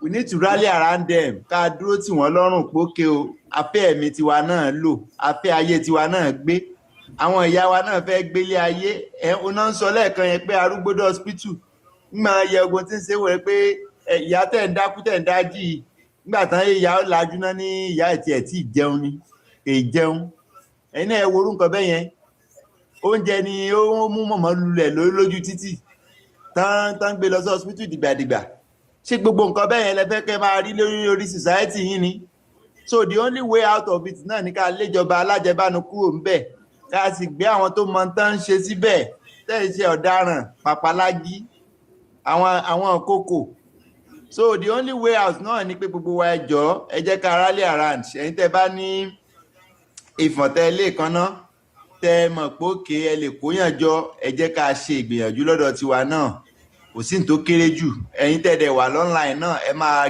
gé videos àwọn ibi tá a ti ń sọ̀rọ̀ mọ̀jẹ̀ àgbọ̀ kankan ò sí níbi kankan ibi tí ń pa ó wà ní ń gbọ̀ ó wà èèyàn kan sì sọ pé èèyàn pẹ́ nìkan kan ní ìsìn ọba pa ó lè pa sàárè rẹ̀ bí ẹ̀kan lọmọkùnrin kú so gbogbo pé òfẹ́ kú wọn náà gbogbo sí ayé ìwòsẹ̀mí tó ń gbé ṣé èèyàn ni ẹ máa ń gbérú ìsẹ̀mí tó ń gbé ṣé ejò bá sọ ní Nàìjíríà sọ ní hospital tó gbà ń tẹ̀ sóò ní kú láìsàn kékeré bá bẹ̀ ọ́ wò ṣé ǹjẹ́ rẹ̀ tí ẹ̀lẹ́ni tí ó wù ọ́ sàn à ń sọ̀rọ̀ Nàìjíríà as 260 million people doctor 55,000 ló kù ìwọ̀n bá wọn tó kàwé lọ́wọ́ nísìnyí wọ́n bá tó kàwé tán bá ti sá lọ náà plánù tán kú Nàìjíríà yẹn ṣó yẹ kó rí bẹ́ẹ̀ kò yẹ kó rí bẹ́ẹ̀ o so gbogbo wa let all hands be on deck home and abroad torí bó bá ní kò kàn ọ́ pé nítorí pé ó ti dé lu òyìnbó ìwọ ti yídó borí kò sí ti ń jẹ́ bẹ́ẹ̀ o bó ní immediate family ń bẹ wà ní extended family ní Nàìjíríà tán bá jí wọn gbé bẹ́ẹ̀ padà kàn wọ́n náà o torí wọ́n máa pè ọ́ ti gbé ya yín o sọ̀rọ̀ mi yẹ yín báyẹn so gbogbo wa ẹ jẹ́ ká dìde ní dìde akọni because we need the people even more than the contestants we need the people more the more the people that are showing energy wípé àwọn ò fẹ́ jọba òfò yìí mọ́ ẹ̀yin náà ẹ wo gbogbo àwọn influencer tó ń jáde tó ń condemn ìjọba ẹ mọ́ látàn gbogbo àwọn influencer yẹn appreciate yín appreciate yín but the better time tẹ́ lè ṣe náà sì ni pé kẹ́ ẹ súnmọ́ ibì kan ẹ mọ́ látàn ẹ jẹ́ ká mọ̀ pé Òbí lẹ́ ń sọ́pọ́ọ̀tì Òbí la mọ̀ pé ó wẹ̀ tó yán kankan tá a lè tẹ̀lé ẹ jẹ́ ká rálé ara nìkan gbé débẹ̀ èmi ni VDM ni èmi ni Fauzi bad guy ni èmi ni bàbá kí lorúkọ bàbá rẹ̀ ti ń jẹ́ gbogbo wa pátá bẹ́ẹ̀ yẹn tó jẹ́ pé wọ́n ní influence ẹ ní ẹ̀fọ̀n ẹ ní èékánná àwọn èèyàn tó ń gbọ́ yín pọ̀ tó sì máa ń gbé ọ̀rọ̀ yín káàkiri so gbogbo wa bẹ́ẹ̀ yẹn ẹ jẹ́ ká fi ìbò wa ṣọ̀kan ẹ jẹ́ ká fi ìmọ̀ wa náà sí ọ̀kan ká ṣe níṣe pókè o it is the word against Tinubu ó náà bó ń ṣe wà yẹn tó wà nínú ìjọba ó ti náwó fáwọn àwọn èèyàn kan lókè òkun káàkiri ẹ̀yin náà ẹ wò a ní UK mission to Nigeria wọ́n lọ sékìtì wọ́n ní fair and fair election náà á dẹ̀ ṣẹ́jú wọn máa pín owó irú UK mission wo lórí burúkú wọn níbo ni olórí burúkú wọn ti wá tẹ́ fi sọ pé irú ìdìbò bẹ́ẹ̀ yẹn táwọn èèyàn ń gba 10,000 gba 20,000 kan tó dìbò ilẹ̀ bá sọ pé wà credible it is not done anywhere ṣé bá ṣe ń ṣe UK tẹ́yìn ti wá nìyẹn ẹ̀yin ẹni bí tí pọnmọ́ rẹ balùwẹ̀ enough should be enough. And the only time that we say enough is when the affected Nigerians, the concerned Nigerians are coming out and yelling the way we are. Pé enough is enough. Slave trade will abolish you. Until ìgbà táwọn ẹrú yẹn dìde pé enough is enough. Ẹ̀yin náà ẹ wo ìgbà tí òyìnbó mú ilé ẹrú gan ṣé ó rí báyìí. Dúdú wá mú dúdú lẹ́rú. Ẹ wo bí ayé àwọn èèyàn ṣe ń bàjẹ́ táwọn èèyàn ń kúkú oró tán ń kúkú òjijì. So we tired, that are sick and tired of this current administration, that we want a change. But the pariwo change tí wọ́n nìyẹn nígbà tán lé PDP ò ṣèjọba dáadáa. Wọ́n dúró kọ́nà yàrá náà. Tinubu jáde ó incite àwọn èèyàn wọ́n protest wọ́n kóra wọn jọ sí ọjọ́ tá ń bẹ̀yẹ gbogbo Nàìjíríà náà shut down now. So why are you not doing the same thing as opposition? Torí pé ìjọba Tinubu ó ti sọ ìjọba ẹ̀ di ìjọba military àbí ó ti sọ di authoritarian government tó bá ti sọ̀rọ̀ against ìjọba lọ gbé ọ it is sickening. Let's assume that he's even operating a military government. Ṣé àwọn tá a fèsì ológun ṣé ńlá ní fèsì Tinubu ni mélòó ni gbogbo ara rẹ̀ àti gbogbo àwọn tó ń tẹ̀lé káàkiri nítorí àtijẹ àti mú gbogbo yín lẹ́sì sọmọ nù gbogbo ẹ̀yin tẹ́ ń sọ́pọ̀tì ẹ̀ nínú ìwà àbàjẹ́ tó ń wù ẹ̀ sọ aya nù gbogbo ẹ̀yin tẹ́ ń sọ́pọ̀tì ẹ̀ nínú ìwà àbàjẹ́ tó ń wù ẹ̀ kúkú oró ẹ̀ ní lójú orí ẹ̀ sàn kú mọ́ inú ayé ni ẹ̀ parẹ́ máyé lára ni. So we are sick and tired of your shenanigans àwọn miscreants tá a kó síjọba tyrants. So we need to get you out of that place and we will do it. But is this done by individuals that are just scanty? No. We need the populace, the large population of Nigeria to stand against this current administration. Gbogbo àwọn tó ń jẹ́ nínú ìjọba ẹ̀wọ̀n tó 2 million. So why is 260 million Nigerians are docile enough not to understand why they need to stand up? Ṣé torí tá jẹ tá mú iná ni? Àbí nítorí tá fẹ́ dà a fẹ́ gbọ́kọ̀ bàyàn nínú ẹgbẹ́ escalade. Ẹ̀yin òrónú pọ́n máa ń ṣe ni ẹ̀yin ò ṣe àfi kẹ́ ẹ máa gun tóyìnbó ṣe kẹ́ ẹ máa fi ṣe yan gan kẹ́ ẹ máa bóyín kiri bí ẹran. They have the largest youth in the entire world, largest productive youth. Ẹ waste wọn dànù. Ẹ sọ wọn di content creator. Wọ́n jó kiri ayé tí ò jó kiri ayé fàbẹ́ jagun kiri àdúgbò. Gba ọlẹ́fẹ́ ṣe gbogbo wọn yẹn dà. So gbogbo ẹ̀yin ìyá ẹ̀yin bàbá ẹ jẹ́ ká rìtíǹkì ọmọ Ìgbò tó fẹ́ gbàjọba ọmọ Nàìjíríà ló náà kò sí nǹkan tó ń jẹ́ tribe ó lè gbéyàn lọ sí hospital kó níyàwó ẹ rọbí kọ́ má jẹ́ kọ́ ọmọ Ìgbò fọwọ́ kàn nítorí pé ọmọ Ìgbò ni we are first human being before we identify as Igbos. We are first human being before we identify as a Yoruba. We are first human being before we identify as a Hausa. So whatever tribe you become, or you are called, or you are associated with, you are first human. Yẹn náà ń pè ní humanity. Ẹ má yẹ kó kú rárá yín. Ẹ jí àwọn last leg ládẹ wàyí. Ẹ tó bá ti mọ tá à ń sọ. Ìfìrìtẹ́ bá fi lè gbé gbági lọ́tẹ̀ yìí. Ikú ni kèé sàrùn. Ẹ̀yin tẹ́ ẹ̀ tí ìgbégbági kẹ́ wo tí ń fojú yín rí. Ọmọ yín lọ léèwé wọn ọlọ́rin àjò alọ́ọ̀dé.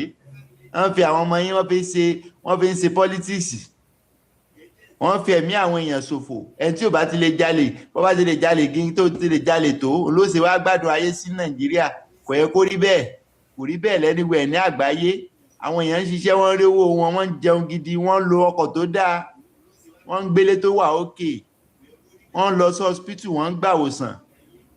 So the point is this, we as a people ẹ jẹ́ ká mobilize ara wa.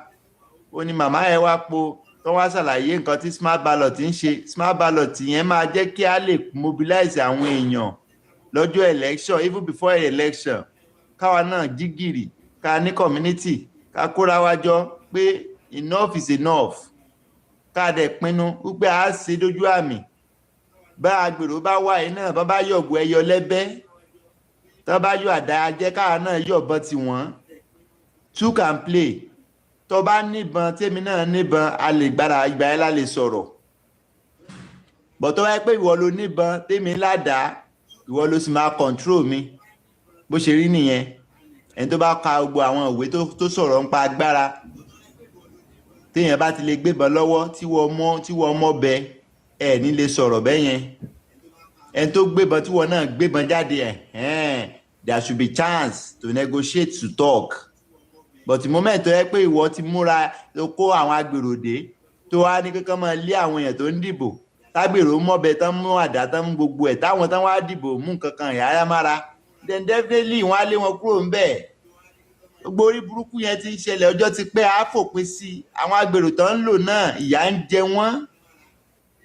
ń jẹ wọ́n but wọ́n ti successfully colonize ọpọlọ wọ́n ti sọ most of them di zombie ẹ wo ọmọ tán ti fi sẹ́wọ̀n láti 21 years kí lẹ fẹ́ kó dà kí lẹ fẹ́ kó máa rò lórí so please and please ẹ̀yin tẹ́ bá mọ̀ pé ẹ ní ẹ̀mí yín lò Nàìjíríà home and abroad ẹ jẹ́ ká ṣègbìyànjú ká kóbo wa sójú kan ká má gbọ́n kọ́mọlùbọ́ ká má bá wọn ṣe ọ̀rọ̀ dìdìrín pé ẹ jẹ́ apínbò kẹ́nìkan máa sọ pé tí Àtíkù bá ní ìfẹ́ ọmọ Nàìjíríà tó bá ní interest ọmọ Nàìjíríà ó yẹ kó dúró sẹ́yìn ní kó wá ní ọyá òbí mọ̀ nìṣó wájú ẹ jẹ́ kí n bá yín ṣe kí n jẹ́ bàbá àṣàlẹ̀ fún yín kájọ ṣèjọba yìí béèyàn Babangida tó ń ṣe bàbá àṣàlẹ̀ fáwọn ọ̀daràn yìí àbí kí ló dé tẹ́yìn náà ò lè ṣe kẹ́ ẹ ṣe coalition kí ló mú Sowore tí ń galifanti káàkiri tí ò lè so wọ́pọ̀ pẹ̀lú Òbí ẹ jẹ́ àjọ ṣèjọba yìí bó jẹ́ sẹ́nẹ̀tì níwọ náà ó wà ṣe bí wọ́n fi ọ́ síbì kan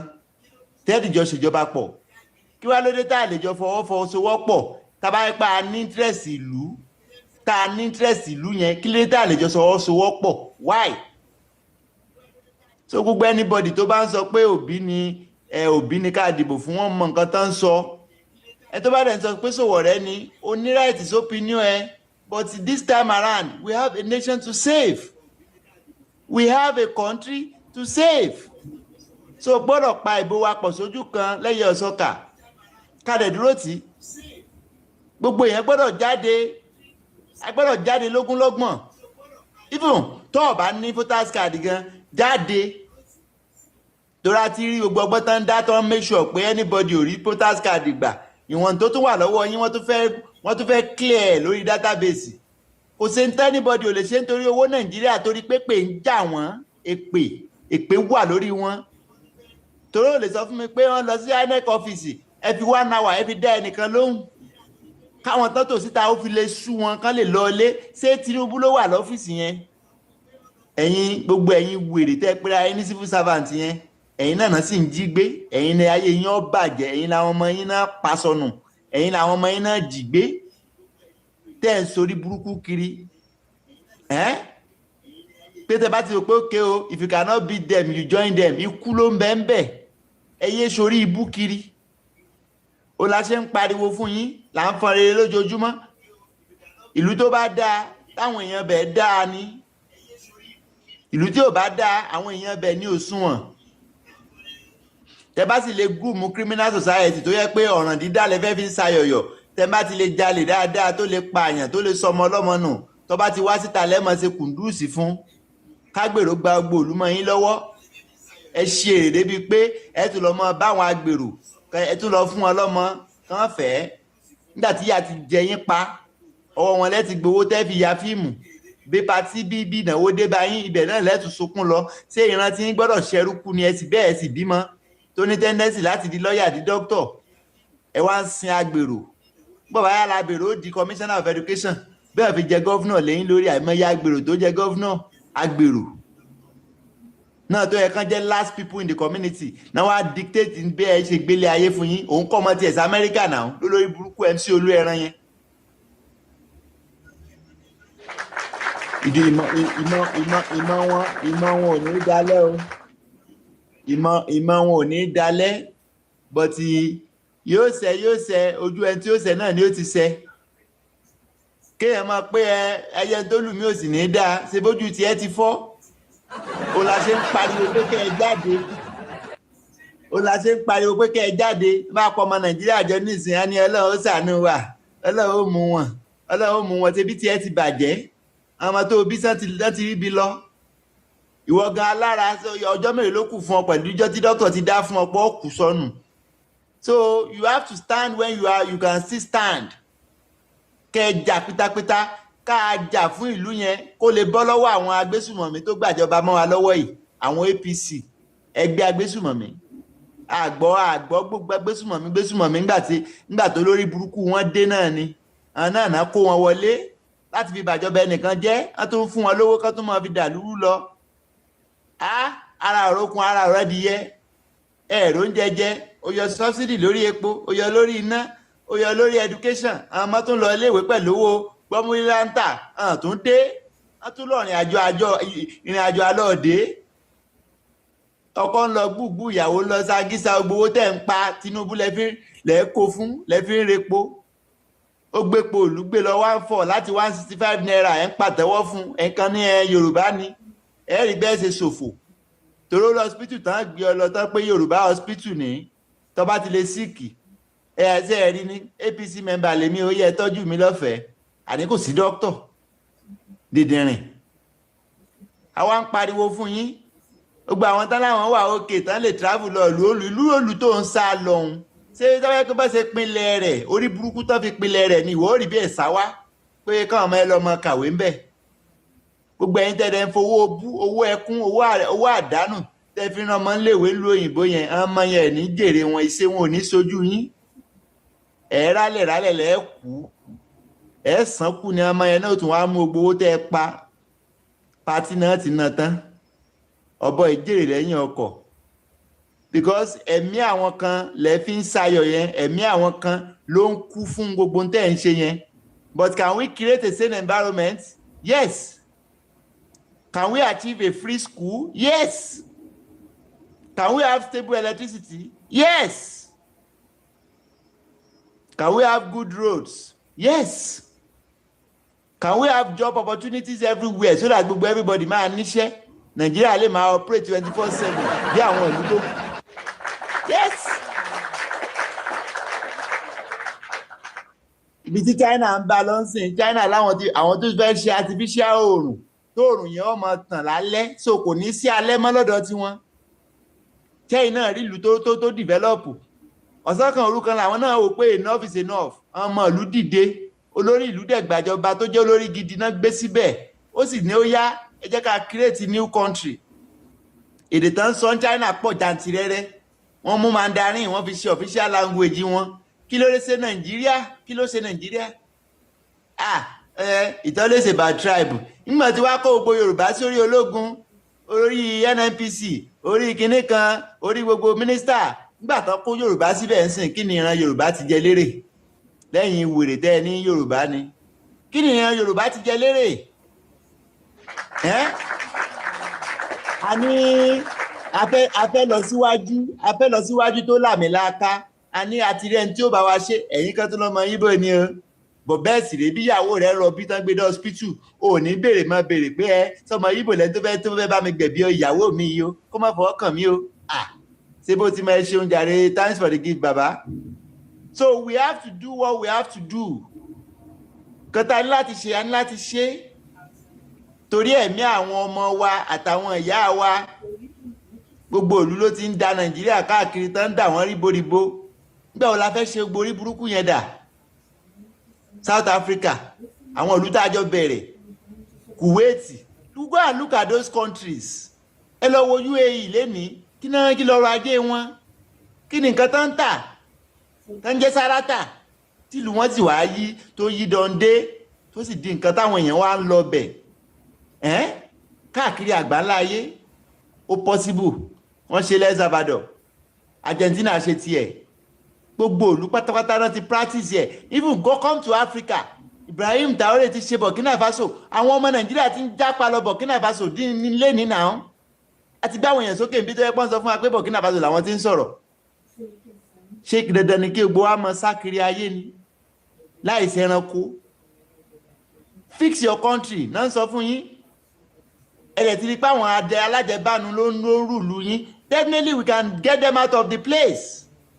Gbàtó súnà ẹ̀pà àwọn náà jáde, ojúbọ̀rọ̀ kan náà fi ń gba ọmọ lọ́wọ́ èkùrọ́. Ó bá fẹ́ gba ọmọ lọ́wọ́ èkùrọ́ ojúbọ̀rọ̀ kọ́, wèrè náà fi ń wo wèrè. Ṣebí Tinubu ló ń ya wèrè ni? Wèrè làwọn náà ò fi kojú rẹ̀. Lẹ́nìkan wá sọ pé òkè òun ó mú odidi ìran kan, òun ó sì máa pa gbogbo ìran yẹn, òun ó sì máa pa wọ́n rẹ́, ẹ sì ganu kalẹ̀. Wọ́n pa àwọn Haúsá rẹ́ lónìí. Wọ́n ti bọ́ sílẹ̀ Yorùbá, gbogbo middle belt, wọ́n ti pa wọ́n rẹ́ tán. Wọ́n bọ́ sílẹ̀ Yorùbá, ń pa yín lọ lójoojúmọ́, ọmọ yín wà nú igbó.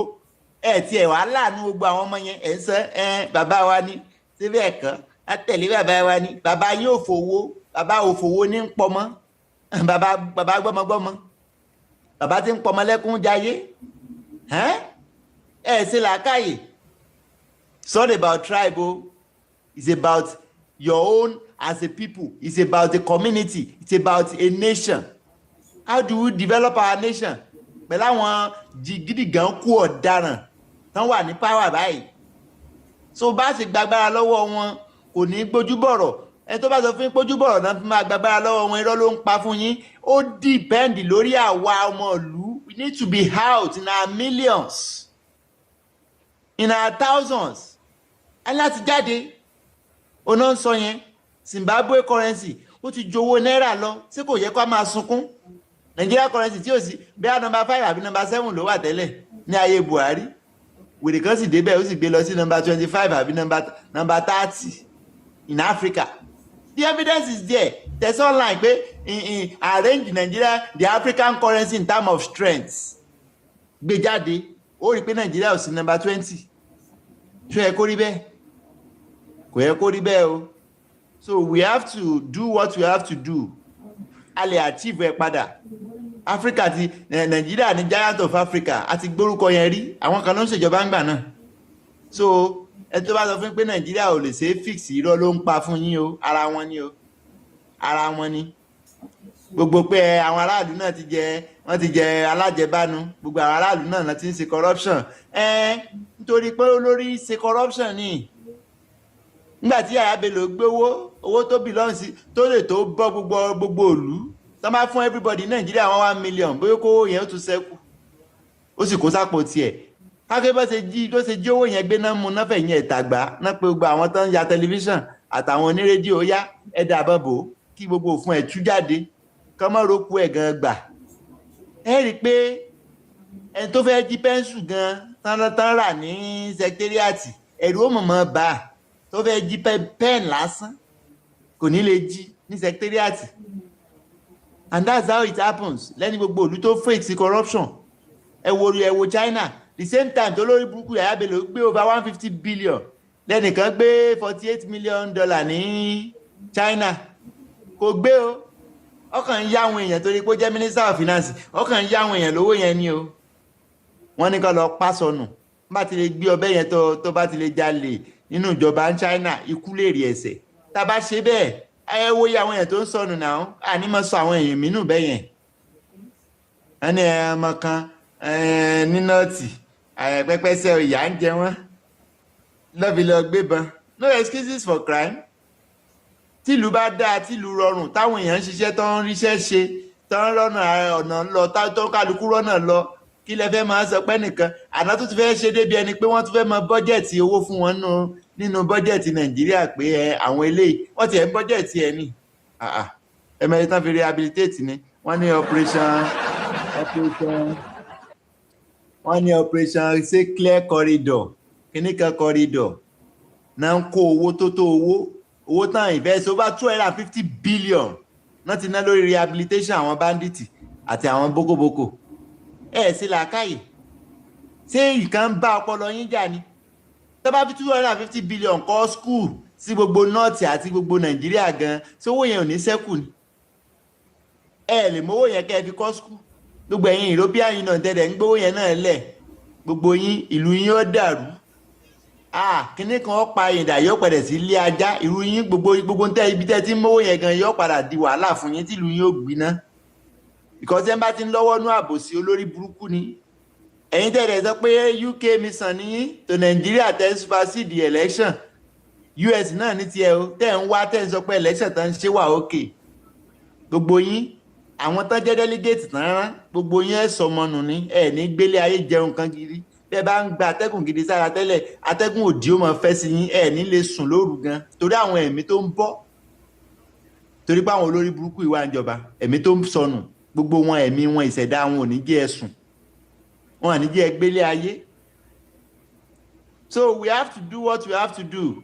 Àní yé pariwo àní yé máa jẹ́ káwọn èèyàn wá mọ̀ pé a ní láti jà ẹ̀tọ́ wa ní láti jà láti pariwo ẹ̀tọ́ wa sì ní gbogbo ọ̀dọ́ ẹ jẹ́ ká dira wa lámùrè ẹ so mọ́ Òbí Peter Òbí nìkan ló lè gbé adélẹ̀ lérí báyìí ṣe ń pariwo ẹ̀tọ́ ìyẹn ò ní pé kó náà lọ́dún kan ká mọ́ gbé tó ṣe yẹ̀ wò ó bá ti lè sórí orí ìkànnì náà ni láti wá mọ kóná mọ́ ń dì í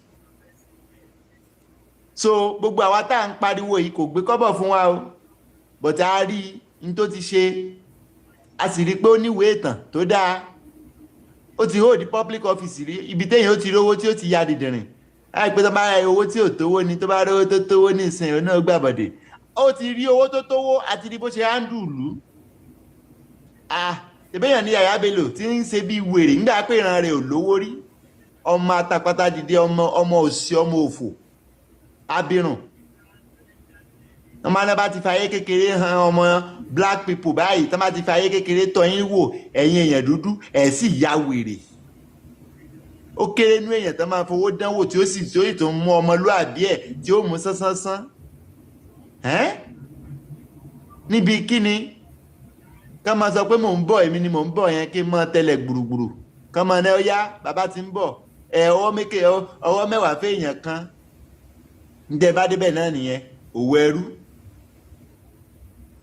báyìí náà ní ìsìn pẹ̀lú owó yín ẹ̀ lè jáde Nàìjíríà ẹ̀ lè yan fanda mọ́ torí pé ẹ ti bàlú jẹ́ ìjọba bí dánú yín ó gbówó kó máa pín àbí kó máa sí falàfò ló ń gbòòrò táwọn bá ti lè bù ọ jẹ fámìlì ẹ gan èèyàn bíi mẹ́wàá olówó kan láàrin òtòṣì mẹ́wàá ẹ gbọ́ tálíkà ní ọ́ à ń pa ọ́ mú wá lónìí mú wá lọ́la transformer wa ni ìjọba ṣe pa ọ́ sọnù náà ń wá kiri wọ́n ti lè rí ọpa gbogbo tó olóko jẹ́ ohun di tí wọ́n nìyẹn àwọn àráyè jẹ gàba lé lórí dáadáa àìmọye ọkọ ìyàwó mi tó ti pa ọkọ sọnù àìmọye ọmọ tó yẹ pọ̀ náà plan bá ti pa àwọn òbí wọn so gbogbo ẹ̀ náà family member ńkọ́ tán náà owó ìsúsùsùn tán ń yọ yín ní sáà bí tẹ́ ẹ bá dé nìyẹn èèyàn ò sì lè gbin àlùbọ́sà ó lò mọ́ ká ilá ní tẹ́ bá gbìn lẹ́ẹ̀ka ó nìyẹn so we as a people ẹ jẹ́ ká dìde the concerned Nigerians ẹ jẹ́ ká dìde àwọn arábí gbogbo wọn ló ní sójà tán lọ́lọ́pàá tí ń kó tì wọ́n o but ìwọ professor tó fẹ́ lọ bá wọn yíbò ó sì wá ronú kó o ṣe làákàyè pé tán bá jí ọmọ tiẹ̀ náà gbé bó ló ṣe ṣe because over 40 million youths they are out of school Nigeria àwọn èèyàn kan tó tún wá jẹ́ more than 50 million wọn níṣẹ́ tó ń ṣe wọn níṣẹ́ wọn lábọ̀ yahoo náà ń ṣe kiri àti banditry àti gbọ́mọgbọ́mọ kí náà tún ń ṣe kán ta tẹ́tẹ́ kán mu gbó kán mu kúmu nǹkan tó ń ṣe kiri àdúgbò nìyẹn irú àwọn yẹn ò ní gbọ́ nǹkan kan o ọmọ rẹ̀ ó jáde mọ́tò rẹ̀ ó takú àwọn pa síbẹ̀ wọ́n gba mọ́tò ẹ̀ gbogbo tó bá wà lára ẹ̀ náà tún gbà tó ń la ṣe ń sọ pé kẹ mọ́ fi tí ò dáa kẹ mọ́ fi ẹnìkan torí tọ́wọ́ wọn bá ní ó lè kọ́ ọmọ làkejì kó padà kàn yàn wọ́n lè padà pè ọ́ ìwọ tó lo wà ń lo òyìnbó tó ti yí dóborí wọ́n ti gbé ya rẹ o ya Kazeem ti wà láwùjọ ó ti wà lọ́wọ́ àwọn báńdíìtì o 90 million náà fẹ́ gbà o ọ̀pọ̀rí ibú ti bọ́ ọ nìyẹn wọ́n ti tún lè wá kó owó náà kalẹ̀ tán kán tó wá ṣẹ̀ṣẹ̀ wá pa ìyá rẹ̀ sọ́gbó kán wá fòkú rẹ̀ sí owó bíìlì sí ọ ó tó wá dìgbà yẹn náà la ṣe ń pariwo ìlú ń le kò sówó lóde at the end of the day crime ló máa ń gúrùmù ẹ̀sìn lẹ́wọ́ báwọn Nigerian population ti máa ń appreciate ẹni tí bá ti jalè tó bá ti gbé mọ́tò Rolls Royce jáde nísìnyí ó lè that is it. Nigerian system doesn't reward excellence. It doesn't reward brilliant students. Àwọn èèyàn wà Nàìjíríà tó ń ṣe motherboard tó ń produce different things. Wọn ní ever invest owó sínú wọn, but ẹ jẹ́ kí pẹ́lá bọ́ta àbí kí de chicken sí láìfù kọ́ máa gbé yín ṣépè ẹ lọ́bẹ̀ ẹ gánú òṣìkálẹ̀. Gbogbo àwọn nǹkan yìí là ń sọ. You need to get your energy in the right trajectory. Ẹ jẹ́ ká double tap like yẹn ò tí wọ 150k látàárọ̀. Let's double tap please. Ẹ jẹ́ ká tap dáadáa so that more people will join the live. Kí a dẹ̀ máa share. Contribution tiwa náà nìyẹn. Àwa tá à ń sọ̀rọ̀ contribution wa nìyẹn. Ẹ̀yin tẹ́ ń tap tẹ́ ń fún àwọn èèyàn ní gift. Contribution kan náà nìyẹn. Ẹ rí pé sí ndí àbò síbẹ̀ yẹn torí bú Nàìjíríà bá ti fẹ́ ṣẹlẹ̀ kò ní ya ọ̀dẹ̀dẹ̀ tí yín. Torí ìmọ̀ tẹ̀yìn dá ọkàn yín sì mọ́. Ó ní gbogbo gbìyànjú tẹ́ ń ṣe yẹn. Tó bá send request tó send gift tó ń tap bó sì lówó lọ́wọ́ mọ́ tap lásán. Mọ̀ share fáwọn èèyàn tó jẹ́ friends. Ọ̀rẹ́ mi ti wàá gbọ́ nǹkan tó ń sọ ń bí. Ọ̀rọ̀ lórí bí ilé ayé wa ṣe lè yí padà. Ṣé ẹ rí ìlú onílùú gbogbo ìlú onílùú tẹ́ ẹ ń lọ ṣé ẹ rí bó ṣe rí ni? Tẹ́yìn ò rí ni. Èèyàn ló tún ṣe. Wọ́n á kó 90% ọmọ Nàìjíríà jọ nísìn. Ẹ pé Ọlọ́run ní ṣàánú wa. Ìlú kan wà tọ́lọ́run tún ṣe. Sọ̀rọ̀ ẹ̀yọ̀ kan. Bí Ọlọ́run dẹ̀ wàá sọ̀kalẹ̀ ọba wọn tún lù ìṣe. Kò sí kankan. Àwọn èèyàn náà dìde pé enough is enough. Ayé wa tó ń polúkúlù muṣu yìí a lè máa wò kó máa bàjẹ́ lọ báyìí káwọn kan wá kóra wọn jọ kan láwọn APC kán dẹ̀ máa bàlú ẹ̀ jẹ́ for over 12 years ẹ sì ganu kalẹ̀ ẹ tún lè fẹ́ fún wọn lọ́dún 4 sí ẹ yá wèrè sáá kéèyàn náà fún 10 years kẹ́sì ní nínà yóò tí ì tó nǹkan ṣe é pókù ayé nìyí. So as a people èmi ò rí nǹkan tẹ́ fẹ́ benefit inú orí burúkú o kò rí Nàìjíríà n tó ń ṣẹlẹ̀ Nàìjíríà náà ń pè lórí orí burúkú torí burúkú bá ní sọ́ọ̀nìmù ní Nàìjíríà ló yẹ kó máa jẹ́. Jágùnà ẹ káàbọ̀ bàbá. So we as a people we need to do what we have not done before. A ní láti jáde pẹ̀lú agbára pẹ̀lú full force.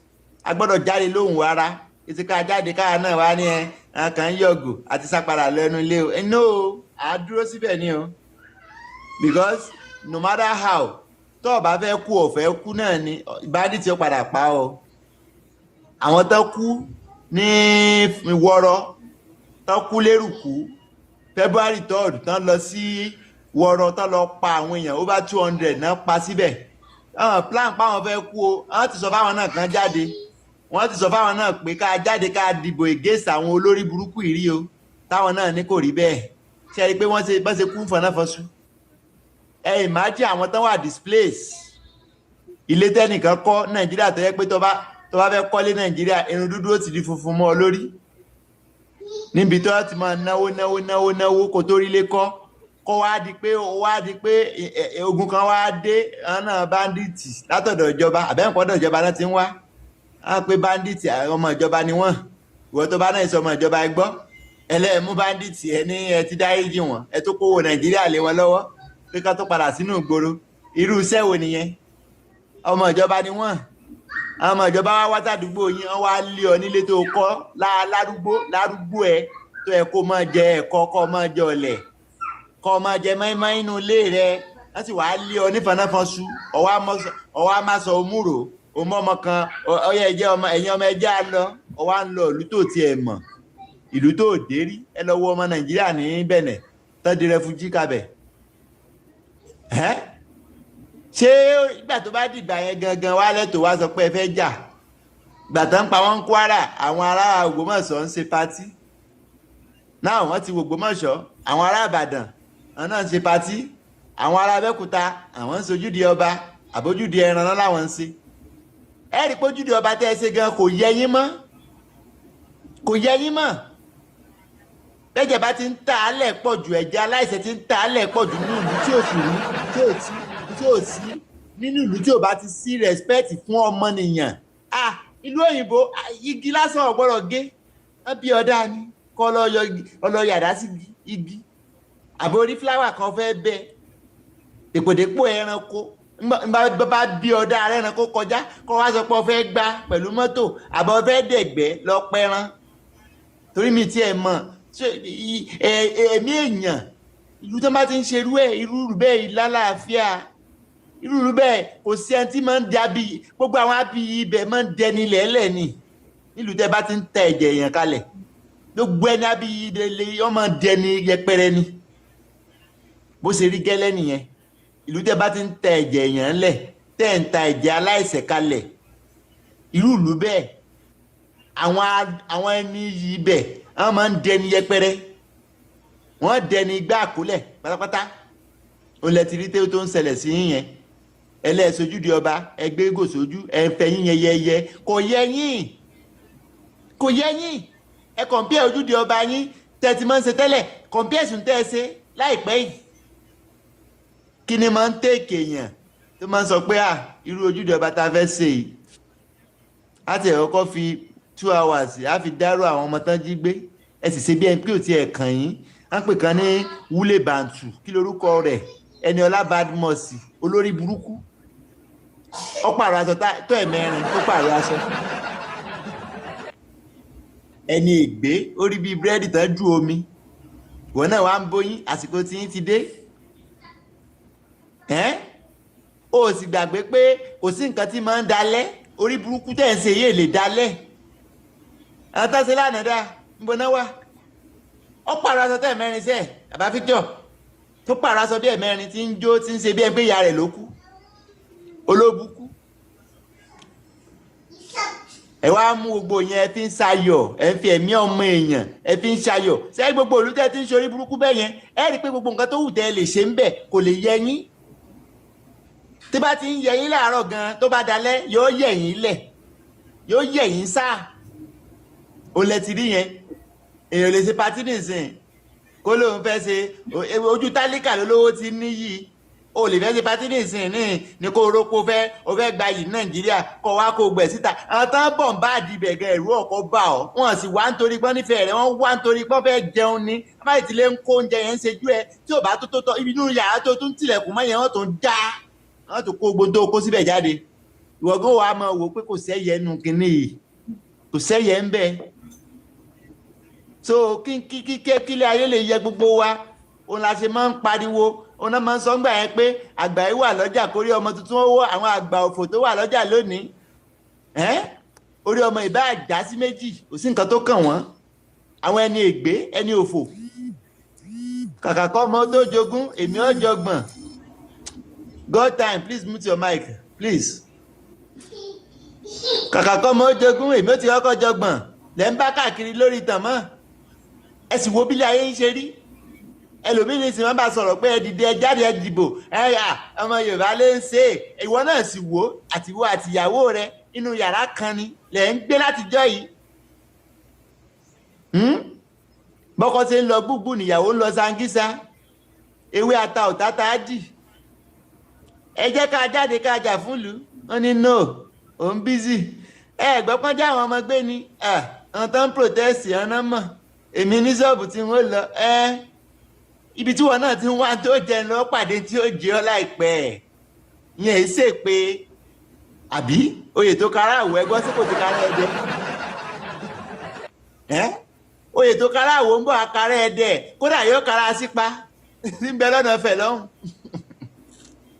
ẹ mọ̀ tara yín wọ́n ní ìlú ń bàjẹ́ ìlú ń dàrú ó ní èmi ní ṣọ́ọ̀bù lọ o wọ́n gbọ́dọ̀ gbéṣẹ́ fún wọn lẹ́kọ̀ọ́ nísìn kó ló fẹ́ kó láti kó lo Èkìtì láago 5 ó lè dánwò nísìn ń lọ náà nìyẹn tó bá yá àtẹ̀kọ́ síbàdàn ẹ mọ̀ gbẹ́ngogo ni wọ́n gbéṣẹ́ 500,000 fún ọmọ rò pé tán bá jí ọ gbé 5 million 10 million níbo ló ti rí ọkọ̀ tó máa nà rú ẹ̀ pé ṣé kí n lọ àbí má lọ kí n gbẹ́ngogo tán bá gbé mi tán bá lù mí díẹ̀ sán lè padà sọ pé àwọn gba 2 million ọmọ rò ọmọ dàrò ni so that is the result of a toxic society. That is the result of creating a criminal society. When every community they actually celebrate criminality. Into máa ń gbẹ̀yìn wọn nìyẹn. Orí bú yẹn ó padà di buy one get one free. Ó lẹ́tìrí tó ti circulate yẹn. Bá a ṣe ń sọ̀rọ̀ ń bí ní ìsìn báyìí. Àwọn kan tó ti ń plan bá ṣe jíyàn gbé lọ́la. Àwọn ẹ̀sẹ̀ fẹ́ bẹ̀rẹ̀ gúrùpù jíjíyàn gbé tí wọ́n ní. ẹsẹ̀ fẹ́ bẹ̀rẹ̀ association of ajínigbé tiwọn gbàtẹ́ bí ọ̀dọ́ kalẹ̀ tọ́dọ̀ pọ̀ yantu yẹ́yẹ́ tán ṣe yahoo tí ò ṣe yahoo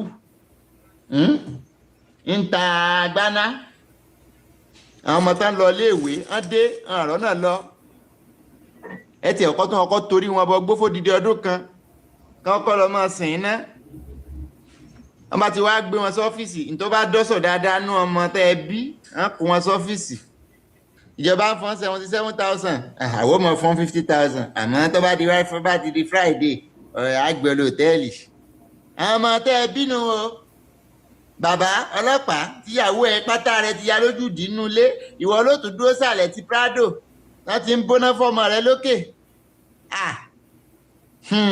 ẹ sì ń ṣẹ̀sín ọmọ tẹ ìka àsáwà sàlẹ̀ ká dúró ti Prado tẹ̀tílẹ̀ ẹ̀ mọ́ owó tó ń rí lọ́dún nínú iṣẹ́ ọlọ́pàá wọ́n ti gbé fọ́mọ yẹn ọmọ tọkàn bá sùn lálẹ́ ọjọ́ kan ìwọ náà wàá wo bílé ayé ẹ ṣe ń jóná àti mílítírì àti sóyè ọlọ́pàá sọ fún mi kí ni fálù ilé ayé yín kí lẹ ti gbé ṣe bẹ́ẹ̀ bá ti jalè authority stealing gbogbo ilé tá a kọ́ tán náà kọ́ sí Nàìjíríà ẹ lọ wo gbogbo ilé yẹn wọ́n máa fìbọn fọ́ gbogbo ilé kan tó wọlé ni bí olè torí pé ẹ fẹ́ lọ gbọ́n ọmọ yahoo kẹ ẹ kó wọn lọ sí station ẹ wà ní ọyá pẹpẹsẹ o kò sí pé ẹ fẹ́ abolish nǹkan tó ń ṣe o ẹ̀yin kàn ń ẹ̀ ń ṣe business ti yín ni o ọyá ìwọ lọ mú 1 million wá ìwọ mú 500 wá ìlú ló káwọ́ mọ́ ọ lọ́wọ́ ó sùn bí o 300,000 kẹ̀ ó sùn bí oríbó bọ bá ti dọ̀la á gbé lọ sí Àbújá nu tí ẹ ó bàjẹ́ náà bá lọ mọ ta nǹkan tán nínú ilé wọn àwọn àkó 300 wá fún yín owó ìpìlẹ̀ ń gbà irú owó bẹ́ẹ̀ yẹn kìí bá yẹn dalẹ̀ ntẹ́ yẹn bá fi kọ́ bó fi kọ́lé yóò wò pọ̀ ni bó fi ra mọ́tò ó ti ra pósí ẹ nìyẹn pósí rẹ lọ́ra wọn because owó ẹkún ló ń gbà ìjọba Nàìjíríà yẹ kó lè ṣe ètò ẹ náà ṣe state police nísìn nígbà tẹ́ ẹ ṣe current police tí ò lójútùú current police tẹ́ ẹ ṣe ṣòkòtò wọn ló ti yá gbogbo ṣòkòtò ní gbogbo òdì ẹlẹ́ẹ̀ṣẹ̀ state police ẹ tún fẹ́ dákún wàhálà àgbòrò ẹ fẹ́ fi ṣe campaign àbẹ́fẹ́ fi ṣe election kọ́lé ọba ẹ̀ máa gbé ballot box àmọ́ bí tẹ́ ẹ ti ń bọ̀ ìwọ̀nba police tẹ́ ẹ ní lọ́wọ́ sí ẹ ti sí sálárì wọn èló lẹ́ ń fún wọn lẹ́yìn olóògùnkù yìí cosmetic solution every time nothing serious nothing visible lẹ́yìn cosmetic ni ọ̀rọ̀ Nàìjíríà yẹn níná nìkẹ́ lọ ṣe sólà lómi ìwọ̀n náà lọ gbẹ́bẹ́ o ọ̀nà wa ń kọ́ ẹ̀yin náà lọ gbé katapila ẹja lọ wá tàpó sìmẹ́ǹtì ẹja mọ dójú àgbàrá fúnra wa láṣẹ kí wàá ní kókó sí ìjọba gangan àtúnwá sọ lọ síwájú wípé ẹ jẹ́ ká sì kí ọ láìfù àwọn property àti láìfù àwọn èèyàn wèrè kan tó ní ẹ jẹ́ lọ dìfẹ́ǹdì ara yín kí wàá ní sí ìjọba gangan ká tún lọ dìfẹ́ǹdì ara wa àbí kí ni sí ìjọba ṣe iṣẹ́ tíjọba gbà náà ni kó sáà máa pa àwọn èèyàn lẹ́kúnjayé kán kówó òlu lọ òkè òkun kán bá ṣẹ́wó sùn kán ra lé fáṣẹ́wó ní Lọ́ńdọ̀nù kán ra lé sí kán kówó lọ Switzerland kí n gẹ̀rẹ́ amútù ọ̀dọ̀ yín ó ń pariwo. Oh, sorry. ẹ ṣe làákàyè ẹ̀rẹ̀ sójà ọ̀rọ̀ ń jẹjẹ sójà ọ̀wà sunline mọ́ pa òkété pẹ̀lú bọ́tán gbé fún yọ mọ́ pòkété kiri inú igbó ntí ó pòkété pàǹtà tó bá ti pàǹtà tán á wá somókè asàǹtàmókè amọ̀tọ̀rọ̀ owó ata lórí TikTok live ẹ̀yin èèyàn bá ń ṣe money point mi rèé ó pè mí rèé bá ń towó sí owó ata bẹ̀rẹ̀ tí mo san owó ata fún àti tìmọ́ ẹ̀ tí ń sọ̀lù nù yẹn o àwọn àni ẹ̀jẹ̀ kan compete ẹgbẹ́ American soldier ẹgbẹ́ Nigerian soldier ẹ̀ náà bá tó máa sọ̀rọ̀ ọ̀rọ̀ owó rà lẹ́nu wèrè yín ṣe ẹjẹ́ èèyàn ni nígbà tó bá tọrọ owó ata tán lálẹ́ ọjọ́ náà tán bá rí kọ́lọ́kọ́bọ̀ tọrọ fún níjọ́ tán bá tún fẹ́ pa wọ́n sọnù wọ́n á tún kó wọn síwájú bókòbókò gbàtẹ́ pọ́n bókò náà ti wà nù mílítírì ṣé bókòbókò wà á tẹ̀lé ọ wá lọ pa àwọn àbúrò ẹ̀ nù gbóni àwọn àtìyìn síwájú ó yá gbogbo kínní ni ti òbí ó bá wa flush dànù bó bá ṣe é ṣe ẹ ṣe èwo ni kí military máa lọ àdúgbò kan kádẹ jàkàrà sí wọn ní ọjà kán ní àwọn ṣe mistake ni o kò sì make headline ṣèlú nìyẹn ẹnu ọmọ South Africa mo ti gbọ́ ẹkún gbọ̀n mí lọ́jọ́ yẹn ni ìsìmọ́tẹ́mi náà sì rìn lọ sí láìfù wọn fúnjọ́ yẹn mo kàn sì rìn lọ láìfù wọn ni lọ́mọ South Africa sọ pé tẹ bá mọ̀ pé ẹ lè kó lu àwọn ṣé káwọn fún yín ráìsì ni àbí ṣebí ìjọba yín náà ráìsì ni mọ́ fún yín títí àwọn bá tó fún yín ráìsì lẹ́tọ̀ọ́ kó lu àwọn ni ojú gbà mí tì nígbà tó sọ yẹn kò tiẹ̀ tún dùn mí tó nígbà tó tún sọ mí ó ní tẹ bá mọ̀ pé ẹ̀ ní kó Nàìjíríà ẹ̀ ní kó South Africa àákàpá yín sọnù ní ó ní pé pẹ̀lẹ́kẹ̀tẹ̀lẹ̀ náà ṣe báwọn lídà yín gan ṣe bá wọn ń pa yín ni pé ṣe bá sì lọ́nà ọjà ní last week wọ́n pa àwọn èèyàn bíi 200 pé sàn ní fálùú fún yín náà tẹ́lẹ̀ ní ṣe bẹ́ẹ̀ ẹranko ní sí wọn ṣe bá máa ń pa yín sọnù ní ibẹ̀ ẹlẹ́nu mi kódà ojú òṣè wòran mọ́ ẹnu ni mo yà á lẹ̀dẹ̀ rẹ tí mò ń wò àtúnwá sọ ń bẹ̀ náà àtúnwá àwọn wèrè kan tó tún fapá jánu pé àbá yín fa ni nílùú onílùú orí ẹ̀ burú ni kí ló fẹ́ bá wọn fà àwọn náà sórí kórí ibú sọgi lù yín kẹ́ ẹ gbé Tinubu sórí oyè ni kẹ́ ẹ gbé ọmọ onígbáná sórí póòsì ni kọ́ máa rúùlù yín káfọ́jú máa jọba nílùú àwọn olójú tẹ́ pé sane environment tẹ́ pé tẹ́ ti glorify criminality tẹ́ glorify owó ni kí Tinubu ó rí ọ̀nà tí ẹ̀ débi tó dé yẹn ṣé Tinubu máa rọ́nà ṣerú àwọn yẹn lẹ́ ń sọ ẹlẹ́ni phd oda fountain of knowledge ń lọ ìlú fountain of knowledge nígbà dé fountain of knowledge náà máa ń fọ́ búrẹ́dì ilẹ̀ fún wọn bí adìyẹ bóyá adìyẹ gan lè yẹn ń fọ́ búrẹ́dì ilẹ̀ fún báwọn adìyẹ ó ti give up adìyẹ ó padà ní pé kíni wàhálà ti wá tó báyìí àwọn èèyàn dẹ̀ ń lé mọ́tò ẹ̀dẹ̀ ń lé mọ́tò nítorí ibú gan ẹ̀yin ẹranko fountain of knowledge nìyẹn ó lọ ń tààbọ̀ 50,000 APC for life 50,000 ọ̀dọ́ ojúgbà mi ti fún yín ọ̀dọ́ nìyẹn o nígbà tí ọ̀dọ́ lè mọ pariwo tí 15,000 lè jọ ọ̀dọ́ lójú then definitely kí wàá làwọn ìyá arúgbó tó tí ò rọ́nà lọ kí làwọn fẹ́ ṣe kí ló fẹ́ ṣe ẹ mú gbogbo ọ̀ràn ẹ tà tán ìyá ń gba ráìsì gbà tí ìyá ń gba ráìsì ládùúgbò ọmọ náà wà lọ́nláyìn ń gbowó lọ́wọ́ báńdíìtì ń gba giveaway lọ́wọ́ báńdíìtì ẹ pé tí ń ti tán òtítẹ́ Yorùbá ti bàjẹ́ ni bàbá ẹ gbọ́ ìyá ń gba ráìsì ládùúgbò bọ́n músàmù wá ìyá ọgbà ìyá tún lọ gbọ́ òròmọdìyẹ 2 weeks ó tún lọ gbà á òròmọdìyẹ tẹ́ pé owó oúnjẹ adìẹ gan-an ẹ̀lẹ́ àfọ́ọ̀dì ẹ̀. àwọn ọmọ wọn wà lọ́nláìn tọ́mọ ń gba gílèwé lọ́wọ́ báńdíìtì lọ́wọ́ àwọn ajínigbé tẹ́ pé tí ti tán ta ló sì báyé yín jẹ́ bí àjẹbánu ìjẹkújẹ táwọn bàbá yín jẹ tán tún gbé lẹ́yìn ọmọ lọ́wọ́ ibi tẹ́ bí bàbá bá ya wèrè bí ọmọ máa ń ya are ni ẹ̀yìn ọmọ náà wá tún wá ya kàtá ẹ̀yẹ olórí burúkú lọ́mọ bọ́nà ń ṣe láìfù kan ní ìsìn hàn gbèdì kabẹ̀ ẹ̀ ti rí wọn tán ganu sí ẹ̀ ń bára yín sùn lórí láìfù mo lọ láìfù kan jọ kan mo sí ẹ̀ fáwọn èèyàn ẹ̀yọ́ ya máa fọwọ́ ṣe sùkùsùkù ní fọwọ́ ṣe sùkùsùkù fún wọn àwọn tán ganu síbẹ̀ ó lé 1 million ṣé àwọn tán fẹ́ kó ònú òsì náà rèé sọ́nà fẹ́ kó nù yàrá láìfù yẹn lẹ́lòmí o ti bandit o ti pẹ̀lòmí sọnù láìfù lọ́wọ́ wà báyìí tí bandit o ti wá ka ọmọlé since you don't care nípa láìfù ẹ wọ́n wàá kọ́ ọ dọ́rùn mọ́tọ́ bẹ́ẹ̀ bí wọ́n léèrè Fúlàní ni o Fúlàní ni o gbòòyà ní Ìgbò ni o wọ́n ti gbàgbé láti sọ pé olórí burúkú wọn bẹ́ẹ̀ dé Èkìtì bẹ́ẹ̀ dé Ònù kí lórúkọ Ògùn state ńbẹ̀ yẹn orí èèyàn 20,000 ni ẹ mọ̀ gbọ́ ta ló fà lẹ́sẹ̀ àfáà ló fà lẹ́sẹ̀ ẹsẹ̀ rẹ̀ wá ń kọ́ ńbọ̀lẹ̀ kọ́yàn sí ọyàn wà lọ́dọ̀ bàbá nínú ilé. ẹ sọ yìí tó wà lórí òkè tó tún kó máa sún fún. ọ̀nà wà ṣọ́ọ̀ṣì ẹ lọ rí òkè ọkọ̀ bọ́ ìmọ̀ báńdíìtì débẹ̀ èwo lè léètọ́ nà fẹ́lẹ́fẹ́lẹ́ ẹlẹ́mìímọ̀ ni ó wà lórí òkè ẹni bẹ́ẹ̀ ni ó ti ẹ̀dá pòsíṣàn tó wà yìí ọkọ̀ kó bá sún fún ná wọ́n tó wá lọ ẹ̀wọ́nú gbó lọ bá fi ẹlẹ̀ lọ́la ibẹ̀ ti selection when you don't care but tó ẹgbẹ́ ti gbé gidi náà nígbà yẹn tí ọ̀rọ̀ yẹn ti ṣẹlẹ̀ ṣé Sunday gan àwọn èèyàn ò rí lọ ṣọ́ọ̀ṣì tán lọ níta sọ ń bẹ̀ òjọ̀rọ̀ pé wọ́n jí àwọn kan tán lọ ṣọ́ọ̀ṣì gbé ṣé bá block gbogbo ojú ọ̀nà sẹ́lẹ̀ ẹ̀ṣẹ̀ tán ṣe hàn rí ṣe ni ẹlẹ́ẹ̀ni security but ẹ̀fẹ́ selection Tinubu kó over 40,000 security personnel wá sékìtì sí ẹ̀tìmọ̀ pé olórí burúkú ní ibẹ̀ yẹn That's to tell you that the election is more important than your lives. But ẹ̀yin tán fẹ́ bá wí náà dà ẹ̀sìn gba 20,000 ọbẹ̀ tẹ́ ẹ sè ó dá mi lójú pé ẹ̀sìn ń wọ́ ọmọ ẹ̀ lọ́wọ́ pẹ̀lú 20,000 kò sí ó sì kọ́dún 4 tẹ́ fi wọ́ ọmọ ẹ̀ ẹni tó bá bímọ ó dà kọ́dún 2 lẹ́ẹ̀ fi jẹ́ but ẹni tí ò bá lọ́mọ ńlé ẹ̀kọ́ bẹ̀rẹ̀ sì lè gbé yín wọ 4 years kẹ́ ẹ lè jẹ́ dáadáa ẹ̀yin òkú ayé gbogbo.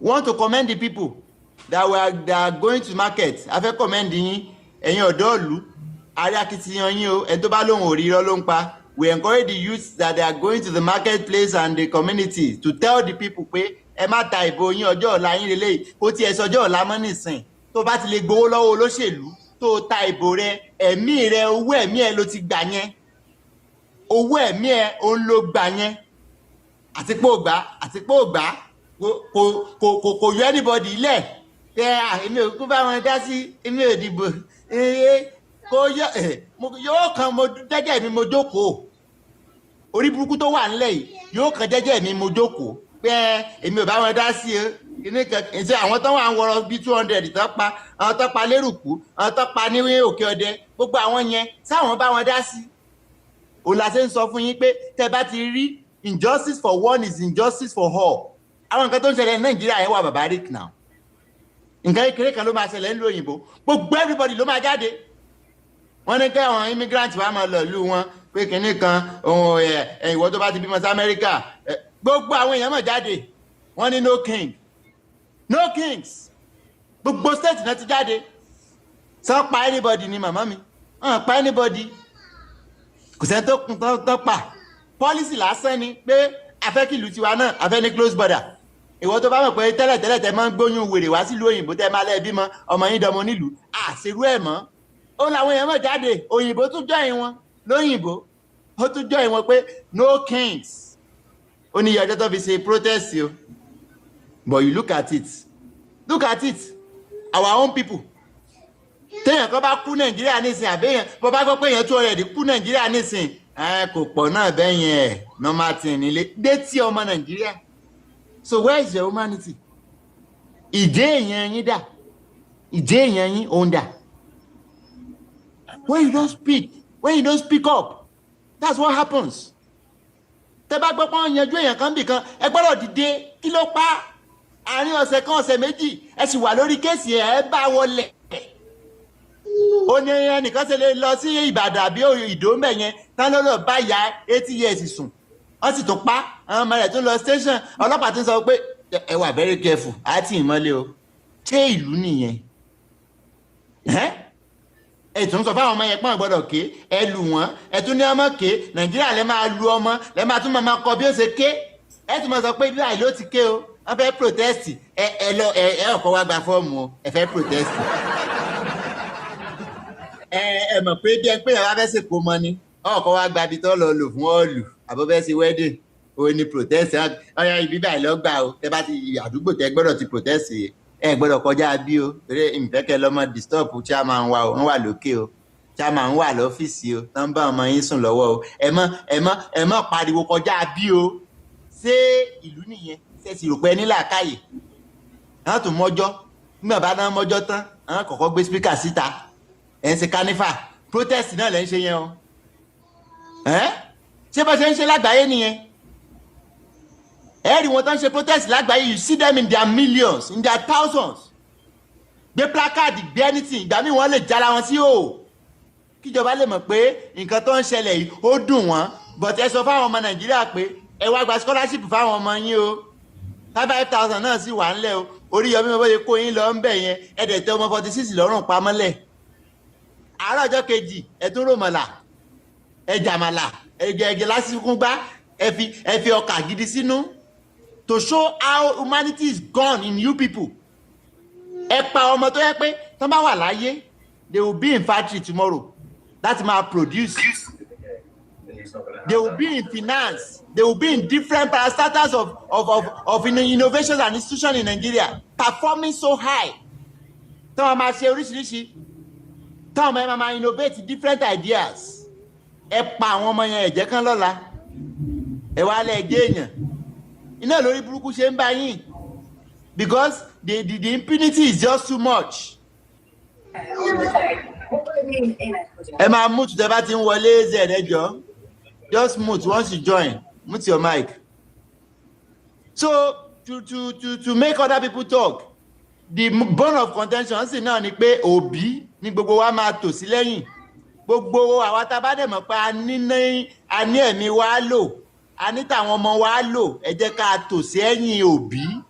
Ká dẹ̀ make sure pé a fi gbogbo agbára wa, ohun wa, energy wa àti resources wa ká fi gbé débẹ̀.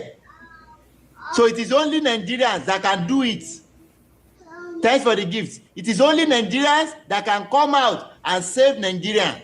Ọmọ Ghana ò ní wá bá yín save Nigeria. Ṣé wọ́n jí wọn gbé ní Ghana ni? Àbẹ̀rù pé wọ́n kidnap wọn, pa wọ́n dànù bí wọ́n ṣe ń pa yín Nigeria ní Ghana ni. Ní Ghana lẹ́lẹ́mbẹ̀ yẹn o. Àbúrò pé bá ṣe ń pa àwọn èèyàn dànù ní Benin nìyẹn. So please, do the needful. Be vocal. Be out. Òsìkú tó máa pàbàtà ní bákolu ẹ̀ ń bẹ̀. Ẹ fẹ́ kú ní bọ̀tẹ́ ti kú sáyé. Ẹni tí ò lè ṣe Nàìjíríà sí MRI 10 ló wà ní gbogbo Nàìjíríà, just 10. In fact, nínú 10 yẹn gan MRI machine yẹn nínú 10 tó wà Nàìjíríà gan ó dà pé ní 5 ló dà pé ń ṣiṣẹ́. Torí MRI need constant electricity. Kéèyàn lè ní procedure kékeré kan sìn kó fẹ́ lọ sí hospital kò sí MRI. Sórí pé tí ti bá yín. Ìtọ́ bá lè lọ pé fẹ́ lọ private hospital ń sìn ọmọ yìí tó máa gbélé ẹ lórí tó ti jẹun náà. So ó kù sọ́wọ́ wa o, ẹ jẹ́ ká pe àrò àtọ̀dọ̀fínú wa. Wọ́n fi tribe wọ́n fi ṣèlú o. Sunaki ọmọ India ni. Ó mọ̀ jẹ́ prime minister ní UK. Ọmọ Kenya mà ní kí lorúkọ ẹ Obama. Ṣé kò jẹ́ president ní America ni? But tó bá ti lè ṣe tán ti evaluate ẹ, go ahead. So thank you so much. Ẹ kẹ́ lómi dá sí. Yeah, Baba South Africa. Ṣé gan oní gbogbo ayé ti gbọ́ ẹ̀ tó bá ń yín kẹ́ fetí sí, tó bá ń yín kẹ́ má fetí sí. Queen mo fẹ́ sáré ṣàlàyé kọ̀ọ̀kan fún yín mà. Ẹ jọ̀ọ́ lóru bẹ́ẹ̀ yẹn at least bí every 4 hours. Tẹ́ bá lè tají lẹ́ẹ̀kọ̀ọ̀kan ẹ̀kọ́ sọ̀rọ̀ sínú mic. So mo come around TikTok glitch yẹn. Toast bá ń sọ̀rọ̀ at least every 3 hours or every 4 hours láti inú mic wọn lè dédé já wa bẹ́ẹ̀ anyhow. Kò sí báyìí double tap tó wọ́n máa ń fẹ́ gbóhùn host. So ìgbà tí mo ṣáà make research yẹn ló jẹ́ kí n mọ bypass yẹn. So ẹ ṣáà ẹ kú iṣẹ́ ẹ kú ètò ẹ kú àtàárọ̀ kò easy. So òun ni gbogbo wa ti gbọ́ ọ̀rọ̀ tí bàbá Wake Up Africa sọ, ọ̀rọ̀ ńlá ló sọ. It is high time everybody máa ní láti jí. Wọ́n má báyé wa jẹ́ ju bọ́yé báyé wa jẹ́ yìí lọ. Wọ́n ti da nǹkan rú, wọ́n ti bà nǹkan jẹ́ jìnnà. Àwọn pípú yìí wọn jẹ́ kí ẹ̀ ń pa anybody wa. Wọ́n rẹ́dí àti bà nǹkan jẹ́ sí Mr. Dolipe Kábọ̀sà. Wọ́n rẹ́dí àti bà nǹkan jẹ́ sí kí wọ́n ròyìn ẹ̀wù pa ọmọ Nàìjíríà kó sọ ọmọ Nàìjíríà di dàkúdà. Wọ́n fẹ́ make sure pé àwọn ọmọ Nàìjíríà ò rí mú mí. Ẹ̀wù bẹ́bí tí ń ṣe rí báyìí sìn àwọn èèyàn ò lè jẹun. Our kids cannot go to school. Ojoojúmọ́ ni wọ́n kàn kó bo àwọn ìyàwó níyàwó. Báyìí sìn wọ́n tiẹ̀ ti wá sọ pé wọ́n ròyìn bá àwọn ọmọ APC yẹn bọ́ ṣe ya ọ̀lẹ tó. Bọ̀bọ̀ kan ló sọ lórí live wípé òun báyìí sìn ìyàwó àwọn ọmọ APC ló ń target torí wọn ò fẹ́ ṣiṣẹ́ ìyàwó wọn cheap. So imagine kí wọ́n máa sọ orúkọ bẹ́ẹ̀ ibi tí country yẹn ibi tí àwọn olórí ti bìlítù àwọn èèyàn dé nínú country yẹn nìyẹn. Wọ́n ti báyé àwọn èèyàn jẹ́ gan. They have made people worse. Wọ́n sì máa ń sọ kí ní adìẹ àbẹ̀wúrẹ́ àbájá ló máa ń da oúnjẹ sílẹ̀ ńlẹ̀ fún. Àwọn ọmọ Nàìjíríà wá dẹ tó ń da búrẹ́dì fún. Àwọn èèyàn wọ́n ń tẹ̀lé mọ́tò tó ń da búrẹ́dì. Agége bread jẹ ló ń dà kò ṣe pé slice bread kọ́ ló ń dà. Tó bá tiẹ̀ já agége bread àbí slice bread anyone tí ò bá tiẹ̀ wá dà gan-an. Tó yẹ kó jẹ́ pé bread ló máa fún àwọn ọmọ ìlú ló kọ̀la election. mo fídíò kan sí ṣé wọ́n mọ̀ pé àwọn ọmọ APC yẹn wọ́n tiẹ̀ wá bẹ̀rù mọ́ rárá fún fídíò kan tí mo wò láìpẹ́ yìí tó ṣẹlẹ̀ ní Iléṣà àwọn ọmọ APC wọ́n jẹ́ gbé mọ́tò APC wọ́n jẹ́ lọ fi bọ́ńdù bọ̀bọ̀ kan ní Iléṣà and it's getting too much ojoojúmọ́ akọ̀rọ̀ oríṣiríṣi àwọn tantrum táwọn APC ń throw so it's high time tá máa sọ pé no enough people. wọ́n ẹ̀jẹ̀ ń wo fídíò yẹn náà ni kí náà ṣe fún ẹni yẹn gan. ó dà pé ọmọ àkọ́ọ̀dù náà ni wọ́n á bọ́ńdù ẹ̀ sínú mọ́tò. ṣé ẹ náà wèrè ìṣẹ̀lẹ̀ àwọn bọ́ìsì ẹ̀ máa ń lò. mo rí sí ẹ̀ náà bẹ́ẹ̀ ni. ọmọ ẹrú àtọmọ ẹrú ń léra wọn káàkiri ẹ̀yin wèrè. àwọn wèrè ní gbogbo wọn. nígbà bá lò ìtàn bíi tíṣù pépà ṣe bí wọ́n jù ìsómi títí yín ó bàjẹ́ àbí bíi tíṣù kọ́nà ṣe ń lò yìí ìtàn lò last year kọ́nà tó ń lò lọ́dún yìí ẹ̀yin dìdìrìn lásán ṣé àmọ̀pọ̀ ń lò yín lásán ni ẹ sì níwúlò kankan wọ́n bá ti lè lò yín tán àwọn àṣegbérú sẹ́bẹ̀rẹ̀ fọmọ tiwọn ṣe bí Ṣèyí wà ní ó wà Nàìjíríà wọn àṣegbérú sẹ́bẹ̀rẹ̀ fún Ṣèyí kọ́mọ sáré kiri fáwọn ẹ̀yin dìdìrìn lásán ẹ máa bọ́rọ̀ yín bọ̀ bàbá.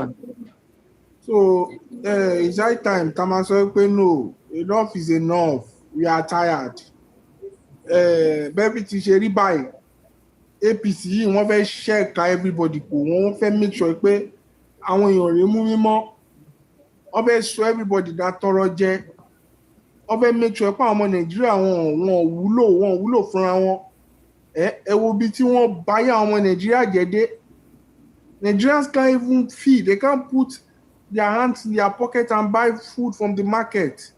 Ó ti wọ́n dípò ọmọ Nàìjíríà àti wá bọ́ sí ayé pàṣípààrọ̀ ẹ mọ̀ pé tẹ́lẹ̀tẹ́lẹ̀ tá bá ṣe pàṣípààrọ̀ wọ́n máa faṣọ gba kúlà ló máa ń fa wọ́n máa ń faṣọ gbà. Ìsinyìí àwọn èèyàn wọ́n ti ta ilé ta anything jẹun èèyàn kan ló sì post TV ẹ̀ sórí WhatsApp mi ó ní kó fẹ́ ta TV òun ó ṣàfi price sórí TV yẹn mo wá wọnú DM pé amosh kẹrí amosh tí mo sọ báyìí ẹkún ni ó dàbò mi ó dẹkún bò mí ni ó ń bẹ̀ mí pé kí n jọ kí n fún un lówó tóun máa fi jẹun lálẹ́ yìí òun bọ́ síta látàárọ̀ òun ò ríṣẹ́. ṣe rántí Zimbabwe. mo rántí ẹ ó dàn Zimbabwe early 2000. Matoland Mr. Scale ẹ ó dàn Matoland àwọn èèyàn ò ríṣẹ́ ìlú tí bàbá yìí pé sí Zimbabwe gan sí yìí currency wọn gan dájú tí wá lọ ayé ìgbà kan kedere I think once about $1 million Zimbabwean dollar ló máa fi ra bread there was a time tó máa ń fi adúrówó bẹ́ẹ̀ ra bread ayé ìgbà kan wà tó yẹ kó máa ń kó tó bá mú 500k lọ sí Kútọ́nù láyé ìgbà kan láyé Jonathan wàá ra nǹkan tó bá ń wọ̀n wá òkè Buhari gan ta pariwo pé Buhari ń pa wá Buhari ò wọ́ọ̀sì tó ìnà ọ́ fine onígbèsè náà ni Buhari gbọ́kọ̀ wọ́ọ̀sì tó yìí ìwọ wá bẹ̀rẹ̀ sí máa pa everybody ó sọ everybody dìdàkudà àwọn ọmọ ò lè lọ school mọ́ táwọn ọmọ tó tiẹ̀ lè lọ school yẹn ó yẹ kó máa fún gbogbo ilé ẹ̀fọ́rí tó bá yẹ pé máa ń ronú tó bá yẹ pé mọ̀ ọ̀kọ́ tẹ̀ ń ṣe Nàìjíríà àwọn ọmọ yín wọn ò lè lọ school as in that alone ó yẹ kó máa fún yín ní trauma wípé wọ́n ti báyé generation ọmọ yín jẹ́ ẹ̀yin wèrè yẹ kẹ̀ ṣe ń lọ bí iṣẹ́ ẹ ṣe ń gba 15,000 fò wọ́n bẹ́ orí tíṣà níjọ́ kejì ṣèbíjọ́ Friday ló ṣẹlẹ̀ àbíjọ́ ìjọ́ Friday náà ló ṣẹlẹ̀ ọjọ́ Monday àwọn wèrè kan tún sì ń lọ school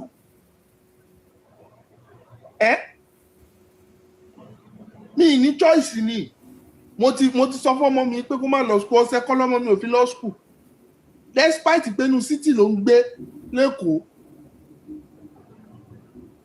ọ̀sẹ̀ kọ́ mo fi jẹ́ kọ́ ọmọ yẹn lọ school gbà tó yá ni màmá ẹ̀ bẹ̀rẹ̀ sí máa disturb mi pé kinní kan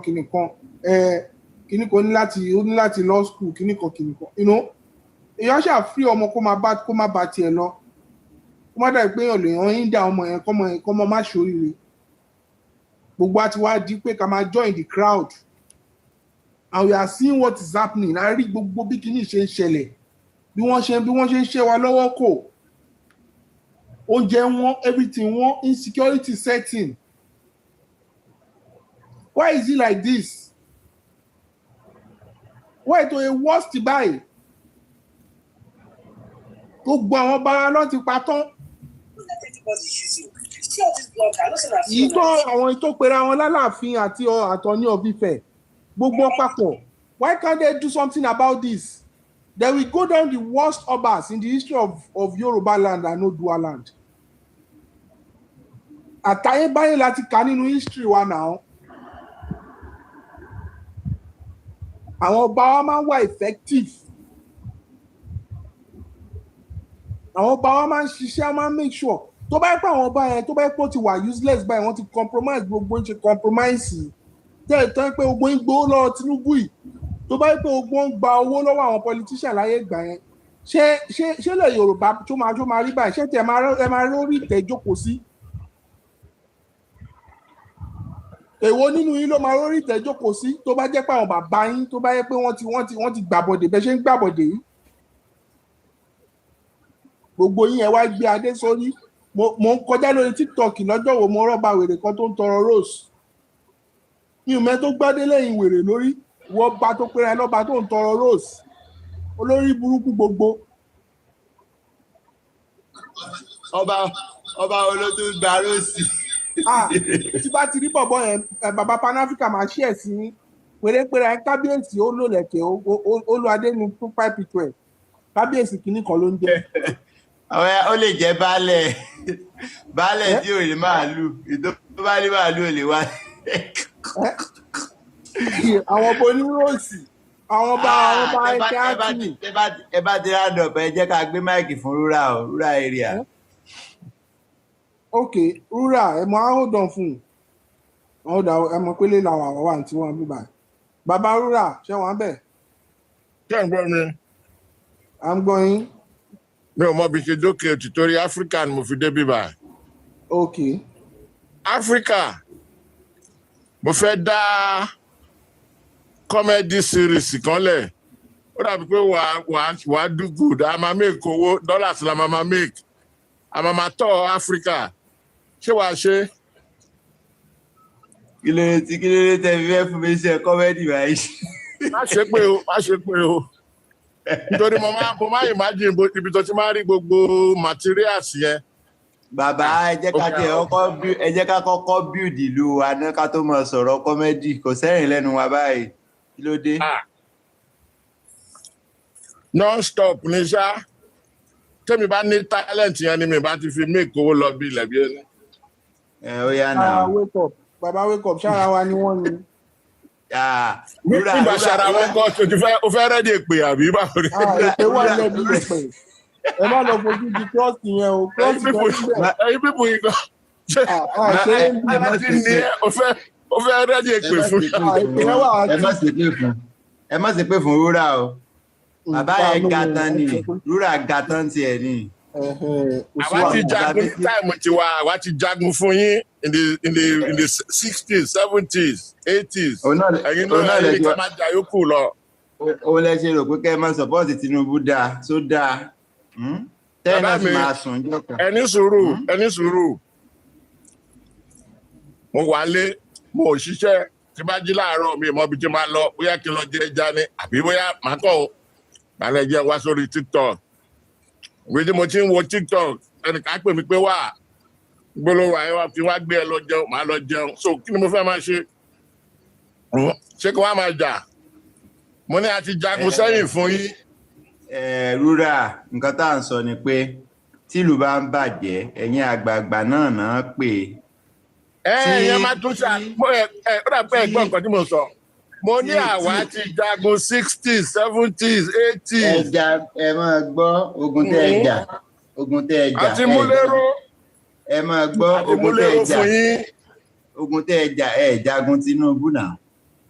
ẹnu lẹ́yìn fi ń jagun ìgbà tiwa kò sí nǹkan tá a lò tán fi jagun ìtorí ẹ̀ la fi gbogbo wọn bá tẹ́ rí ta múlẹ̀ gbogbo ta jálẹ̀ ni. rural area nǹkan tá à ń sọ ni pé ṣe rí voice yín lásán ẹ lè fi jà gbogbo ń tẹ́ ń ṣe ẹ mọ̀ pé irú ọwọ́ òní báyìí sí kò wù mí kí n ṣe pé.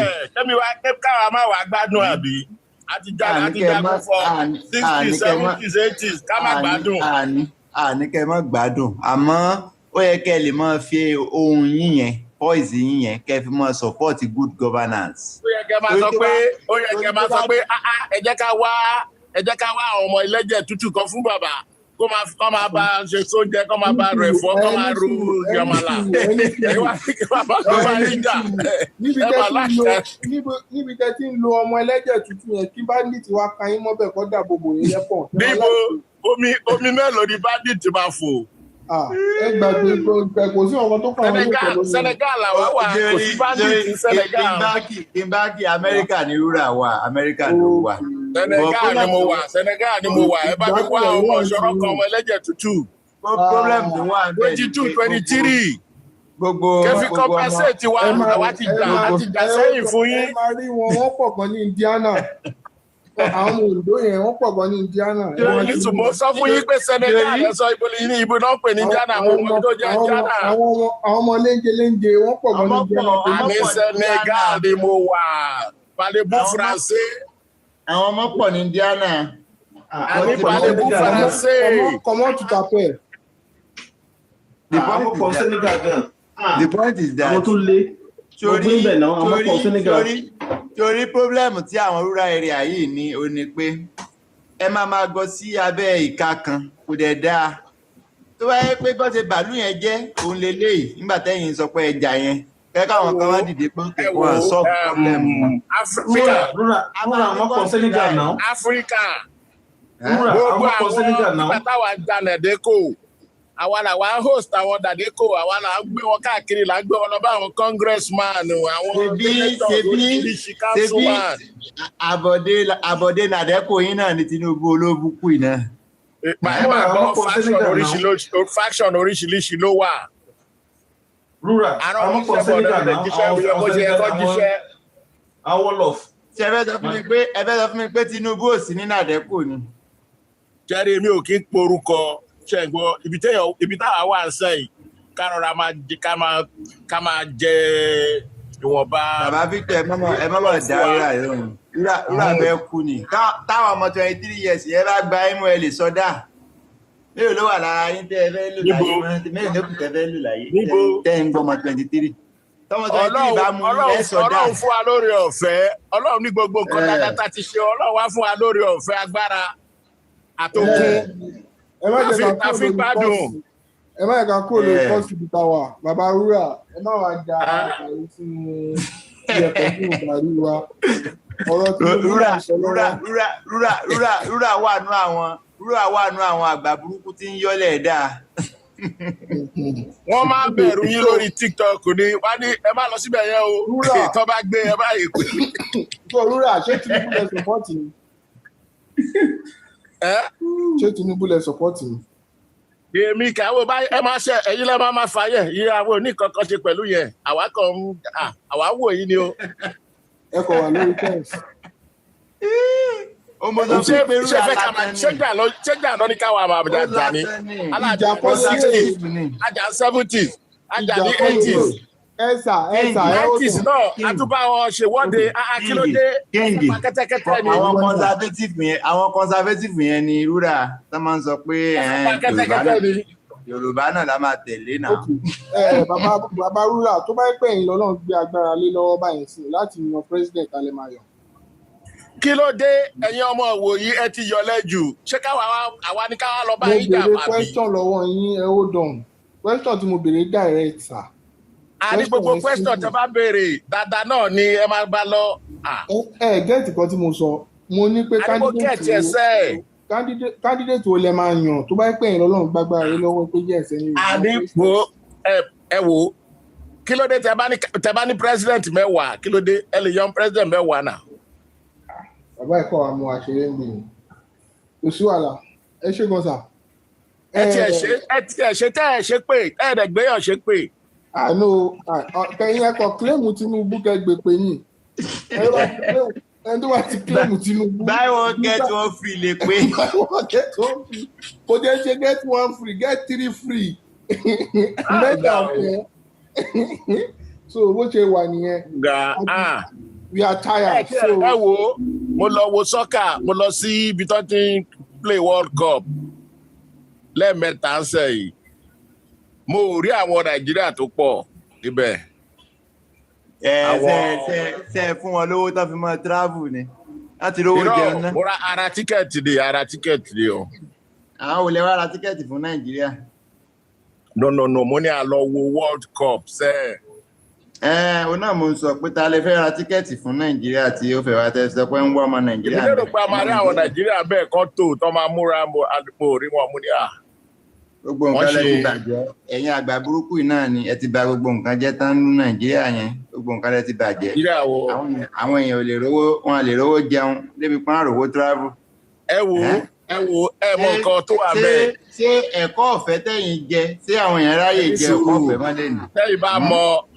Tẹ́yin bá mọ ìyà àtìṣẹ́ tí tọ́dẹ ṣe tó bá pẹ̀rọ kò ní fẹ́ẹ́ kankan jẹ́ ní ọ̀rọ̀ tiwa. Kò sí nǹkan kan tó dẹ Àwọn yín padà. àti forí ṣe afẹsẹ̀ṣe afọwọ́ṣe nínú òjò nínú ẹ̀rùn. Kò sí nǹkan tó dẹ yín pa. Àwọn ní ká máa bá yín lọ sójú ogun sẹ̀ kí ló dé ẹ fẹ́ pa kẹ́tẹ́kẹ́tẹ́. Tẹ bá ṣe nǹkan kò ní bàjẹ́ tó yìí. Ìrà àbájẹ́ náà ṣe bẹ́ẹ̀ náà lẹ bàjẹ́ iná lẹ mọ́ bí tẹ́tí lọ fún ọdún bàjẹ́ fún yín. Ẹ̀yin gọ́gọ́ lẹ bàjẹ́ ẹ̀yin tẹ bàjẹ́ náà lẹ fún wa Tinubu yìí. Àwọn náà fún wa Tinubu. Tó bá jẹ́ pé ti scrutinize àwọn èèyàn tó yẹ pé ẹ̀ ń fi sí olórí nílẹ̀ Yorùbá. Ṣèbẹ́ yìí lẹ́ni wọ́n máa pín búrẹ́dì fún yín ọ̀dọ̀ máa pín owó fún yín kí ló wá kàn wá ń bẹ̀.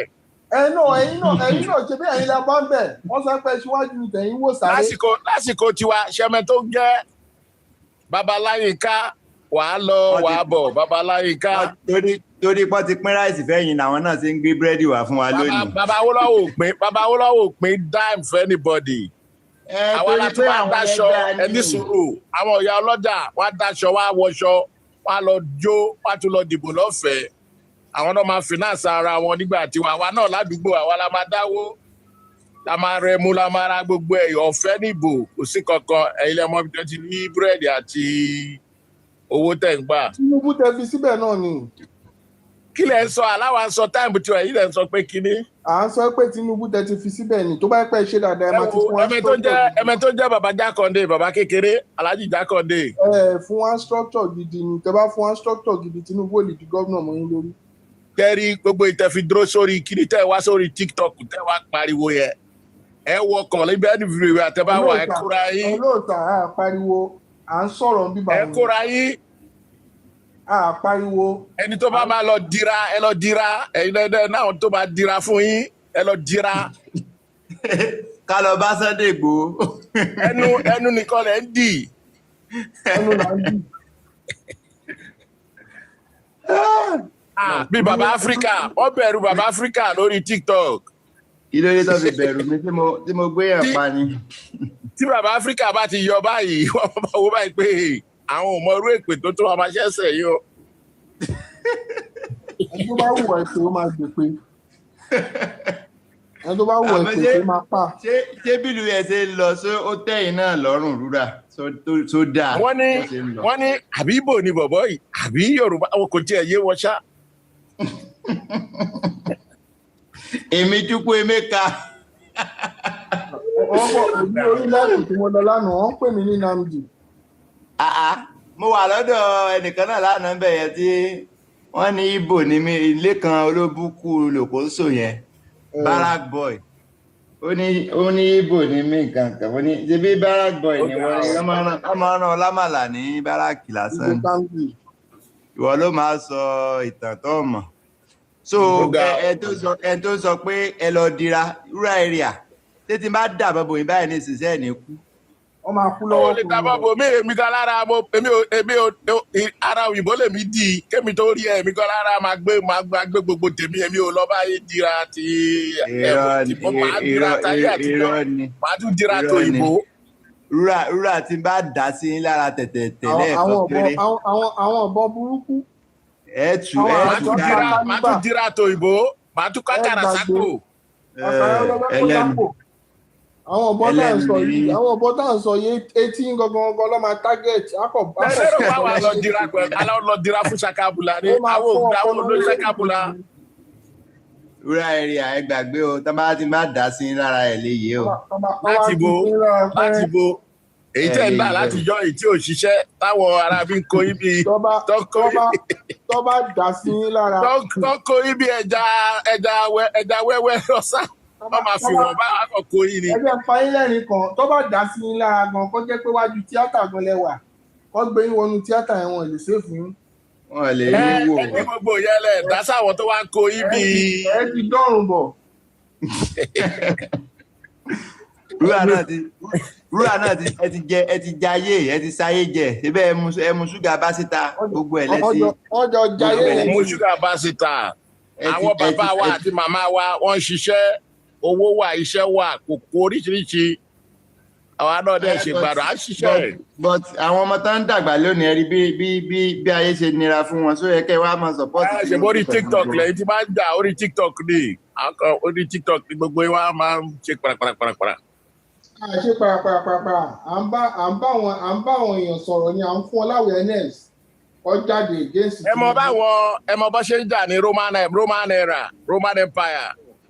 ẹ̀yin side kan àti the other side ẹ kógun ẹ lọ sí National Stadium ní kínní ẹ lọ bára yín jà ń bẹ ẹni tó bá àwọn tó bá para ẹ. èmi ò mọ ìjọ ìsọyàn. ṣe bẹ́ẹ̀ fẹ́ máa pariwo ni. bọ̀tẹ̀ rúra òótọ́ ọ̀rọ̀ ní ká má sọ rúra ẹ lọ jáwọ́ náà pọ̀tí. ẹlòmíì wà ní London ó ti finish 6 hours àbí èlò náà many hours lẹ́ máa ń ṣe ẹ bá délé ẹja àmàlà àti kírọ́tì pé ẹ wá bó sórí TikTok.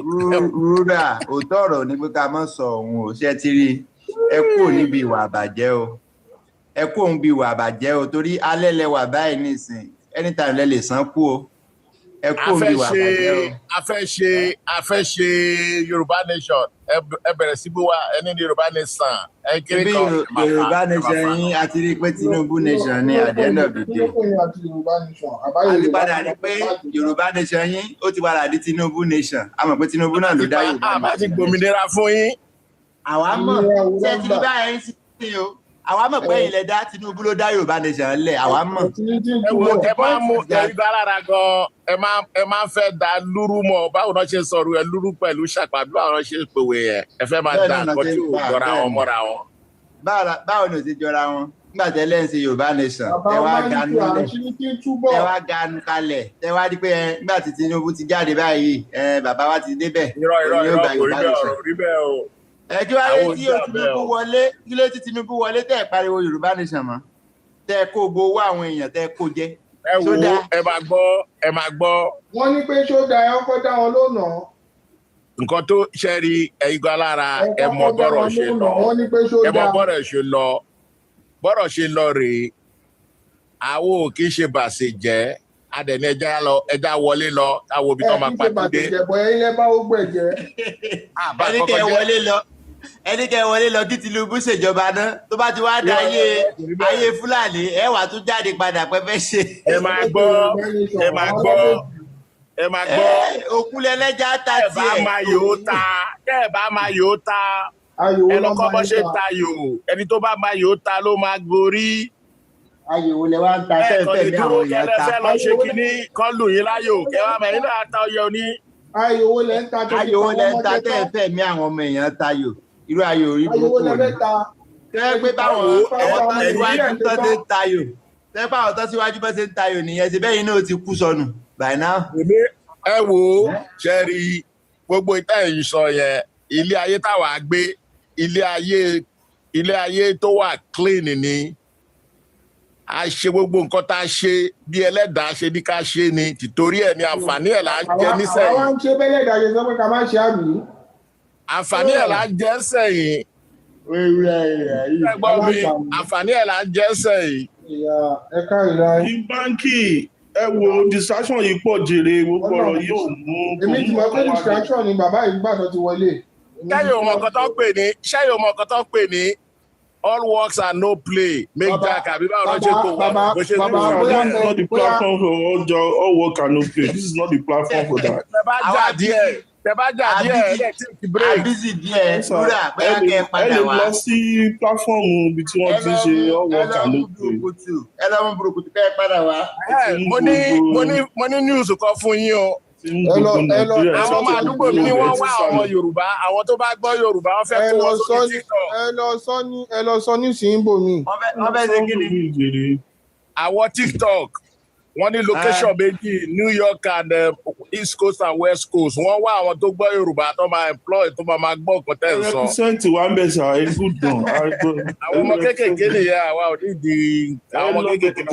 Wọ́n á fún yín nípa wáìnì ẹ máa rọ́ọ̀lẹ̀. Ẹgbọ́n wa ní kẹ́ ẹ lọ mú burúkutu kẹ́ ẹ mẹ́mú ẹ mú ògidì. Kí báńkì jẹ́ jáwọn dànù jù ní kárí rẹ̀ sọ. Ọmọ ajábọ́ lẹ́yìn sí i. Wọ́n ò kúkú wúlò nígbà náà tẹ́lẹ̀. Agbó àwọn tó jẹ́ kí Nàìjíríà bàjẹ́ ní. Nǹkan tó tò léyàn kí n jẹ́ pé ìyá ìkọ̀kọ̀ wà kí n wo gbogbo tó fẹ́ lọ nírọ̀lẹ́ yìí. Gbogbo ibi tí wọ́n jẹ́ kí Nàìjíríà bàjẹ́ náà ni. Rúrà ni o, àwọn náà bà Nàìjíríà jẹ́. Gbogbo wọn sá lọ sí lóyìnbó. Gbogbo wọ́n jẹ free education. Wọ́n yapa gbogbo wọn yẹn. Ní táìmù tí wà òyàpá o ẹni tó ti kúrò lé ẹni tó ti lọ mélòó ló 50 bẹ́ẹ̀. Government sponsored education làwọn majority wọn bá lọ sí abroad. Láíláí àwọn ìyá oníbúrẹ́dì ìyá ní sìgá wọ́n ọmọ lọ́dọ̀ ìbò lásìkò tiwa. Lámbà yẹn mú wá fún ẹni ẹ gbé èèyàn kan àwọn nàdẹ́kọ̀ ẹ̀ ń gbé wọn lọ bá congress. Ẹ̀yin jẹ́ middle person ni. Ẹ̀yin lẹ ń bá kinní sọ̀rọ̀ ń bá yẹn. Mo láìkí ẹ̀yin generation yìí kì í fẹ́ gbọ́ ẹ fi pẹ́ ilẹ̀ gbọ́ jù. Ẹ má máa mú lámbà lẹ̀ àwọn òkó gbogbo lámbà yẹn wọlé. Tó jìnnà tó ṣiṣẹ́ ẹni ẹgbẹ́ àwọn nàdẹ́kò lọ́bì kan kìlì kan. Nàdẹ́kò wọlé ẹ lọ represent ibi tó ti nídìí láti máa sọ Yorùbá language ẹ fi bílẹ̀. Irọ́ àwọn kékèké dèmí sọ fún yín ní tó bá wà ládùúgbò kẹlọ pàṣẹ bẹ́ẹ̀. A nídìí gbogbo sórí yìí kéré àsọpọ̀ àwọn aṣẹ́. Ẹ mú Nàìjíríà ìbàjẹ́ tán ẹ jókòó sí kìíní ẹ wá ń sọ ọ̀sìn. Ẹjọ́ ẹ jákàá mọ̀dàrú bá sì jẹ́. Gbogbo yín kẹ̀dẹ̀ rí jápa ni gbogbo yín o. Jápa kọ́lẹ̀ yìí ni. Òun náà ni bàjẹ́ tẹ sá lọ.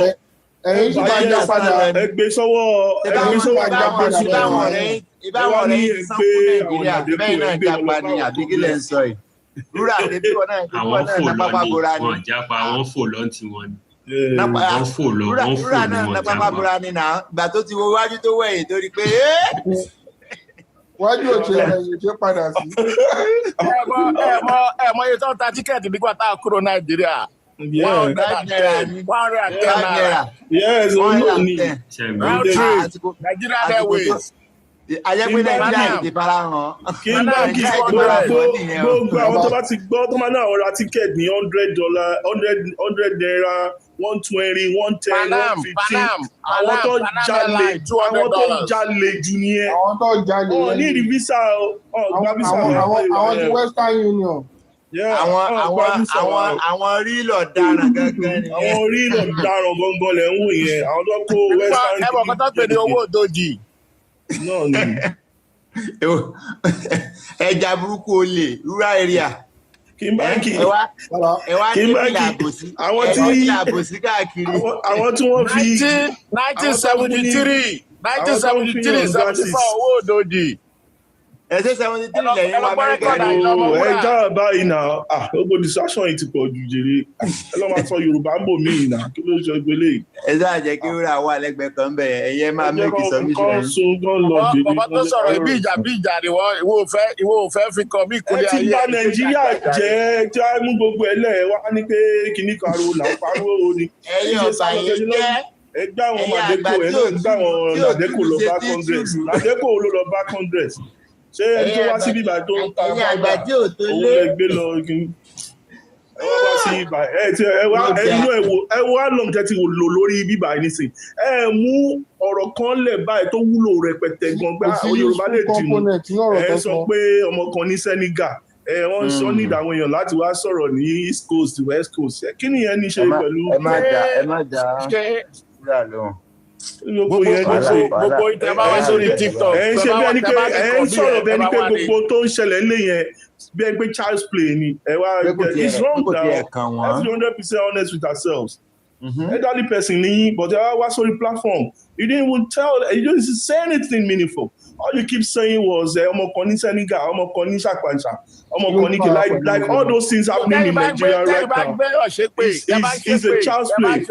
Yóò gbé yín ṣe pé ẹ má distract wa ni. Ẹ má máa wá sí lórí platform báyìí that we're not joking. Ẹ̀yin máa sọ̀rọ̀ ẹ máa sọ̀rọ̀ fanwa ẹ̀ sọ̀rọ̀ kìnnì kan. Ṣé bí ń pa wá ni? Àbí ò pa wá náà? Ẹ talking about reality ẹ̀. Kí ni ká máa sọ? Ẹ bọ́lẹ̀. Abẹ́kẹ́ máa sọ pé Tinubu must go. Tinubu must go. Ẹ máa sọ yẹ kí ló kọ́ mi pẹ̀lú gbogbo yẹn. À ń bèrè bọ́lẹ̀ àti ní respect mi. Ìwọ ò lè sọ bẹ́ẹ̀ díẹ̀. Rural area ò lè sọ pé Tinubu must go. Àti gbẹ̀yìn láti ẹ̀kọ́ sí i, à ń sọ fún yín pé kẹ́ bọ́lẹ̀ kẹ́ máa lọ. Gbọ́ ọba yá sí ẹni pé yín ṣe pé. Àtọ̀ láǹsì. Ẹ má jeopardize platform yìí o. Kí ni lórí ọwọ́ wo sà? We don't need your advice. We don't need your advice. Ṣé mo pé agbára ju agbára lọ? Ẹ jọ ẹgbẹ́ ní sọ́wọ́ jèrè agbára lọ. Hello, Mr. Rura. Agbára tẹ̀fí lọ gbá ọmọ Senegal lórí. Ẹ máa sọ̀rọ̀ yín lọ. Agbára tẹ̀fí lọ gbá ọmọ Senegal. Mo ti sọ padlock mọ́ lẹ́nu gàrí ẹ máa sọ. Ó ní ẹ̀fọ́ òun ọmọ 20 years kan tí ẹjẹ́ ò wà pa. Ọmọ tó máa padà pọ́n ẹ lẹ́yìn ló ń wá. A máa ṣe ṣúkẹ́ṣúkẹ́ lórí ọmọ. Ìyá wa àwọn gbogbo lọ ti rí bàbá. Tí ò bá ti ẹ̀ka bẹ̀ sọdá.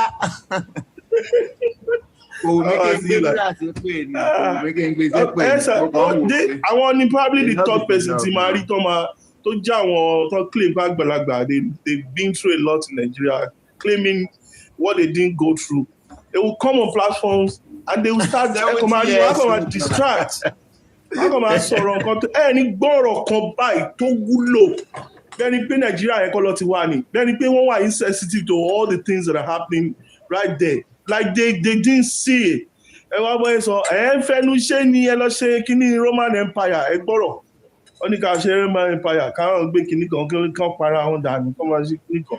Like bẹ́ẹ̀ ni pé ibẹ̀ yẹn kọ́ lọ ti wá. Like bẹ́ẹ̀ ni pé all those things happening right there right now. It's a child's play. Ìlú ti ń lọ ibi tẹ́ ń sọ pé èdè tẹ́ ń sọ yẹn ó máa tó ṣèjẹ kan wọ́n máa sọ ni ẹ̀ nílé náwó wípé bíbá ilẹ̀ ti wá. That's the honest truth. Bí Nàìjíríà ṣe ń lọ nísìnyí ẹ̀ nílé náwó you will not be able to point agbolé mi lélẹ́yìí. Bó ṣe ń lọ nísìnyí. And that's the honest truth. And you are here, you didn't say anything. And so fún wa pé gbá àwọn Nàdẹ́kù. Ṣáyé Nàdẹ́kù la wà yìí. What the heck? Kí ló kọ́ wa àti Nàdẹ́kù? Ayé Nàdẹ́kù máa bàjẹ́ ni. We are talking about people that are looting. They're doing things as if anything kini. And what they are doing, Kimbanki, Timothy, at some point I was like, the level of insecurity. The level of insecurity here, be too high there. So people will learn. Even if they are organizing, you know what? If you storm, what's it called? Ashura to protest or say anything or hear your voice, or no sharing. So one more. You understand? These people, they want to pull out to you, like bandits, like agbenipa. Ìjọba yìí lówó sínú ẹ̀. One more, wọ́n jẹ́ kó máa roam around, knowing fully well pé àwọn èèyàn ní nǹkan lọ́wọ́ láti fi lè gbèjà ara wọn. Ṣé ẹ understand nísìnyí? So àwọn kó lọ́wọ́ wọ́n rìn kiri gbogbo inú àgbègbè, ojú títì, federal road, state road. Nílé rìn, nílé wàá bá wọn. So àwọn máa jókòó síbi, àwọn máa rọba stamp owó. Look at them today, 3.3 trillion. Bẹ́ẹ̀ ni pé wọ́n ṣẹ̀fẹ̀ tún fẹ́ ṣe iná ni. Wọ́n ní ẹyẹ máàkẹ̀ fún náà. Àwọn tẹ jẹ́ lówó náà, they come out to say 6.8 lẹ́ ń jà wọ́n. So 3.3 jẹ́ ní ẹ fẹ́ approve.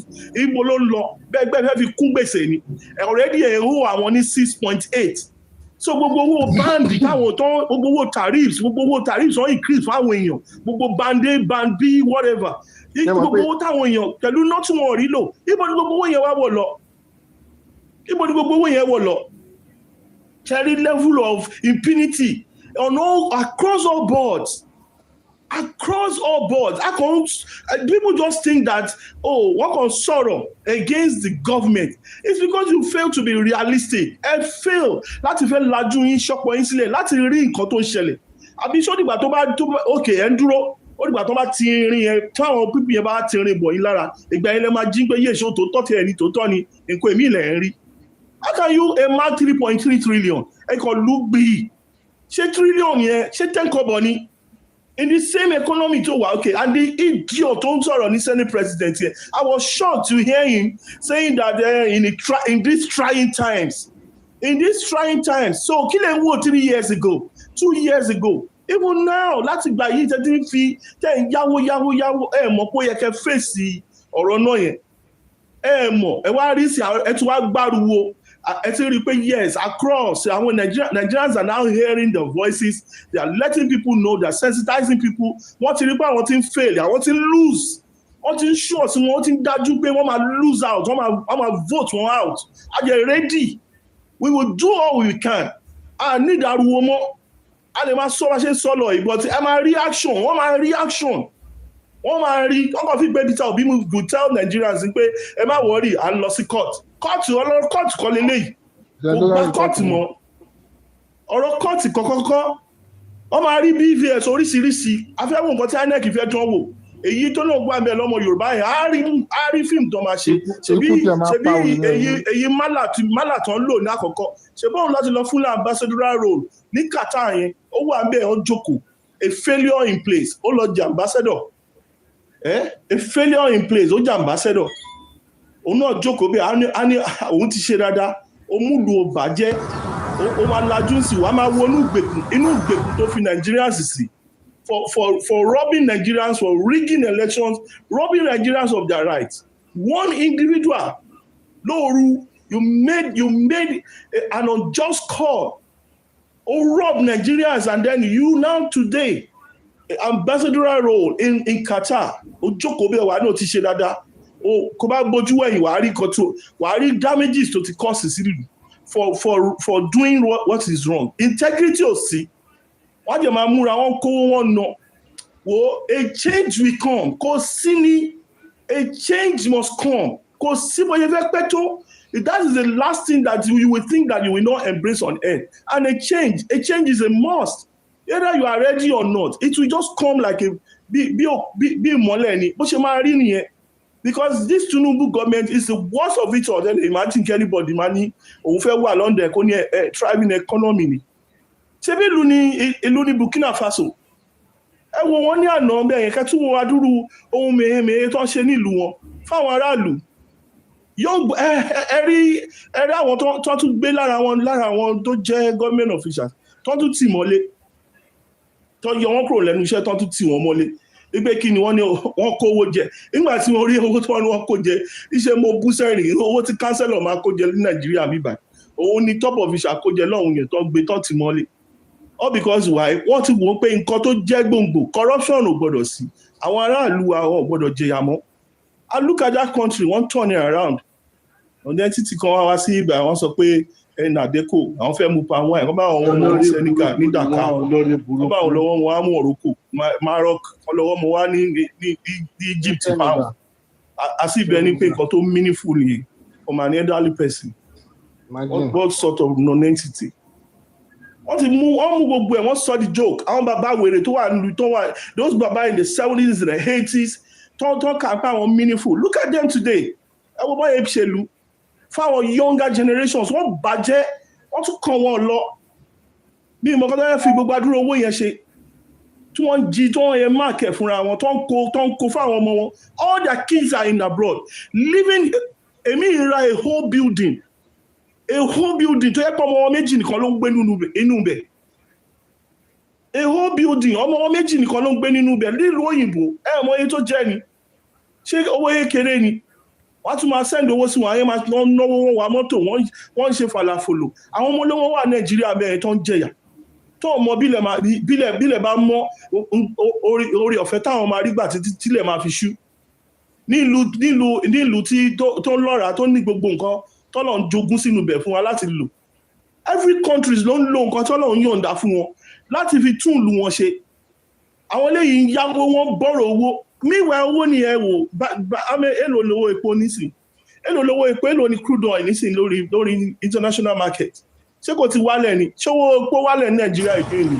$77 nísìn 77 ti wálẹ̀. But look at it, Nigerian government wọ́n sọ pé kí ni ti wálẹ̀ owó epo yẹn láti padà ṣe báyò they love looting káwọn ṣáà máa gbà lọ́wọ́ Nigerians ṣáà ni kó fáwọn èèyàn sínú gbèkùn 3.3 trillion owó ẹni kọ́ ẹfẹ́ fi ṣe iná wo lẹ́fẹ́ ṣe iná wo ló dàbí ẹfẹ́ ṣe and the company àwọn tó jẹ they came out to say you are owing them 6.8 so 3.3 tẹ́ bá fi ránṣẹ́ ẹkọ̀ sọ́nù gbèsè ló ń jẹ́ bẹ́ẹ̀ so iná wo lọ́ fẹ́ wá ṣe. I mean these are people that they just like they don't even know why they are there and all we are asking is go away. You have failed in all sectors. Go away. Bẹ́ẹ̀ kó wá balẹ̀ ayé jẹ́ kó wá ba Nàìjíríà jẹ́ mọ́ wa lórí. Àwọn ọlọ́pàá ni ẹ rí pé àwọn ọlọ́pàá yẹn ẹni tó bá wà Nàìjíríà yẹn nísìn tó o bá bẹ̀rù ọlọ́pàá ó ti fẹ̀mí ara ẹ̀ ṣòfò.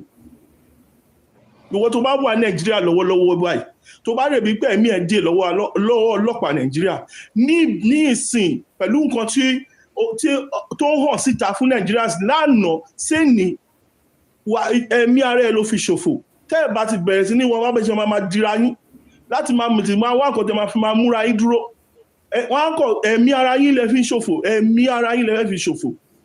Ẹ wo ọmọ reporter yẹn láti how many years ago ni the incident of toll gate yẹn. It's just a reporter, a very young boy, promising life, doing his job, covering protest. He was just covering the thing. Ẹ̀yin ọlọ́pàá ẹ mú ẹ arrest ẹ gbé lọ gbẹ̀mí ẹ gbé òkú ẹ lọ jù sínú mọ́ṣúárì.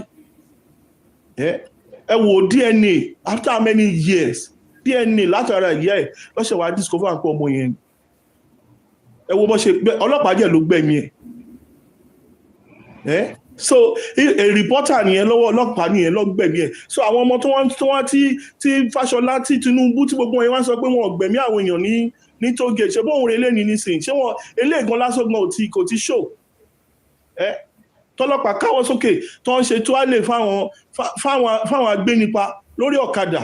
Ẹ wá wo lórí burúkú wọn wọ́n wá bọ́ta wọ́n fẹ́ sáré turn narrative sáwọn èèyàn bẹ́ẹ̀ ni pé àwọn àmọ́ kan tó ń ṣẹlẹ̀ àárí kan tó kó lọ́wọ́ ẹ wá ní vigilante ni vigilante máa ṣe gbé ìbọn tó ju ti ẹ̀yin ọlọ́pàá lọ lọ́wọ́ ìbọn tó wà lọ́wọ́ àwọn arábí yẹn ó ju tó wà lọ́wọ́ ẹ̀yin ọlọ́pàá lọ ẹ jẹ́ wá ń parọ́ fún Nigerians ẹ ní vigilante ni wọ́n vigilante ebo ló kó adúrú nǹkan tó yẹn lọ́wọ́ ẹ wá kúrò irọ́ ẹ ṣáà fi irọ́ ẹ fi ṣèpinlẹ̀ báwo nígbà tó bá fi irọ́ ẹ fi ṣèpinlẹ̀ báwo ni ìlú ṣe fẹ́ da.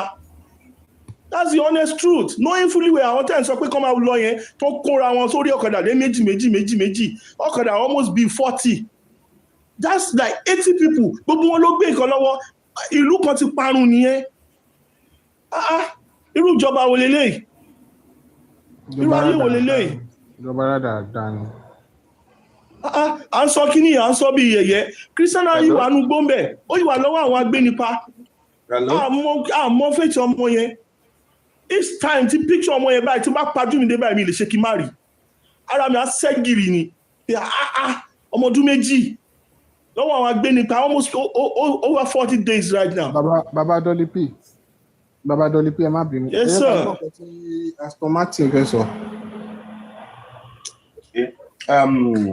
Ó dà pé gbogbo ala ti sọ̀rọ̀ then ó dà pé àti ready ní Yorùbá land because ìkan tó ń ṣẹlẹ̀ láwùsá ní north lọ́wọ́lọ́wọ́ báyìí àwọn north yẹn ti ready and alẹ́ àsọpọ̀ alẹ́ ẹ bá àwọn nǹkan tó ń ṣẹlẹ̀ lọ́sùn wọ́n ń lo mọ́tò APC lálẹ́ wọ́n fi ń gbé àwọn èèyàn lọ́lọ́ ń pa wọn ọlọ́pàá ọ̀dẹ̀ lè ṣe investigation sí. Then secondly tẹ́ bá rí wọn ní north nsìn wọ́n ti ní àtẹni tó gbowó àtẹni tó fúnyàn lówó táwọn bá rí ẹni náà pa àwọn máa pàdé ilé ẹ̀ ní Katsina ó ní fídíò ẹ̀ lọ́wọ́ tó bá nílẹ̀ máa sẹ́ǹdẹ̀ sí pé táwọn bá rẹni náà pa àwọn máa pa fámìlì ẹ̀ àwọn máa pàdé ilé ẹ̀ ó wọ̀ escape bọ́ kíní kọ̀ọ̀kan ni mo fẹ́ sọ ìgbà wo la fẹ́ dẹ̀yìn lẹ́yìn gbogbo oru nọ́ọ̀sẹ̀nsì báyìí káwọn kan máa gba owó kọ́kọ́ ṣe pé tiyín ni pé Nàìjíríà yẹn ti bàjẹ́ kò lè tún ṣe mọ́ ẹjẹ́ agbowó ká máa bá ti wa lọ